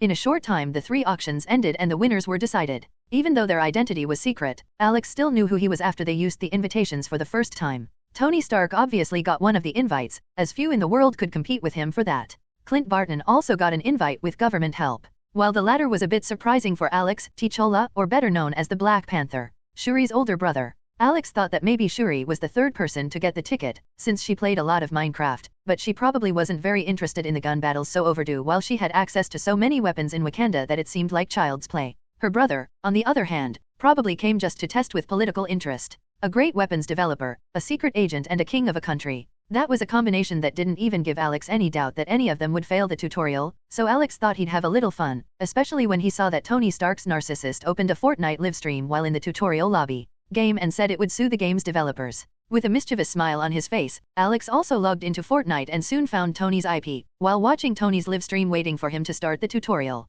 Above Alex's head there was no name, as this was not Minecraft, which showed the name above enemy players' heads, but seeing Alex's appearance, 99% of Minecraft players would recognize this skin immediately. With black shoes, grey pants, a slightly baggy brown shirt. The clothes were quite simple, but what made this iconic was a red cape on this player's back, which instead of a creeper's face, had changed to a golden logo that became extremely famous in the world. The logo of Mojang, the company that developed Minecraft and Fortnite. The cape swayed in the wind with much more realistic physics that Minecraft could provide players with, looking like real life. On his face was a neatly trimmed black beard, which matched the long black hair above that person's head. Each of these features were very common, but when you put them all together you became one of the most famous characters in the world of Minecraft, Notch. Unlike Minecraft's boxy look, Notch in Fortnite looked like a real person, with real proportions and appearing to be in his 30s, the age Minecraft players imagined him to be. Alex made Notch's skin while developing the other skins in the game, but only Notch's skin would never be available for other players to buy, as it would be exclusive to him. As for Herobrine's skin, Alex already had plans for it in the future. Now yes, with Notch's true appearance, Alex noticed that Tony started the Fortnite tutorial and went to watch. Let's have fun, Tony. Alex chuckled as he joined Tony's tutorial server. Hey, Tony is going to play the Fortnite tutorial but he doesn't have any friends to play the tutorial with him, is he going to play this alone? I don't think so. Don't you remember that the streamers who sold the invites played with bots on their team, to help with the tutorial on how to revive players? True, so Tony is probably going to play with a bot, right? I think so. Comments like that surfaced in Tony's livestream chat. As he used his Twitter to announce that he was going to do a Fortnite livestream, his number of viewers had already reached 3 million people in less than 10 minutes of livestream. Seeing that he had appeared on a bus, Tony began to criticize. How uncomfortable, if I'm going to play this wouldn't it be better if this bus was better? With a chair this bad, it won't surprise me if people don't like this game after playing it. Tony complained as he tried to sit in another position on the bus seat, pretending it was very uncomfortable. His idea was to make Fortnite look much worse to players, so that fewer people would buy the game, and at the very least make Mojang a loss, since he couldn't find that company at all. Seriously, I think the bus seat is really comfortable. An unfamiliar voice came from the back seat where Tony was sitting. Looking back, Tony saw that there was a man with long black hair and a neatly trimmed beard. Tony had to admit that this man's appearance was very good. In his mind maybe this man's appearance was even a little close to his appearance. Who are you? Tony asked with a furrowed brow, as he didn't think anyone else would show up with him in the game. I'm your teammate for this tutorial. The man answered as he shrugged. Tony looked suspiciously at this other player and asked, You know who I am? The man looked Tony up and down and shook his head. No, you just look like a random player. Tony looked down and realized he was wearing a random generic skin, so it really would be impossible for this man to know who he was. As Tony didn't follow much of the things that happened in Minecraft, he didn't connect this man with the creator of Minecraft, the protagonist of the story that happened in Hypixel and shook the world. If he could hear Jarvis, the AI would probably be beeping wildly to warn him who this person was. But even though he didn't know who it was, his livestream chat went crazy. Damn, isn't that Notch? My god, it's Notch's voice. Hey, am I the only one who found Notch very handsome in Fortnite? Will you be able to use Notch's skin in Fortnite? Notch saw that Tony Stark was trashing Fortnite and came to join his livestream. Holy shit, didn't Tony realize that the owner of the game he was trashing is on his side now? LMAO. I'm going to fall out of my chair laughing. Tony was so mad a few minutes ago at the Fortnite creator and now that the man is in front of him he doesn't even know. LMFAO. Tony had access to the livestream comments at any time, but since he wasn't used to doing that, he also wasn't used to reading the chat all the time, to the point that he forgot he could do that. What a delay, why hasn't the game given us instructions on what to do yet? I'm getting bored. Unaware that it was Notch next to him, Tony started complaining again about Fortnite to try and affect the game's reputation for the livestream, but little did he know that his and Notch's presence together was attracting even more of an audience to the game. As soon as Tony finished complaining, the window explaining about the game's mechanics appeared in front of him and Notch. I think it was fast, maybe this is so that people can enjoy the surroundings before they receive more information. Don't you think the landscape is beautiful? The man asked Tony as he looked out with an expression of wonder. Tony heard the man's question and looked at the window and had to admit that the view of it was very good. After all, unlike in real life where people can't see that far, here in Fortnite nobody had myopia, so everything had a beautiful resolution even in the distance. But he wouldn't admit it. Just that view? In my armor I've seen much better things. Maybe the game developer just doesn't know what a good view really is. If Mojang emailed me asking for help maybe I could help them out think of a better landscape for players to see from up here. Really? I still really like this view. The man just ignored what Tony said and confirmed again that the view was very good. The view really is very good, look how cool that giant chair is. I liked those big mountains with snow. Is it cold in that place? LOL, look how angry Tony is getting. Notch must be doing this on purpose. Yes, I also think he's doing it on purpose. Ha ha ha ha ha. Tony actually got a little frustrated with this partner of his, as this man wouldn't let him criticize Fortnite in peace. Because of that, Tony didn't say much and just jumped from the front door of the bus before not wanting to talk to this man anymore. As he had been flying in his armor for some time, Tony wasn't afraid of heights, especially knowing that this was just a game. But to Tony's disappointment, as soon as he jumped, the man also jumped after him, staying very close to him as they fell. Hey, isn't this free fall fun? The man asked with a smile as he amused himself by falling through the air. Tony snorted without answering this time, as he also liked the feeling of free fall with just his body, without any parachutes. He hadn't yet developed a mechanism for the armor to fly to him by itself, but feeling that it might be cool to fly high out of the armor and have the armor fly to him later, Tony planned to develop something like that as well. But he didn't admit it was fun. Hey, talk to me, the man said smiling. What Tony ignored and stayed upright to fall faster and get away from this irritating man. LOL, Notch really looks like he came to play with Tony specifically to piss him off. I'm going to die laughing. The mighty genius, billionaire, philanthropist, CEO of Stark Industries, was being pissed off by Notch in front of millions of people because of such silly words. Notch is pretty mean, LOL. Tony looks like a tsundere. Alex amused himself thinking. Hey buddy, stop ignoring me, the man said to Tony as he followed him and continued praising all the things he saw in Fortnite. Tony had already reached the limit of his patience. He was already tired of dealing with this annoying and clueless man. As Tony turned towards the man, he was a little confused, that unlike the excited expression the man had all along, it suddenly changed to a serious expression as he looked up at the sky. Despite his anger, Tony's curiosity got the better of him and made him ask, "What is happening, Iron Man?" The man replied, his voice heavy. Tony froze when he heard the man's response. Despite asking if the man knew him, after the man said he didn't know who he was due to skin, Tony hadn't said his name yet, so how did the man know he was Iron Man? How do you know? Tony asked confused. Because I saw it, the man replied, still serious. But before Tony could answer anything else, the man continued. I swore to kill Iron Man. Tony felt this was getting scary and without thinking twice he raised the machine gun in his hand and pointed it at the man. He still didn't know if he could damage his allies, but it was better to be sure than to regret it later. Hey, that was a little scary. Notch really wants to kill Iron Man. It was kind of creepy the way he said it. Should I call the police? Concerned comments began to fill the livestream screen. The amount of viewers had already risen to almost 9 million people and that number was only rising. Not only was the public concerned, but very important people were shocked when they saw that Notch apparently wanted to kill Tony Stark. Jarvis, get Tony out please. Pepper was scared as she got up from her office chair scared. She was still working late into the night, and in order not to get bored with so much work, she was also watching Tony's livestream with the volume a little low. As much as she hadn't been paying much attention to their conversation, when she heard Notch saying that he wanted to kill Iron Man, she got very worried and yelled at Jarvis. Ms. Potts, Mr. Stark is not stuck in Fortnite. From my readings on his physical and mental state, he just didn't want to leave the game. Jarvis replied in a calm voice, which relaxed Pepper a bit. But with that feeling in her chest and in such a dangerous situation, she lost all desire to work and ran to her car, on the way to Tony's mansion, to be on standby in case something happened. Why do you want to kill Iron Man? Tony asked tensely, still not knowing how to handle this. The man finally stopped looking at the horizon and looked at Tony with a small smile, without answering his question. Are you listening to this? Tony was a little annoyed that the man ignored his question, but listening carefully, Tony began to hear a very familiar noise. Despite being quite low, Tony was able to identify this noise quickly. How is that noise so realistic? He asked shocked. It must have been dedication. The man replied with a bit of pride as he looked back at the horizon. Tony still had the gun pointed at the man, but his eyes were also looking towards the horizon where the man was looking. The audience was very confused when they saw the two looking at the horizon, as the livestream quality was not that realistic, so they had to wait a few seconds to understand.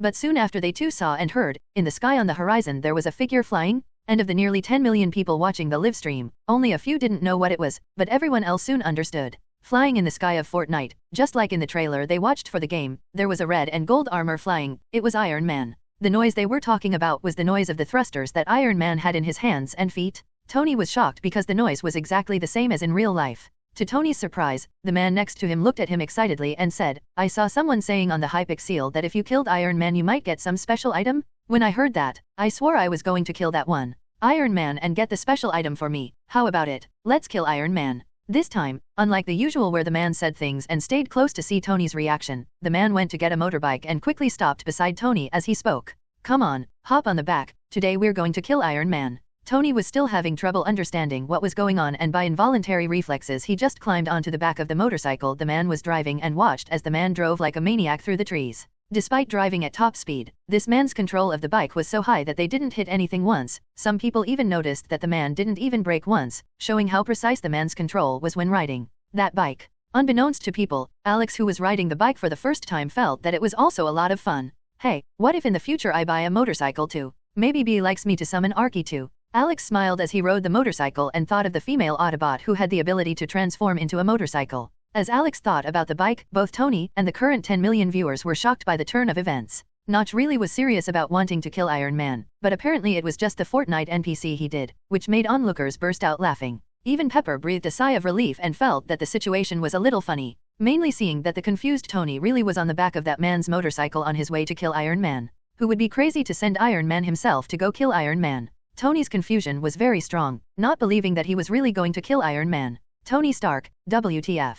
Whoa, look how realistic the armor is. Wow, it looks like Iron Man really is there. Bro, how did Notch manage to make such a realistic game? Audiences were shocked when they saw how realistic Iron Man's armor was flying from afar. Not only was the audience shocked to see this, Tony Stark himself was shocked as well. As the creator of the armor, he could see that this version of the armor in Fortnite was indeed a perfect replica of his Mark III armor. Damn, the developer of this game is so shameless. Tony complained in frustration as he sat on the back of Notch's motorcycle and looked at the Mark III. They were getting closer and closer. Notch heard that and just smiled with the corner of his mouth. If I'm not mistaken, they intend to get in touch with the creator of the armor to pay a part of the royalties that this generates in profit for the game. Was this really Alex's idea? Did he just use Iron Man's armor so he could generate hype for the game? As for the money? For Alex, who had over $1 billion in the account, he didn't have to worry about it anymore. Not to mention that he could buy whatever he wanted just using GP, as the more mundane things weren't that expensive. It wouldn't be worth it for him to befriend Iron Man when he could just give a large amount of money for the use of the armor's image, making both of them happy. Even if Tony was one of the richest people in the world, with a few $100 million more in his bank account, he could happily make other armors. But Tony was quite surprised to hear that. Really? Because it looks like it's not possible to contact the creators of this game. He tried to find out something. Notch just shook his head. Really, if the creator of Minecraft and Fortnite doesn't want to be found, it will be mission impossible to get any information. But if he wants to, it's not a problem. Tony had to admit that this man was right. The things this Mojang could do were very magical. Not only could it take the player's consciousness into a virtual world, it could also bring things from the virtual world into the real world, like the capes of the players, or the golden apples. Unfortunately for Tony, his gaze was too focused on the sky, on the flying armor, since if he looked down, he would see that on the red cape of the player riding the motorcycle in front of him, there was the golden Mojang logo. When they finally got close enough, Notch stopped the bike and got off, leaving Tony confused. We're still a little way off, won't he run away? Tony asked. Notch just shook his head. Have you ever seen Iron Man run away? This phrase from Notch made a proud smile appear on Tony's face, finally feeling that this annoying man had said something useful, which made Tony's impression of Notch improve a little. Without explaining too much, Notch took his gun and pointed it at Iron Man. Bang! Notch's sniper rifle made a very loud noise, and the flash of ammunition hit Iron Man's armor a second later, causing an HP bar to appear above the flying armor's head. As soon as the shot landed, Iron Man looked to where he was hit and turned towards them for a second, before starting to fly at high speed and pointing his hands at the two. Pew, pew. Lasers began to come out of Iron Man's hands aiming at Notch and Tony, who were in sight, which made Tony run and hide, while Notch took the magical blueprint and started building a turret around him, to give protection while shooting. Tony was shocked to see how Notch had built a brick house in a few seconds and felt insecure, since while Notch was protected in that house, he was just behind a tree, much more exposed. Notch was editing the build all the time to have protection when he needed it and to be able to fire when his guns were loaded. Wow, so you can use the game's buildings like this. My god, Notch built a building in a few seconds. It's like he had the best cover for a battle in his pocket. Seeing the comparison between how well the game creator and ordinary players use building in battle, it's clear that he already made this building system with the purpose of serving as a mobile fortress. I don't think anyone could think of doing something like that in the tutorial, right? The streamers I've watched at most have made some ramps to protect themselves, but no one has made a house like Notch. The speed that Iron Man's life was descending was high, but not enough. In a short time he got close to Notch and Tony, and his shots got even faster. With so many lasers fired, Notch was safe, but Tony, who was running, felt that this was unfair. Why was Iron Man focusing on Iron Man? Hey, why don't you build it too? Tony heard Notch's voice on his ear communicator and was startled. Yes, I can build too. Why didn't I think of that before? Tony was quick to switch the gun in his hand to the magical blueprint, and without changing the material he started desperately putting wooden walls around him, and then switched to floors and filled in the roof, finally feeling safe. But to the player's surprise, when Iron Man saw that the two players were protected inside their buildings, a small compartment popped up on the armor's shoulder. A lot of people on the livestream didn't pay much attention to this little compartment, but when Tony saw it coming up he was shocked. Holy shit. He screamed as he tried to get out of the wooden house he made, but he put so many layers of wooden walls around it and he didn't have enough practice to be able to edit it fast enough, so he was trapped inside the building for a few seconds, desperately trying to get out of there. Meanwhile, Notch just opened a door in the two-story tower he made and jumped in as he ran away, already knowing what was going to happen, as did Tony. Livestream's audience was confused. What was that little thing that opened on Iron Man's shoulder that made Tony and Notch so desperate to get away? Since they were watching the livestream through a screen, it was difficult to see as many details as if they were there in person. But soon the answer came to them. Swoosh. Two things that looked like small pens started flying towards Notch and Tony's buildings. Hearing the noise of the rocket, Tony became even more desperate as he tried to leave, but his desperation got in the way of editing the walls he made to the point that he gave up, took the pickaxe and tried to break it with his hands. Unfortunately, time was not enough for Tony, who finally felt the explosion. Boom! A huge explosion completely destroyed Tony's building, sending his body flying several meters and causing a message to appear on his screen. You died to Iron Man. Tony, but I am the Iron Man? Tony was so furious about dying to the missile he invented for his armor that he didn't even wait to see the result and stormed out of the game. As he left, the livestream closed, but Tony didn't care about that. The first thing he did was go to his lab and develop restrictions on the armor so that no one would ever use it against him, as he felt firsthand how bad it would be to have to deal with the armor. On the way to the lab, Jarvis warned, Mr. Stark, Mrs. Potts has called you 6 times and is on her way here. I believe that in 5 minutes she will be in the garage. What happened? Tony asked confused. She worried about her safety when Notch said he wanted to kill Iron Man. Jarvis answered, Notch? Isn't Notch the creator of Minecraft? Tony asked, even more confused. According to the reaction of livestream viewers and some news sites, the probability that the player who was with you in that game is Notch, the creator of Minecraft and Fortnite, is greater than 90%. Jarvis warned in his robotic voice. Hearing this, Tony became sluggish. Remembering everything that happened, the way the irritating man was acting, and the man taking him to go kill Iron Man, it was obvious to Tony. Motherfucker, was this all something he did to piss me off? Tony was furious as he remembered that man's smile while praising Minecraft on his livestream. Before Tony gave any orders, Jarvis kept saying. Shortly after the alleged Notch in the video said that he would contact Iron Man to pay royalties, an email from the recipient notch@mojang.com arrived in your personal account, sir, and the email content explained that portions of the profits received from Fortnite this month would be transferred to your account if you were interested. Tony was quite pleased to hear this, as finally Mojang was showing how much they respected him. Although they never asked permission to wear the armor, at least they were willing to pay. He knew that if Mojang didn't want to pay anything, he would be forced to just take it quietly, since he couldn't even figure out the company's email address. Were you able to find anything out of his email? No sir, despite trying every way to trace this email, I couldn't even figure out the domain this email was created from. Jarvis answered. Tony nodded, as he already imagined this outcome. And what will my share of the profits be? They didn't specify in the email, sir. Jarvis answered. Tony frowned, knowing how irritating Notch was. If he didn't say how much he'd get paid for it, Tony already started to imagine the worst. This man can only pay me 0.1% and say that counts as royalties. Tony got frustrated again, but at least now he was getting something for it. Don't give up on finding Mojang, Jarvis, and if you get any news about Notch, notify me immediately. Try to reply to the email and arrange a face-to-face meeting with Notch. Jarvis just agreed to it and Tony went back to focusing on the armor before Pepper arrived. After Tony left, Alex also logged out of Fortnite, but even though the livestream was over, the 14 million viewers were still talking a lot about what they saw. News sites were talking about it in dozens of different languages, while people from all over the world paid attention to this strange game that even Tony Stark played. Especially the scene where Stark dies for Iron Man, it soon became a meme around the world. What Alex didn't know is that not only were people all over the world interested in Fortnite, people from another world were interested in it. Hey Heimdall, tell us about that Hypixel war in the mortal world. Thor said excitedly as he returned from a mission to another planet. Heimdall looked at Thor and his group of friends and sighed. It was a great war. Millions of mortals participated in it. The amount of defeated enemies was countless. Even 2 gods joined this battle. Hearing this, Thor and their group were stunned. What gods joined? Do I know? Heimdall just shook his head. Not even I know them. I couldn't identify if these beings are gods in reality or just gods in that world called Minecraft, but with the strength they showed, I would say that their power can compare to the best warriors of Asgard. It made Thor's blood boil. He loved to fight, but the gods of other pantheons he knew were pretty peaceful, just enjoying drinking and fucking, so knowing that 2 powerful gods had arisen made Thor's blood boil, even if maybe it was just in that world. Tell us the details of this war, Heimdall. Sif said excitedly, as she also loved a good battle. Heimdall nodded and without looking at them, he started to tell what he saw, as he was still working and had to keep an eye on the 9 realms. After what I told you mortals. Hearing Heimdall's explanation, the young warriors became more and more excited, even more so when they heard about the Green Warrior fighting a giant monster, and about the dragons trying to destroy the city before the mortals dealt with them. Bloody hell, too bad there aren't wars like this for us to participate in.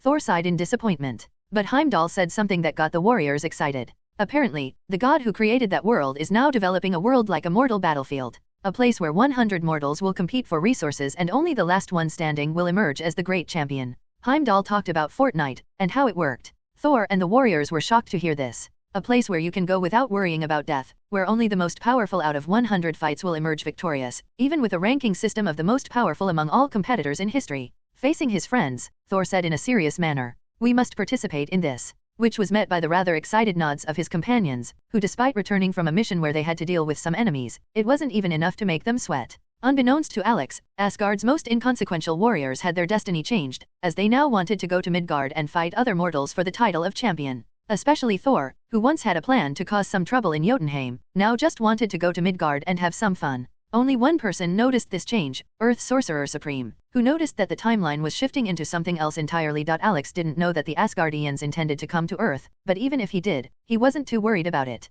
Since Fortnite was announced, Alex noticed that the amount of daily Minecraft viewers was going up a lot, while there were people who put her live streams on as if they were playing Fortnite, while actually dedicating their time to be able to analyze what was released from Fortnite in the trailer or beta that other players were able to play. Unfortunately, after the tutorial was completed, players could no longer play, so they would have to wait for the tournament to take place in a few hours. 70 million games sold, $1,400,000,000. Available gaming points, 5.800.000. This large amount of news also made Minecraft sales also increase a lot in a short time. Every hour at least 1 million units were being sold. And Alex's profits weren't limited to that, as he also received GP and money through players' VIPs and private servers, which despite being quite cheap for each player, but when everyone paid Alex's current income just from that, it was already at $400 million. Adding to Minecraft sales revenue, Alex was already at almost 2 million. Thinking about how he had been thrifty when buying things to leave the house the first time, worried that there wasn't enough GP for him to be able to develop the things he intended in the future. Finally, Alex became more relaxed, since imagining the income of Fortnite, which was far superior to Minecraft, with the release of the game he could take it easy and make a lot more games at a time. With Fortnite hype growing, the time for the tournament was finally upon us. But despite the curiosity, even with just over an hour left for the tournament to start, there were still millions of people in Minecraft, as it started to be part of people's routine. In front of what looked like a coffee shop in the center of Hypixel, a group of strange players were looking around as they walked on the street of Hypixel. Because of this group's skin, the surrounding players soon deduced that they were newbies, since among the group there were 4 players with Steve's skin and 1 player with Alex's skin. The 4 were looking around with a lot of curiosity. "Hey Thor, looks like we won't be able to participate in the tournament." One of the Steves asked the Steve who looked like the leader. The Steve with the name Thor above his head turned to the Steve he was talking to now, who had the name Hagen, and replied a bit disappointed after hearing a random player's answer when they asked about the tournament they were playing. "Would happen. It looks like we'll only be able to watch this current tournament, as all seats are full, but the next ones will apparently be public, so we'll be able to prove ourselves." Hearing Thor's explanation, the other Asgard warriors got excited again. "That's good, haha, I'm really excited for this. I'm glad the God King arranged this good stay for us, so we can enjoy this great training in the future." Thor nodded, also quite satisfied. Although his father placed a condition on him, which was that they must come back strong enough to deal with whatever opponents he chose, to prove that they were worthy of this training. So when they weren't playing, they would have to practice together with the other disciples where they were. Odin told Thor that this place was a training point for Midgardian sorcerers, where the leader of this place was a woman almost as powerful as he was, which caused Thor to be shocked. Luckily the woman was very understanding about them wanting to experience the tournament that would happen, and said that their training would not take place until the next day. So, with her help, they managed to buy Minecraft and get into this magical world to get acquainted. Suddenly, Thor saw a window floating in front of him. "Do you want to participate in the first Fortnite World Tournament live event?" Thor saw that his companions also received this window, and the 5 of them decided to click on the accept button. As soon as their finger touched the button, they felt their surroundings change, changing from a place like a big city, to a gigantic stadium with the appearance of a Roman arena. Thor looked to the side and saw that his companions had also been teleported with him, and besides them, there were thousands of people appearing around as well. Some people were confused, while others were confident and just walked forward, confidently entering the stadium, which made the confused ones just follow these people as they looked around curiously. Thor and his friends weren't afraid of anything, so they just walked on observing the surroundings with even more curiosity. To their surprise, some people lined up in a line and bought some very interesting things. "Hey buddy, what's that?" Volstagg curiously asked another player who was holding a few different items. The player looked at the 5 rookies in front of him and felt that he could help these people. "These things are souvenirs that people can buy. Here are some special t-shirts you can buy to wear to your characters in the future, different from the t-shirts that are available," he said as he pointed to the t-shirt he was wearing, then added, These things here are just consumables. We don't really feel hungry in the Hypixel, but since we are going to watch the tournament, then it seems that we can also buy food and drinks to consume while watching, which makes it much more fun, not to mention it's pretty cheap, hee. Hearing this explanation, the eyes of the five lit up, since if there's one thing that Asgardians are good at, it's eating, and the only thing better than eating is drinking. They have mead. Volstagg asked excitedly. The player smiled as he lifted his glass. You can buy this self-filling cup. You only have to pay once and whenever you want it will be filled with whatever drink you want. Magical, right? Though after the tournament the cup's magical effect will disappear. The eyes of the five Asgardians shone even brighter. Could they drink any beverage with just a thought after buying this magic cup? This is amazing. Even if it was just during the tournament, for good drinkers like them, it wouldn't be a problem at all. They could easily drink several barrels of mead, or even Odin's special wine, before the tournament was over. Let's go. The excited Thor pulled his friends into line and they began to wait to buy their stuff too. Despite Hypixel having a lot of technology, the attendants at these stores were all villagers. There were dozens of villagers serving the players, but there were still a lot of queues. After a few minutes, the five Asgardians were heading towards the stadium seats while carrying several bags of food and a large purple cup that they couldn't stop drinking. Thor, coming to Midgard was the best decision we've ever made,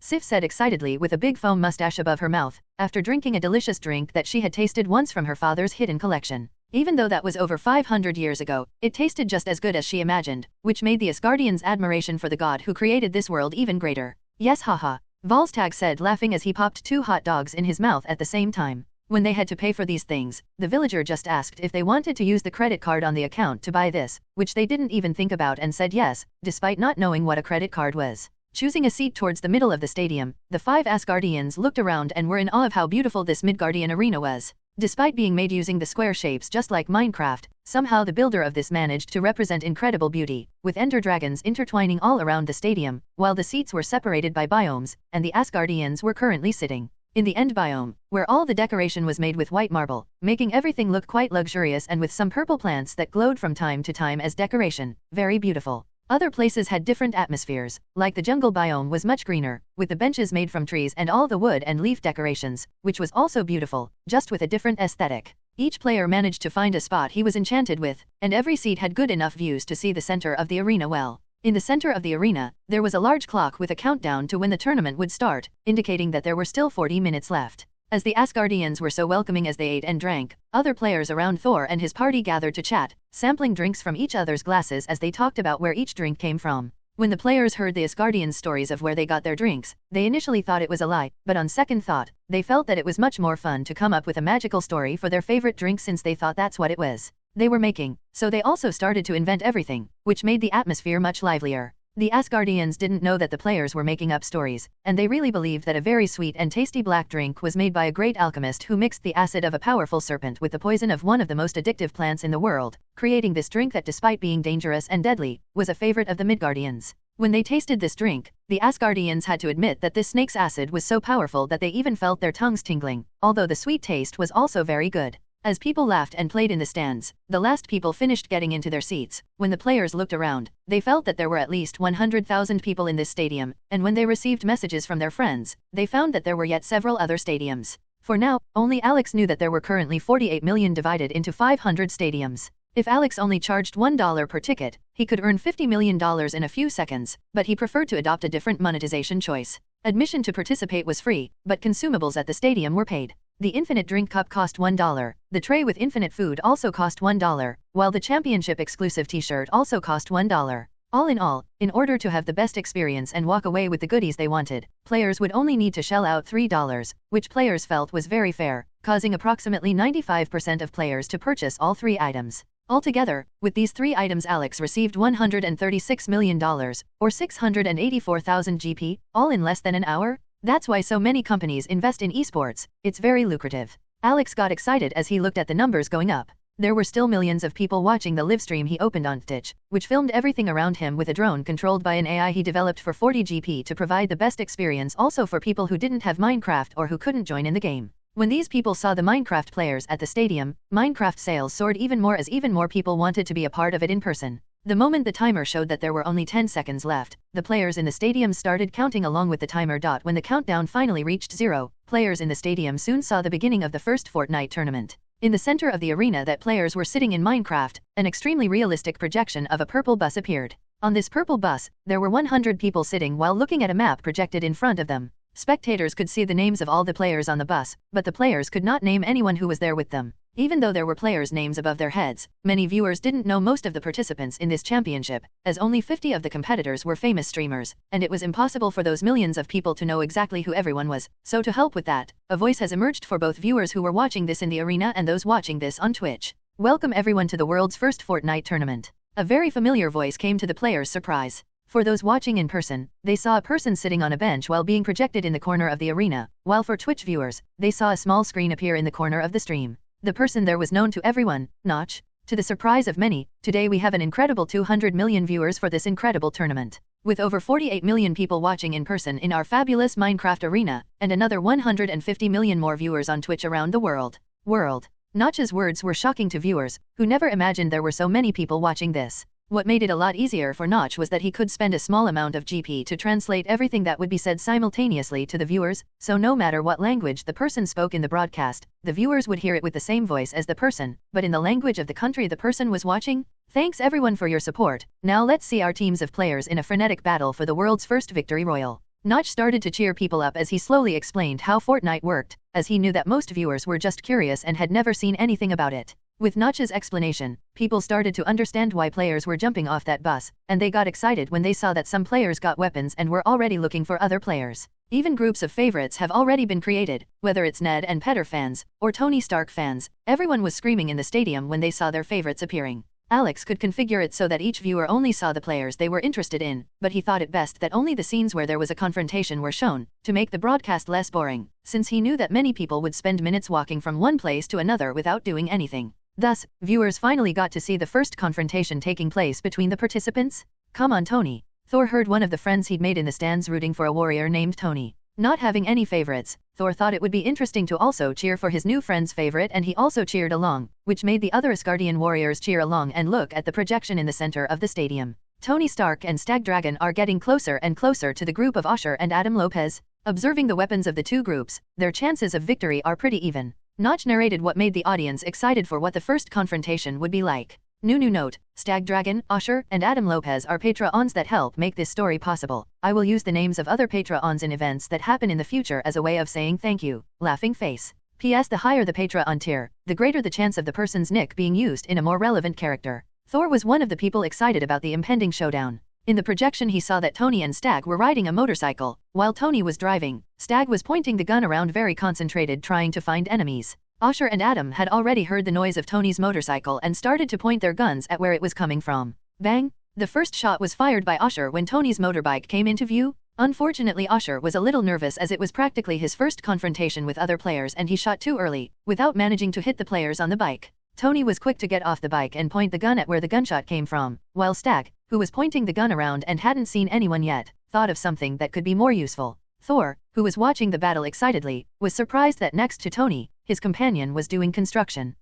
Why is he building instead of fighting like his mate? Thor asked confused as he tried to understand. Fortunately, Notch was narrating and quickly explained to the confused audience as Thor. Well done. Stag Dragon was quick to understand the true magic of battles in Fortnite, while Tony, Usher, and Adam are confused about where the opponent is. Stag was quick to build a structure to protect him and try to secure the high ground. Notch was excited to see Stag using the strategy he made to deal with Iron Man's armor. When Thor heard this he was surprised. Like a good warrior, he understood the advantage of being able to battle with the advantage of terrain. Wow, and to think that the first time Stag saw someone doing this was yesterday. I didn't even remember that it was possible to build in this game. One of the friends Thor made commented while laughing when he realized that he also didn't remember that he could build in this game. Thor and the warriors of Asgard were surprised by this information, but it didn't make them as excited as other people, since they didn't care so much about such advanced thoughts. They were more muscle warriors than great generals. Seeing the building that Stag Dragon was building, Tony didn't think too much and climbed the wooden structure together with his companion. With the high ground secured, they soon found opponents Usher and Adam. Despite having good coordination to build the structure quickly, Stag's aim was very poor, as he was just an ordinary gamer in real life. On the other hand, Tony had very accurate aim, to the point of surprising players with the 4 headshots in a row he landed on both players. Stag made great use of magic blueprints builds while Tony used his vast experience as a weapons developer to abuse his absurd aim to eliminate the 2 opposing players. Notch yelled excitedly declaring the first eliminations in Fortnite history. Players around the arena excitedly shouted Tony and Stag's names, quite amazed at the difference in skill these players showed to their opponents. Catcha! After Tony's battle was going on, a mighty thunderclap erupted in the Fortnite sky, which made Thor's brow furrow. confused by it, before shaking his head and thinking that it probably meant nothing. And in all we've had 50 kills? Who would have thought that players would learn the usefulness of buildings so quickly? Notch narrated excitedly as he commented on the 50th player who died in the tournament. It had already been 10 minutes and the fog on the map had already reduced to half of the map. Players were already meeting a lot more with opponents, which caused a lot more eliminations to happen at the same time. Damn, these warriors are so cowardly. Hagen commented in frustration as he tipped a large glass of beer into his mouth, then refilled the glass with more beer and drank another glass again. He was thinking that these battles were a little disappointing. He initially thought that these battles would have a lot of emotion and blood, but in the tournament these participants were only using ranged weapons, which was very boring for him to watch. Fortunately, as long as he wanted alcoholic beverages, he could feel the sensation of getting drunk, so despite feeling a little bored with what he was watching, the drink and food were very tasty, which was worth it. Yes, I thought this tournament was supposed to be fought with cold weapons, not using those boring weapons. Fondrel also got a little bored while drinking a whiskey from his glass. Thor and Sif were still finding the battle interesting, so they didn't care much for their companions, although they agreed that if these battles were fought with cold weapons, it would be much more fun.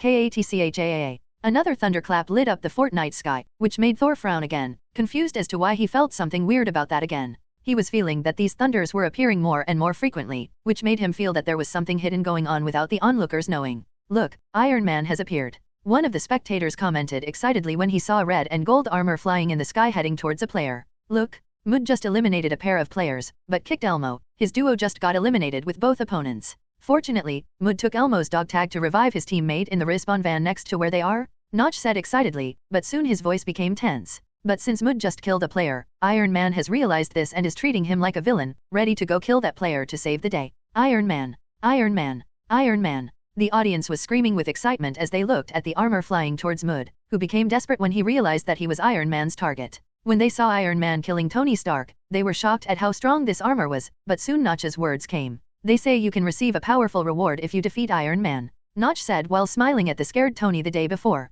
With that in mind, Mood kept his partner's dog tag and ran towards Iron Man. He knew that his aim was not the best, nor that he was the fastest builder among the 100 players, but thinking that with the prize he received from Iron Man he could win this, Mood got excited and felt that he was able to defeat this mighty foe. But he wasn't the only one heading towards Iron Man. Wow, Mood wasn't afraid of Iron Man, in fact he intends to kill our favorite hero, Notch said excited about this player's reaction. Boo! The audience started to boo while laughing at the attitude that the player took. But from the laughter of the players, you could see that the booing was just a joke. Mood imagined that something like this could happen. If he killed Iron Man, he would be famous around the world as the first player to do so, but if he died, he would become a meme just like Tony Stark. Not only is Mood excited to kill Iron Man, the duo of Kmols and King Spy are also heading towards Iron Man. Will the three of them try to deal with Iron Man together, or will they try to eliminate each other before destroying the Iron Man? Notch said excited seeing this. Katchaa. Another thunder roared in the sky, but something almost none of the players noticed. Spectators were very excited seeing the three players going in the same direction and wondering what attitude they would have when dealing with Iron Man. Even Hagen and Fondrel were excited about this, as seeing three weak people dealing with a strong opponent was a very interesting and brave thing to do. In the middle of the way, Kmols and King Spy found another pair of players, but they soon dealt with the opponents and ran back towards Iron Man. Only as they killed other players near Iron Man, the focus of the armor was now divided between Mood and the duo. Just before the armor came into Mood's firing range, he didn't think twice about building a reinforced base with iron bars he got from destroying some cars. As his construction speed wasn't as fast as Notch's, he decided to make his base in advance since he knew Iron Man would come to him anyway. At the top of the tower, Mood grabbed his epic Scar H and started shooting at the armor without a second thought. Bang bang bang. Being targeted by gunfire, Iron Man didn't go vegetarian and also fought back, shooting lasers at Mood whenever the player showed their head above his turret. Pew! Mood managed to dodge a few shots, but when one of Iron Man's lasers landed, his total HP was halved. Fortunately, the duo of Kmols and King Spy also appeared in Iron Man's range, causing his target to switch from Mood to the two, as they hadn't built anything. Pew! The shot hit King quickly, leaving the player scared to realize that he only had 10% of his total HP left, as he lost a little when dealing with the duo they eliminated a little while ago. Kmols was quick to make a wooden barrier, although he wasn't as quick to build as Notch either, he could put up some walls with ease. While King was healing, Kmols also started shooting at Iron Man. He saw that another player was shooting at the hero and that the damage done to the armor was too little, so he would need to shoot too, or he would be eliminated right away. Mood also saw the shots hitting Iron Man coming from another direction, which made him a little less nervous and he fired as well. With that, the speed with which Iron Man's life was decreasing was much greater. Unfortunately, King Spy was killed during the confrontation, leaving only Kmols and Mood to deal with the hero. In 1 minute the two spent at least 120 ammo each, and the total amount of armor health was only at 5%. feeling that it was enough for them to be able to kill the armor alone, as if the two had a tactical understanding. Their target was switched from Iron Man to each other. That's amazing, they didn't even have to say anything and the target of the two was changed from Iron Man to one trying to kill the other. But unfortunately Kmols doesn't have much of a chance, since Mud has the advantage of the high ground. Notch said a little sadly by the player. Wait, what is that? Confused viewers didn't understand what Notch was talking about until they saw the screen zoom in on a mountain close to where the confrontation was taking place. There were two players there. One was lying on the ground with a sniper rifle pointed at the confrontation, while the other player had an SMG pointing around a little nervously, but apparently serving as a guard for the other player. Above the heads of these players, the audience could see two very well-known names. Ned the King E.P. Parker? Wow, who would have thought that while Kmols and Mud were fighting each other, Ned and Parker were prepared to kill the winner of the confrontation. Notch narrated excitedly, which made the stadium audience scream excitedly. Even Hagan and Fondrel were excited to see this turn of events, and with how excited the other spectators in the stadium were, they were infected by it and also began to shout excitedly. That was why Alex decided that it would be possible to watch the tournaments in the stadium, since the feeling of cheering with teammates at his side was much more contagious and fun than watching alone. Ned, I'm your fan. One of Thor's friends squealed excitedly as he jumped at the sight of Ned pointing his gun at Mud. Thor didn't know who Ned was, but he was also excited as he saw this player taking advantage of the chaos to defeat the other two players. Blimey, Loki would like this Ned guy. Thor laughed excitedly after taking a bite of the large ham he was holding. Sif nodded in agreement with Thor's statement. With Loki's personality, the likelihood of him staying hidden the entire game and only killing unsuspecting players was very high. He would probably want to see the way Ned was playing. Ned, who had perfect aim from Mud, had a small smile on his face. That's it, Peter, we'll get to kill Iron Man. P. Parker was a little nervous about holding a gun, as he thought only villains used guns, even more so when he had to go kill Iron Man. Fortunately, he saw that Tony Stark had also tried to kill Iron Man the day before, which made his conscience a little less heavy. Bang! Mud had finally killed Kmols, but before he could celebrate, another gunshot erupted. Bang! Ned's shot was accurate, hitting Mud's head perfectly, causing various items with colored glows to appear from the player's body, while a small drone scanned his body and made it disappear. Bang! Ned didn't even celebrate and fired another shot, this time perfectly hitting Iron Man's head, who was looking for his location after he killed a player so close to him. Is Tony Stark inside the suit? A player asked in the stands, which made the other players curious as well, since they knew that the real Tony Stark was in the tournament. Would it be strange for someone to use the Tony Stark skin while the real Tony Stark used a standard skin?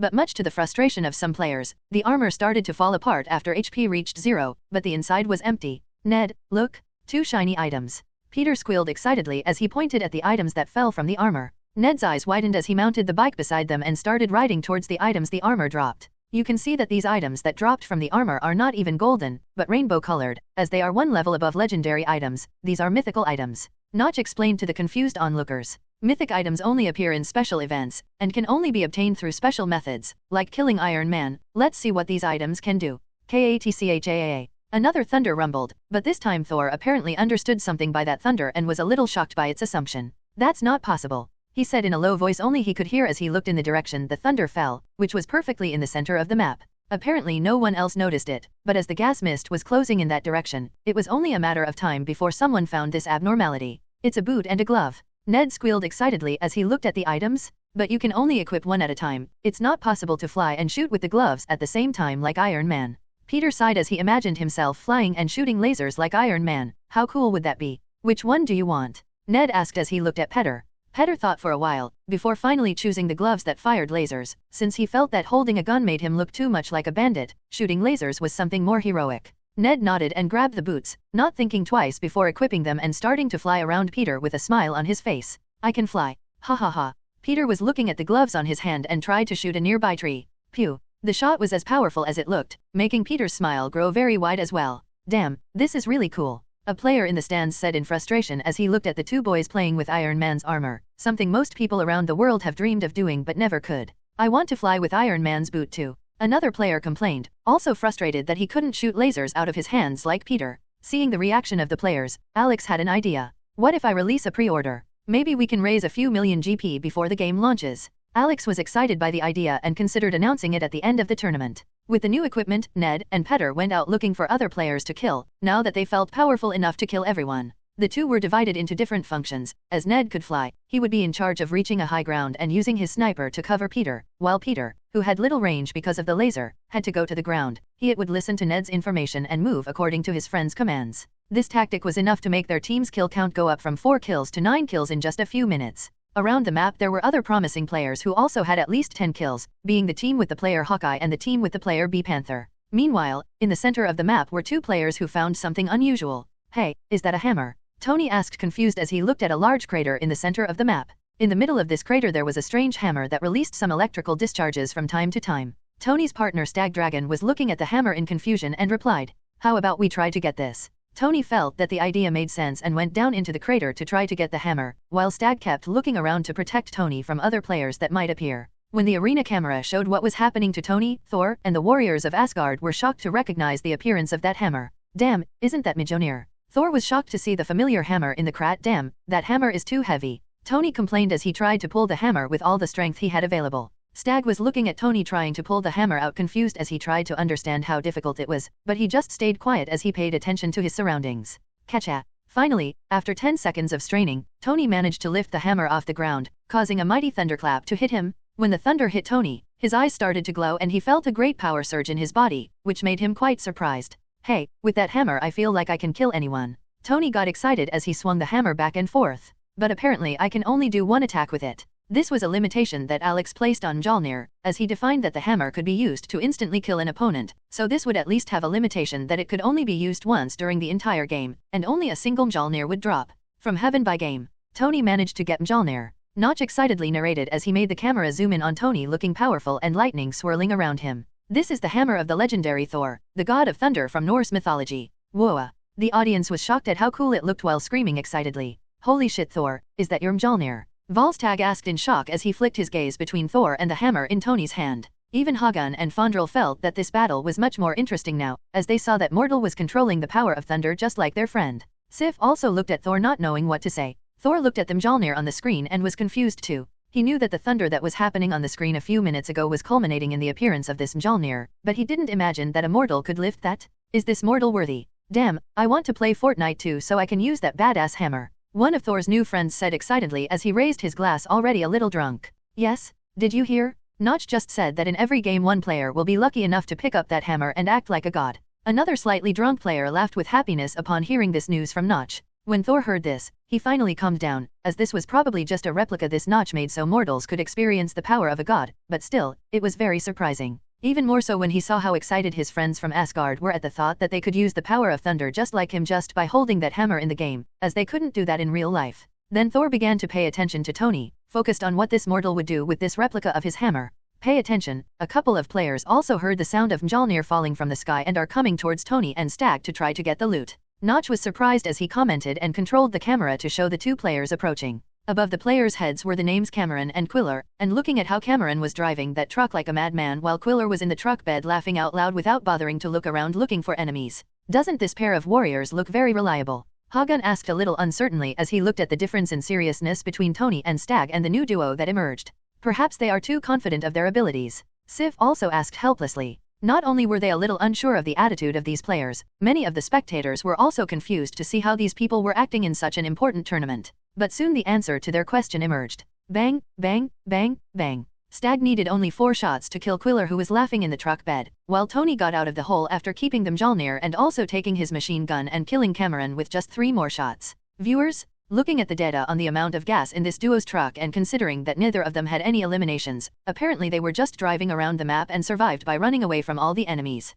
Notch explained a little wordlessly with the stupidity of these players. Hey, have you heard of Teabag? Stag asks Tony while looking at the items dropped by the 2 players they eliminated. Tony just shook his head as he looked at the grey items the players dropped and replied, "Not worth it." Stag nodded and agreed, before they got on the bike and started driving in the direction the circle was closing. Is the hammer good? Stag asked curiously as he sat on the pillion and looked around. It looks like you can kill someone with a single shot, but you can only use that one shot for the entire game. Tony explained, which earned Stag a nod. So save this for an important moment. Did you notice that Iron Man is no longer flying? Maybe someone killed him. Stag said. Tony felt weird hearing that someone killed Iron Man, and even weirder thinking that he would have to face someone who was wearing the parts of Iron Man's armor that might have dropped from it. But he soon shook his head and stopped worrying about it. Perhaps you think the favorites are already decided. Notch commented as he showed viewers the number of eliminations for each team in the game. The list showed that the duo of Hawk and BNLC was in first place with 16 eliminations, followed by Bee Panther and Yum with 15 eliminations, Tony's and Stag Dragon with 13 eliminations, and Ned the King and P. Parker with 11 eliminations.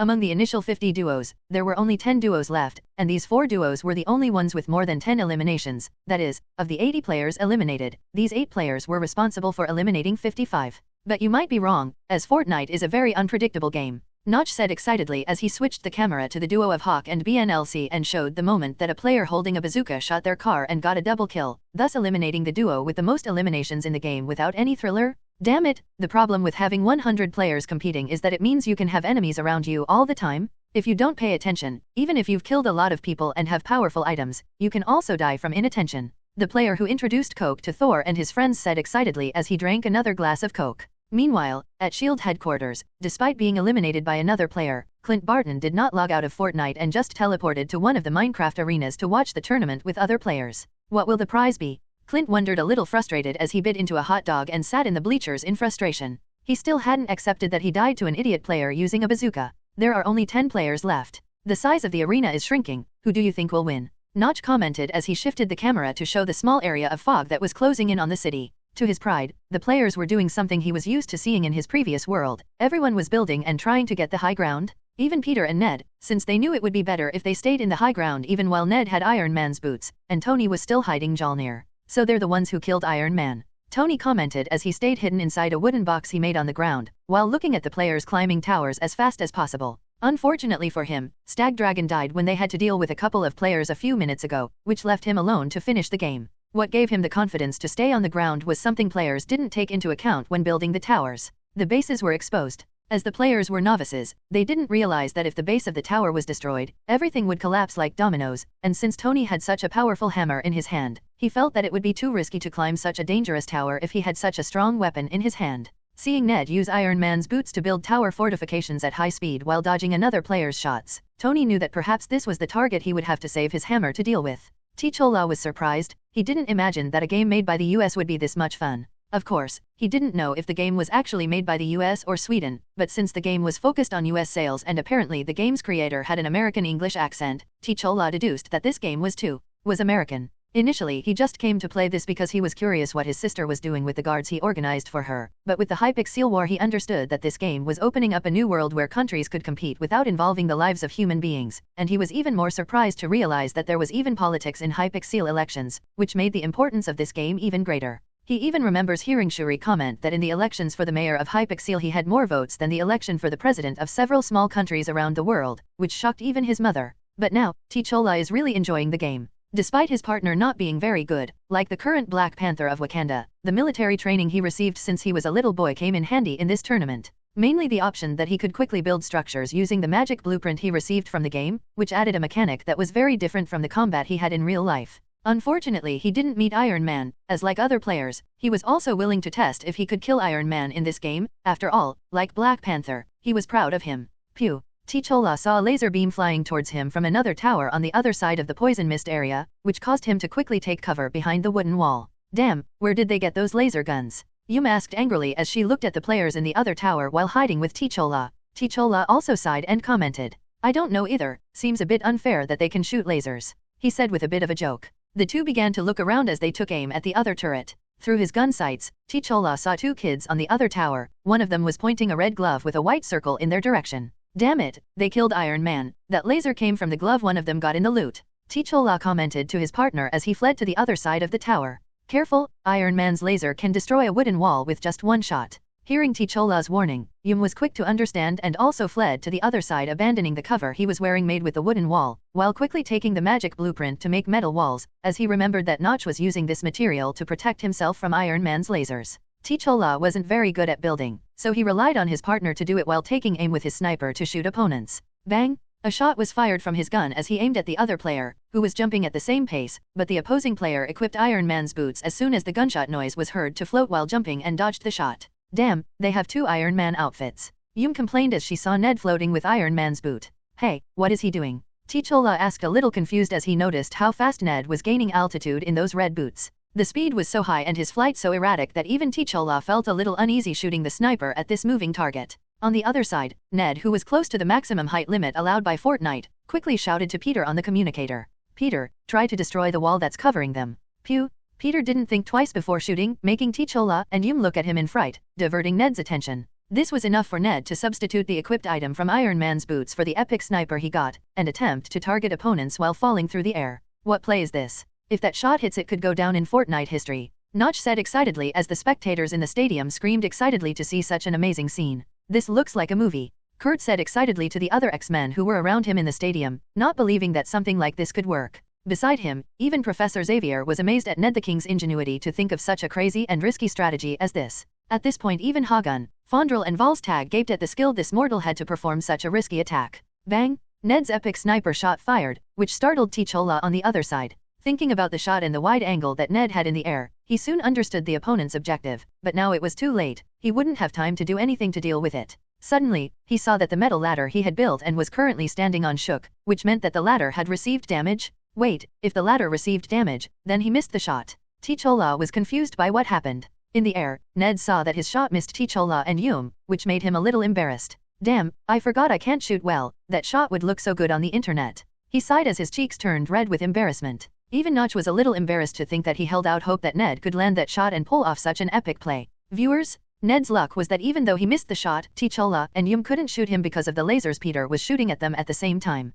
Bang! But this was not without a price, as after missing the shot, while Ned was changing the sniper equipped by Iron Man's boot to fly to Peter, he was targeted by gunfire from other players. Fortunately the player was shooting with a rifle, and only a few shots hit, enough for him to reach the tower alive and be able to heal safely. The game is getting a lot more interesting now, Hagun commented as he watched the clashes unfold on the screen non-stop. Not only from Ned and Peter's team against T'Challa and Yum, but also from the other players who were killing each other around. Yes, in the beginning the map had a lot of space, it was rare to have such a messed up confrontation. Fondrel nodded as he leaned back in the chair he was sitting in. Now that the fog is clearing, the contestants are bound to meet, making it that much more interesting. The other viewers also agreed with this. Although in the beginning there was a lot of confusing combat, now it was where only the best were alive, and each one using the best equipment possible, which raised the bar even more, making watching this tournament much more fun. What do you think of this, Sorcerer Supreme? Wong asked the woman with long hair next to him. As he spent so much time focusing on trying to convert the magic he learned in Minecraft into real life, Wong didn't pay as much attention to events in the outside world. Fortunately this was already bearing fruit and he felt he would get substantial results soon. The woman next to him just sipped tea from the infinity cup she bought and responded calmly, I feel this will be very interesting. Especially thinking about the training of young sorcerers. Although this new game will not have any new spells, it will still be very useful to develop battle instinct and reaction speed for newbies. Wong thought about what she said and had to agree, thinking that normally it was already so dangerous for new sorcerers to get life and death combat experience. Being able to train that in this new game could greatly decrease the amount of deaths they would have when facing demons in the future. Not only was Sorcerer Supreme having this vision, but in various political and military centers around the world the Fortnite tournament screen was being broadcast for officials to watch. So you want to implement this as part of mandatory training for soldiers, General? The US President asked one of the generals sitting next to him in the White House briefing room. Yes, Mr. President, considering that in this environment soldiers can put into practice everything they've learned, in addition to training teamwork and combat strategy, I can't even think of a way to train soldiers that is safer and more efficient than this Fortnite game. The general commented while watching the exchange of fire between two teams of players. You're forgetting one detail. An Air Force general added, gaining the attention of everyone present. Usually Notch develops rewards for players who have high ratings in Minecraft games, like the Golden Apple. I believe that Fortnite also has generous rewards. After all, unlike Minecraft which is a more casual game, Fortnite is a very more competitive, and what would a competition be without a prize? Hearing this, everyone's eyes lit up. Everyone really wanted prizes like the Golden Apple that doubled a person's strength, but only those who won that could receive it. If they invested more resources to dominate the game, these prizes would all belong to them? Okay, pass my decree. From the big barracks to the small military battalion, everyone will have computer rooms built with large numbers of computers. Find out the minimum specification needed to play these games and build the computer to that specification. Our priority is quantity above of quality versus computers. Analyze the difference in game performance against the specification of the computer, and if there is a difference, build computers with top-of-the-line specifications for the elite soldiers to use. The president was decisive in hearing this. Although the government realized that it would be dangerous to send their soldiers into battlefields as unknown as these Mojang games, thinking that their opponents would probably do the same was more reassuring. The amount in viewers that were watching the livestream was breaking records after records. Of the 48 million players watching in person on Minecraft, there were currently 69 million, and of the 150 million watching on the Twitch livestream, that number had already increased to 270 million, totaling almost 340 million live viewers. The workers at Twitch were seeing this huge amount of users using their website to watch the tournament, and only dollar signs appeared in their eyes when they saw the number going up. Initially their server couldn't even handle that many viewers simultaneously, but for some reason, even with this huge influx of new users, the servers were completely stable. Even though the live stream from the Mojang account was not showing any sponsored advertising from Twitch, this was of no concern to the site owners, as even if they didn't earn anything now, they knew that the average amount of viewers in the future would probably it could even bend. Chaley, try to contact Mojang by all means, we need to offer them the best contract for them to continue using our platform. Twitch's director of marketing said excitedly to the manager beside him. Yes sir. While we are still unable to locate contact addresses for Mojang, we have already reached out to the top Minecraft streamers so that they would also try to contact Notch should they have the opportunity in the future, as they have more chance of that, and try to get us an email. Charlie, a beautiful blonde in business clothes, said next to the director. Hearing this, the director was quite pleased with this manager's idea of his, which even he had not thought of before. Well done, Charlie, keep it up. The director praised with a smile. Wait, what is Tony Stark doing at the base of the towers? Notch screamed in shock as he panned the camera to show Tony using Mjolnir as a pickaxe and breaking the bases of the players' towers at the end of the tournament. Seeing the scene of Mjolnir being used as a demolition hammer, it made the expression of the Asgard warriors a little lost. Thor, the tower has fallen. Notch squealed excitedly as he saw that T'Challa and Yum were shocked as they fell from the sky. Wow, what a great idea. Scott was shocked as he saw how the two players were going to die. Tony had calculated how high they were and the possible fall damage they would take from the fall damage dice he rolled as he moved around the map. If the game didn't have any fall death protection, Tony was 100% sure that T'Challa and Yum would die in the fall, so without thinking twice he started running towards the other tower, the tower where Ned and Peter they were, and also began to break the foundation of that to overthrow them. Seeing the enemy tower falling, Ned and Peter soon had a bad premonition and ran to the edge of the tower to see if something was happening on the ground. Downstairs there was a player swinging a hammer and breaking the base of their tower just like he had done to the opposing player's tower. Peter, can you hit him from here? Ned asked as he equipped the boots. No, the distance is too far, the laser doesn't have enough range to hit him like that. Peter said in frustration as she changed gloves into the magic blueprint and tried to ramp down the tower, but the ramp always pointed upwards, meaning it wasn't possible to ramp down. Ned saw the magic blueprint in Peter's hand and had an idea. As much as that couldn't save him, it might have a lower chance of him dying from fall damage. Peter, go down and edit the floors. Ned screamed as he started to fly down. At each floor, Ned replaced Iron Man's boot for the magic blueprint and made a floor for Peter. Without waiting for his friend's response, he took the boot again and made another floor on the floor below, while Peter went down and edited the floor to have a hole where he could jump down to the floor below. This is an exciting race, Notch said excitedly. While Tony has to break 4 walls to the ground, Ned and Parker are trying to make a ladder to go down as quickly as possible. Will they be able to do it? Tony, Tony, Tony. A part of the audience was rooting for Tony. The king, the king, the king. While another part cheered for Ned and Parker. Everyone was very excited, even the viewers watching the livestream in real life were very excited and screamed cheering as they saw this competition taking place. With only 3 players left, the crowd was pretty much split between rooting for the player who was alone against 2 people, or rooting for the players who strategically killed Iron Man and used that to get to the top.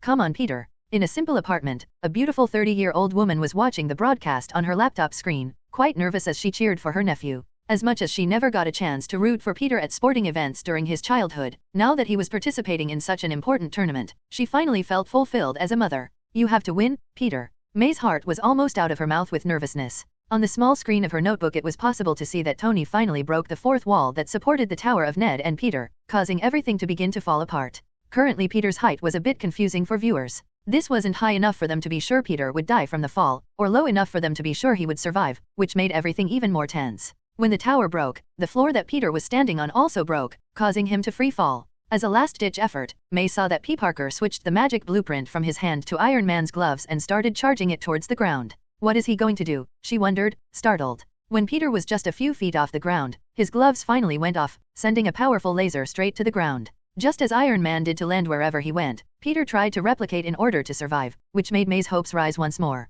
But unfortunately, that was Fortnite and not reality. When Alex made Iron Man's gloves, he set it up so that it wouldn't knock back players, as they could try using it to fly like that with the boots on, which would render the other item completely useless. Crack. It was the sound of Peter falling to the floor and getting to his knees. Seeing Peter's pose, May felt her eyes getting red and watery, as she understood during the tournament that this was the position for eliminated players. If Ned couldn't save Peter in a few seconds, her nephew would really be eliminated from the game. So now her hopes have shifted to Ned. T'Challa and Yum's deaths have already been confirmed, both players have been eliminated. The live player counter was fixed showing that there were only 2 teams left. Considering that Peter was weakened, this final was practically summed up in a 1x1. Ned who was in the air and Tony who was on the ground. May saw that Ned was looking around for something, maybe cover to deal with Tony, but suddenly she saw that the Fortnite sky was changing. from the orange of the sunset that was before, to the dark gray of large thunderclouds that were approaching quickly. Confused, she looked over at Tony and saw that he was twirling the hammer in his hand as lightning began to dance around his body and his eyes began to glow with great power.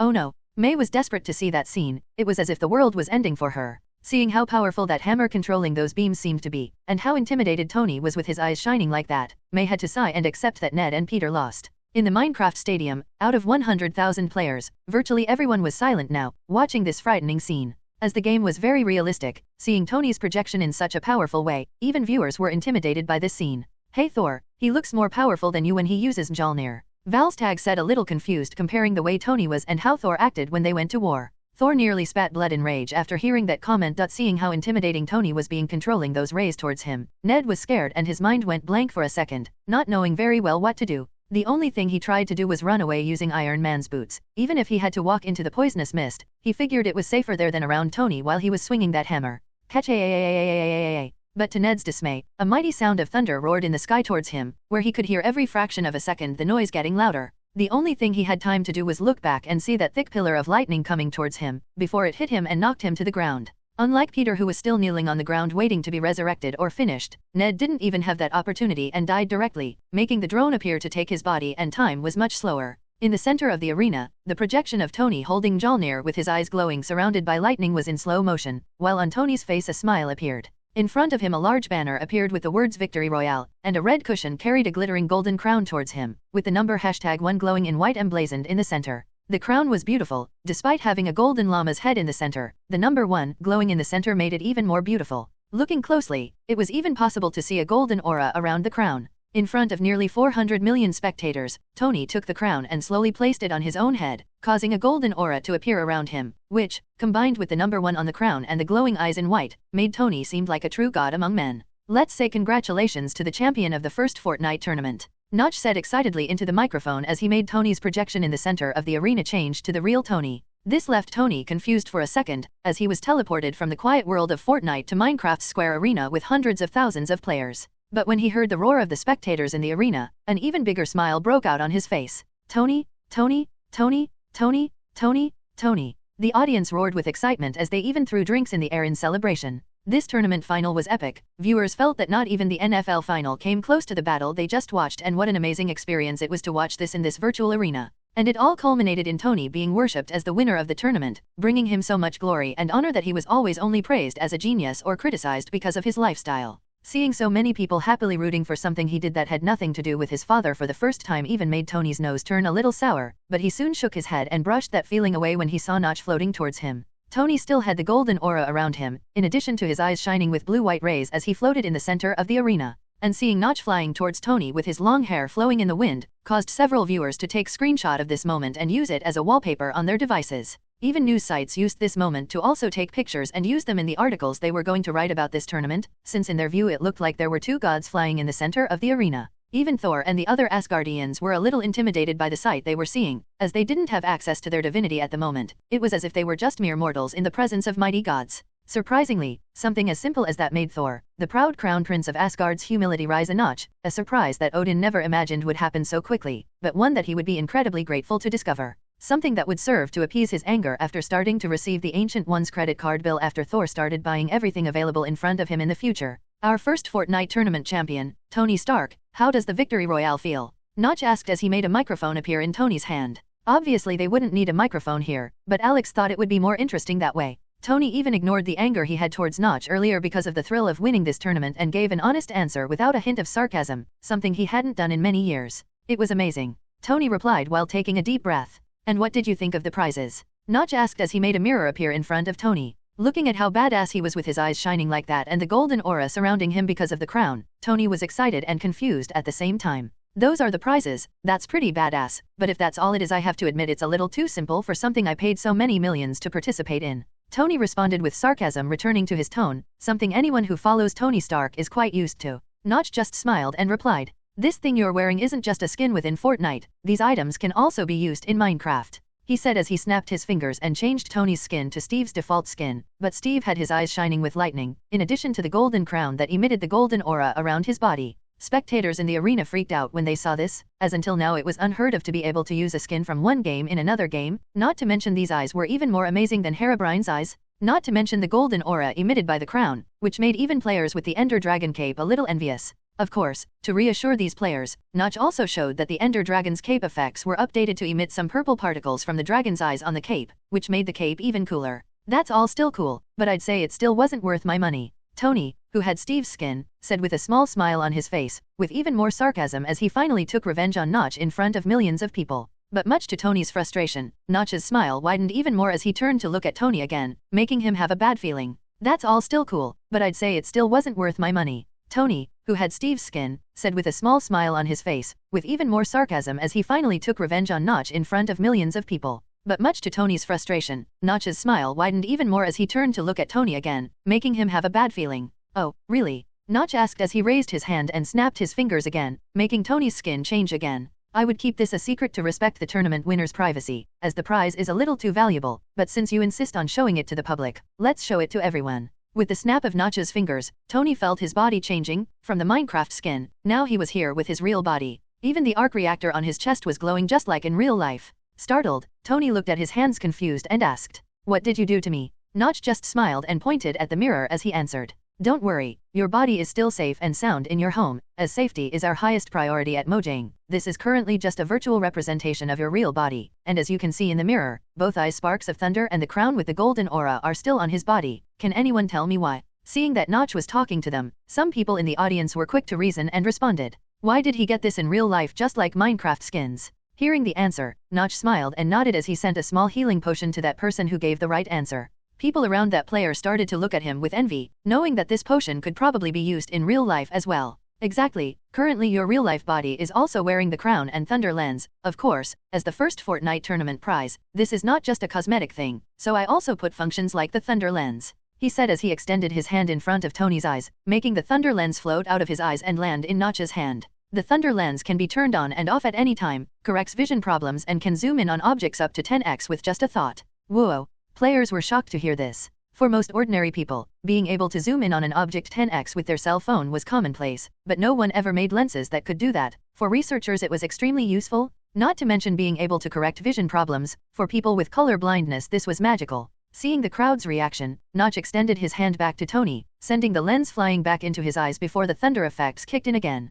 As for the crown, Notch said as he took the crown from Tony's head, making the golden aura of his body disappear. The crown is basically just a piece of gold molded into the shape of a crown, with a cute llama in the center and a number that updates every time you get a victory royale in the game. This time it was a little disappointing for the players. Even Tony was starting to smile again to mock, but Notch didn't give him time and continued. Of course, besides the fact that the crown is enchanted with healing magic, that golden aura that appears around whoever wears it has the effect of speeding up the recovery of the crown wearer's body by 200% and whoever is in a 2-meter radius of it by 100%, which decays to 0% at a distance of 5 meters. Whoa! The public's reaction was even greater as they imagined how useful this crown would be. Blimey, that crown would be useful even in Asgard. Sif sighed in shock as she looked at that crown in Notch's hands in disbelief. Yes, my mother would love something like that. Thor nodded. Although they have healing magic, having an artifact that can heal others without much effort would be highly appreciated anywhere, as it could reduce the workload of top healers by a large margin. Even Tony's eyes widened as he looked at this crown. After all, he who suffered from constant palladium poisoning, having something like that would be even more useful in his hands. However, the use of this crown is not unlimited. The user would have a maximum of 6 hours of healing available per day, which would stack up to a maximum of 4x, totaling 24 hours of continuous use every 4 days. In case the user wants more healing, this would have to be paid through Fortnite. This was a way that Alex thought of making the crown still earn him some GP profit in addition to the consumption that it would bring when performing the cure, since each use of it would spend some gaming points from his reserve, so having a way to recover these GP would be great. But despite this cost, the surrounding players didn't care a bit about it, as it could be used for free in case of emergencies, and it was understandable that Mojang would charge something for an artifact as powerful as this crown. The problem of spending money to receive the cure was even less for Tony Stark, who had a billionaire fortune. To balance between saving money or slowing down the speed with which the poisoning in his body happened, this was not even an issue to be discussed. So, given that Fortnite closed beta keys were given away for free and you spent your money for the opportunity to play the game of your own free will, the issue of the tournament prize pool being less than how much you spent is not of Mojang. But apart from that, do you still believe your money was wasted? Notch asked with a devilish smile as he looked at Tony, who was getting a little embarrassed now. Even the players in the stands of the 500+ arenas were looking at them with a bit of amusement, thinking it best not to offend Notch in the future, as he was apparently a bit vindictive. I guess, it was worth it. Tony said in a low voice as he looked away, making Notch think even more that Tony really was at Sundara. Upon exiting Fortnite, the first thing Tony did was run to a mirror. Noticing that his eyes still had that badass effect that it was glowing with lightning, Tony was really amazed. With a thought he saw that the effect of the rays stopped, leaving only his brown eyes reflected in the mirror. You couldn't even tell he was wearing lenses. That's very interesting, Tony commented as he mentally commanded the lens to zoom in on what he was seeing to 2x, which it actually did as soon as the thought of it crossed his mind. Not to mention the command speed of this is very fast. Looking at the top of his head and analyzing the golden crown, Tony felt that it was even more beautiful in person, especially the golden effect that was around his body when he left this effect active. Even if I don't have any injuries, wearing that crown with the golden effect around the body to attract attention would be worth it. Tony started chuckling to himself as he imagined himself walking into a press conference with his eyes flashing with thunder as a golden and divine aura was around him. I am God, Tony said as he raised his arms and looked at himself in the mirror with an arrogant expression. Until he remembered Notch, who apparently could make this kind of technology with just a snap of his fingers, which made Tony feel a little embarrassed at how he was acting. Jarvis, can you feel any signals being transmitted from these two objects? Tony asked as he continued to admire his eyes glowing gold. Negative, Mr. Stark, to be honest, no electromagnetic waves of any kind are being emitted from the lens or corona. It's as if the lens doesn't even exist and the rays are just an illusion, while the crown is just a mere piece of metal. Jarvis responded politely. Hearing this, Tony had to raise his eyebrows in surprise, as he didn't imagine that even the eye rays could hide the electromagnetic waves it was emitting. So let's start. Tony was about to start trying to study these two objects when another voice interrupted him. Tony, congratulations. Pepper's excited voice appeared, apparently as she walked down the stairs and held a happy birthday cake for him, which surprised Tony. Pepper knew he was going to participate and ordered a cake to celebrate if Tony won, which she was almost 100% sure of, as so far she had never seen anything her boss couldn't make, but just in case he lost. She had bought some alcohol in case he needed it too. I think this can wait a while, Jarvis. Tony cancelled the research plan for the lens after seeing the cake that Pepper brought, which warmed his heart a lot. Yes sir. Jarvis responded while controlling some equipment to free up space on Tony's counter so Pepper could place the cake. While Tony was enjoying the victory, Peter and Ned were on Ned's livestream excited as they showed off their second place awards, that being 2 pairs of Iron Man gloves and boots, obviously with no flying or combat power, just parts of metal that stuck to the feet and hands of the users. Just like Tony's rewards, these Ned and Peter gear could also be equipped as skins in Minecraft, which was really cool for them who played Minecraft most of the day. Not only were they excited about it, players watching the tournament in Minecraft arenas were also looking at the commemorative shirts and cups they received. This was a first for them, as they didn't imagine that they would have the opportunity to receive these items in reality as well. Despite the standard price of $220 to convert the items to physical materials, millions of players around the world didn't even think about it and paid for it, as they knew that these jerseys and cups from the first Fortnite tournament would be considered future items of collector for future Mojang players. When walking the streets of the main cities in the world, it was possible to see several people wearing the Fortnite tournament shirt, a purple one with a llama drawn in a minimalist style being exploded in the middle by a hammer written number 1 Fortnite tournament. People who didn't know Fortnite and saw so many people wearing these shirts on the street were confused, even thinking that these shirts were some kind of recent fad. They didn't know about it, but when they found out that these shirts were actually from people who attended the tournament, the game's popularity skyrocketed. Not only Fortnite, but even Minecraft, which had sales of 70 million copies at the start of the tournament, had already risen to 76 million in a few hours, and had a tendency to reach 80 million by the end of the day. Alex was very excited to see the amount of GP going up. In that short time he had reached the 7 million GP mark. With that amount of GP he was already confident in completing Fortnite with all the settings he imagined, both in terms of game quality, balance, and security for players. Now that the game and Battle Pass are pretty much ready, I can focus on finalizing the store skins that will cost V-Bucks, as this will be the biggest source of income for the game. While Battle Pass will be considered as the gateway to get players used to spending money in exchange for V-Bucks, the skins in the store will be where they actually spend tens or hundreds of dollars on the game. Alex said excitedly as he thought of fun skin lines. He even remembered the Travis Scott skin that players were able to buy in his previous world, which meant he could also do some style show in Fortnite in that world. Thinking of the Travis concert experience being done in virtual reality made everything seem even more fun. With the income that Fortnite would have, Alex was already thinking about how he would make the hub for players. The idea of a Fortnite pre-order was very tempting, but Alex gave up on it after seeing how Minecraft was growing in sales, which generated a lot of gaming points for him. Although he could still pre-order like this, Alex thought it would be better for Mojang's image around the world if he curbed his instinct a bit to do predatory tactics like EA did in his previous world.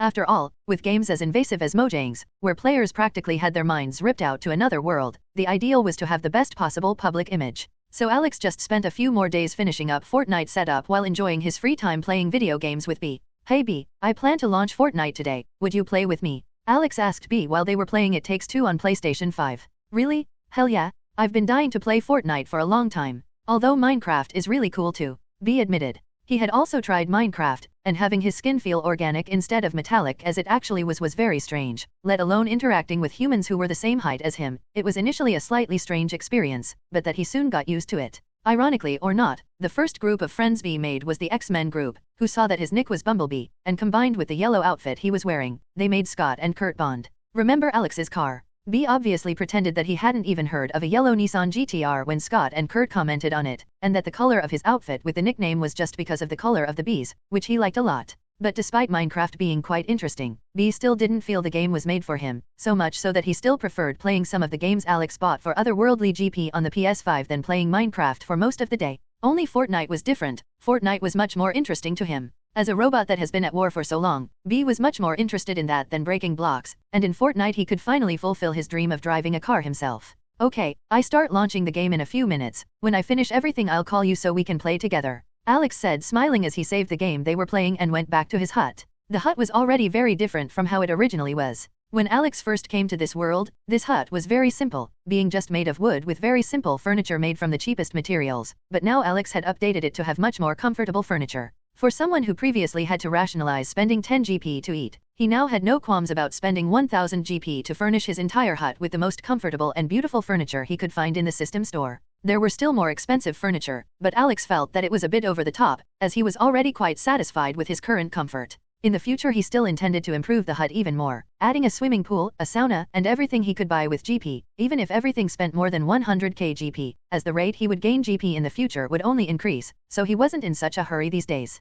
Looking at what he had planned for the release of Fortnite, Alex smiled and decided to make it available. At that time there were approximately 63 million players online in Minecraft. Not because anything special was going on, but rather because most players were just on the Hypixel talking to distant friends and family over coffee and cookies. This has become part of the routine of most people around the world. After work, people would enter Minecraft to be able to talk to people around the world, both to find out about news from friends, and to get to know new cultures from other places. Because of Minecraft's automatic translation, which allowed for much easier cultural exchange. Even some international business was being discussed in Minecraft, as this way the two parties could meet in person without the need for an interpreter, which greatly facilitated the work of managers of large companies. But to the players' surprise, a message appeared floating in front of all 60+ million people at the same time. Fortnite is available. Gather your friends and try Mojang's new game. This game is free. Seeing the message, several players' hearts raced. Even some deals that were supposed to go through in a few minutes were delayed because neither party was thinking about it anymore. Everyone had already experienced how magical the world of Minecraft was, so knowing that a new world is available made Minecraft players even more excited. Not only Minecraft players, but also people who had never played Minecraft. When they saw the news that Fortnite would be free, they decided to go to the Mojang website and download the game to see what it was like. Looking at the amount of users online on the Mojang website clicking to download Fortnite, Alex's smile got even bigger. Online users on site, 80 million. 80 million potential players in the first hour alone. Alex had to control himself not to laugh maniacally at the sight of this. Even knowing that not all players would make money for him, as most of them just wanted to try the game, this didn't shake Alex a bit, as he could already imagine the potential income that this would generate for him. Let's see the livestream of someone trying out Fortnite for the first time. I want to see how those players react to the battle pass and store skins. Alex said excitedly as he opened Twitch.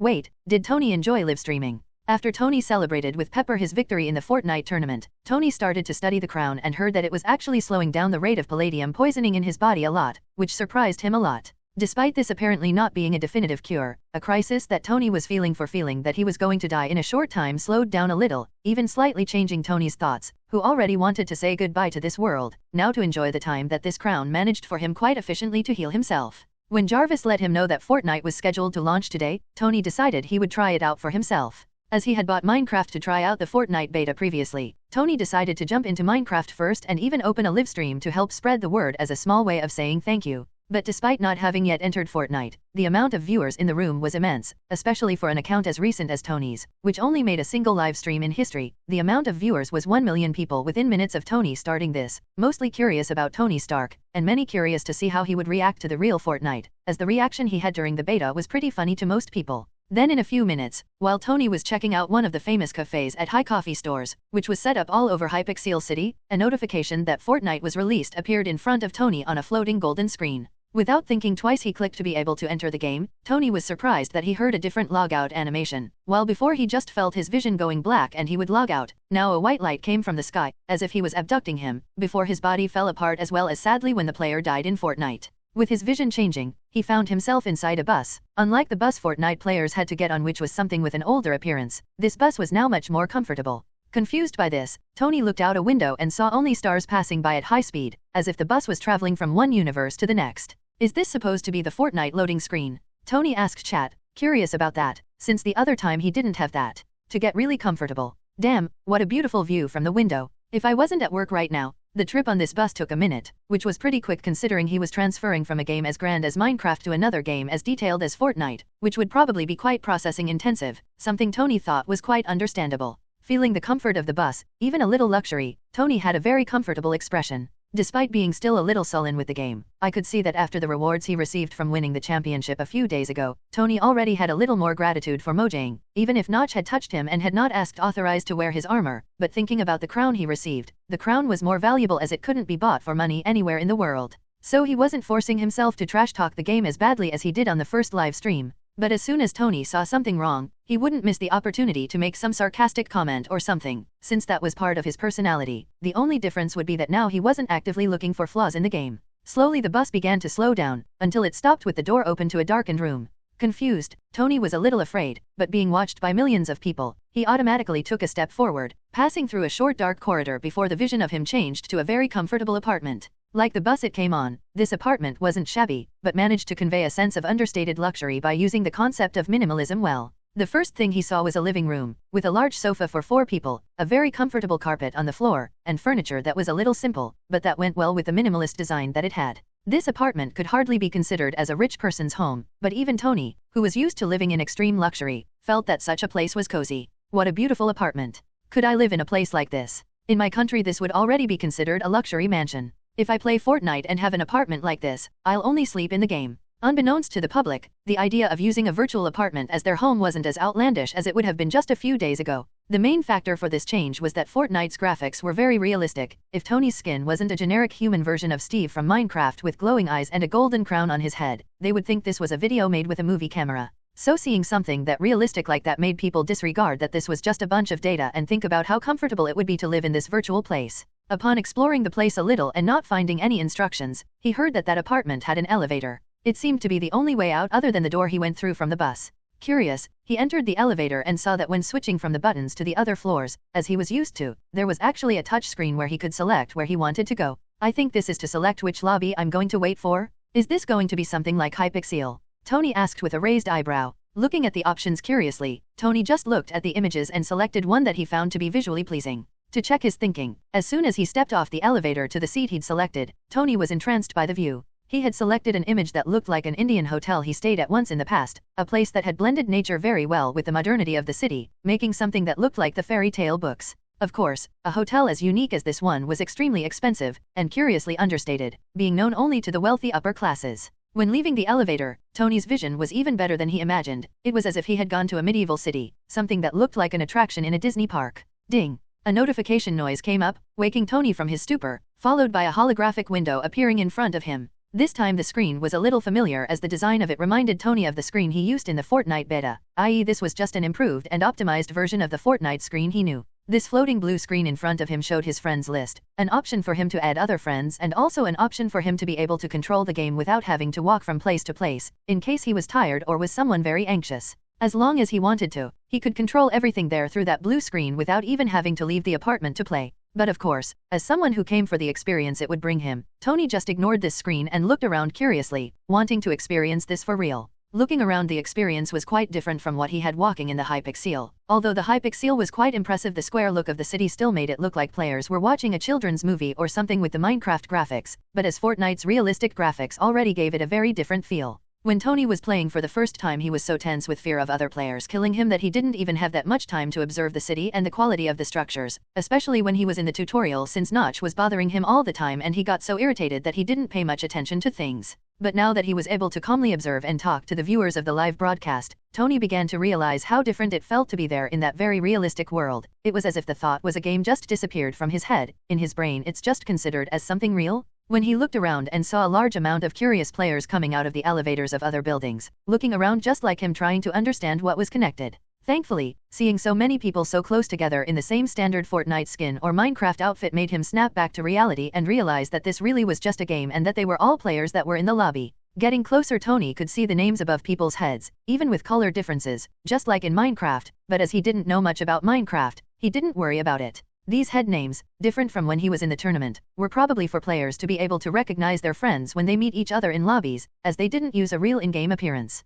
Seeing the amount of different things in front of him, Tony couldn't help but get excited, ignoring the players and starting to explore the place. The most exciting thing was to think that theoretically this was supposed to be just a battle royale shooter, but Tony already discovered so much new stuff that he was excited to know what he would find out next. Tony started to become more and more familiar with the place, as it looked a lot like the hotel he had visited, and because the layout of the place was so intuitive, it made it even easier for him to understand. While most of the players were looking around in awe, Tony, who was already a little used to scenes like this, despite admitting that this virtual world was sometimes better than the hotel he visited in India, it didn't affect him that much. And he already had a more critical eye as he looked around, mostly looking for different details that these players missed. Seeing some information boards, Tony saw that a little ahead there was a place that looked like the place where amusement parks normally had their stores, and he decided to go closer to see what was there. Even though Tony had already experienced a lot, the creative design of these stores was really surprising. The stores managed to give the player a very futuristic feel because of some holograms, which surprised Tony a lot, as although he could already use holograms to work in his workshop, the use of it was still very limited commercially. But seeing how Mojang had the freedom to use it in stores because everything was a game made him a little jealous. As the theme of this lobby he chose was closer to nature, the holograms were not looking very futuristic, but projecting murals, tables, or even promotional videos, only using the appearance of plants. The best use of it he saw was a coffee shop, which surprisingly he knew, High Coffee, which he had had a coffee at Hypixel. But unlike High Coffee on Hypixel, in this place the appearance of it was not square, as the graphics in that game were much better. Through the large window of this store, Tony could see a large tree with white bark, while the branches extended to the ceiling, making the pink leaves of this tree project a very comfortable light for the eyes. If this store started selling franchises, Tony was pretty sure Starbucks would have no chance of competing with that, especially as this store's price was so cheap. Since High Coffee was not selling real food and drinks, but just the feeling of the player drinking it, the price was too low because of the lack of cost. While at Starbucks a tall latte cost just over $3, at High Coffee it cost just 30 cents a refill for 30 minutes. While the player could taste delicious coffee, he would only spend the equivalent of 1/10 of a real coffee and would not have to worry about gaining calories, which only had advantages. When the other players noticed this beautiful High Coffee, they didn't think twice and ran in wanting to see the differences with the High Coffee that they usually went to in Hypixel. Since Minecraft's High Coffee had special cookies that the player could pick the cocoa personally for the cooks to do, they figured that maybe in Fortnite this also had some such interesting particularity. Seeing how fast the store was filling up with players approaching, Tony just walked away and started looking around again, as although the store looked interesting, it wasn't something that attracted Tony so much, who never spared money to try the food. Tastiest in the world. Looking around, Tony saw the other stores. Some stores sold common shirts for just a few cents, apparently that the player could put on his skin, another thing that also didn't attract Tony very much, even with the different prints that didn't exist in Minecraft. Next to the clothing store was also a skins shop, just like Minecraft, which surprised Tony slightly, as he remembered that these skins were quite distinct Minecraft accessories, as he had never seen anyone focus so much on different skins as this game. Seeing some players with colorful names enter this store, Tony saw that these players were quite excited as they equipped a few different skins. Damn, I was planning to cancel my Minecraft VIP so I could try out the new stuff in Fortnite, but how am I supposed to cancel with these cool new skin templates? One of the players in the store had bright eyes as he looked at the covers on the mannequins, and from the other players' expressions, it seems that they shared the same thought. The surprise, both for them and for the viewers in Tony's chat, was very big, since they figured that even though Minecraft and Fortnite are Mojang games, that didn't mean that playing one game would benefit the other, since that wasn't the common. But now they realized that their Minecraft VIP also brought the same benefits to Fortnite, which made these players very happy, feeling that the money they spent on the VIP had become even more valuable, bringing more benefits than they imagined. Initially, smart bastard. Tony grumbled as he noticed the reaction of those players. Like a genius, Tony clearly saw what Notch was doing. By offering the same benefit that players already had, only in another game, it made it seem like he was very generous and valued their money a lot, as he could simply charge separately for the two games and the players would accept it as normal. Since in fact, although this limited the total amount of subscribers, it improved the impression that players had of the company, which made players even more likely to buy VIPs from him, as this seemed to be very valuable for being able to be used in other games. While Notch probably did this thinking it would be more profitable in the long run, it was also really good for the players, making a win-win situation quite beneficial for both of them. Deals are only signed when both sides are satisfied with what they will receive. Apparently Notch understands this human nature very well. Tony thought as he let out a small chuckle upon seeing this. Despite prices being as low as 30 cents for a coffee, the thought that High Coffee sold hundreds of thousands of coffees a day at no cost would make any good businessman's eyes light up, which further established Tony's recognition for Notch, thinking it might be interesting to meet Notch in person in the real world, despite how difficult it is to contact this mysterious man. Thinking about the public image contrast that Mojang had with other game companies, both in terms of the quality of the games being several years ahead, as well as the company's monetization strategy, where players only needed to pay 1/3 of the price of a game normal to play Minecraft and they would have full access to it, just with an optional $8 monthly fee to buy a VIP that gave benefits in more than one game at the same time. The difference for Tony was stark. As Tony hadn't played Minecraft for a long time, he had no interest in this skin, let alone VIP, so he just shook his head thinking about the players in this store and walked away while looking at the other stores around. The other stores were also interesting, with some stores selling some different styles of backpacks or even pickaxes than the standard one he used in the tournament, but seeing that these things had very basic details, Tony was finally a little disappointed with Fortnite, as he imagined that putting some more creative backpacks and pickaxes would attract more players to buy. Little he knew about the real skins. His interest was getting a little low when he saw these cheap and a little simple things stores, so he started walking a little faster until he saw something that attracted a lot of attention from him. With the design quite different from the other stores, Tony was surprised by the size of the store that was at the end of the street. But what surprised him even more was not the size of it compared to the other stores, but what this store sold. Since he left the apartment, Tony and the other players were just walking, as things weren't that far away, but looking down the street, Tony started to consider if there were things farther away, or even if it was possible to walk from one lobby to the other, but thinking how tiring that would be he just shook his head and dismissed the idea, but seeing the car shop at the end of the street he felt his blood pumping. Tony has always been a big fan of cars, so all sorts of different cars have always caught his interest. Until he approached the store and was quite disappointed, as apparently there was only one car model in that store, just with different colors. Thinking about turning around to leave, Tony saw that there was already a player inside the store, but seeing what the player was doing with the car made Tony even more surprised. This player was controlling a floating blue screen, which with each button he pressed the car immediately changed its appearance. Gradually that car that looked so generic before was now getting a very unique appearance, with changed bumpers, custom paint and even some different stickers. The amount of things that could be changed on this car weren't that great, apparently being just a recent version that Mojang may have added for testing, but that was enough for Tony to have his eyes shining and enter the store to also customize his car. Seeing how interesting this sales model was, Tony walked into the store as viewers on his live stream commented,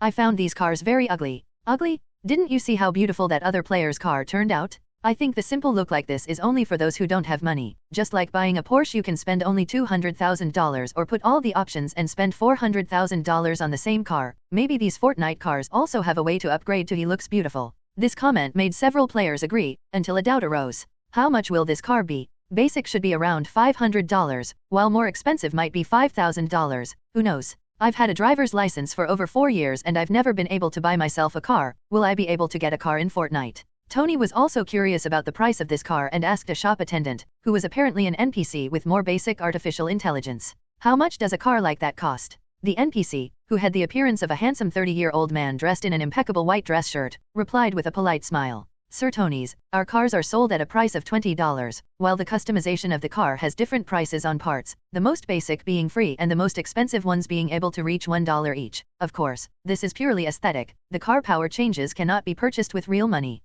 Whoa, is this so cheap? With just $20 you can have a custom car? This is awesome, so I can teach my girlfriend how to drive without her wrecking my real car. LMAO, just cosmetic changes? Tony asked a little surprised. And the potency changes, how can I buy that? The attendant kept smiling at Tony and replied while pointing to a poster made by a hologram next to them as he said, to get the car's power parts, you'll need to play the next game developed by Mojang. Of course, when you buy this car in our store, it can be used both here and in the new game, and this car is also considered the purchase of the game. That is, whoever has the car, at the launch of the game will be able to drive it into the world of the next game. On the poster there was a picture of a silver BMW M3 GTR with some blue lines equipped with many customization parts, making this car even more beautiful than it originally was, and above the BMW there was a phrase, "Need for Speed, coming soon." New note, I gave up using V-Bucks as Fortnite's currency as it would be too difficult for me to control the price of every single thing in the game, having to keep calculating dollars for V-Bucks and converting non-stop, so the currency of Fortnite will be the local currency of each player, just like in Minecraft.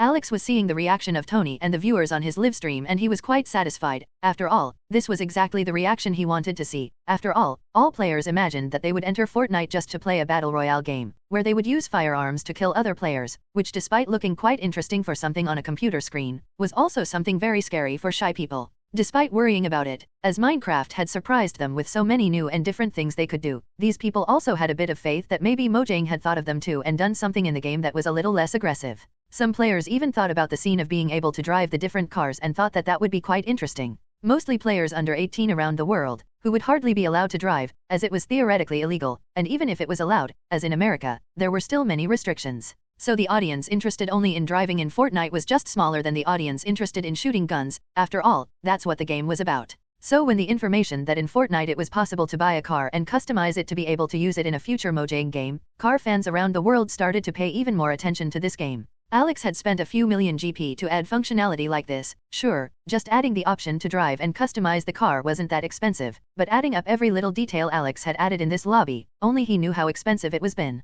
That was the main reason why it took him so long to develop Fortnite even with the help of the system, which made game development a lot easier for him. With Minecraft sales increasing so much, Alex decided to spend the GP he received on it to start accelerating the virtual world he intended to develop, as he had no use for those points right away. Following the idea he had from the movie he saw in his previous world called Ready Player One, Alex also intended to make a complete virtual world, so he needed a lot of settings from a lot of different games added on that platform so that even players can make their own games, and their custom rooms in the future, just like the version Alex played in the previous world, VR Chat. Although VR Chat does not compare to RPO, even with technology limited to the year 2018, which was when it was successful, the game managed to deliver a fantastic immersive experience, and considering the freedom that players had to make worlds, Alex intended to release this to the people of this world after a while too, of course, a few years from now, as it was much more profitable to be the sole developer for now. But seeing how players were reacting, Alex smiled happily knowing that the choice he made was the right one. Even if the spending to develop Fortnite had increased so much, it would still be worth it.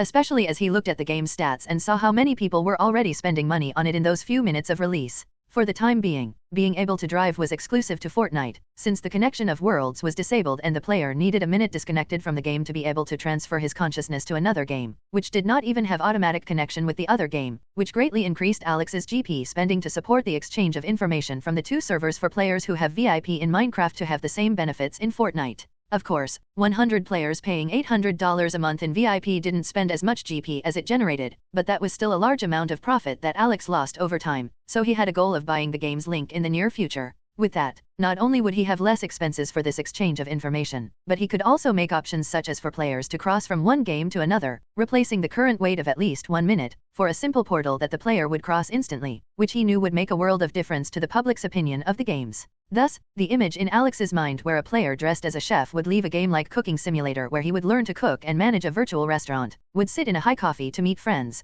who were wearing armor after fight a powerful boss in an RPG, thus making players from other games find each other, notice the particularity of each other, and become interested in the games that other players were playing, generating even more income for Alex. Of course, with the development so advanced in the virtual world, Alex knows that this can generate complications for the real world, since people's minds were something very delicate and that a simple thought that it was better to live in the virtual world than in the real world would be enough to extinguish the human race. That's why he was already developing some plans so that players could enjoy the virtual world as well as the real world, especially with some of the more expensive options he found in the system store. Seeing that Tony got distracted while buying a car and starting to customize it, Alex opened another tab and started looking for another livestream that was testing Fortnite. Looking at the graph of Twitch viewers across the different games, Alex had a wry smile on his face. While third place only had 100k viewers, Minecraft was in second place with 15 million viewers, and Fortnite in first place was at a whopping 50 million. The number was small compared to the amount of spectators during the Fortnite tournament that Alex held, but that was understandable. After all, while in the tournament players could only watch Fortnite, now Alex had released it so that players could also play, so instead of watching the live stream, most people were playing the game. But looking at the streamers list, Alex saw a familiar livestream among the top 50 most watched Fortnite streamers. Crawler was broadcasting to over 200k people. In the thumbnail on the screen, Alex chuckled as he saw Kurt and two players beside him, one named Summers and one named B customizing cars at the NFS dealership. Ignoring these car fanatics, Alex looked at the list of streamers again and saw that the top one streamer was currently Ned, which didn't surprise him too much, since Ned has been the top one streamer in Minecraft since the game launched. It would be weird if someone passed him suddenly. Of the 50 million viewers currently watching Fortnite, 20 million were on Ned's livestream, which represented 40% of the game's total, a staggering number, breaking all his livestream records. In the thumbnail of the livestream that Alex was looking at, Ned was currently standing in front of a store with a large golden emblem in the center. The appearance of the shop was quite noble, a majestic white with beautiful golden details while yellow magic particles surrounded the place, making the appearance of it even more magical. Opening the livestream, Alex saw that besides Ned and Peter there was a crowd of curious players looking at that store. Curious, Ned entered the store with Peter beside him as the other players followed behind, looking around. "Good morning, sir, may I help you?" A woman dressed in the clothing of a noblewoman from the Middle Ages said politely. Looking at the woman, Ned realized that she was the NPC responsible for serving the players in this shop, and he asked in confusion, "What does this store sell?" Hearing his question, both the millions of viewers on the livestream paid attention, and the other players in the store also became quiet. The woman smiled politely as she answered. "Just like the name on the front of the store says, this is the Royale store. Here we sell only the best quality items, whether it's backpacks, gliders, clothing, skins, and all sorts of Fortnite-related stuff." While she was saying the explanation, the woman started to walk while pointing to some places. When she said about the backpacks, players followed her gaze and saw some backpacks glowing gold as they were equipped by some white mannequins. Players were shocked at how cool those backpacks were, as these backpacks had quite different appearances, such as a baby dragon that belched fire every now and then, or a white eye that glared at every player that came close, even a blinking heart blank every now and then, which apparently flashed harder the more people the player eliminated. When she talked about the glider, players saw a glowing golden disc that rotated beneath the feet of one of the mannequins, a magical skateboard that apparently shot colored fire from the wheels as it descended from the sky, even a green oriental dragon was possible. Purchase. Seeing that they could ride a dragon while getting off the bus, several players felt that they would look really cool while doing so, and felt that they should definitely do it.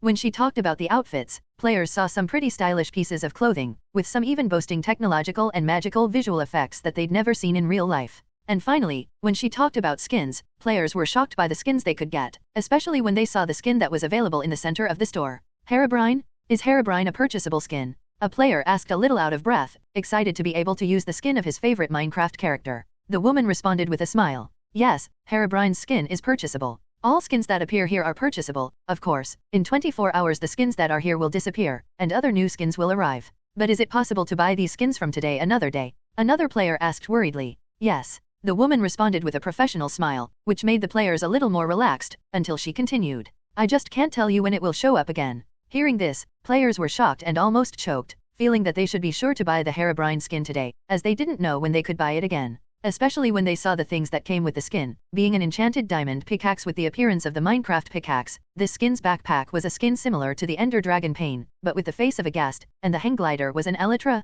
And lastly, this is our flagship item, something you can even use to get Fortnite credits and earn free skins in-game, she said with a smile as she pointed to a golden brooch that looked like a noble shield with wings on the side. When Alex saw her showing this pin to the players, an even bigger smile appeared on his face, as this pin was the reason why Fortnite was one of the most profitable games in his previous world, the Battle Pass. "How much money will this make me today?" Alex thought excitedly as he looked at the game's stats. Hearing the amount of benefits that buying this Battle Pass for just $10 would give them, made the less patient players not even think twice about paying, especially when they heard that by playing Fortnite with the Battle Pass it was possible to get $15 in credits to use in the Royale store in the future, even to be able to buy other Battle Passes. It made players feel that they would be idiots if they didn't buy this. Even players without a lot of money were surprised to discover that just by playing Fortnite with the free version of the Battle Pass, they could get $3 Royale store credit for nothing. And that was exactly what Alex wanted, since that was the reason this Battle Pass was so successful in his world. After all, the player would buy the Battle Pass thinking that it was profitable and he would never have to spend money on Fortnite again, since this would earn him more money. But when a cool skin appears in the store, the player who bought the Battle Pass would probably use the credit he got with the Battle Pass to buy the skin, so he would need to buy the Battle Pass again. Turning so the Battle Pass that in the player's view was something of a single use, for something that he would have to spend money to buy every season. Seeing the positive reaction from players and viewers in Ned's chat made Alex smile very happily. Is it possible to get skins for free? Wow, Fortnite is such a revolutionary game and it's already free. Now you can even get credits to use in the Royale store without spending anything on the game. Mojang is the best game developer I've ever seen. Guys, I'm going to buy Herobrine's skin as soon as I get home. I want this too. I like that outfit that looks like a hacker from a sci-fi movie. I'm going to buy that. There are so many cool things. I have to convince my mom to let me play Fortnite. Player reaction was overwhelmingly positive, and Alex was seeing it live as he looked at the Fortnite numbers going up. Fortnite. Total earned, $13 million. Online players, 230 million. Peak concurrent players, 230 million. $13 million earned in less than 1 hour since the game was released. Seeing the number rising so fast was extremely exciting for Alex. Considering that Minecraft had only sold 100 million copies and that Fortnite already had a player base of 230 million, it was something that surprised Alex quite a bit. He figured that for Fortnite it would take at least 24 hours to reach 200 million players, as that would be double the total players of the biggest game he had, but he soon understood why. Despite the game already having 230 million players online, most of these people are not playing with the intention of spending money, and have come to experience it purely because it's free. Perhaps if Minecraft was free, these people would have played it too. This is understandable. After all, although $20 worth of Minecraft might not seem like a lot of money, for poorer countries that amount represents at least 10% of a person's minimum wage, so when someone goes to buy a game or spend money on a game, that person should consider a lot before actually spending. But with Fortnite it is different. The person can play the game for free, and if he really likes it, then yes, he can consider spending money on it in the future. Alex soon understood this line of thought. Maybe it's also a good idea to make a demo version of Minecraft. Considering this idea to be a really good one, Alex wrote it down so he wouldn't forget about it later and went back to watching the livestream.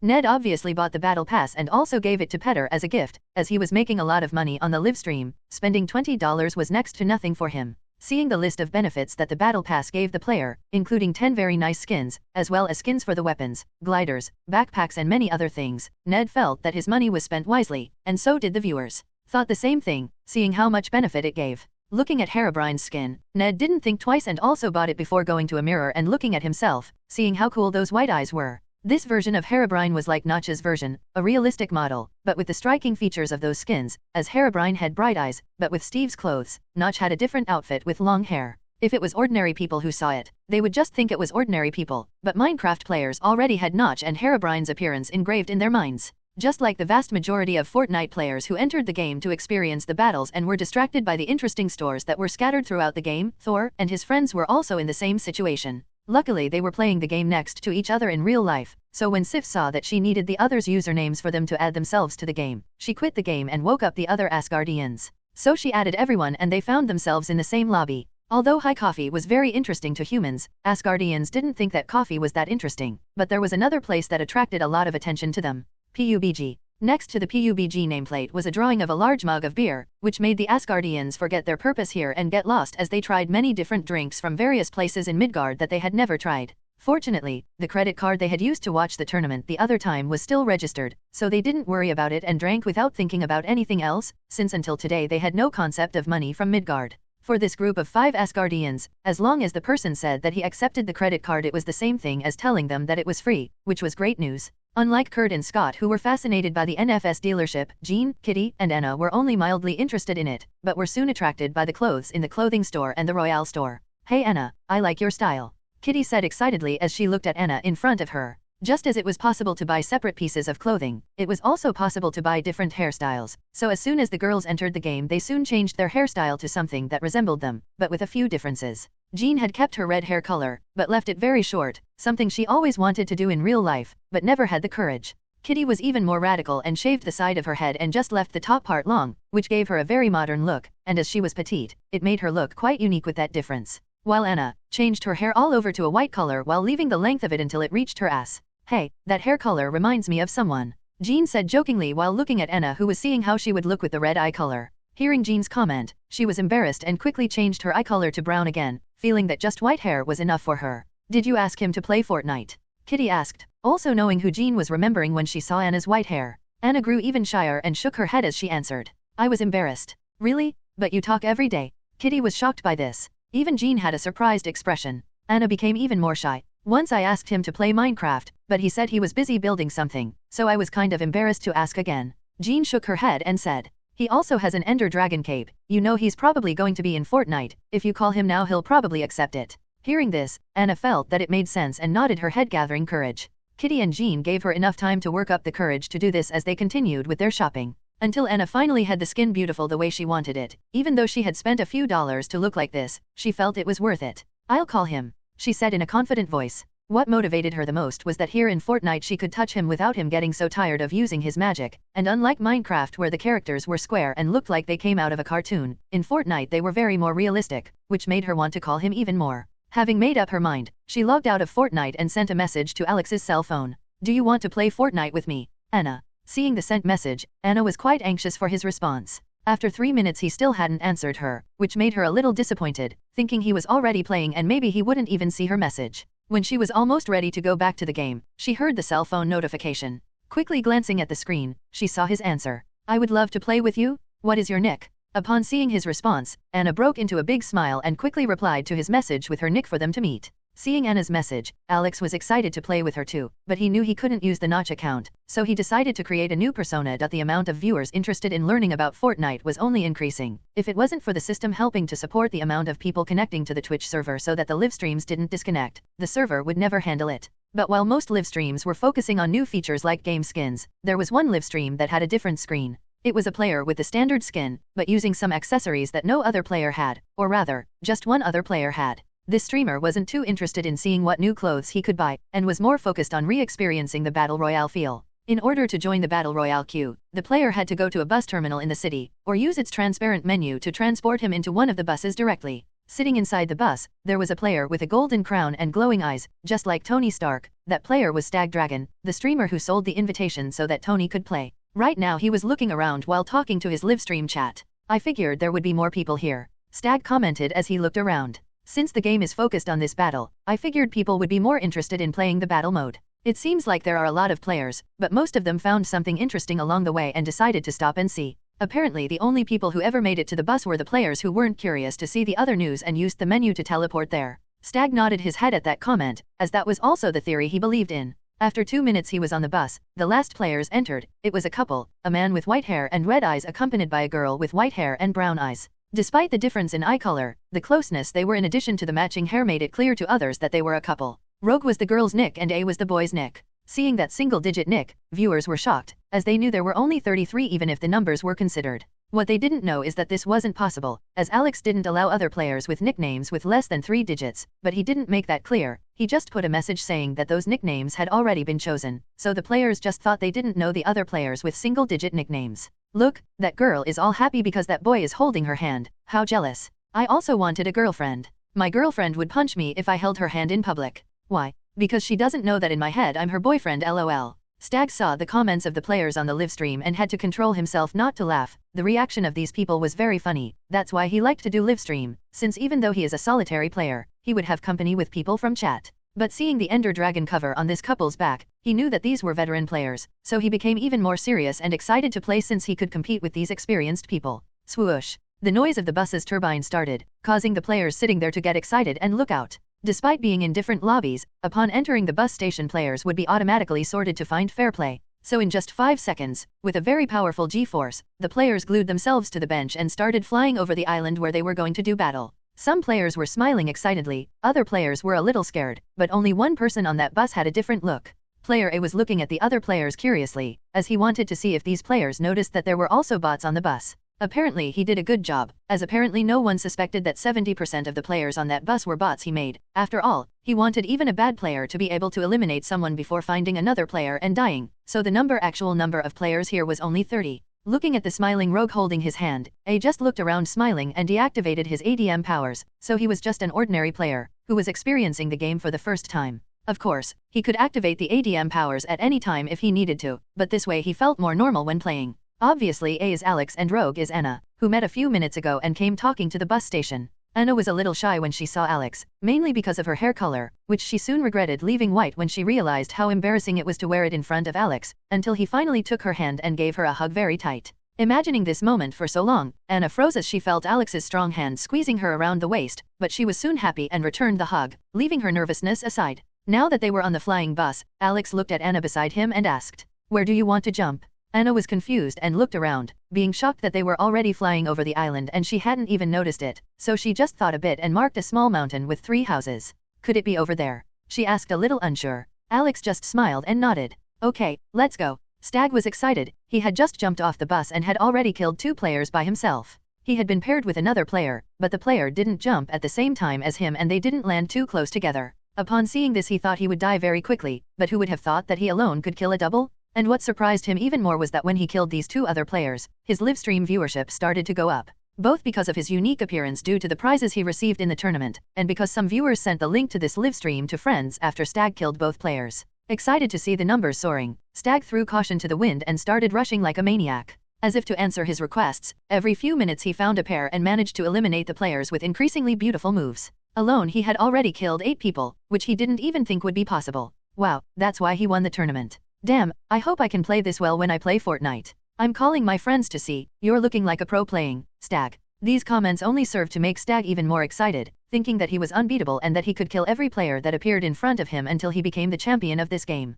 With each elimination he made, Stag felt less and less the need to build, so he just ignored it as he ran towards his partner. Bang! Suddenly, when Stag was near where his partner was marked on the map, he saw that his life bar was empty. He died. Stag was surprised, but the confidence he gained on the way here made him think it was no big deal. Knowing that the enemy would try to take his dead partner's items, Stag ran towards the direction with his gun in hand ready to kill that player just like he did earlier. Arriving at his partner's last stop, Stag saw the couple who caught his eye on the bus. A rogue. Hearing Stag's noise, A looked at him and in a split second he switched the weapon that was in his hand and took the magic blueprint, using wood to build a wall to protect both him and Rogue who was taking at the items on the floor without noticing anything. Stag was surprised, as A was the first player he saw using the building so well, and when he saw the speed at which A built a 2-story building, Stag froze. When he managed to get the magic blueprint from his inventory, A was already holding a sniper and pointing at him. Bang! Stag heard the same noise that killed his partner before he felt his body grow weak and disappear, leaving only his ghost in its place. Stag, what was that? Careful, I think I hear footsteps in that direction,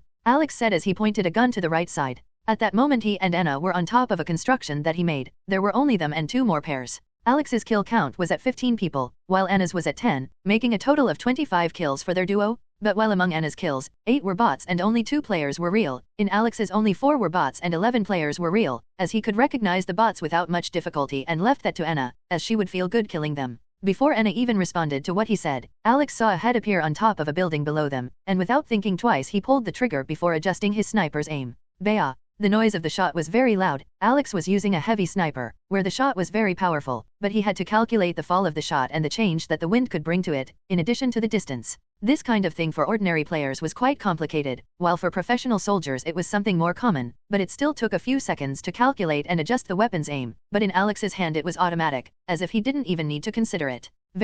The player who was looking at the tower, when he heard the shot, tried to hide, but it was too late. His head was hit in full, making him kneel and wait for his teammates' help. 1 shot, 1 elimination. That was the advantage of this weapon. As long as the shot hits the head, even far away the player hit would die, and with the dead shot skill that Alex had bought a few days ago, this weapon was used to the extreme. All of Alex's shots with this landed in the head, while only the machine gun shots that landed in the chest every now and then. If there was a game developer looking at Alex's stats, he would definitely be banned immediately, as his shooting accuracy was at 100%. Alex was seeing in the corner of his screen that there were 6 people watching him play in spectator mode, which he didn't care much about and kept looking for the partner of the player he just knocked down, despite the skill on Deadshot ensuring that he landed all the hits. Possible shots, this did not improve his vision, so he had to be very attentive to deal with opponents. While Alex was concentrating like that, Stag Dragon was watching A in spectator mode. He was shocked, and his live viewers were in the same way. Thinking he was playing very well, when Stag compared how he was playing the way A was playing, he noticed the difference between them.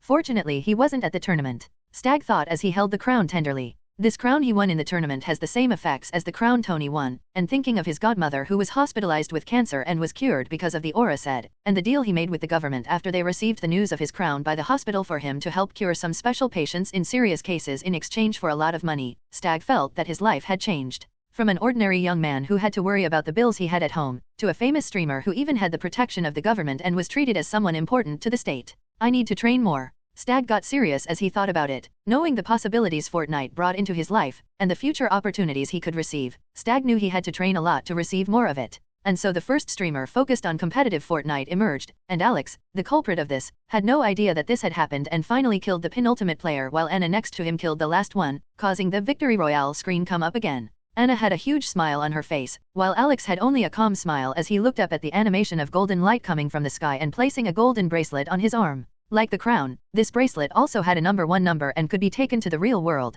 and the number would increase with each player's victory in normal game mode. While for those who won in ranked mode, they would receive a golden ring, with the same function, but that would only increase the counter for ranked victories and the crown that would only increase in tournament victories. But among the 3 golden accessories, only the crown had the function of the healing aura, while the bracelet and ring only had an aesthetic golden aura. Alex and Anna had a lot of fun, especially Anna, who was very happy to be able to kill more players than she thought she could, which raised her self-esteem a lot. In fact, most of the players she killed were bots, while only a small amount were real players, but Alex didn't tell her that, as that was exactly why he put bots in games. Obviously the other games would not have as many bots. Alex had made a relationship according to the player's account level for the amount of bots. The higher the account level, the less bots there would be, but in normal games there would still be some bots even with the players of high level, while only in ranked games there would be no bots, being only 100 real players. They played 3 games and won 2 of them, only losing one of the games to a pair of players who looked quite professional, which raised Alex's eyebrow, seeing that even this type of person was already starting to play Fortnite.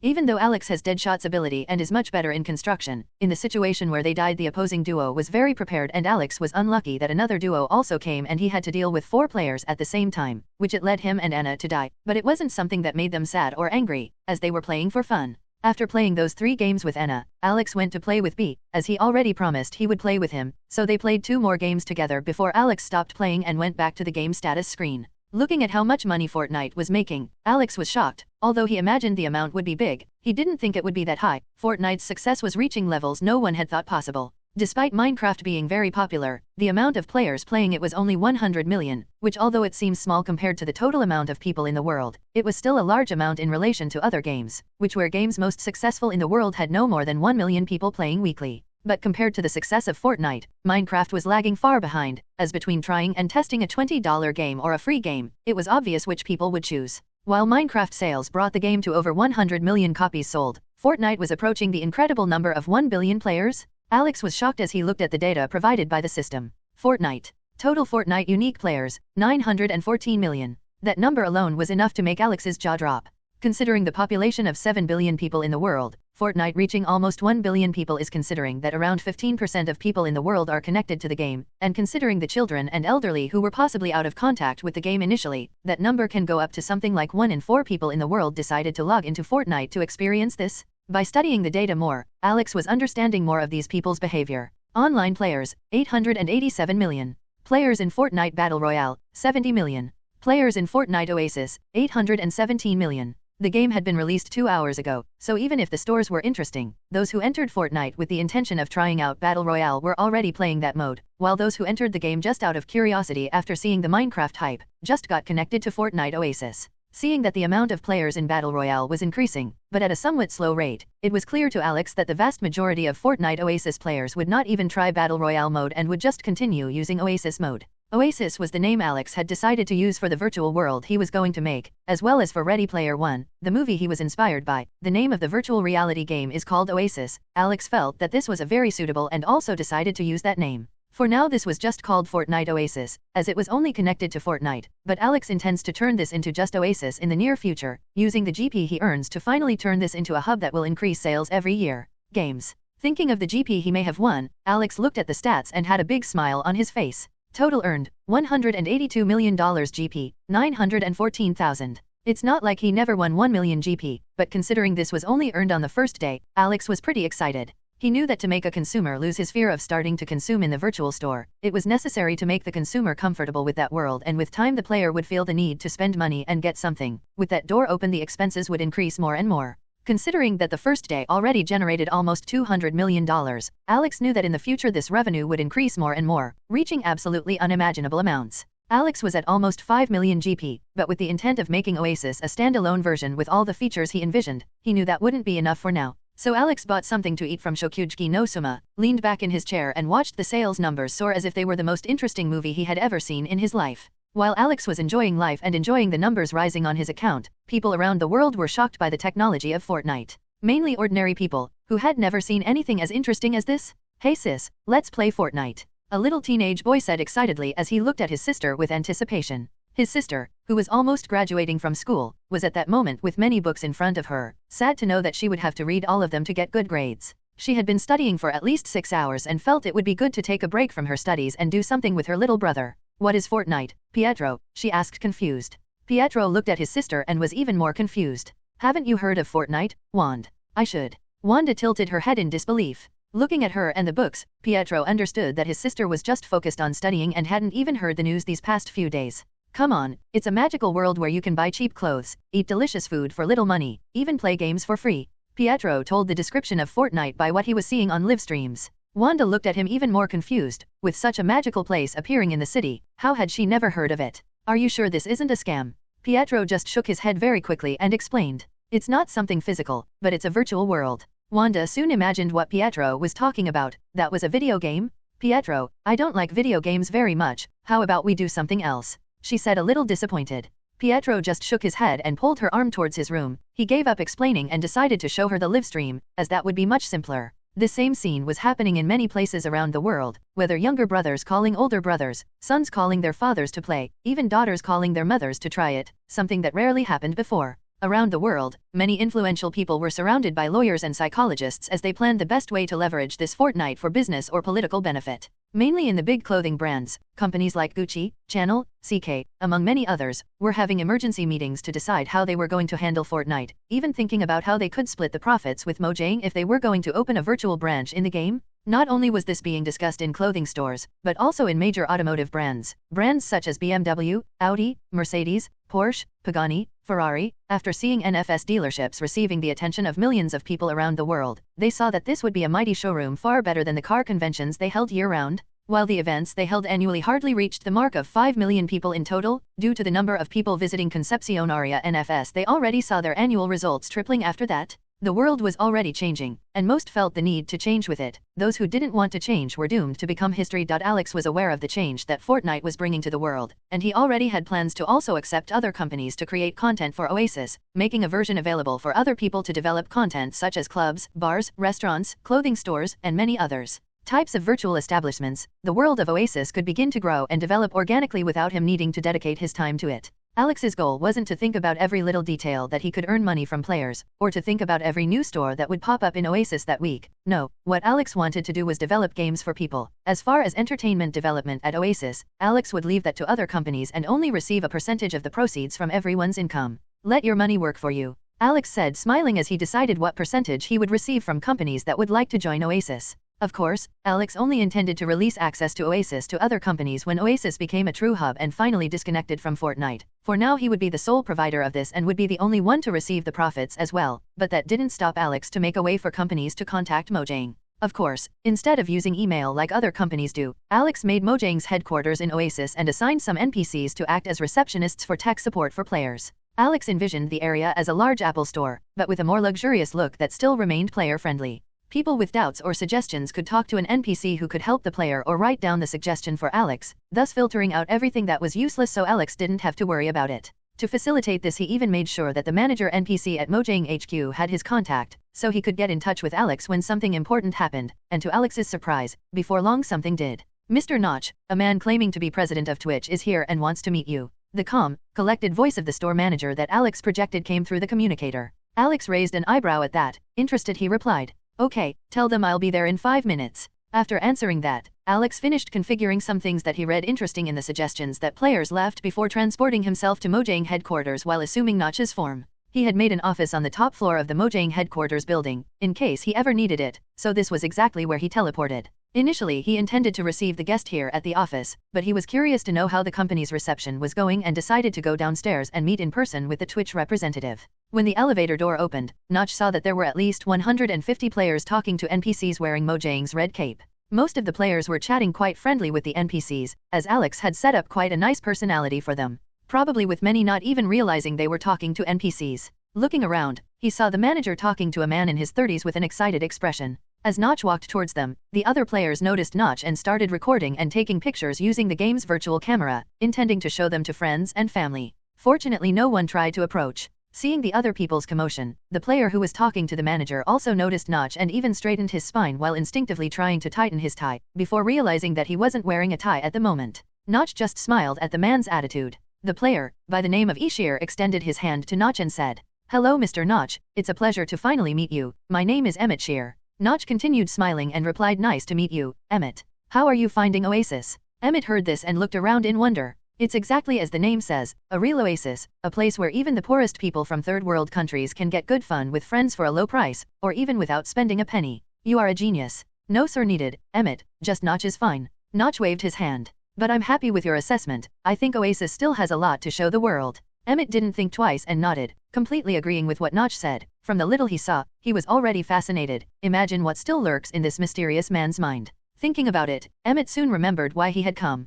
"Si Notch, I believe you have a good impression of Twitch?" he asked a little nervously. Notch nodded and agreed. "Of all streaming platforms, I believe Twitch is the best for gamers, although it still has a lot of room for improvement." Hearing that, Emmett got even more excited and continued. Yes, I know very well how much Twitch can still improve. Before the launch of Minecraft our average viewers did not reach 5 million daily, while with the launch of Minecraft, this average increased to almost 100 million. I believe that if it weren't for Mojang's help in this regard, maybe our servers wouldn't be able to support even 10% of that amount. Notch listened in silence, trying to understand why Emmett had come through his words. Emmett didn't stall either and got straight to the point. "So I'd like to make you a proposition. How about I sell you 50% of Twitch for a symbolic $1, so you can continue using Twitch as the official Mojang platform without worrying about other things, besides still be able to receive the profit generated by it." Notch raised an eyebrow at that. Twitch was a company that was already being valued at almost $1 billion.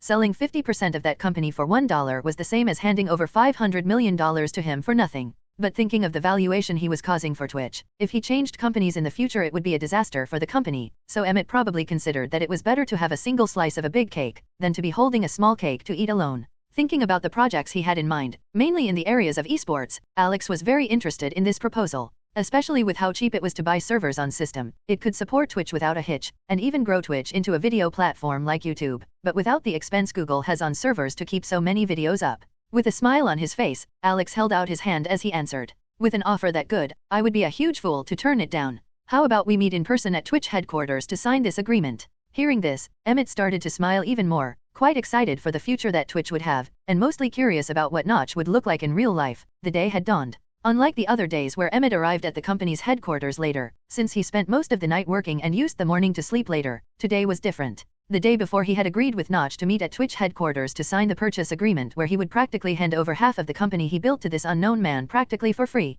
But as contradictory as it may sound, to Emmett this was the best news he'd had in years. Despite Twitch being the largest game streaming platform in the world, the company's annual revenue was much lower than one would imagine, since their expenses were also very high. Not to mention being able to convince other companies to advertise on Twitch was always a difficult task, as the site's audience was very niche, decreasing the variety of companies they could contact. But that all changed a few days ago. A mysterious game surfaced on Twitch, something the company's best programmers couldn't even explain how it appeared. Even when the government ordered them to take down Minecraft live streams in the past they couldn't, which proved that the programmers behind Mojang were extremely competent. The sheer amount of viewers Minecraft was bringing to Twitch was so great that companies that once snubbed the site, saying they would never advertise there, asking them to stop calling, were now practically kneeling down asking to be allowed to advertise on live streams from Minecraft. The price for every 1,000 people viewing an ad that was once just $1 had now risen to over $7, and the value was rising even further. Even taking into account that this amount was still divided between the platform and the streamer, Emmett was more than satisfied, as Twitch's income in the last 7 days was already enough to surpass the income of the entire previous year.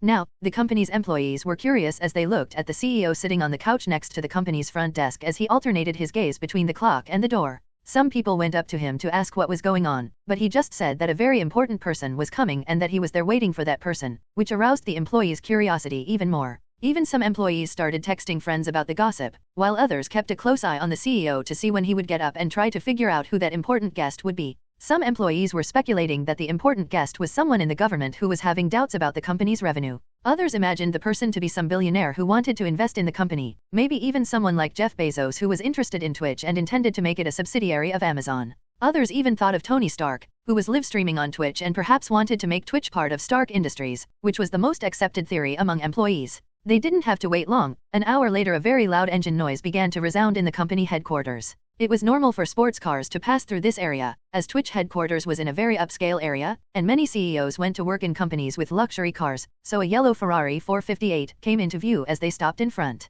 from the entrance to the building and parked. What attracted the attention of the employees was not because it was a Ferrari, since although this car cost around $300,000, among the luxury cars they saw on a daily basis, this was not something that rare. But this Ferrari had something different. Unlike the other Ferraris they saw, which always looked the same, this one was different. The entire body of this Ferrari had been altered to a much sportier shape.